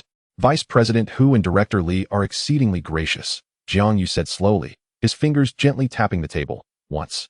Then again, the atmosphere in the office grew eerily still. Li Su's smile slightly faltered as he awaited Jiang Yu's reply. Zhao Yang's breathing grew heavy. At last, Jiang Yu ceased his tapping. He raised his head, locking eyes with Li Su, and returned the smile, stating calmly, since your invitation is so sincere, I shall certainly attend on time. Li Su's expression momentarily stiffened. He had anticipated numerous scenarios. Jiang Yu might offer excuses to decline, display trepidation, or invoke Hu Borui as a shield. Yet, he had never envisioned Jiang Yu would acquiesce so readily, so composedly. That tranquility sent a shiver down his spine. This was abnormal. How could a newcomer, facing the treacherous underbelly of a complex world, appear utterly unperturbed? Excellent. Advisor Jiang is indeed straightforward. Li Su swiftly regained his smile, though this time it bore an undercurrent of malice. At 7 this evening, I shall send a car to fetch you. We shall meet without fail. The emphasis on sending a car was laden with insinuation. Thank you for your consideration, Jiang Yu nodded. Li Su refrained from further words, casting a lingering, scrutinizing glance at Jiang Yu, imbued with an unspeakable cruelty, before departing the office. As the door clicked shut, the pretense and politeness in the office evaporated. You should not have accepted, Zhao Yang immediately voiced, his expression grave. Why? Jiang Yu inquired. The Blue Flower Star City is not a place for casual dining. Zhao Yang lowered his voice, revealing that its proprietor, Long Wu, is a long-standing figure in Jiangqing's underworld, commanding a formidable gang of desperados who operate in both the shadows and the light. Most crucially, he shares a fraternal bond with Hu Yupeng. This establishment serves as Hu Yupeng's private domain of punishment. Over the years, many disobedient business rivals have left Blue Flower Star City after a meeting, either thoroughly subdued or vanished without a trace. Each of Zhao Yang's utterances unveiled the true nature of tonight's dinner gathering. To step into that territory was tantamount to entering their lair. Should any incident occur, external forces would find themselves utterly powerless to intervene. Jiang Yu listened in silence, refraining from interjecting. He approached the window, observing the incessant flow of traffic below. The tiger had already extended its claws. He spoke calmly, if I do not attend tonight, they will perceive it as fear. A fearful opponent can erase me in 100 different ways. Avoiding tonight's dinner will not spare me from tomorrow's accident. Jiang Yu turned to face Zhao Yang, whose face was etched with concern. Therefore, I must go. His words were not heavy, yet they bore an undeniable resolve. Rather than passively awaiting the adversary's next move, it was wiser to willingly step into the trap they had set. Only by delving into the tiger's den could one truly discern the sharpness of its fangs. Yet, it is exceedingly perilous, Zhao Yang insisted. Perilous? Jiang Yu chuckled. I am eager to see what this so-called banquet of peril holds. Zhao Yang gazed at the young man before him, observing the genuine calmness and confidence etched upon his face, leaving him momentarily at a loss for a rebuttal. This consultant, upon whom the chairman had placed great expectations, possessed a courage that far exceeded Zhao Yang's imagination. What preparations need to be made? Zhao Yang inhaled deeply, having made his decision. Since persuasion had failed, he would accompany Jiang Yu into the fray. This was a task assigned to him by Hu Borui, a debt he owed. Jiang Yu stepped closer and patted Zhao Yang on the shoulder. Preparation? None is needed. Assistant Zhao, tonight, you are my greatest preparation. Chapter 56. The banquet commences. Brother Hu in Jiangxing wants me to divine for him. At 7 o'clock, a black business vehicle came to a halt precisely at the foot of Jinyun building. Jiang Yu opened the door and entered. Inside, there was no one else, only a taciturn driver. The vehicle smoothly merged into the flow of traffic, heading in the opposite direction of Jiang Yu's apartment. Zhao Yang's figure grew increasingly smaller in the rearview mirror until it finally vanished. According to plan, he would maintain a safe distance, waiting in the shadows to provide assistance. However, Jiang Yu was acutely aware that once he entered Blue Flower Star City, Zhao Yang's influence would be minimal. This was not a realm governed by reason. The car traversed through the bustling city center, entering an area awash with neon lights and indulgence. Finally, it stopped before a resplendent building. The 4 enormous neon signs of Blue Flower Star City flickered luxuriously against the night. At the entrance stood 2 rows of ushers clad in black suits, each tall and expressionless, adding a touch of grimness to the opulent facade. Jiang Yu stepped out of the vehicle. Li Su awaited him at the entrance, wearing his characteristic cordial smile. Beside him stood Qi Wei, the man who had lost face earlier in the Human Resources office. Now, Qi Wei appeared pale, trembling slightly, and instinctively recoiled upon seeing Jiang Yu, unable to meet his gaze. It seemed he was utterly terrified. Consultant Jiang, you have finally arrived. We have been waiting for quite some time. Li Su exclaimed, hurrying forward. Director Li, you are too kind, Jiang Yu replied. Not at all. Please, do come in. Li Su gestured for him to proceed, leading the way while Jiang Yu followed, with Qi Wei trailing behind like a penitent schoolboy, his head bowed. They traversed the lavish lobby and walked down a long corridor where boisterous sounds emanated from the private rooms on either side. However, as they ventured further inside, the surroundings grew increasingly hushed. Li Su finally halted before a private room named the Emperor's Hall. He pushed open the heavy wooden door, and a gust of warm air laden with the mingled scents of expensive liquor, cigars, and perfume rushed forth. The room was vast, adorned with extravagant decor, and a massive crystal chandelier cast a dazzling light, yet it did little to dispel the oppressive atmosphere within. Jiang Yu surveyed the scene. At the head of the table sat a burly bald man, exuding an aura of ferocity and menace. The man appeared to be in his 40s, with a face marked by excess, a thick gold chain hanging around his neck, and an open silk floral shirt revealing a chest tattooed with a fierce tiger descending a mountain. He resembled a beast entrenched in its lair, radiating aggression and brutality. Beside him stood another man, towering nearly 2 meters tall and resembling a wall of muscle, clad in a tight black tank top that showcased his bulging biceps. He stood with his arms crossed, head bowed in silence, yet his presence was more oppressive than any shout. The moment Jiang Yu entered, the bald man's gaze fixated on him, brimming with unmasked aggression and scrutiny. It felt less like being regarded as a person and more like being appraised as merchandise, evaluated for where the knife might best be applied. Li Su rubbed his hands together, beaming as he approached. Brother Hu, I have brought the person you requested. He then turned to Jiang Yu, introducing him. Consultant Jiang, allow me to introduce you to this esteemed individual, Cui Yunhu, my closest friend in Jiangxing. Cui Yunhu. Not Long Wu. It appeared the intelligence had been flawed, or perhaps Hu Yoping's influence ran deeper than Zhao Yang had comprehended. Jiang Yu's thoughts raced as he realized the target had shifted from one individual to 2. He activated his abilities, but contact would still pose a challenge. Brother Hu. Jiang Yu nodded in acknowledgement, neither subservient nor overly familiar. Cui Yunhu did not respond, merely stroking his chin with rough fingers, continuing to appraise Jiang Yu. His disdain becoming increasingly palpable. A young man as thin as a reed hardly seemed a formidable adversary. Li Su quickly intervened to ease the tension. Come, Consultant Jiang. Please take a seat. He guided Jiang Yu to the seat opposite Cui Yunhu. Strangely, there were no other individuals at the table. Hu Yupeng had not arrived. It seemed he intended for Cui Yunhu to first gauge Jiang Yu's mettle. Wait staff, bring the drinks. Call in your finest ladies to entertain Consultant Jiang. Li Su waved his hand grandly. Soon, the door swung open, and a procession of girls clad in revealing attire, heavily made up, filed in. Good evening, esteemed sirs. They chimed in sultry tones. However, one girl at the end of the line appeared out of place, though adorned with similar heavy makeup. Her youthful face betrayed an air of innocence and a hint of unmistakable fear. As she passed by Jiang Yu, her arm brushed against his. Name, Ding Xuelian. Age, 19. Identity, freshman at Jiangxing University. Recent experience, forced to accompany drinks at Blue Flower Star City to repay her father's gambling debts to the Longhu Society. Jiang Yu merely brushed against the girl unintentionally, yet acquired her information. The Longhu Society. It appears that this Cui Yunhu is indeed the leader of the Longhu Society. Advisor Jiang, feel free to choose. Whichever one you fancy can sit beside you. Li Su chuckled suggestively. Jiang Yu did not cast his gaze upon the girls. instead lifting the wine glass before him. Cui Yun sneered, raising a large glass filled to the brim with whiskey, downing it in one gulp. He slammed the empty glass onto the table with a resounding thud that made Qi Wei's shoulders tremble. Li Su, do you think this advisor Jiang is quite formidable? Cui Yunhu grinned, revealing a set of teeth stained yellow from smoke and alcohol. Li Su's smile froze on his face. Brother Hu, advisor Jiang is a cultured individual, relying on intellect. Intellect? Cui Yunhu laughed even more heartily, pointing to his temple. In this day and age, what good is intellect? It's the strength of one's fist that holds true value. With that remark, the atmosphere around the table turned icy. The two of you may jest, but my fists are weak and my intellect is mediocre. However, I do possess a modicum of fortune-telling skills, Jiang Yu said with a faint smile. Fortune-telling? Li Su appeared perplexed but refrained from commenting. The others dismissed Jiang Yu's claim as mere folly. After all, who still believed in such things these days? Subsequently, Li Su and Qi Wei began toasting, continuously probing Jiang Yu about his background and origins. Advisor Jiang, at such a young age, you hold a prominent position.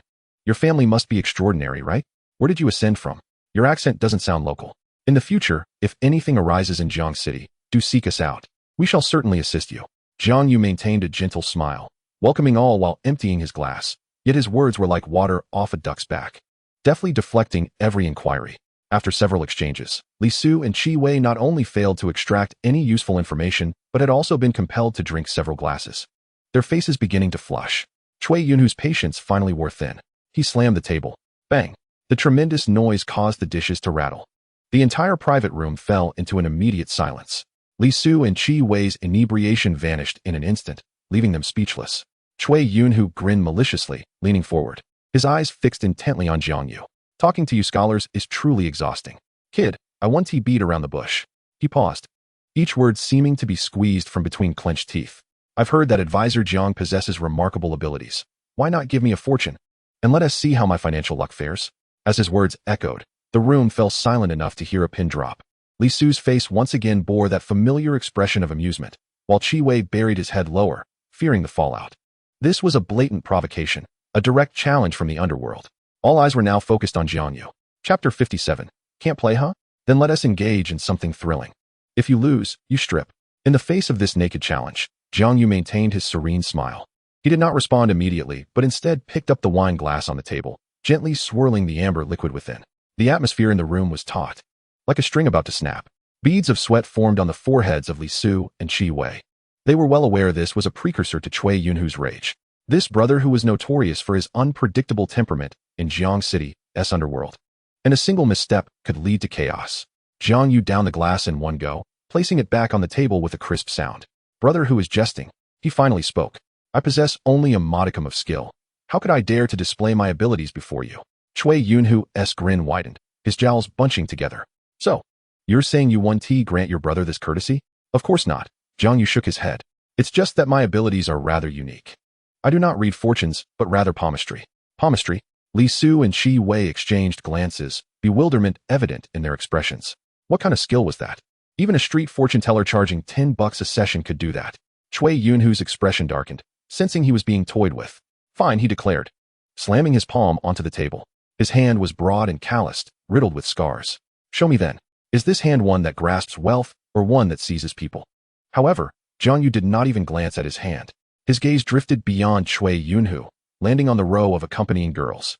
Finally, he focused on one of them, who stood in the center of the group. Despite her makeup, her weariness was unmistakable. She nervously fidgeted with the hem of her clothing, having kept her head down since entering, striving to minimize her presence. You, come here, Jiang Yu beckoned. The girl, named Gui Yafeng, startled, looking up with a face full of shock and panic. Li Su hurriedly attempted to mediate. Advisor Jiang, Jiang Yu ignored him, repeating, come here. Let me see your hand. Under the watchful eyes of everyone, Gui Yafeng, unable to refuse, took small, hesitant steps forward, her body trembling with anxiety. She timidly extended her right hand.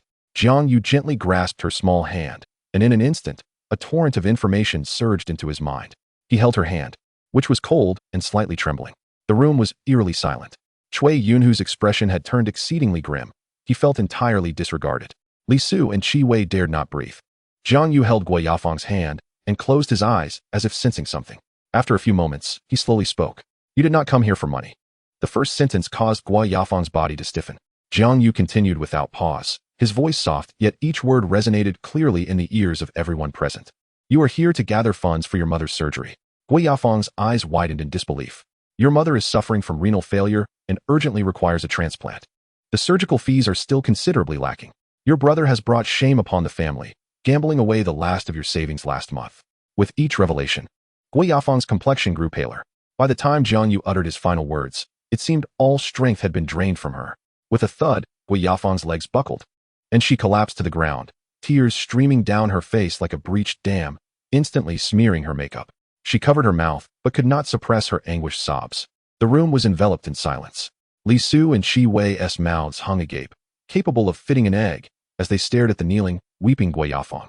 Then glanced at the composed Jiang Yu, their minds blank. What was happening? Was this a coincidence? Impossible. How could anyone be so accurate? This was not mere chance. It was genuine divination. A chill coursed through their spines, their shirts soaked with cold sweat. As they looked back at Jiang Yu, the previous derision and probing were replaced by profound fear. This individual is utterly terrifying. The sinister smile on Cui Yunhu's face had completely solidified. Having navigated the underworld for many years, he had encountered countless scenes, but what unfolded before him had exceeded the bounds of his comprehension. He stared intently at Jiang Yu, as if gazing upon a monstrous entity. Jiang Yu released his grip, allowing Gui Yafeng to kneel on the ground, weeping. He picked up a tissue, leisurely wiped his hands, and then redirected his gaze toward Cui Yunhu. He shook his head. Brother Hu, your palmistry eludes my understanding. Cui Yunhu was taken aback. Your murderous aura is overwhelmingly dense, shrouding your fate in a veil of sanguine light. I cannot discern your past nor glimpse your future. This statement wielded more intimidation than merely revealing Cui Yunhu's secrets. It conveyed a message. It was not that he could not see through him, but rather that his destiny was too ominous, obscured from view. It was a form of transcendent power. Jiang Yu, of course, had acquired information about Cui Yunhu through the system upon encountering Gui Yafeng. Name: Cui Yunhu. Identity: leader of the Hong Yi Society, one of Hu Yoping's partners, tasked with handling unsavory dealings. However, he refrained from making contact with Cui Yunhu, concerned that he might suffer from information overload, similar to the last encounter with Zhao Yang, which had left him physically unwell. Thus, he concocted a ruse to deflect attention. Yet, this air of mystique only served to instill a sense of caution in his adversary. Indeed, Cui Yunhu's expression shifted dramatically. He was momentarily subdued by Jiang Yu's inscrutable tactics. Yet, soon after, a more intense feeling of humiliation surged within him. He felt his authority being trampled underfoot by this young man. Before his two most trusted subordinates, he was overshadowed by an outsider. And how could he endure such indignity? Cui Yunhu's chest heaved violently, his heavy breaths echoing through the stillness of the private room. Suddenly, he erupted into a maniacal laugh. Ah, what an extraordinary skill. He slammed his palm onto the table, causing the cups and dishes to jump. Fortune-telling is pointless. I do not believe in such nonsense. Cui Yunhu leaned forward, his eyes brimming with fury and madness. Let us engage in something far more exhilarating. He surveyed the room before fixing his gaze upon the trembling escort girls. Let us play a game. The loser shall remove an article of clothing until fully undressed. The moment these words escaped his lips, Li Su and Shi Wei's faces turned ashen. They understood that brother who was about to unleash his full wrath, seeking to reclaim his lost dignity in an even more brutal and humiliating manner. Cui Yunhu's gaze ultimately settled on the girl who had been visibly terrified from the outset, Ding Xuelian, who had previously come into contact with Jiang Yu. He extended his robust finger, pointing directly at her. You shall commence. Ding Xuelian trembled uncontrollably, nearly collapsing to the ground. No, brother Hu. I cannot play games. She pleaded, shaking her head in desperation, her voice thick with tears. Cui Yunhu's smile grew increasingly sinister. He relished witnessing the struggle of his prey. Cannot play? I will teach you. He rose to his feet, his imposing figure casting a vast shadow over Ding Xuelian. Strip. Remove the first item now. Tears streamed down Ding Xuelian's cheeks, her body shaking as if caught in a tempest, her gaze filled with despair as she looked at the man before her. In the private room, every breath was suspended. Li Su and Shi Wei buried their heads lower, unwilling to witness this gruesome spectacle. Yet, Cui Yunhu's aggressive gaze intermittently darted towards Jiang Yu, the implication unmistakable. Kid, aren't you quite capable?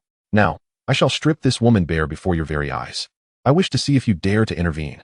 Chapter 58. Aren't you capable? I shall play with her life before you. Ding Xuelian's body quivered like a leaf in the wind, her tears blurring her vision as she helplessly watched Cui Yunhu draw nearer. She yearned to flee, yet her legs felt as heavy as lead. No, brother Hu. I was wrong, I was wrong. Her pleas were barely audible, a fragile whisper laced with broken sobs. Though she was oblivious to her transgressions or the reason for Brother Hu's sudden hostility, in that moment, she cried pitifully, wishing only for his mercy. Cui Yunhu's smile twisted into a more grotesque form. He savored the sight of his prey writhing in despair. Now you realize your error? Too late. He extended his massive hand, seizing Ding Xuelian's collar. A desperate scream escaped her lips, piercing the oppressive air of the room. Li Su and Shi Wei buried their heads further, yet a faint smirk lingered at the corners of their mouths. They believed Jiang Yu, the so-called consultant, had finally met his match. Brother Hu's authority in Jiangqing was not something many dared to challenge. A mere inexperienced outsider, even with some peculiar abilities, could hardly withstand Brother Hu's wrath. They anticipated a spectacle. Everyone present assumed Jiang Yu would choose to protect himself. After all, to offend a local tyrant like Cui Yunhu for the sake of a fleeting escort was the most foolish of endeavors. Just as Cui Yunhu's hands were about to tear Ding Xuelian's clothing asunder, a calm voice cut through the tension. Stop. The voice was not loud, yet it resonated clearly amidst the cacophony of screams and heavy breathing, reaching every ear in the room. Cui Yunhu's movements halted abruptly. The atmosphere in the private room plunged into an eerie silence.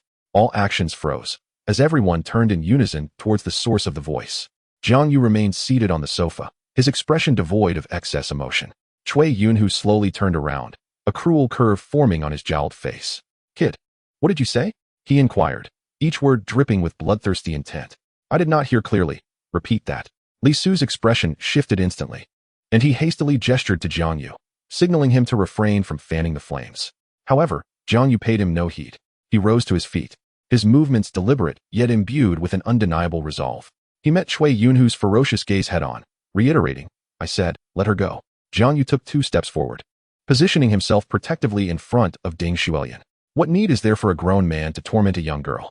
Ding Xuelian cowered behind Jiang Yu, gazing at his not particularly imposing frame, her sobs stilled, replaced by violent shudders. She could hardly believe that someone would truly stand up for her. Ha ha! Cui Yunhu seemed to have heard the most ludicrous joke of the century, beginning with a low chuckle that escalated into raucous laughter. The sound reverberated through the room, assaulting the eardrums. He pointed at Jiang Yu, laughter causing him to gasp for breath. You? Teach me how to conduct myself? The laughter abruptly ceased. Cui Yunhu's expression darkened instantaneously, the atmosphere thick with malice. Here, I am the law. He jabbed a thick finger at his chest. What are you? To dare speak of rules in my presence? Li Su's forehead glistened with cold sweat as he hurried forward, forcing a smile that was more grotesque than a cry. Brother Hu, please calm down. Advisor Jiang is young and inexperienced. He was merely jesting. Do not take it to heart. Get lost. Cui Yunhu shoved Li Su aside with a single motion, causing him to stumble precariously, nearly losing his balance. Cui Yunhu's gaze was as venomous as a serpent, fixated intently on Jiang Yu. A profound sense of humiliation washed over him, an unprecedented indignity. He had felt disregarded by Jiang Yu, and now this audacious individual was openly challenging his authority. If he did not reclaim his dignity today, how could Cui Yunhu ever hope to navigate the treacherous waters of Jiang City again? His chest heaved violently, and he ceased to utter another word. He gestured subtly towards the towering figure standing silently beside him, his personal bodyguard, a man known for his formidable prowess, nicknamed the Fierce Tiger.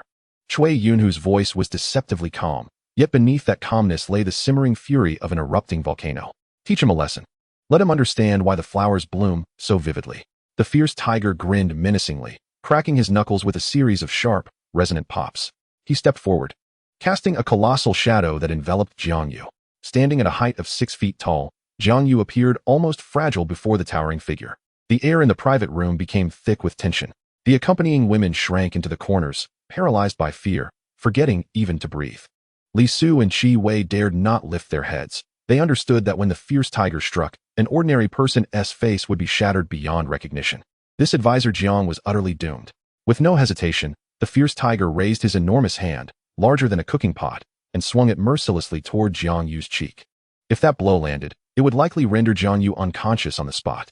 The atmosphere grew taut, every breath held in anticipation. A cruel, gleeful smirk adorned Cui Yunhu's face. He intended to crush this audacious young man beneath his heel, to teach him a lesson for his insolence. However, just as the massive hand was about to connect with Jiang Yu's face, Jiang Yu's body moved. Chapter 59. Tonight, Jiang City stirs restlessly. Who dares to touch my boss? Jiang Yu's body shifted, but instead of advancing, he retreated half a step. a minuscule yet exquisitely precise motion that allowed him to narrowly evade the hand capable of shattering stone and splitting wood. The fierce tiger's strike missed, the wind from his swing ruffling Jiang Yu's hair. The titan's body stiffened momentarily from the force of his own missed blow. In the midst of this standoff, the door to the private room had been opened silently, without a sound or a kick, creating a narrow gap. A dark shadow surged through the opening with such speed that none could perceive it. It was not the speed of a mere man. It resembled a specter gliding across the ground. Crack! A sound sharp enough to make one's teeth ache echoed through the stillness of the room. Immediately following was the fierce tiger's inhuman, pig-like wail. His piercing scream shattered the air, obliterating the cruel grin from Cui Yunhu's face. The onlookers turned in terror to see that the towering figure of the fierce tiger, whose hand had been raised against Jiang Yu, was now contorted at a grotesque angle. The stark whiteness of broken bone pierced through skin and muscle, exposed to the air. A man clad in black casual attire, with a lean yet formidable build, stood beside the fierce tiger. With a grip like a vice, he held the fierce tiger's wrist, having employed an unfathomable force to shatter the brute's arm. The room fell into a deathly silence. Time seemed to stand still. The man was none other than Zhao Yang, the bodyguard Jiang Yu had briefly encountered during a matchmaking meeting. Zhao Yang's face was devoid of any expression. He effortlessly lifted the 200-pound giant off the ground by the wrist. The fierce tiger's cries of agony, choked by pain and shock, faltered in his throat. In the next moment, Zhao Yang swung his arm, and the behemoth was hurled across the room like a discarded sack. Bang! A dull thud resounded as the fierce tiger's body slammed against the wall, crumpling to the floor and convulsing twice before falling into unconsciousness. The hard decorative panels of the wall cracked like spiderwebs under the impact. In the hushed aftermath, a mingling scent of blood and fear permeated the air. Cui Yunhu's sinister grin froze in place, as if instantly encased in cement. His flesh quivered involuntarily, as terror gradually consumed the arrogance and brutality he had just exhibited. Gulp! He struggled to swallow. Meanwhile, Li Su and Qi Wei reacted with exaggerated horror, shrieking as they slipped from the plush sofa, tumbling onto the carpet. Ignoring their pain, they scrambled backward, their faces pale as if they had just clawed their way out of a grave. The accompanying women huddled together in trembling clusters, too frightened to even cry aloud.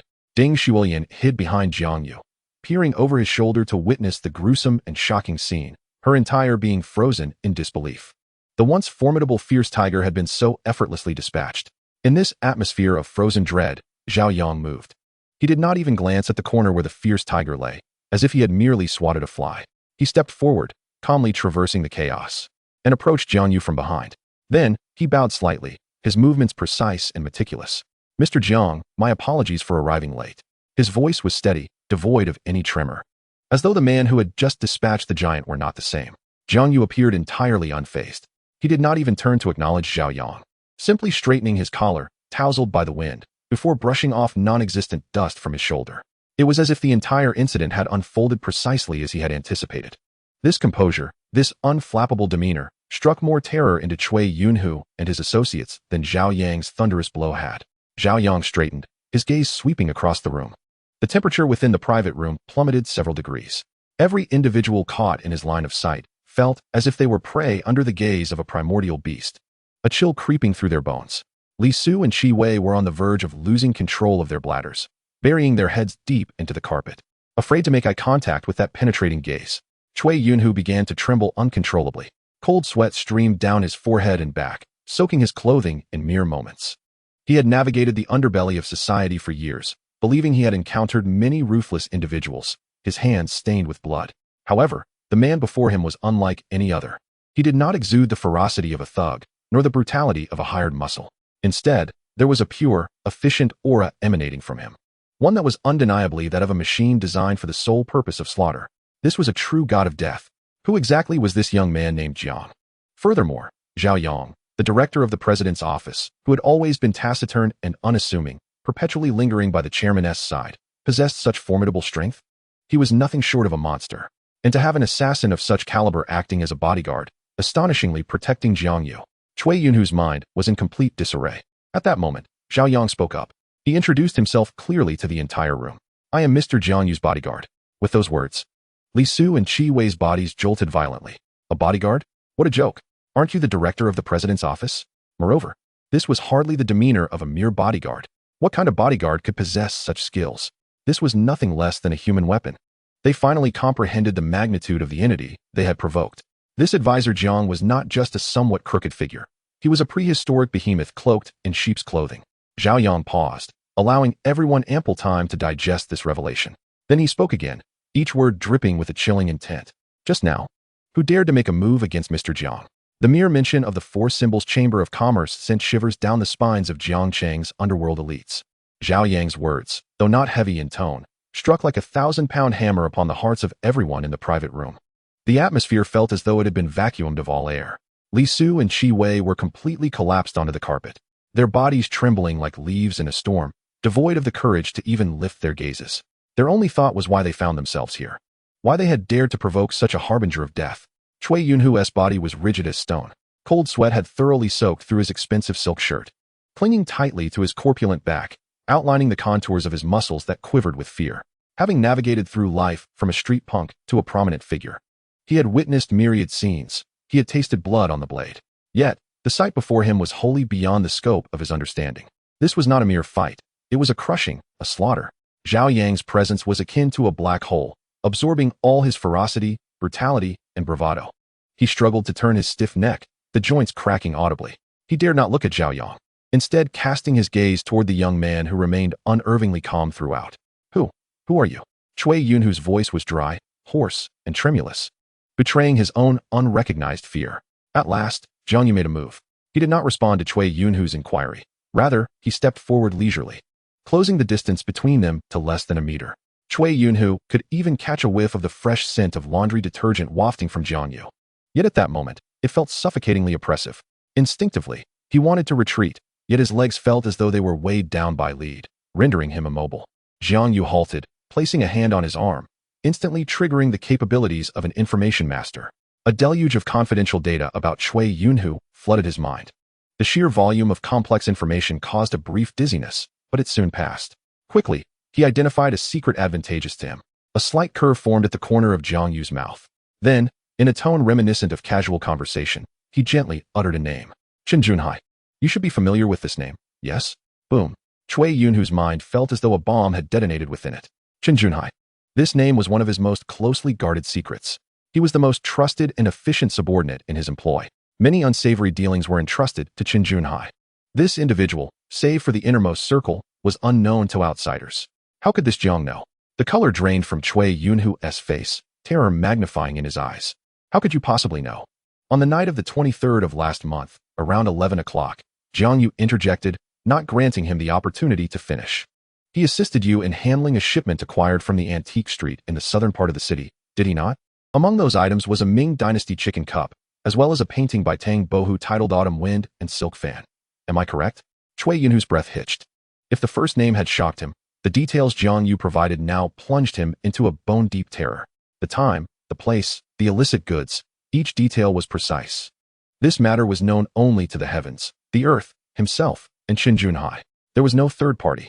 How did he come to know? Cui Yunhu's mind went blank. All his street wisdom and life experience failed him in that moment. Before him stood a creature utterly incomprehensible. He gazed at Jiang Yu's youthful and serene visage, feeling as though he was not looking at a man, but rather a devil who knew all. Regrettably, Jiang Yu's voice remained flat, yet it bore a finality akin to a death sentence. The antique shop that was robbed belongs to the Four Symbols Chamber of Commerce. The mere mention of the Four Symbols Chamber of Commerce struck Cui Yunhu like a bolt of black lightning, crashing down upon him. His body jolted violently, his legs buckling under the weight of his bulk, causing him to collapse with a thud. Yet he did not fall entirely, as two of his underlings instinctively caught him. However, he had already lost all strength. The Four Symbols Chamber of Commerce. It was indeed the Four Symbols Chamber of Commerce. Those on Jiangcheng's streets might not know who the mayor was, but they could never be unaware of what the Four Symbols Chamber represented. It was neither a mere company nor a gang. It was a colossal entity entrenched in the east, its tendrils reaching into various gray and even black territories. Rumored to operate with an iron-fisted ruthlessness, their rules were so severe they were shocking. For friends, they could elevate you to wealth overnight, but for enemies, especially traitors and those who dared challenge their authority, there was only one fate: to be utterly erased from this world. Cui Yunhu had witnessed firsthand how someone who offended the Four Symbols Chamber of Commerce could vanish overnight, along with their entire family. There were no police reports, no news coverage. They simply disappeared without a trace. The revelation of his theft from the antique shop was indeed terrifying. But what was far more chilling was his sudden realization of another matter. How did Jiang Yu know this secret? Could he be an investigator dispatched by the Four Symbols Chamber of Commerce? After all, with Zhao Yang's inhuman prowess and Jiang Yu's all-seeing intelligence, what ordinary person could this be? Surely, they must be an enforcer dispatched by the Four Symbols Chamber of Commerce to execute the family law and cleanse the ranks. A harbinger of death. Once this thought arose, it became an uncontrollable tide, swiftly engulfing all his rationality. The shadow of death loomed overhead with unprecedented clarity. Mr. Jiang. Cui Yunhu suddenly shoved away his subordinate who was supporting him and, summoning every ounce of strength, lunged forward, kneeling heavily upon the carpet before Jiang Yu. No, Master Jiang. Master Jiang. His forehead pressed firmly against the ground, his voice replete with an unfamiliar blend of terror and obsequiousness. I was wrong. I was truly wrong. I failed to recognize the gravity of the situation. I had no idea that it was the chamber's property. Had I known, even with 100 lives, I would not have dared touch it. Master Jiang, you are magnanimous. Spare my wretched life. I am willing to compensate.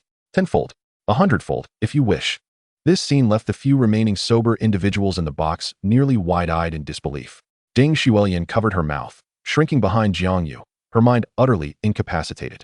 Just moments ago, the fierce Jiang Cheng, intent on breaking Jiang Yu's legs, now resembled the most abject of dogs, kneeling on the ground, begging for mercy.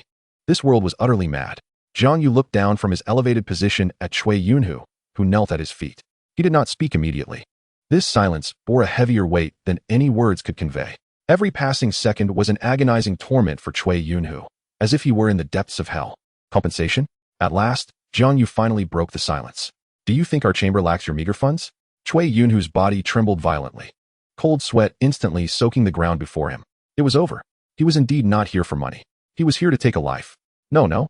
Cui Yunhu babbled incoherently, fervently knocking his head against the ground. Master Jiang, I am willing to do anything for you. To serve you like a beast. Just say the word. Oh, a hint of amusement laced Jiang Yu's voice. Anything. Yes, anything. Cui Yunhu, seeing a glimmer of hope, nodded frantically. Jiang Yu crouched down, maintaining eye contact with Cui Yunhu. Very well. First, take your men and vanish from my sight. Second, do not trouble Ding Xuelian or anyone associated with her ever again. Third, Jiang Yu paused, a smile emerging that sent shivers down Cui Yunhu's spine. Control the mouths of you and your subordinates. I do not wish for a fifth person to know of what transpires here. Do you understand? Cui Yunhu felt as though he had been granted a reprieve, nearly moved to tears. He had presumed his demise was inevitable, but the other party's demands were surprisingly simple. Understood. Understood. I shall keep this buried within me. Whoever dares speak of it, I will be the first to silence them. As he swore and vowed, he scrambled backward, as if fearing that lingering even a moment longer would lead to his evaporation. Scram. Jiang Yu rose, brushing off the non-existent dust from his trousers. Cui Yunhu, granted a reprieve, crawled frantically to the corner, seizing the still unconscious Hu, dragging him with all his might. Li Su and Qi Wei finally snapped out of their extreme shock, scrambling after him, racing to escape the box. Throughout this ordeal, no one dared cast a glance back at Jiang Yu. In an instant, the once crowded and boisterous box was left with only Jiang Yu, Zhao Yang, and the dazed Ding Xuelian, and the remnants of chaos lay strewn about. Chapter 61. What is a presidential suite? Your safety is the paramount concern. The box fell into a deathly silence. The air was thick with the acrid scent of blood and alcohol, mingling into a nauseating aroma. Ding Xuelian remained cowering behind Jiang Yu, her body trembling uncontrollably as she gazed at the wreckage, her mind still blank from the sight of the burly man's arm being broken. Everything that had transpired felt like a surreal nightmare. The one who had brought this nightmare to a close was the seemingly ordinary man standing before her. Zhao Yang stood silently behind Jiang Yu, resembling the most loyal of sentinels, his expression impassive, as if the one who had just dismantled a man with bare hands was not him. Jiang Yu, brushing away non-existent dust, shattered the silence. It's over. His voice was calm, as though he had merely resolved an insignificant matter. Ding Xuelian's lips moved, but no words emerged. Her eyes instantly welled with tears. Let us go. The scent here is unbearable, Jiang Yu remarked, taking the lead to exit. Ding Xuelian hurriedly followed, her steps mirroring his, as if only this proximity could provide her with a semblance of security. In the corridor, the club's security and staff watched from a distance, none daring to approach. Their faces were etched with fear. It wasn't until the three stepped outside into the cool night air that Ding Xuelian's taut nerves finally relaxed. She gazed at Jiang Yu's profile, illuminated by the neon lights, appearing somewhat surreal. Mr. Jiang, she finally regained her voice, thick with emotion. Thank you for today. If it weren't for you, I truly don't know. As she spoke, tears could no longer be contained, cascading down her cheeks. No need for thanks. It was the least I could do. Jiang Yu's response was straightforward and direct. Ding Xuelian hastily wiped her tears. But something of greater significance weighed heavily on her heart, leaving her at a loss for words, her expression a tumultuous blend of gratitude, shame, and profound difficulty. Jiang Yu halted, observing her. She was in need of assistance, and it was not a trivial matter. Is there something else? He inquired. Ding Xuelian's body jolted as if startled by his question. She lowered her head, her hands tightly twisting the hem of her clothing. After several moments, she spoke in a voice barely above a whisper. I have no place to go tonight. As soon as the words left her mouth, her cheeks flushed crimson. Her head bowed even lower. I can't return to the apartment I rented, fearing Cui Yunhu and his associates. I haven't been home in quite some time. The money I have is insufficient to stay at a decent hotel. Her voice dwindled to a near inaudible murmur. This was a brutally stark reality. For a girl alone in Jiangcheng, pursued by lone sharks, the arrival of night itself was a source of dread. Jiang Yu did not respond immediately. He merely gazed at her quietly. This silence deepened Ding Xuelian's embarrassment, wishing she could vanish into the ground, just as she feared Jiang Yu might find her troublesome. He suddenly turned to Zhao Yang. Zhao Yang, yes? Go to the nearest five-star hotel and book a presidential suite. Ding Xuelian's head shot up, her eyes wide with disbelief. A presidential suite? She was unfamiliar with the concept. No, that's unnecessary, she exclaimed, startled by the decision, hastily waving her hands, her words tumbling over one another in rejection. That's too expensive, too wasteful. I could stay at a budget hotel, really. Jiang Yu paid no heed to her protests. He simply fixed his gaze upon her and countered, which is more important to you, your safety or money? With that single sentence, he silenced all the objections that Ding Xuelian had intended to voice. She stood frozen in place, her mouth agape, unable to utter a single word in retort. Indeed, safety. After enduring the events of the night, she understood the weight of these two words more than anyone else. It was settled. Jiang Yu made a decision in a tone that brooked no dissent. Then, he added a statement that utterly shattered Ding Xuelian's last flicker of unease. Tonight, Zhao Yang will stand guard outside your room in the corridor. No one shall approach you. Tears cascaded down Ding Xuelian's cheeks once more. Yet this time, it was not fear that prompted her tears, but rather an unprecedented sense of reassurance and gratitude. She gazed at Jiang Yu before her, feeling an unusual sensation within her heart, as if it had fluttered. However, she was acutely aware that, given her status, she was unworthy of Mr. Jiang. Zhao Yang spoke no further. Upon receiving his orders, he promptly made his way to the street, hailing a taxi to execute his command. Half an hour later, at the top-floor presidential suite of the Jiangxing Hyatt Hotel, Jiang Yu escorted Ding Xuelian to her room's entrance. Rest well tonight, and do not think of anything. Ding Xuelian nodded, her eyes still red-rimmed. As she stood at the door, watching Jiang Yu prepare to turn away, she suddenly summoned her courage and called out to him. Mr. Jiang, wait a moment. Jiang Yu halted and turned back. Ding Xuelian retrieved a bank card from her pocket, extending it with both hands, her movements trembling. This card contains several tens of thousands of yuan I have saved over the years. The password is 6/8. I know it is certainly insufficient, but I will find a way to repay you. She feared that Jiang Yu's assistance was a debt she could never repay in her lifetime. Jiang Yu regarded the card without taking it. He simply stated calmly, I am helping you not so that you may repay me. But there are no buts. Jiang Yu interrupted her, urging her to rest early. With that, he turned and walked toward the elevator, not looking back again. The elevator doors slowly closed, isolating Ding Xuelian's complex gaze. Upon returning to his modest rented apartment, Jiang Yu flung himself onto the sofa and let out a long sigh. As the adrenaline dissipated, a wave of fatigue washed over him. He closed his eyes, rapidly replaying the events of the night in his mind. Zhao Yang's overwhelming presence, Cui Yunhu's terror, Ding Xuelian's tears, and those four words he had uttered, the four symbols Chamber of Commerce. This lie was nothing short of flawless. It had quelled the immediate threat with a greater fear, resolving the issue without bloodshed. After all, while Cui Yunhu was not formidable, he was in familiar territory and backed by forces. If a confrontation were to erupt, even with Zhao Yang present, the outcome could be dire. Yet, the seasoned streetwise Cui Yunhu had been so intimidated that he groveled and begged for mercy. As this thought crossed his mind, a sense of exhilaration surged within him, stemming from his control over the situation. However, mere seconds later, a chilling dread crept up his spine, extinguishing any sense of triumph. This was a significant hidden danger, a ticking time bomb capable of being fatal. The reason he could intimidate Cui Yunhu today was that the latter's understanding was superficial, unable to grasp the truth. But what if? What if Cui Yunhu, unwilling to accept defeat, sought information through certain channels? What if one day, misfortune struck? and he encountered a genuine member of the Four Symbols Chamber of Commerce? At that point, the lie would be exposed, and what he would face would likely be a wrath 100 or 1,000 times more terrifying than Cui Yunu's. The consequences of such a revelation were unbearable for him. Zhao Yang was formidable in combat, but that was merely brute force. Relying on a capability obtained through bluffing and taxation was ultimately a house of cards, its foundation precarious. This could not continue.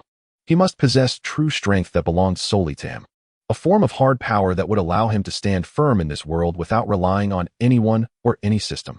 Once this thought emerged, it proliferated wildly, consuming his entire mind. Chapter 62. Life and Death Viewed with Indifference. Challenge, if unconvinced. Today he must make a significant investment. Jiang Yu abruptly sat up straight on the sofa. Change was imperative. He must possess genuine power that no one could take away, enabling him to confront any danger. He hesitated no longer, silently reciting. System. In the next moment, a pale blue light screen, visible only to him, materialized before his eyes. The interface, imbued with a sense of technology, was simple yet clear. Taxation system. Host, Jiang Yu. Level, LV1. Daily taxation limit, 10,000. Current usable tax amount, 10,000. Assets, 8,351,000. Required to upgrade to LV2. Activated ability, Master of Intelligence. Jiang Yu's gaze swiftly bypassed the other information, landing on the shimmering icon at the bottom of the interface. System Mall. He extended his finger and tapped on it. The interface transitioned, revealing an array of goods, neatly categorized and abundant. Lifestyle and entertainment, asset items, personal abilities. Jiang Yu's objective was clear. He directly opened personal abilities. The list refreshed, showcasing various abilities before him. Mastery of culinary arts. Master level transform into a culinary master on par with state banquet chefs. Tax, 3,000. Mastery of painting. World-class, every brushstroke is an embodiment of art. Tax, 5,000. Universal instrument proficiency. Performer level mastery of all Eastern and Western instruments, akin to heavenly music. Tax, 8,000. These abilities appeared appealing, yet in the face of survival crises, they were utterly useless. Jiang Yu continued to scroll down. Finally, he spotted what he sought. Combat skills section. He clicked on it. A new list emerged. Basic fighting skills. Includes fundamental boxing, sanda, and grappling maneuvers. Sufficient to handle 1 or 2 ordinary individuals. Tax, 500. Too weak. Adequate for dealing with common thugs, but against a true master, it would be tantamount to delivering oneself. Jiang Yu bypassed it. Introduction to cold weapons. Knife, sword, staff. Master the basic usage of cold weapons. Tax, 800. Limited utility. This is a law-abiding society. One cannot simply carry a knife on the streets every day. Pass. Firearm proficiency. Handgun grants the host top-tier shooting talent and muscle memory, ensuring perfect accuracy. Tax, 2,000. This could prove somewhat useful. However, in the country, firearms are the most troublesome matter. One cannot even touch them.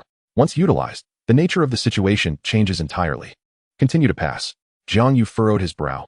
Although the options in the list were plentiful, they all seemed to lack substance. What he desired was not merely a technique, but a fundamental transformation. A powerful force that would enable him to undergo a metamorphosis, possessing absolute self-defense capabilities. His fingers swiftly scrolled down, the list whirling past. Just as he was on the verge of losing patience, an option marked with a golden border suddenly appeared at the very bottom of the list. Its location was so extraordinary, as if it were the ultimate treasure. Master of Combat, Grandmaster level. Jiang Yu's breath momentarily halted. Merely seeing this name made his heart race uncontrollably. Grandmaster level. He could hardly contain his eagerness as he clicked to view the details. Skill name, Master of Combat, Grandmaster level. Skill description. This is a top-tier combat skill package meticulously crafted by the system for the host. Upon purchase, the system will amalgamate the essence of all known elite martial arts on Earth, including but not limited to boxing, Muay Thai, Brazilian Jiu-Jitsu, Capoeira, Aikido, Jeet Kune Do, Bagwazang, Xingyi Yiquan, and instill it as instinct, deeply embedding it within the host's neural pathways and muscle memory. Additional effect. The system will execute a comprehensive optimization of the host's body, enhancing strength, speed, reflexes, resilience, and recovery capabilities, thus elevating the host to the pinnacle of human physical potential. Jiang Yu's eyes widened in astonishment. This was precisely what he had longed for. Not merely an infusion of techniques, but a holistic enhancement of physical attributes, merging martial arts from around the globe into an instinctual form, achieving the zenith of human capability. What a terrifying power this was. With it, what need had he for Zhao Yang? What need for deceit? He himself was the most formidable support. After the initial excitement, his gaze slowly descended to the price that dictated everything. Required tax, 10,000. 10,000. A full 10,000. Precisely his entire tax quota for the day. Not a cent more, not a cent less. It was as if this option had been specially tailored for him at this moment. Was it expensive? Exceedingly so. That 10,000, if spent on boasting, could procure items worth millions or even tens of millions. But was it worth it? Absolutely. Wealth could be regained. But life, once lost, was irretrievable. In comparison to his safety and the limitless possibilities of the future, a mere 10,000 in taxes was inconsequential. Jiang Yu did not hesitate for even a second longer. This was something that could fundamentally compensate for his shortcomings, bringing a sense of security that no amount of money could measure. He extended his finger and, with a near-religious reverence, emphatically pressed the golden purchase button. I confirm payment. Ding. The system has detected the host's choice to purchase Master of Combat, Grandmaster level. Required tax 10,000. Do you confirm payment? The system prompt sounded. Confirm. Jiang Yu did not waver. Payment successful. Current available tax quota, 0. Master of Combat, Grandmaster level, skill is being infused. Body enhancement program initiated. Warning. Due to the high intensity of the transformation, severe side effects will occur, expected to result in deep unconsciousness for 4 hours. Please ensure the current environment is safe. A flurry of system notifications flashed rapidly. Warning. Side effects. Jiang Yu had barely registered those words when, suddenly, an indescribable agony erupted from the depths of every cell in his body, detonating violently. Ugh! He could scarcely emit a complete scream before his body arched violently. This was not mere pain. It was a horrific sensation of being utterly dismantled, scattered into countless particles, and then forcibly reassembled. His bones cried out, as if being crushed inch by inch. His muscles convulsed, every fiber being forcibly torn, elongated, and rewoven. Blood surged, scalding like lava, rushing frantically through his veins. His mind was a blank, as if millions of steel needles simultaneously pierced, agitating his nerves. The world before him was instantaneously engulfed by endless darkness. Jiang Yu's body toppled backward, landing heavily on the soft bed. His consciousness, amidst the waves of pain and darkness, dissipated entirely, plunging into a death-like silence. In the apartment, the room fell into absolute stillness. Jiang Yu, unconscious on the bed, was undergoing extraordinary transformations. Beneath his skin, it seemed as if countless minute streams of air were rapidly surging, forming ephemeral tiny protrusions. Subsequently, all the muscles in his body began to tremble uncontrollably at an imperceptible frequency. In the darkness, one could even hear the faint crackling sound of bones grinding and growing from within him. A metamorphosis of rebirth was silently unfolding. Chapter 63, Rebirth. I have reached the pinnacle of human martial arts. It was unclear how much time had passed. Perhaps a moment, perhaps an eternity. The tide of darkness slowly receded, and consciousness returned to this corporeal form. Jiang Yu abruptly sat up from the bed. There was no agonizing pain as before, no sensation of being torn apart. Instead, he was enveloped by an unprecedented clarity of mind. It felt as though he had awakened from a century-long slumber, every cell brimming with vitality, emanating an indescribable sense of well-being. He moved his neck, and his bones emitted a crisp cracking sound. It was not a stiff noise, but rather a testament to the perfect interlocking of his bodily components, rejuvenated anew. Just then, an indescribable stench invaded his nostrils. Jiang Yu looked down. He saw that his skin was coated with a viscous black substance, oily and bearing a hint of a foul odor, the source of that wretched smell. Was this the impurities expelled from his body? The system's transformation had a detoxifying effect as well. He nearly leaped from the bed, unable to endure the sensation of filth for even a second, and dashed into the bathroom. He turned on the shower, warm water cascading down from above. The black grime was washed away, leaving disgusting traces on the pristine tiled floor. Jiang Yu grabbed the body wash and vigorously scrubbed every inch of his skin, repeating the process 3 times until it felt as though his skin was about to be rubbed raw, before the sticky sensation finally vanished. Steam enveloped the air. He turned off the shower, wiped away the fog from the mirror, and gazed at his reflection. In the next moment, he was utterly stunned. The person in the mirror was still him, his features unchanged, yet his entire demeanor and physique had undergone a radical transformation. The body, once slightly frail from prolonged desk work, had now become well-proportioned and robust. The lines of his muscles were smooth and distinct, devoid of the exaggerated bulk often seen in gyms, instead presenting a streamlined form brimming with explosive power. Every inch of his physique was perfectly sculpted, exuding the agility and strength of a cheetah. His skin had also become more refined, radiating a healthy glow. This body was nothing short of a perfect work of art. Jiang Yu raised his arm, his fingers slowly curling. Pop! The air emitted a faint explosive sound. He could distinctly feel, as he tightened his fist, a solid force converging from all parts of his body into his fingertips, the joints brimming with an explosive sensation. Was this the pinnacle of human physicality? He emerged from the bathroom, his heart brimming with the thrill of testing his newfound abilities. He bent down, supporting himself with both hands on the ground, and attempted a push-up. His body descended and then surged upward. The entire process was astonishingly effortless. He felt no weight whatsoever. His body was so light it hardly seemed like his own. This was not exercise, it was play. Jiang Yu's breathing quickened slightly.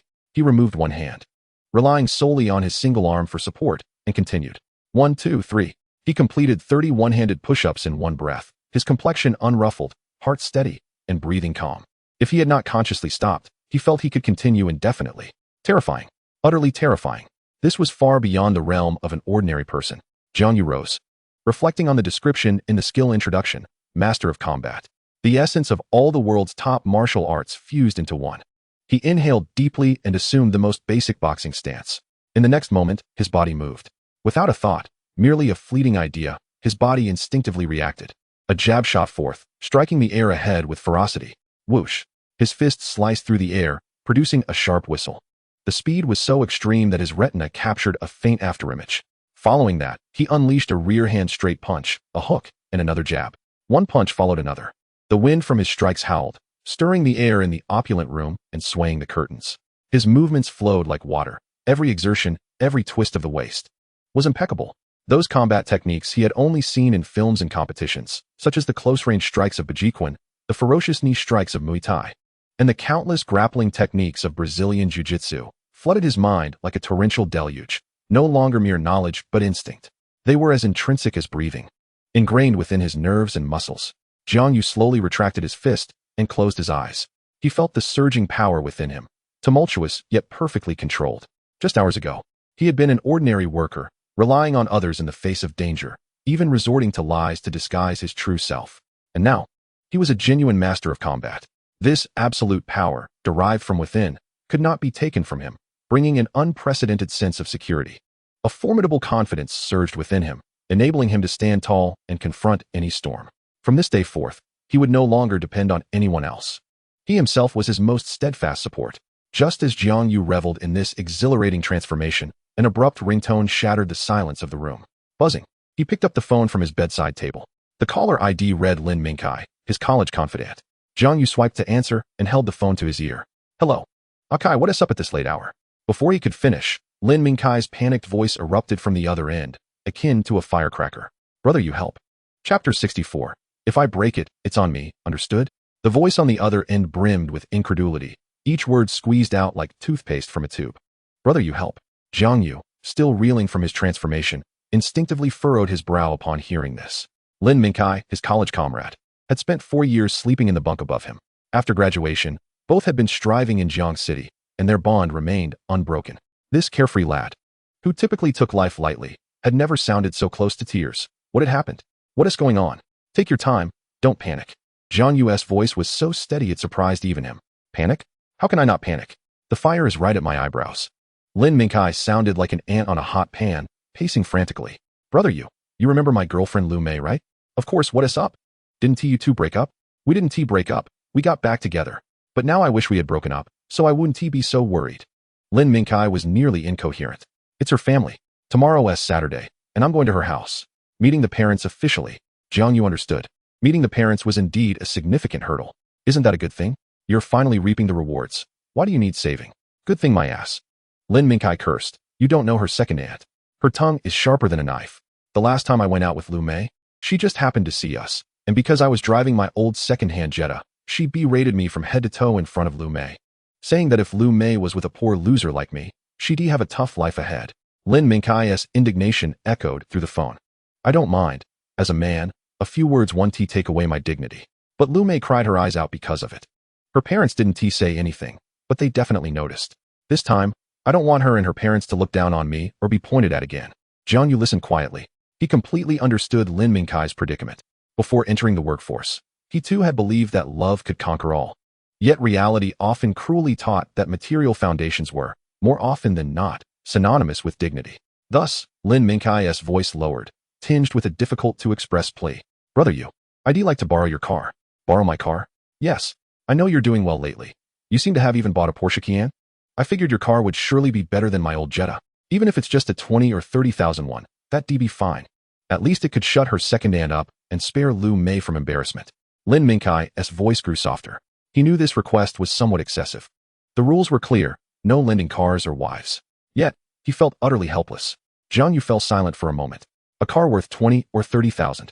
The concept felt distant in his mind. Not long ago, it had been his aspiration. But now, the physical transformation and combat prowess he had just acquired filled him with an unprecedented sense of control and confidence. Wealth seemed merely a number, a means to achieve his goals. When a brother was in trouble, how could he not lend a hand?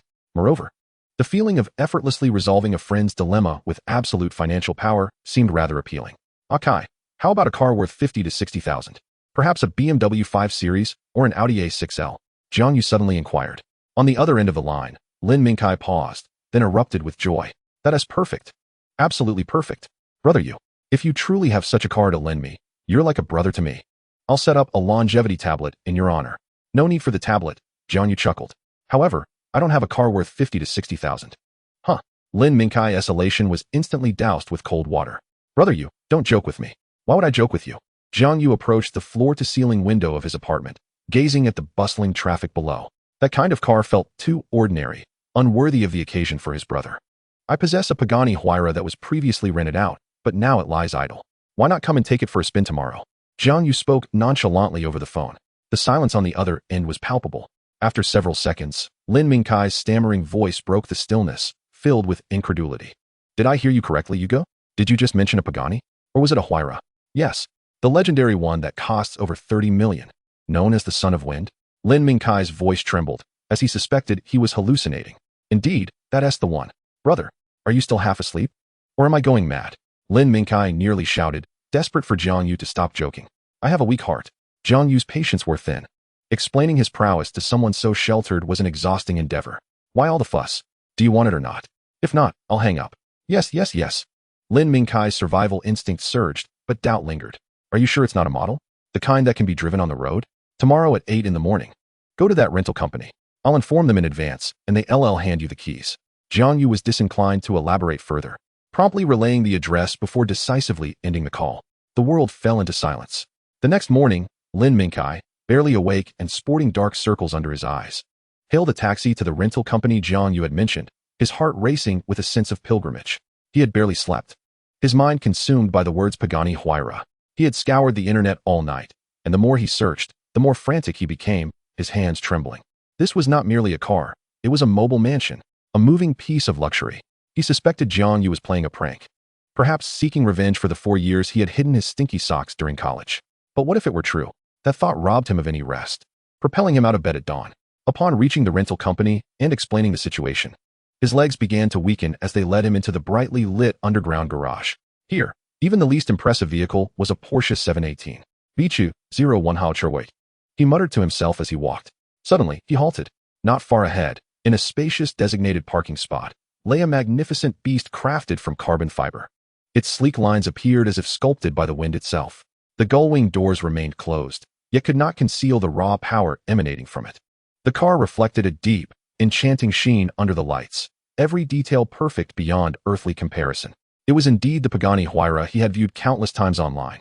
Lin Mingkai swallowed hard, his mind blank, his legs feeling as though they were filled with lead. Just then, a figure emerged from behind a support pillar. You've arrived? Jiang Yu, clad in casual attire, tossed a flamboyant silver key in his hand. Lin Mingkai's gaze was instantly drawn to that key, then back to the car, and then to Jiang Yu's face, his mind teetering on the brink of collapse. You came too? His teeth chattered. I had some free time, so I thought I'd come take a look. Jiang Yu extended the key toward him.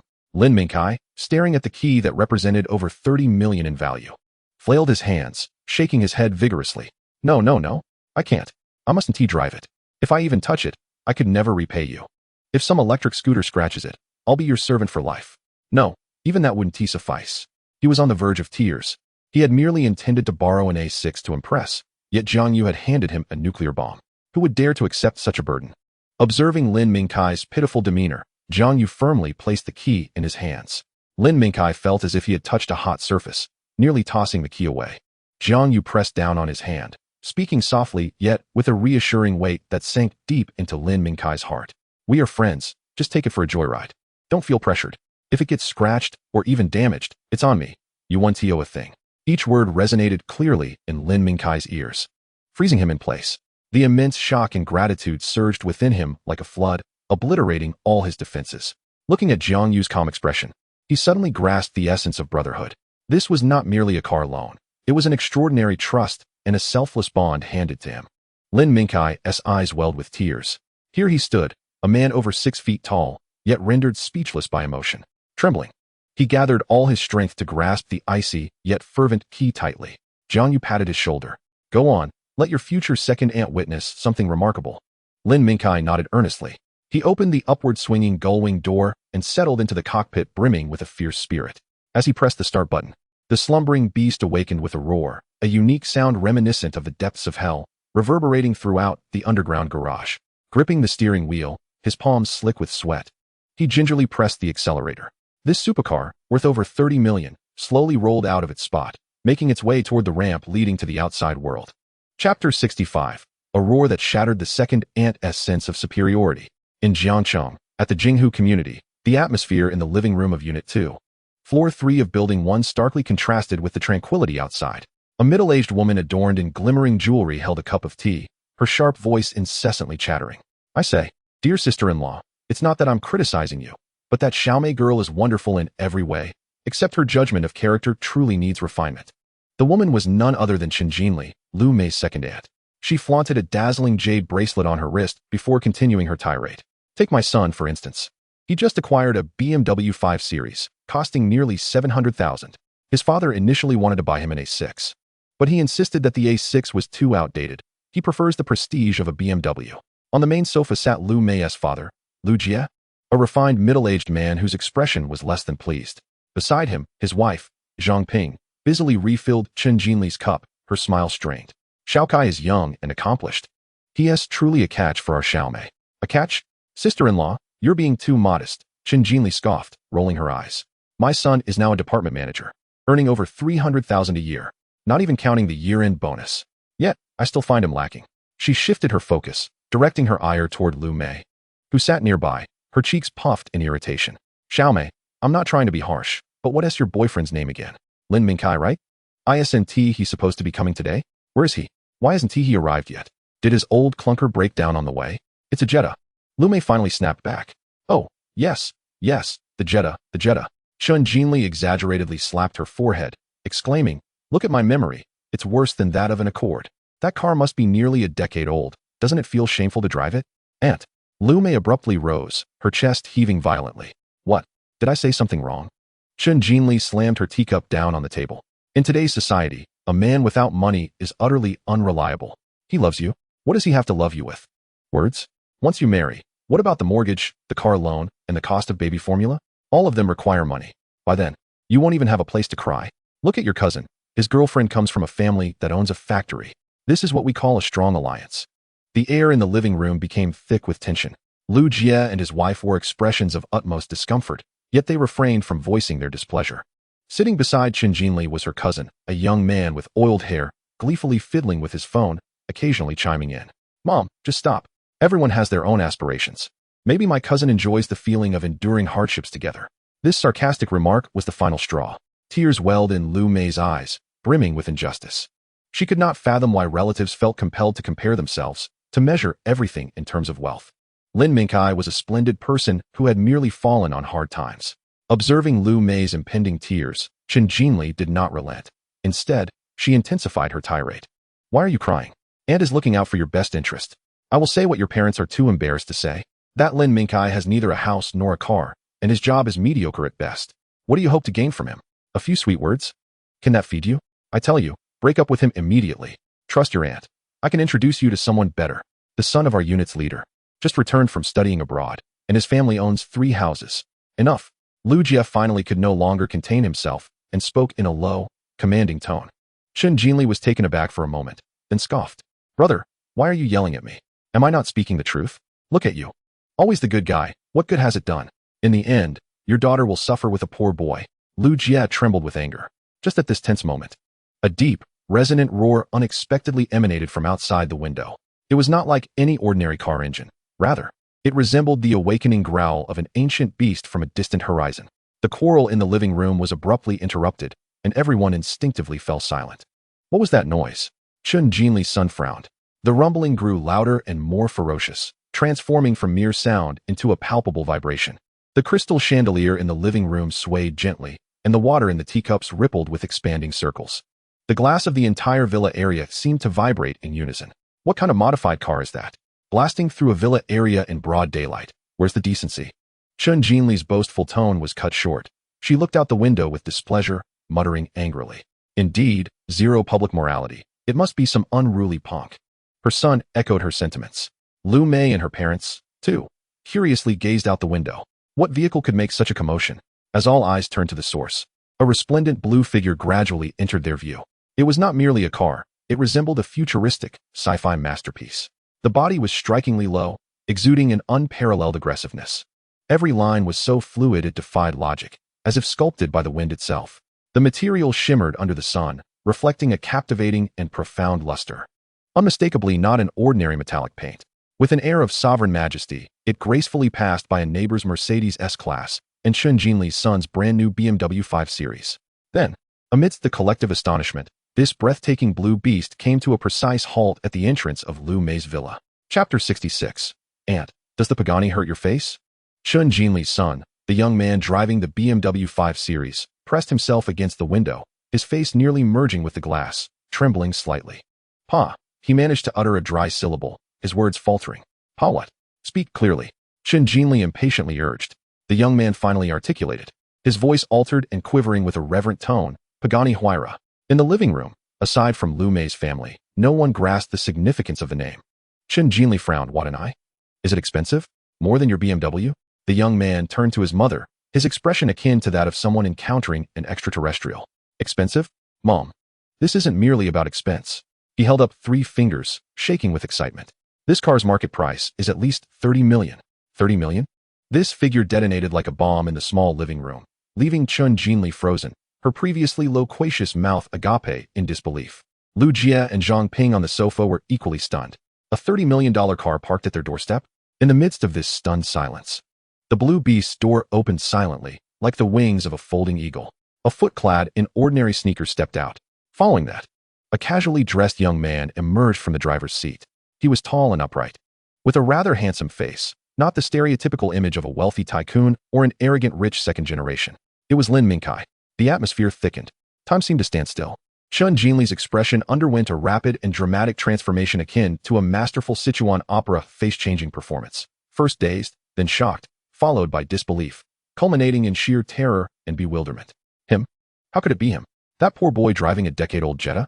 How could he possibly emerge from a $30 million supercar? Lu Mei was the first to snap back to reality, emitting a scream that mingled surprise with elation.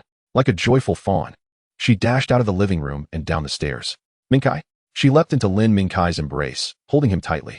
Lin Mingkai smiled, gently patting her back, his face radiating warmth. In the living room, Lu Jie and Zhang Ping exchanged glances, each reading the relief and satisfaction reflected in the other's eyes.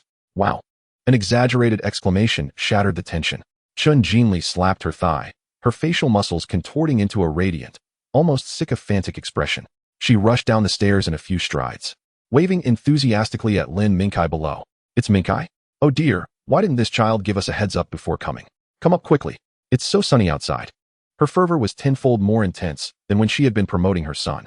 Standing beside her, the ostentatiously groomed cousin was utterly dazed, struggling to steady the phone in his hand as he gazed blankly at the blue masterpiece below. The BMW 5 Series, which he held in such high regard, appeared nothing more than a heap of cheap industrial refuse in comparison. Lin Mingkai, hand in hand with Lu Mei, ascended the staircase. Chun Jinli promptly approached, scrutinizing Lin Mingkai from head to toe with an overly affectionate demeanor, making one wonder if he were her own son. Mingkai, look at you. You've gotten sun-kissed. Work must be tough, right? Young people ought to strive. You have a bright future ahead. She firmly pulled Lin Mingkai toward the seat of honor. Come, sit down. Have some tea. Sister-in-law, quickly fetch the finest tea leaves for Mingkai. Zhang Ping stifled a laugh as she prepared the tea anew. The banquet commenced. and the atmosphere was a stark contrast to before. Chen Jinli had completely transformed into a server, constantly piling Lin Mingkai's bowl with food until it resembled a small mountain. Mingkai, have some shrimp, it will nourish your body. Mingkai, try this fish, it's good for the brain. Are you running your own business now? Oh, that's remarkable. A young tycoon already.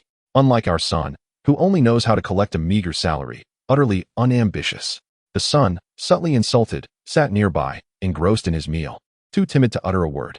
His BMW 5 Series, his departmental leadership, his annual salary of 300,000 were mere jokes in the shadow of their 30 million pagani.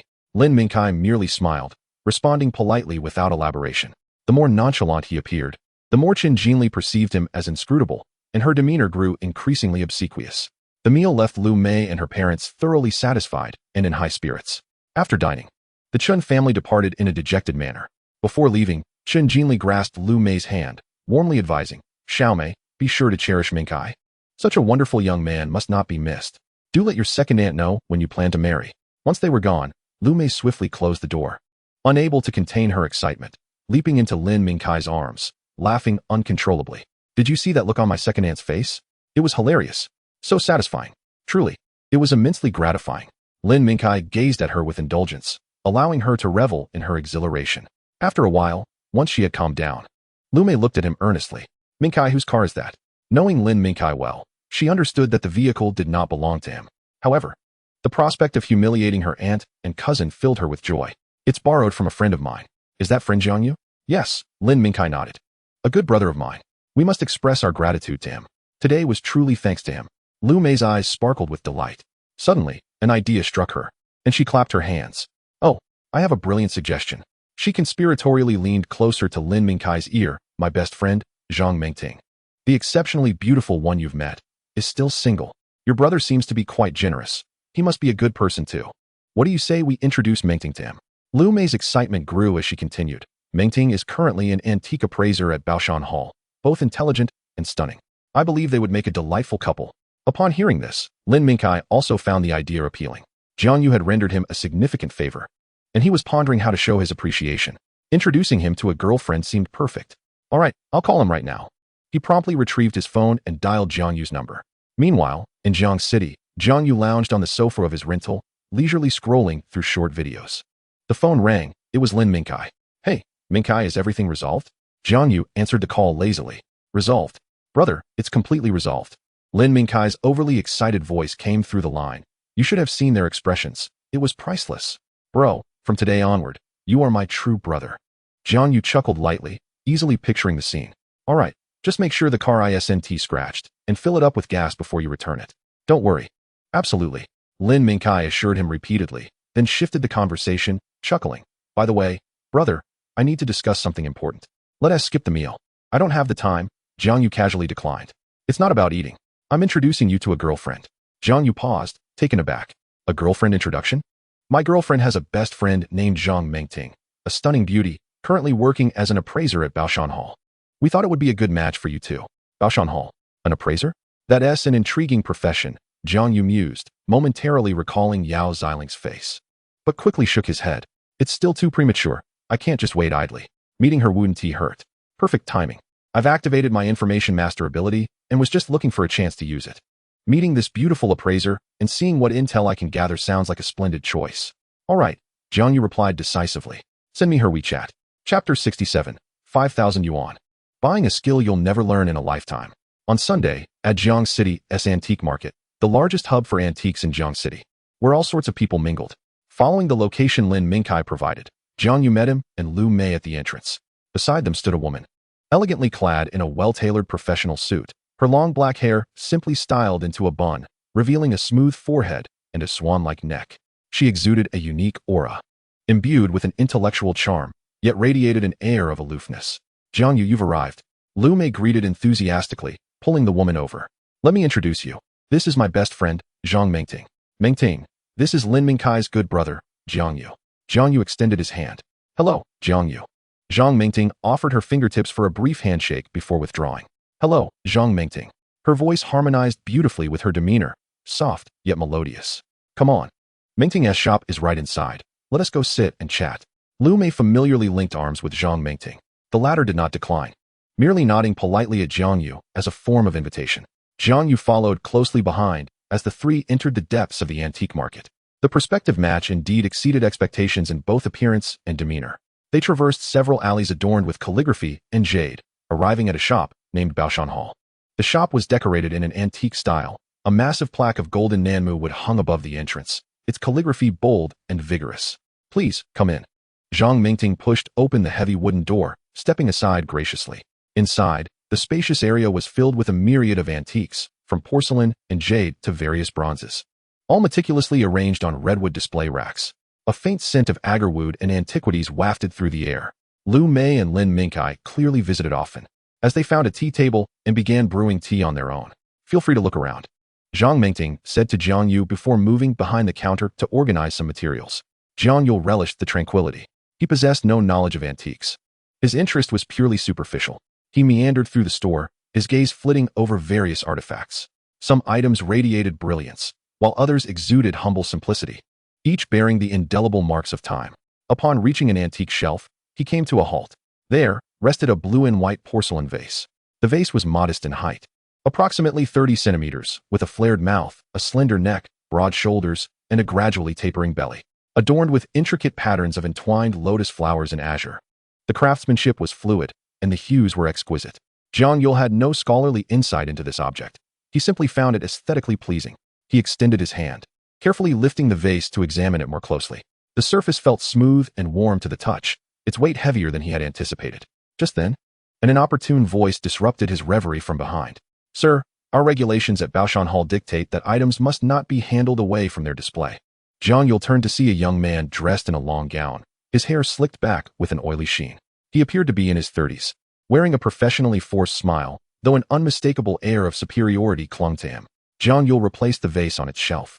"My apologies, I was unaware of the rules." The young man did not deign to look at him again.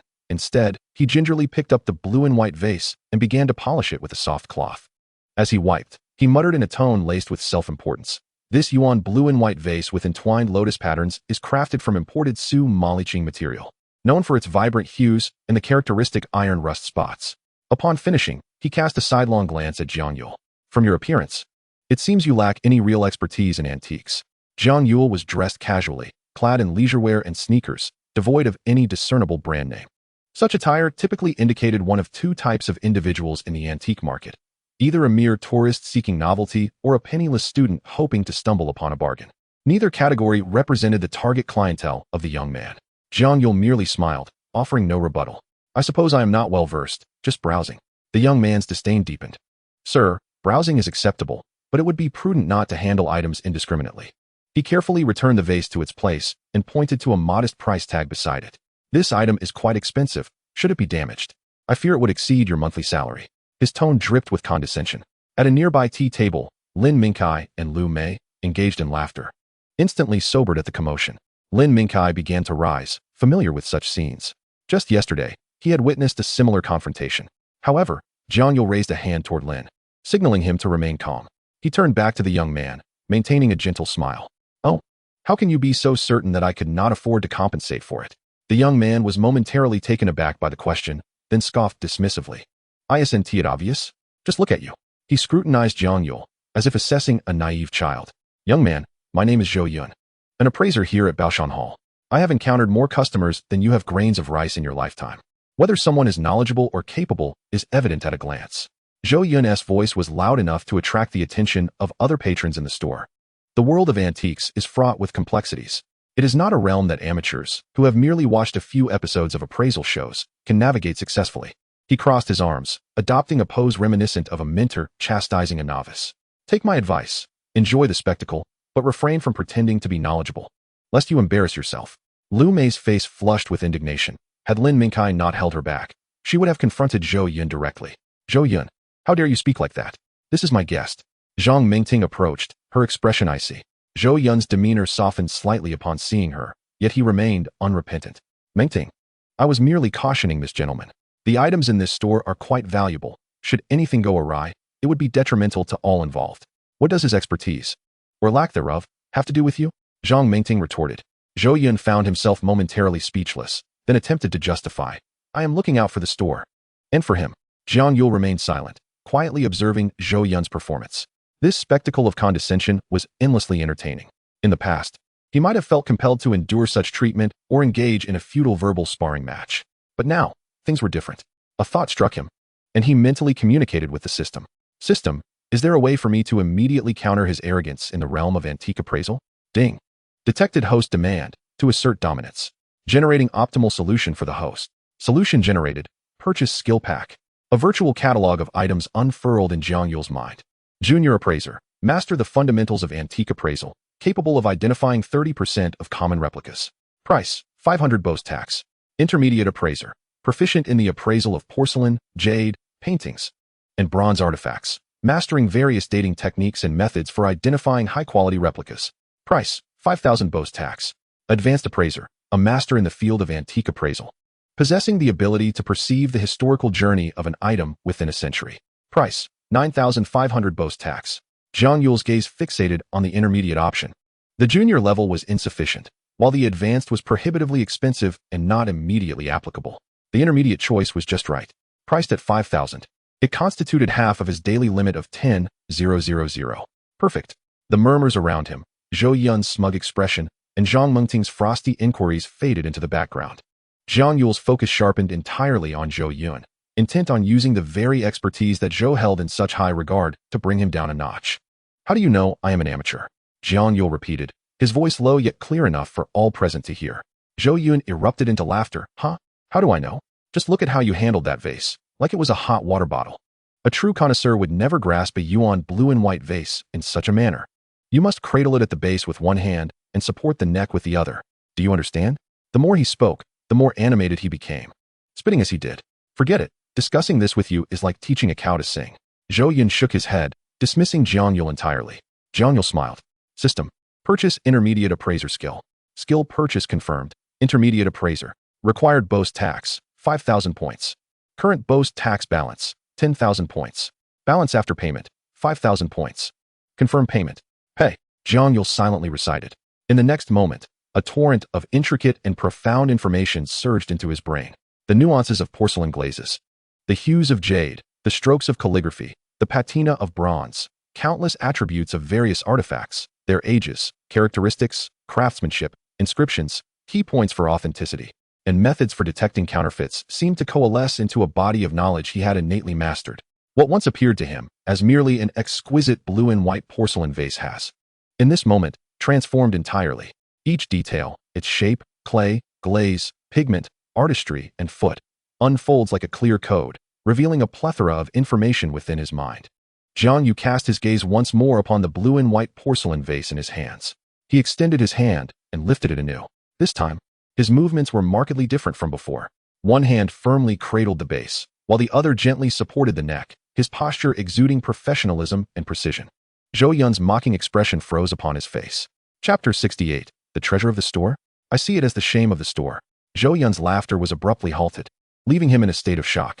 This action was executed with such precision. An expert's touch reveals the truth instantly. Jiang Yu's previous casual handling indeed betrayed his amateur status.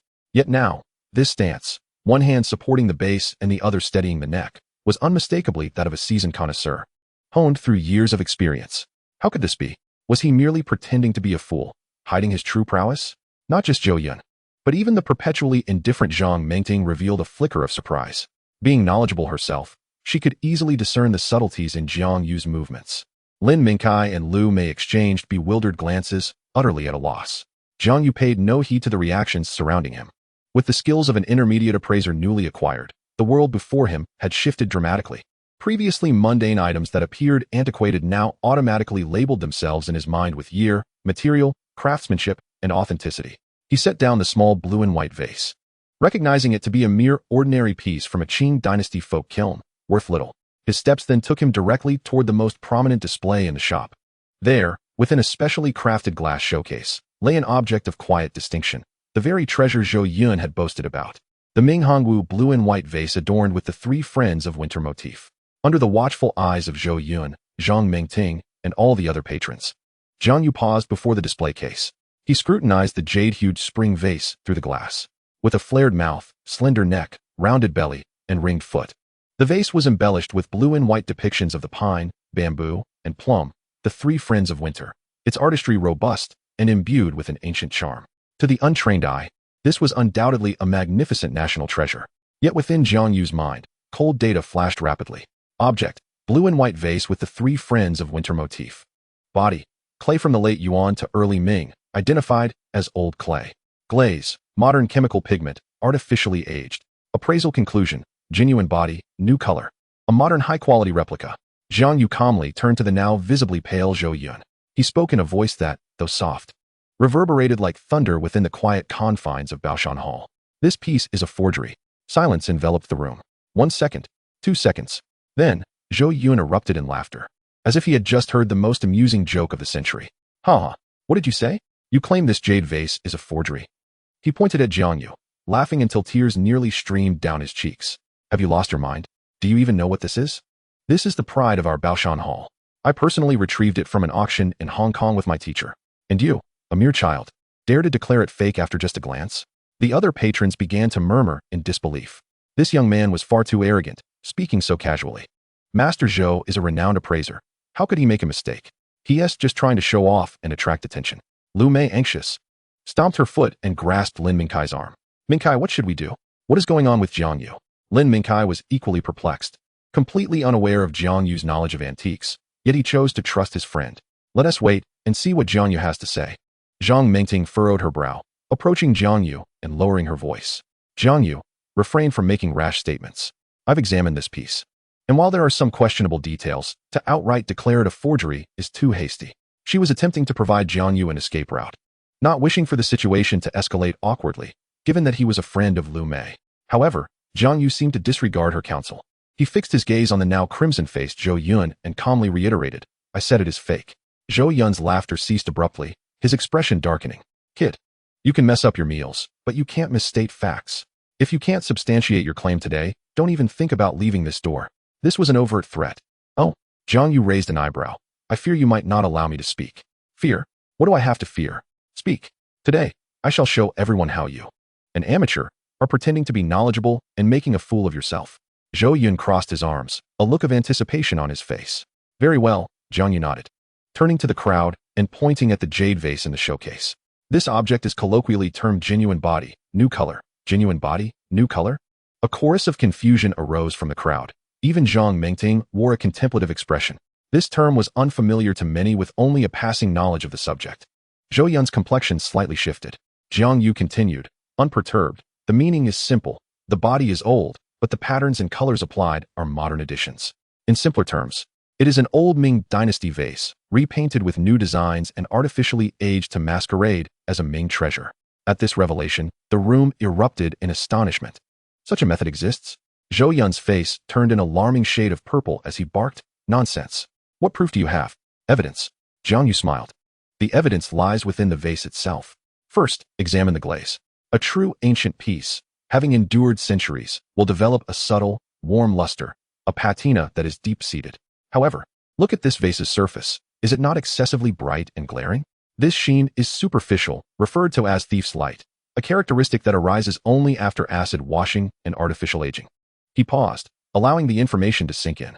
Second, consider the hue of the blue and white. The blue pigment used during the Hongwu period employed domestic cobalt, typically yielding a duller tone, far less vibrant than the rich azure of the Yuan dynasty. Yet this vase, its blue hue, tinged with purple, is excessively vibrant, indicative of modern chemical pigments. You speak nonsense. Zhou Yun began to panic, realizing that Jiang Yu's points were too knowledgeable to be concocted by an amateur. Jiang Yu ignored him, continuing with his analysis. Third, and most crucially, the rust spots. He pointed to several dark spots on the vase's surface. Yuan and Ming blue and white wares, due to high iron content in the cobalt, will develop dark brown rust spots where the blue accumulates, an essential criterion for authenticity. True rust spots penetrate the body, emerging from within, providing a tactile texture. But what you see on this vase, these so-called rust spots are uniformly colored, rigid in form, merely superficial applications, painted on with precision. Every utterance from Jiang Yu struck Zhou Yun's heart like a heavy hammer. The characteristics he articulated were so astutely defined that even seasoned appraisers, despite years in the field, would struggle to articulate them with such clarity. Zhou Yun's forehead glistened with cold sweat, yet he feigned bravado, stammering. You are merely speaking in theoretical terms. All this is nothing but fallacious reasoning. Is that so? Jiang Yu countered. Then explain why this Ming Dynasty artifact exhibits traces of modern polishing machinery. Such a contraption did not exist in ancient times. Furthermore, why does the inner wall of the vase emit the scent of chemical residues? If you doubt me, feel free to open the cabinet and take a whiff. Zhou Yun found himself utterly speechless. His mouth agape, his complexion morphed from crimson to pallid, and then to a ghastly hue, a spectacle to behold. For Jiang Yu was undeniably correct. This jade vase indeed harbored issues. Upon acquiring it, he sensed something amiss. Yet due to the genuine age of the material and its attractive price, he had purchased it as a research specimen. He had publicly proclaimed it to be the treasure of the store, merely a ruse to elevate the establishment's prestige. These secrets resided solely within him. How could this young man, having merely glanced at it, unveil everything so effortlessly? Who exactly was he? The atmosphere in the shop shifted from mockery to a profound silence. Everyone regarded Jiang Yu with expressions of incredulity. This seemingly ordinary young man had upended their understanding. Lin Mingkai and Lu Mei stood agape, completely petrified. Was this the same boisterous brother who had bragged at the barbecue restaurant, now transformed into an unparalleled expert in antique appraisal? And Zhang Mengting, with her frigid gaze, now sparkled with an unprecedented light. She fixated on Jiang Yu, as if attempting to see through him. This man had delivered her countless surprises. At that moment, a steady cadence of footsteps resonated from the back of the shop. What a ruckus! What kind of decorum is this? A venerable yet robust voice echoed. The crowd turned to see an elderly man clad in a gray tang jacket, his hair grizzled yet full of vitality, approaching with measured steps. Upon recognizing the newcomer, Zhou Yun rushed forward like a drowning man grasping at a lifeline. Master Yi, what brings you out? The elder ignored him, proceeding directly to the display case. Adjusting his reading glasses, he scrutinized the jade vase through the glass. The patrons, upon witnessing the elder's presence, respectfully fell silent. It was Elder Yi Haifu, a titan in the world of antiques in Jiangxing, renowned for his discerning eye. Now, a spectacle was imminent. The truth would soon be revealed. The man referred to as Master Yi was indeed Yi Haifu, the chief appraiser of Baoshan Hall, who had immersed himself in the antique trade for over 50 years, a true authority. Yi Haifu's expression turned grave as he inspected the vase for an extended period. He then turned, his piercing gaze sweeping over Zhou Yun before finally settling on Jiang Yu. Were those your words just now? Chapter 69. 13,000 for a piece of rotted wood? The entire audience labeled me insane. Yi Haifu's eyes were sharp, seemingly capable of piercing through the soul. Jiang Yu met his scrutiny with calm composure, nodding. Indeed, those were my words, he affirmed, displaying no sign of trepidation or retreat. Yi Haifu ceased further dialogue, directing an assistant, unlock the cabinet and retrieve it. Also, bring my toolbox. Master Yi, the assistant hesitated, instinctively glancing at Zhou Yun. Yi Haifu's brow furrowed, an aura of authority exuding from him. The assistant, intimidated, quickly procured the key, cautiously unlocking the glass display case to present the blue and white jade vase. Another assistant hurried into the back room, soon returning with an antique redwood toolbox. The collective breath of the audience grew hushed. All attention fixated on Yi Haifu and the vase. This esteemed elder of the Jiangxing antique community was on the verge of delivering his conclusive judgment. Yi Haifu donned a pair of white gloves, first lifting the vase to the light to inspect the glaze closely. He then retrieved a high-powered magnifying glass from the toolbox, examining the blue and white patterns inch by inch. Seconds turned into minutes in Baoshan Hall, where one could hear a pin drop. Zhou Yun's temples glistened with cold sweat, his heart racing, his hands clenched tightly together. He longed for Yi Haifu to disprove the young man's absurd claims, to deliver a resounding blow to his face. Yet, as he observed Yi Haifu's increasingly serious demeanor, his hopes began to sink. Zhang Mengting's beautiful eyes remained fixed, her self-assured expertise in antique appraisal among her peers now overshadowed by Jiang Yu's coherent and incisive arguments that left her feeling inadequate. What other secrets did this man conceal? Lin Mingkai and Lu Mei were equally tense, their palms clammy, utterly bewildered by the unfolding events. They stood dumbfounded, awaiting a resolution. Finally, Yi Haifu set down the magnifying glass. He retrieved a pin-shaped ultraviolet lamp from the toolbox, activating it to cast a purple glow upon the vase.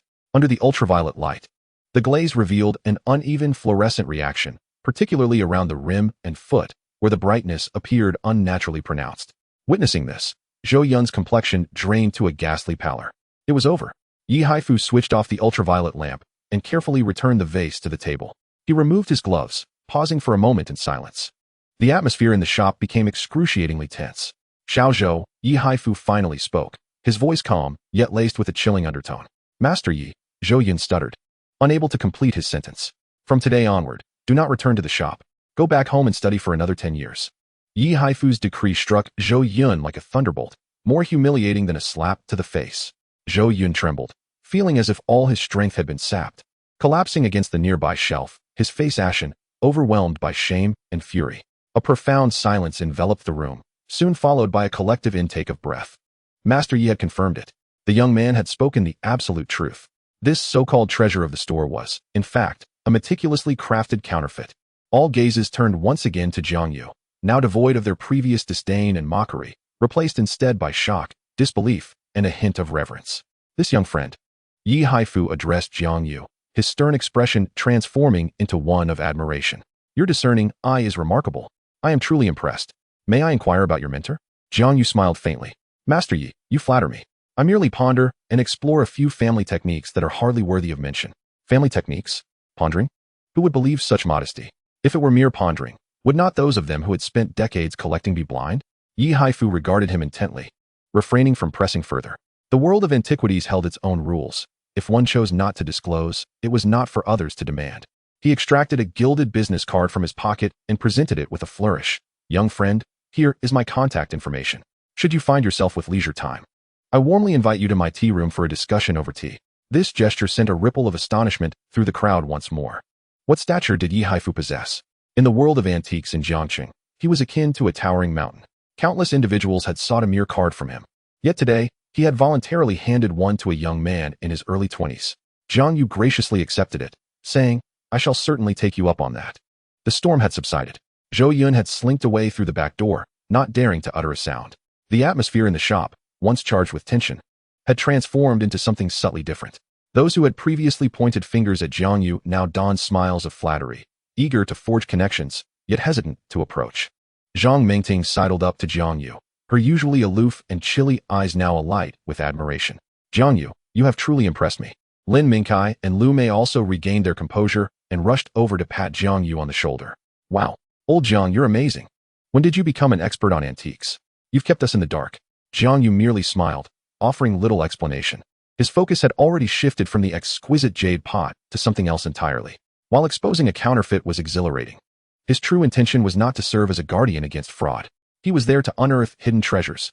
With the activation of his intermediate appraiser skill, the entire Baoshan Hall had transformed into a repository of information before his eyes. His gaze swiftly traversed the rows of antique display shelves.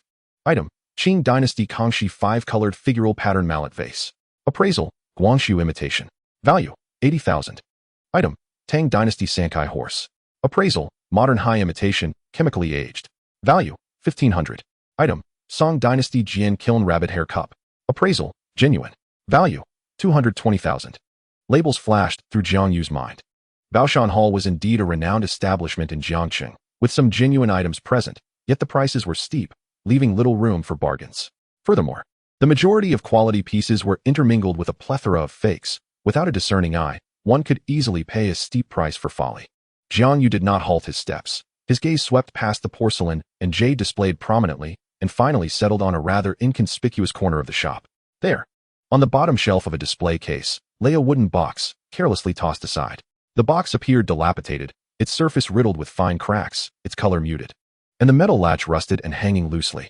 It looked as though it had been salvaged from some junk market. Yet in Jiang Yu's mind, a line of extraordinary information materialized.